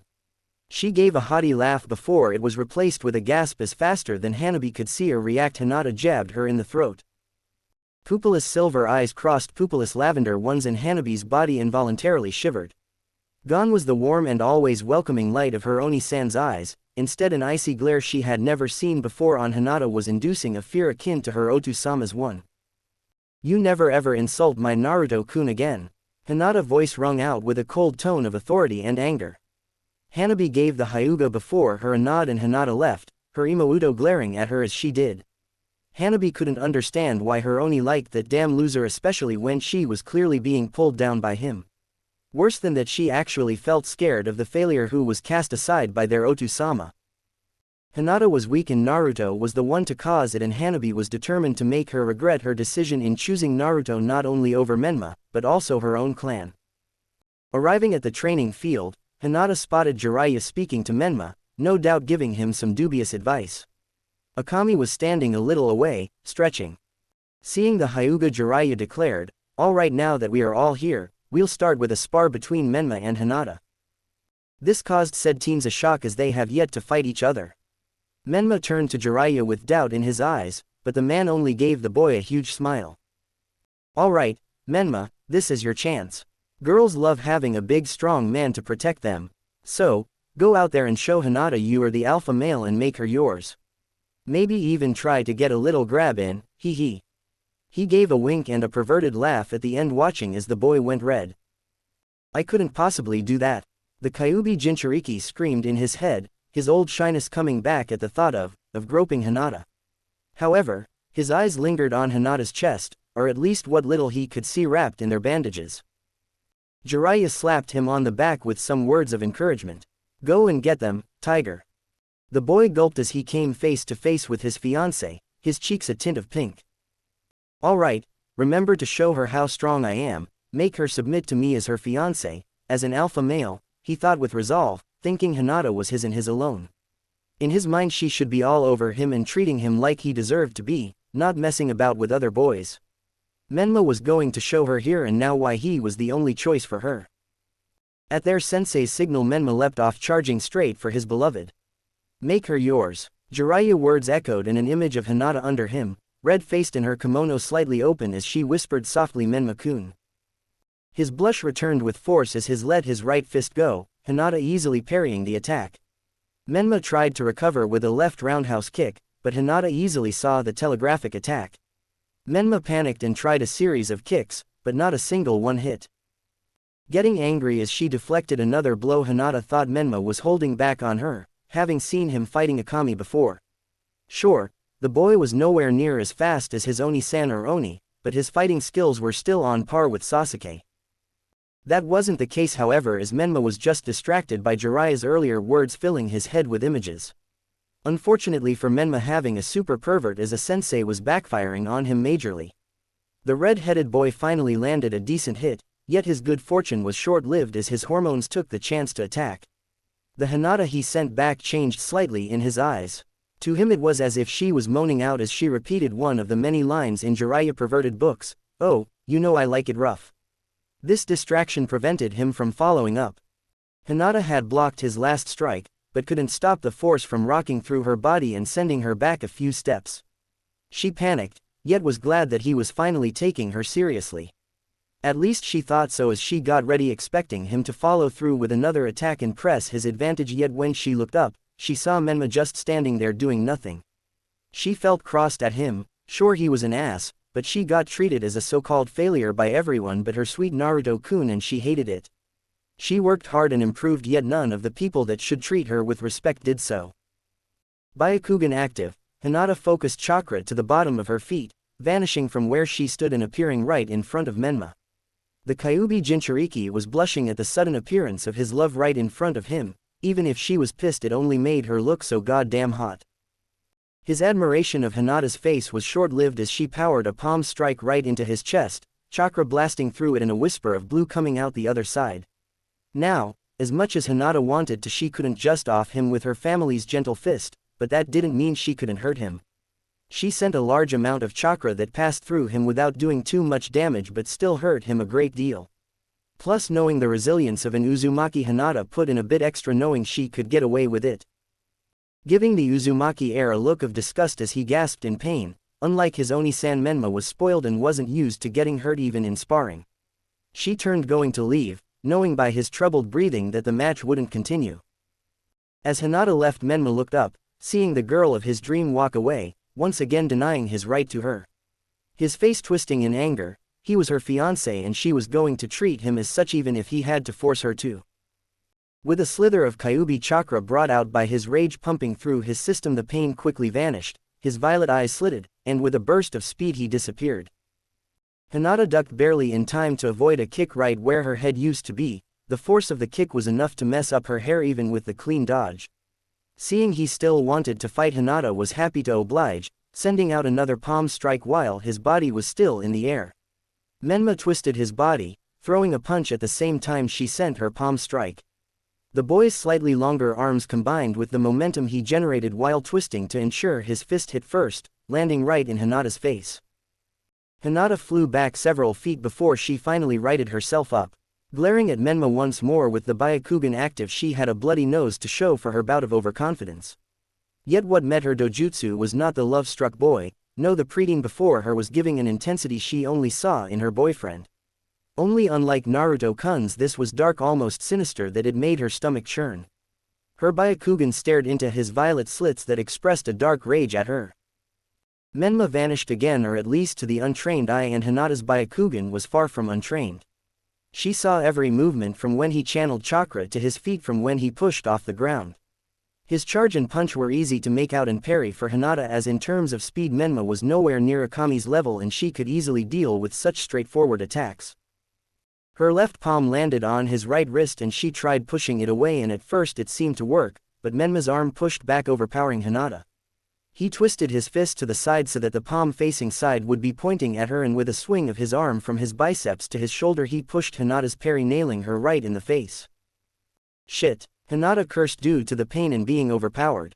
Unlike a regular person though, her Byakugan kept her sight on the enemy even though one eye was closed and the other not even facing him. From her black and white vision, she could see the fist she just took open, watching, unable to do anything as said hand grabbed her hair, yanking her up. Menma threw another punch with his left hand dead center in the face, followed by one in the stomach. After that Menma dropped her, and as she fell, he kicked her in her left ribs, bruising them, but not enough to keep her down. Akami watched with slight worry at how harsh her ototo seemed to be and was about to interfere when Hinata pushed to the ground, throwing out several attacks. The girl was a bit blooded, but more or less alright by how fierce her attacks were. But that mattered little to Menma. He dodged most of them or countered, forcing Hinata's attack to miss or withdraw. Finally, Menma grabbed one of Palm's strikes, stepping in and pulling the arm behind her back while twisting her away from Jiraiya and his Oni-san's eyes. His other arm came up across her chest, his hand unknowingly brushing against her breast. His face was close to hers, his slightly taller height showing along with the difference between his bulkier and her petite frame. He brought his mouth to her ear, making her shiver in disgust as he whispered, "You are mine." At this point the hand that brushed against her clamped down painfully on her breast, hurting her, Menma seemingly having very little idea he was gripping such a tender area. Teary-eyed Hinata wasn't going to stand for this. Only one person could touch her there and no one else. Byakugan blazing, she channeled chakra through her arm, elbowing the pervert in the ribs with an improvised gentle fist, and unlike before she wasn't holding back. He groaned in pain, his grip loosening. Hinata's Byakugan told her that she broke some ribs and she was quite pleased with the fact. Rearing her head forward she slammed it into him, giving him a bloody nose and forcing him to finally release her. She was far from done however. Bringing both hands to her sides, palms open and humming with chakra, she pivoted on her feet, turning to slam them both into him with a single thought. Only Naruto-kun can touch me there. Her gentle step twin palms struck, breaking his ribs even more and launching him back with a pulse of chakra. Unfortunately, a light snap reached her ears and moments after she felt a heavy weight from her chest. She didn't even need to look down, the Byakugan allowing her to examine herself, seeing that her sarashi came loose, her breast bouncing quite a bit, making her kimono show off her impressive cleavage. When Menma managed to stop himself from skidding back, his violet eyes held anger, but that all disappeared the minute he saw Hinata's state. His eyes took on a vague look as they zoned in on her well-endowed jiggling chest as blood started pouring from his nose. Jiraiya's keen eyes also spotted said jiggling orbs and he pulled out his notebook to write down every detail he could for his next book. "Oh, Kami, Menma, you sure hooked a good one. The girl's got boobs almost Tsunade Heim level already." He gave a perverse laugh, his black eyes locking on the girl's chest. Menma couldn't take it and became a teenage boy with hormones running wild from such a sight and rushing Hinata like a horny dog. Hinata didn't fail to spot him or his perverted look, and it pissed her off. A reverberating aura of chakra formed around her. Only Naruto-kun can look or touch me like that, no one else, and especially not you. Water formed around her right foot, seeming to flow with a powerful current as it enclosed itself around it. Sliding said foot to the side, pivoting on the other with a slight twist in her hips. When the horny dog was a meter away, she brought the leg up, slicing through him. In the air was a radiant blade of water forming as she did that, teared both through him and the ground as it pushed him away. Claws of the water dragon. Jiraiya and Akami were surprised by the sudden reveal of an elemental jutsu from a Hyuga of all things. Both looked on as the attack left a gash in the ground as it pushed Menma along before finally dissipating. The Kyuubi Jinchuriki was soaked, his clothes torn from the top of his pelvis and straight up his chest, blood oozing out, showing that he got quite a deep cut, but nothing his healing factor couldn't deal with. Akami worried for her Ototo even though he went overboard during the fight. It was the first time she saw her Ototo covered in blood, and to be honest, it scared her.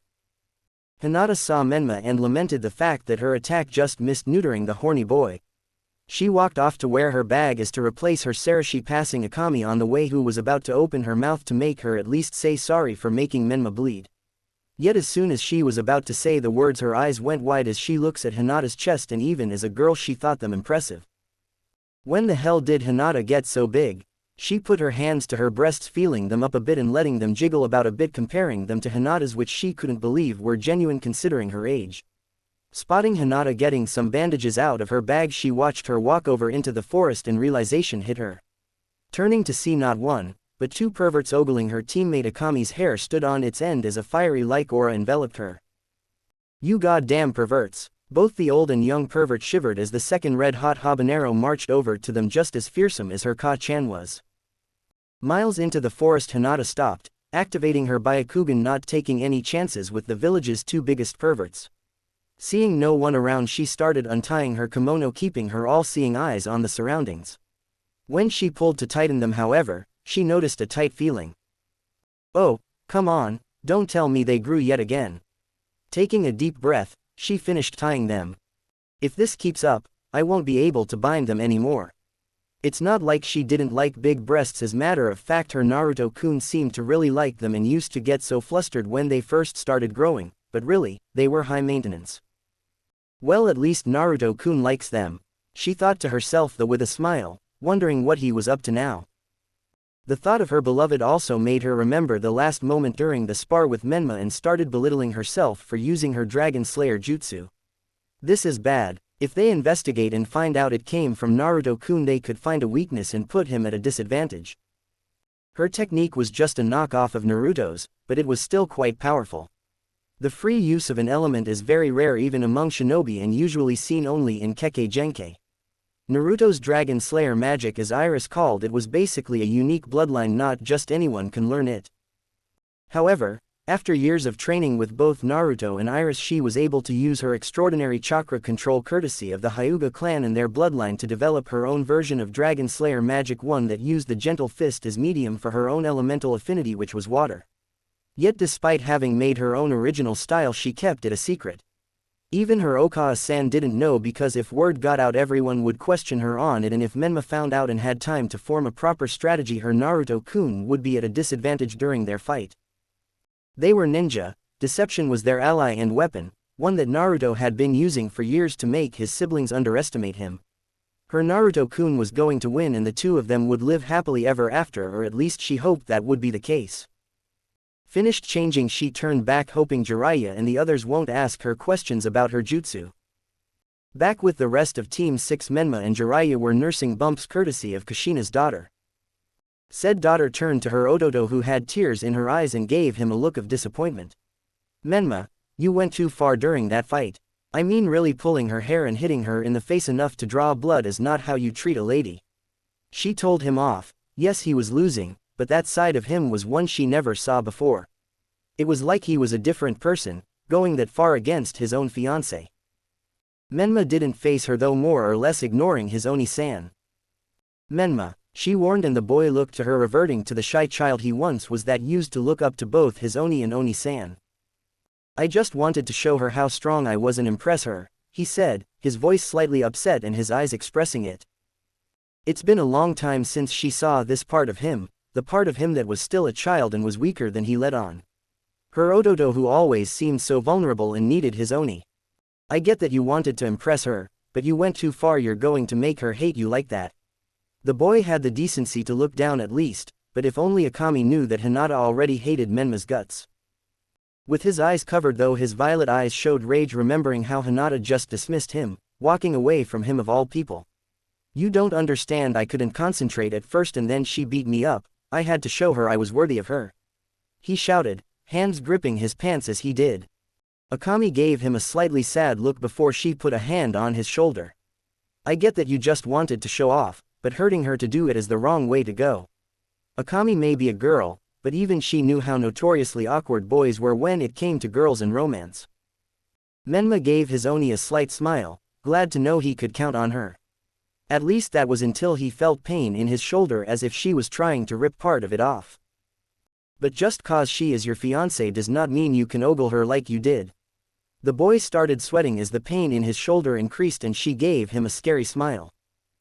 Sadly, for Menma, while his Oni-san was understanding for a lot of things, anything perverted was on her shit list and she was going to make sure to beat out any of Jiraiya's less decent teachings. While Akami rehabilitated Menma, their sensei was in his own thoughts. That jutsu she used was water style and quite powerful if incomplete. Menma could have been seriously hurt if it wasn't, but Hyuga never use anything other than their clan style, he thought. It didn't match up for her to know an element wasn't that strange, but having combined with her clan style would make her stronger than she let on. Not only that, but Jiraiya had his information network and was 100% sure no other Hyuga combined elemental chakra with the gentle fist. This meant that unless Hinata was a genius comparable with Minato or a Sannin, she had help from someone outside the clan. Now normally he wouldn't care much, but having an unknown player on the board was never good. The biggest problem was that his student was close to one troublesome piece, and if she learned her techniques from an outside source, what was there to stop Naruto from doing the same? Menma is the child of prophecy, he would never lose to Naruto, but we can't risk letting an unknown variable causing Menma to lose Hinata-chan his light. As the Hyuga girl returned, Jiraiya eyed her up and nod in perverted way.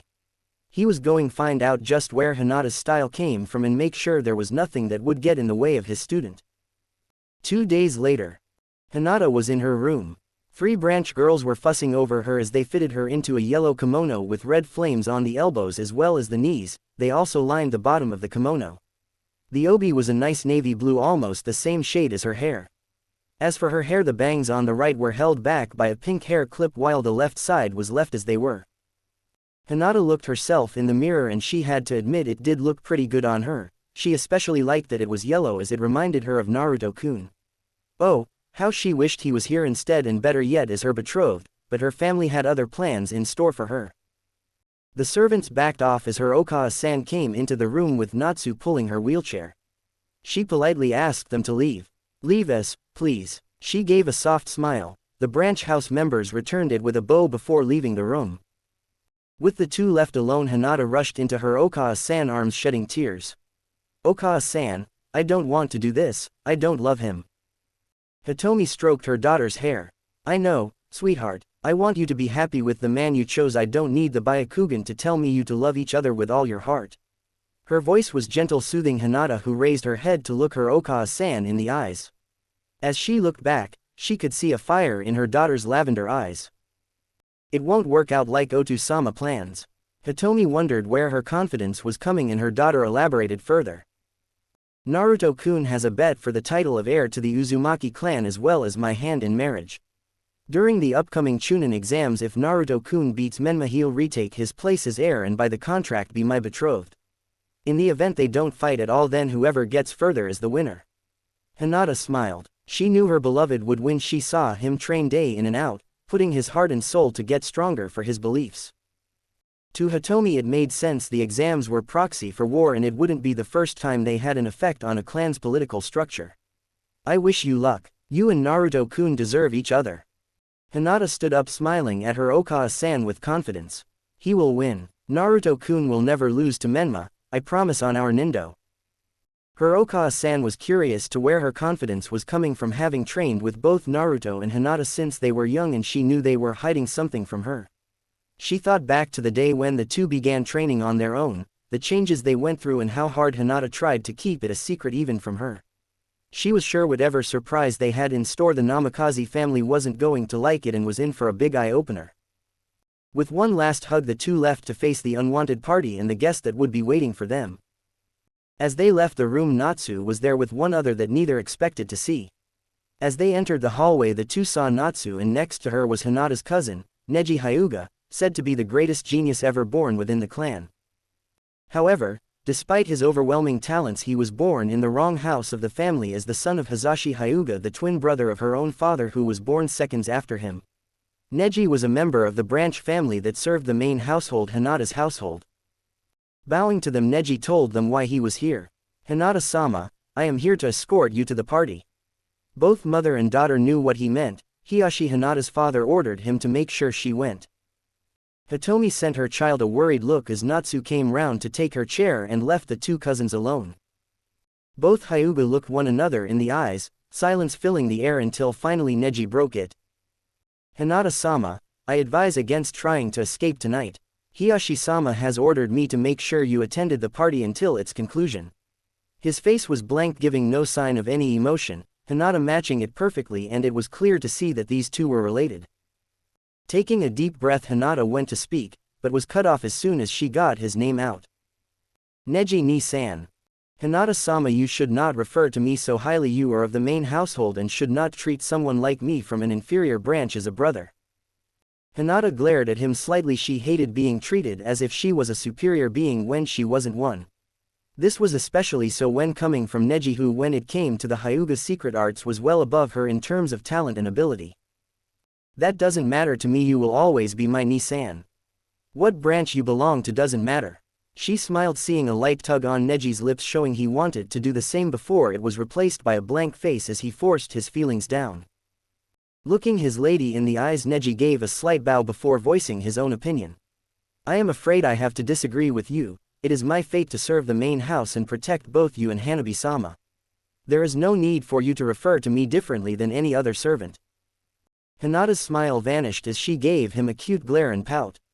She didn't need protecting, she was more than capable of doing that herself, plus it slightly peeved her off how he only acts protective when it didn't involve anything that goes against her Otu-sama's wishes. "You and I both know that is bullshit.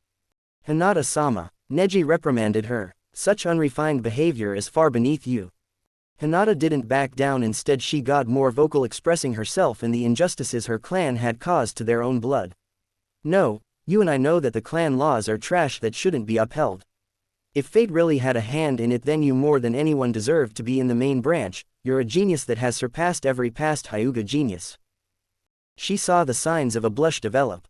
Neji had gotten plenty of praise before, but most of it were from fellow Hyuga and family who, let's be honest, weren't the kind to really show their emotions. The only others were his teachers and his fangirls. Yes, even Neji was cursed by fangirls like the Uchiha. Most Hyuga males were made to suffer because of their handsome looks. Neji turned back to his lady and master, giving her a slight nod. "Be that as may, we do not choose who we are born as." He didn't get to finish as his usually shy cousin cut him off. "No, but we can choose who we become. Fate is only set in stone if you let it be. It is up to us to change it." Both her and her beloved learned that the hard way. Sometimes fate needs to be changed by your own hands. Neji gave a sad smile at his Imoudo, so kind in ways unbefitting of a Hyuga and so unlucky to have been fated to be one. "While admirable, fate is not easily changed, and besides, I am quite content to risk my life for you, Hinata-sama, as I believe that the reason fate dealt me this hand is because it is the duty of the strong to protect the weak. As you said, I am a genius, but while you and Hanabi-sama are quite strong, it is better for the strongest amongst us to be the protector rather than one of you to take my place." Hinata hated it when he pulled this card. He was so caring that it made it hard, since while most of his actions are forced upon by the clan's law, Neji himself was quite a kind and honest person. "Some things simply can't be changed. Your marriage to Menma-sama is one of them, along with my own station in life." Neji bowed, leaving an arm out, telling Hinata it is time to go. She walked past with all the dignity one would expect of a Hyuga. You are wrong. One's path is made by oneself. I won't marry Menma, and one day you shall be free of the burden you carry. Her eyes shined with determination. She would not let fate, as her Nisan called it, beat her. No, she and Naruto-kun have been fighting against fate for a long time, and in the end, they will be the ones to be victories and maybe just maybe show Neji Nisan that it can be changed. From his bowed state, Neji gave a small smile as he watched his lady leave. If only that were true, if only, he whispered before following 10 steps behind. Entering the room, all eyes were on Hinata, many of the guests calling her beautiful, others stating they were jealous of her, while some wished they were in Menma's place. Hinata's lavender eyes gazed across the room as she listed several familiar faces. The daimyo and some of his relatives were here, lords and nobles of various other lands, the clan heads of all the major clans and a few of the lesser ones, a couple of merchants she recognized and others she didn't. Finally, person she came across who she believed to be the new village head of Takigakure appearing to be hiding away from the rest of the guests. Hiyashi stood up, clearing his throat, his spotless white and gray kimono extra fancy with embroidery flames stitched on it and made of some of the best material money could buy. I would like to thank you all for coming to celebrate my daughter's and her betrothed Menma Namikaze's engagement. It is with great pleasure that I introduce you to my eldest daughter, Hinata. Claps echoed all over the room. Hinata rolled her eyes. Of course Hiyashi-sama only referred to her as his daughter when he wanted to use her. Hinata walked towards the party smiling and greeting the guests that she passed. While she did this, Hiyashi was giving a speech which she happily tuned out. After all, it was a fact that it wasn't going to be about anything warranting her concern. Finally getting some space from the guest, Hinata was already bored out of her mind. Very few people at these events were tolerable, most being like Hiyashi and the others being people she could not be herself with, otherwise it could cause political backlash and the clan head would punish her for anything that puts the clan in a bad light. Glancing around, she wondered if she could make an escape. Sure, Neji was watching her every move like a hawk from a vantage point, but if she timed it right, she might be able to get away before he could chase her down. Formulating an escape plan, her plot was ended before it even began as she felt someone tackle her into a hug from behind. Oh, Hinata found you. Oh, you are probably so happy to be with Menma. The voice was one she easily recognized as Ino Yamanaka, the gossip queen of the village. Hinata suppressed a shiver at her friend's words. Not in a million years would she ever be happy being with that person. As Ino climbed off Hinata, when she turned to face her former classmate, she spotted both her cousin's teammate Tenten as well as the kunoichi of Team 8, Yukumo Kurama. All three were in formal kimono dress, though much more casual than Hinata's, and Tenten was in a cheongsam Chinese dress. Hinata smiled and greeted them, though it quickly became a forced smile as they congratulated her on her engagement. Hinata, congratulations. He is at least somewhat half-decent, Tenten said. If only she saw the real Menma, she would take those words back quicker than you could throw a kunai, and Tenten was a quick shot. Yeah, Hinata, you're so lucky to have the Hokage's son as your fiancé, Yukumo stated with stars in her eyes as she gazed at Menma from across the room. She was infatuated with Menma, something to do with the Yondaime having helped her clan years prior with a seal or something. Since then the young Kurama heir was struck with hero worship syndrome, admiring both Menma and his father as well as having a little crush on the boy her age. Well, not like she cared if Yukumo wanted Menma, she could have him, while cruel better someone that wants to be with him rather than her. Please be free to take him off my hands, she mumbled, though none of girls could hear the already naturally quiet girl's voice. Well, it is hard to believe Hinata is the first one to get a guy, but can't be helped. I mean, he was the hero who saved you. You guys were destined to be together, Ino said, giving a wishful look as she imagined her own Prince Charming. Hinata head tilted in confusion. Since when did Menma of all people save her? Looking at the girl, she spoke up, knocking Ino out of her daydreaming state. Ino, what do you mean Menma was my hero? She resisted to not spit the word hero. He was anything but that to her. He was more a villain and her tormentor. The only hero she ever had was the lone boy who always protected her and did what was right even though it hurt him in the end. Ino giggled, waving her hand at Hinata as she responded, giving some news that would shock Hinata. You know how Menma saved you from Kumo kidnapping as kids? She almost squealed. It was so romantic. The boy saving his childhood sweetheart from the bad guys, and now they were a couple destined to get married and live happily ever after. A true storybook romance that wasn't supposed to happen in real life.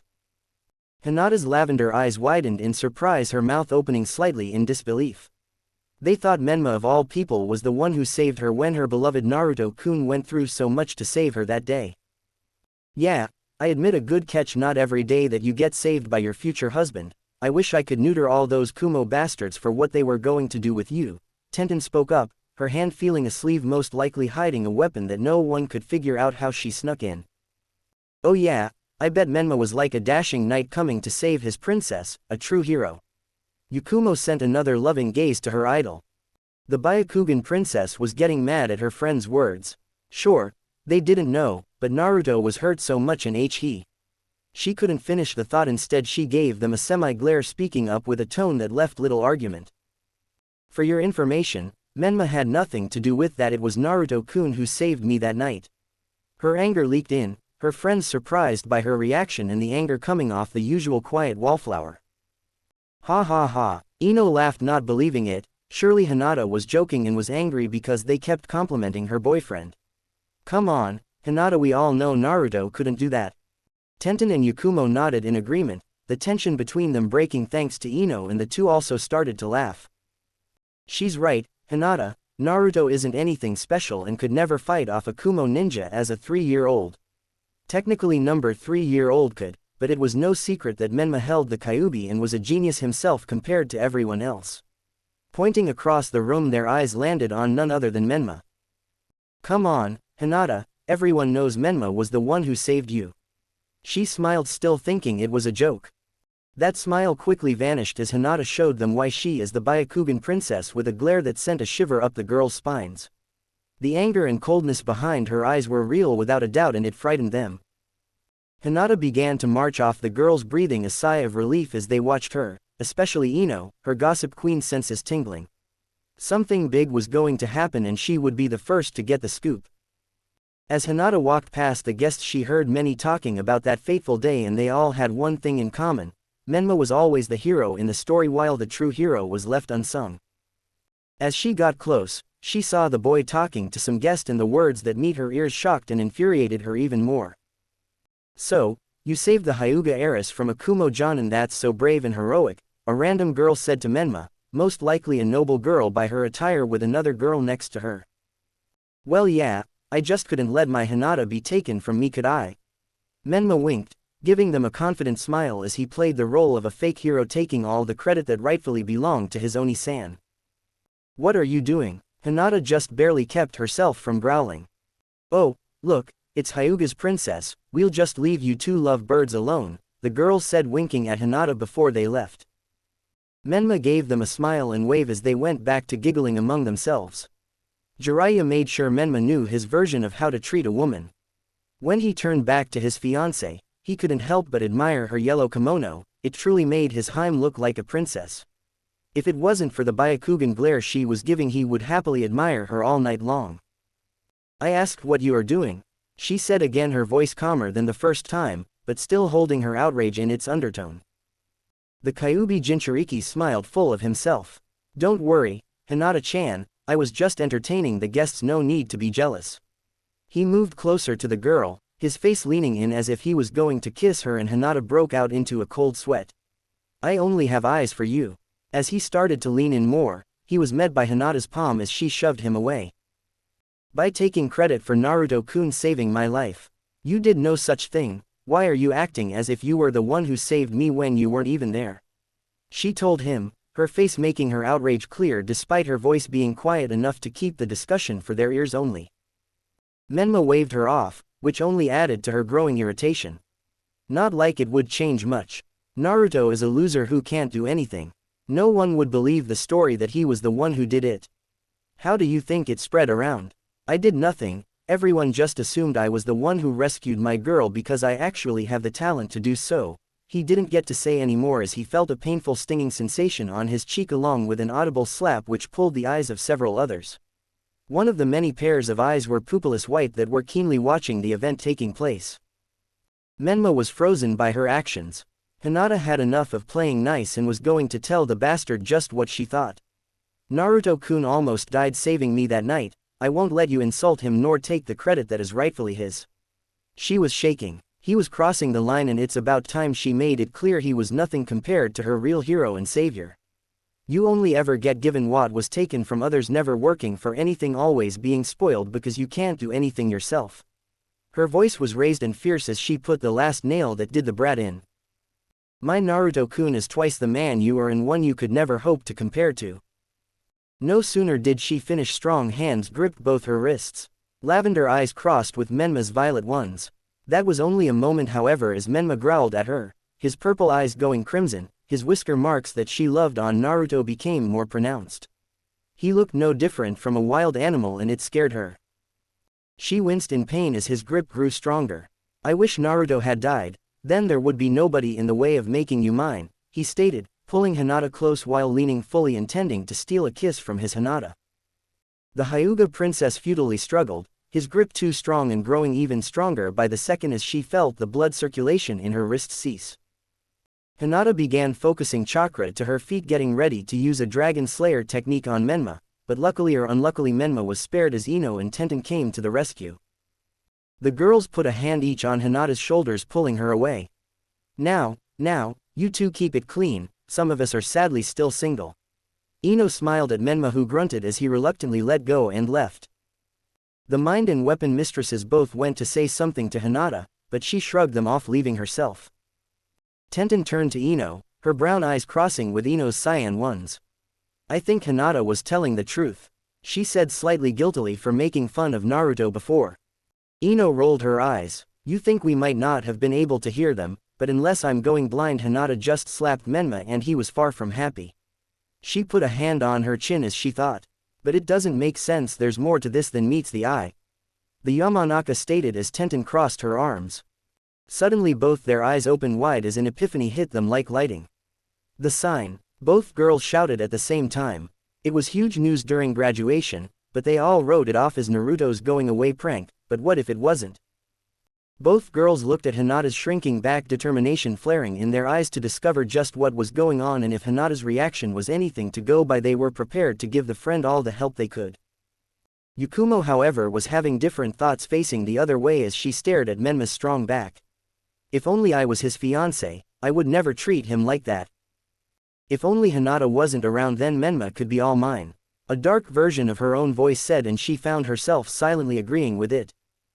The party was over, and luckily, she was able to avoid Menma the rest of the time by talking with the officials and other important people that were there. Though it took a lot of willpower to not scoff whenever her so-called fiancé was brought up. She rubbed her wrists, a dark bruise having formed from when Menma gripped them before. He doesn't know how to treat a lady, she said as she went to get some ointment out her drawer and rub it on her wounds. Knock, knock, she heard from her door. Yes, she spoke. Wonder who it could be at this hour. A male voice came from the other side as Ko, her retainer and bodyguard, responded. Hinata-sama, Hiyashi has requested your presence in the dojo. Oh boy, Hinata thought, having a pretty good idea why. Okay, I'll be there in a minute. She quickly got changed into her fishnet top and sparring pants just in case. When Hinata arrived, Hiyashi was standing in the dojo. He turned to her, activating his Byakugan.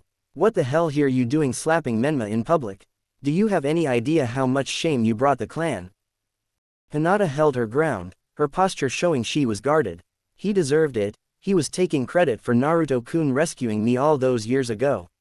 Her voice held out strong, not backing down. She learned long ago that being weak only made her situation worse. It doesn't matter, Hiyashi shouted, not caring that another boy was taking credit for saving his eldest daughter. It does. How can the clan back up a person who willingly accepts false praise, while my real savior who almost died for me goes ignored? Her voice raised, hands shaking. I won't marry Menma, you can't make me. It didn't take 2 seconds after her words left her mouth that Hinata found herself on the floor gasping, struggling to keep the contents of her stomach just that.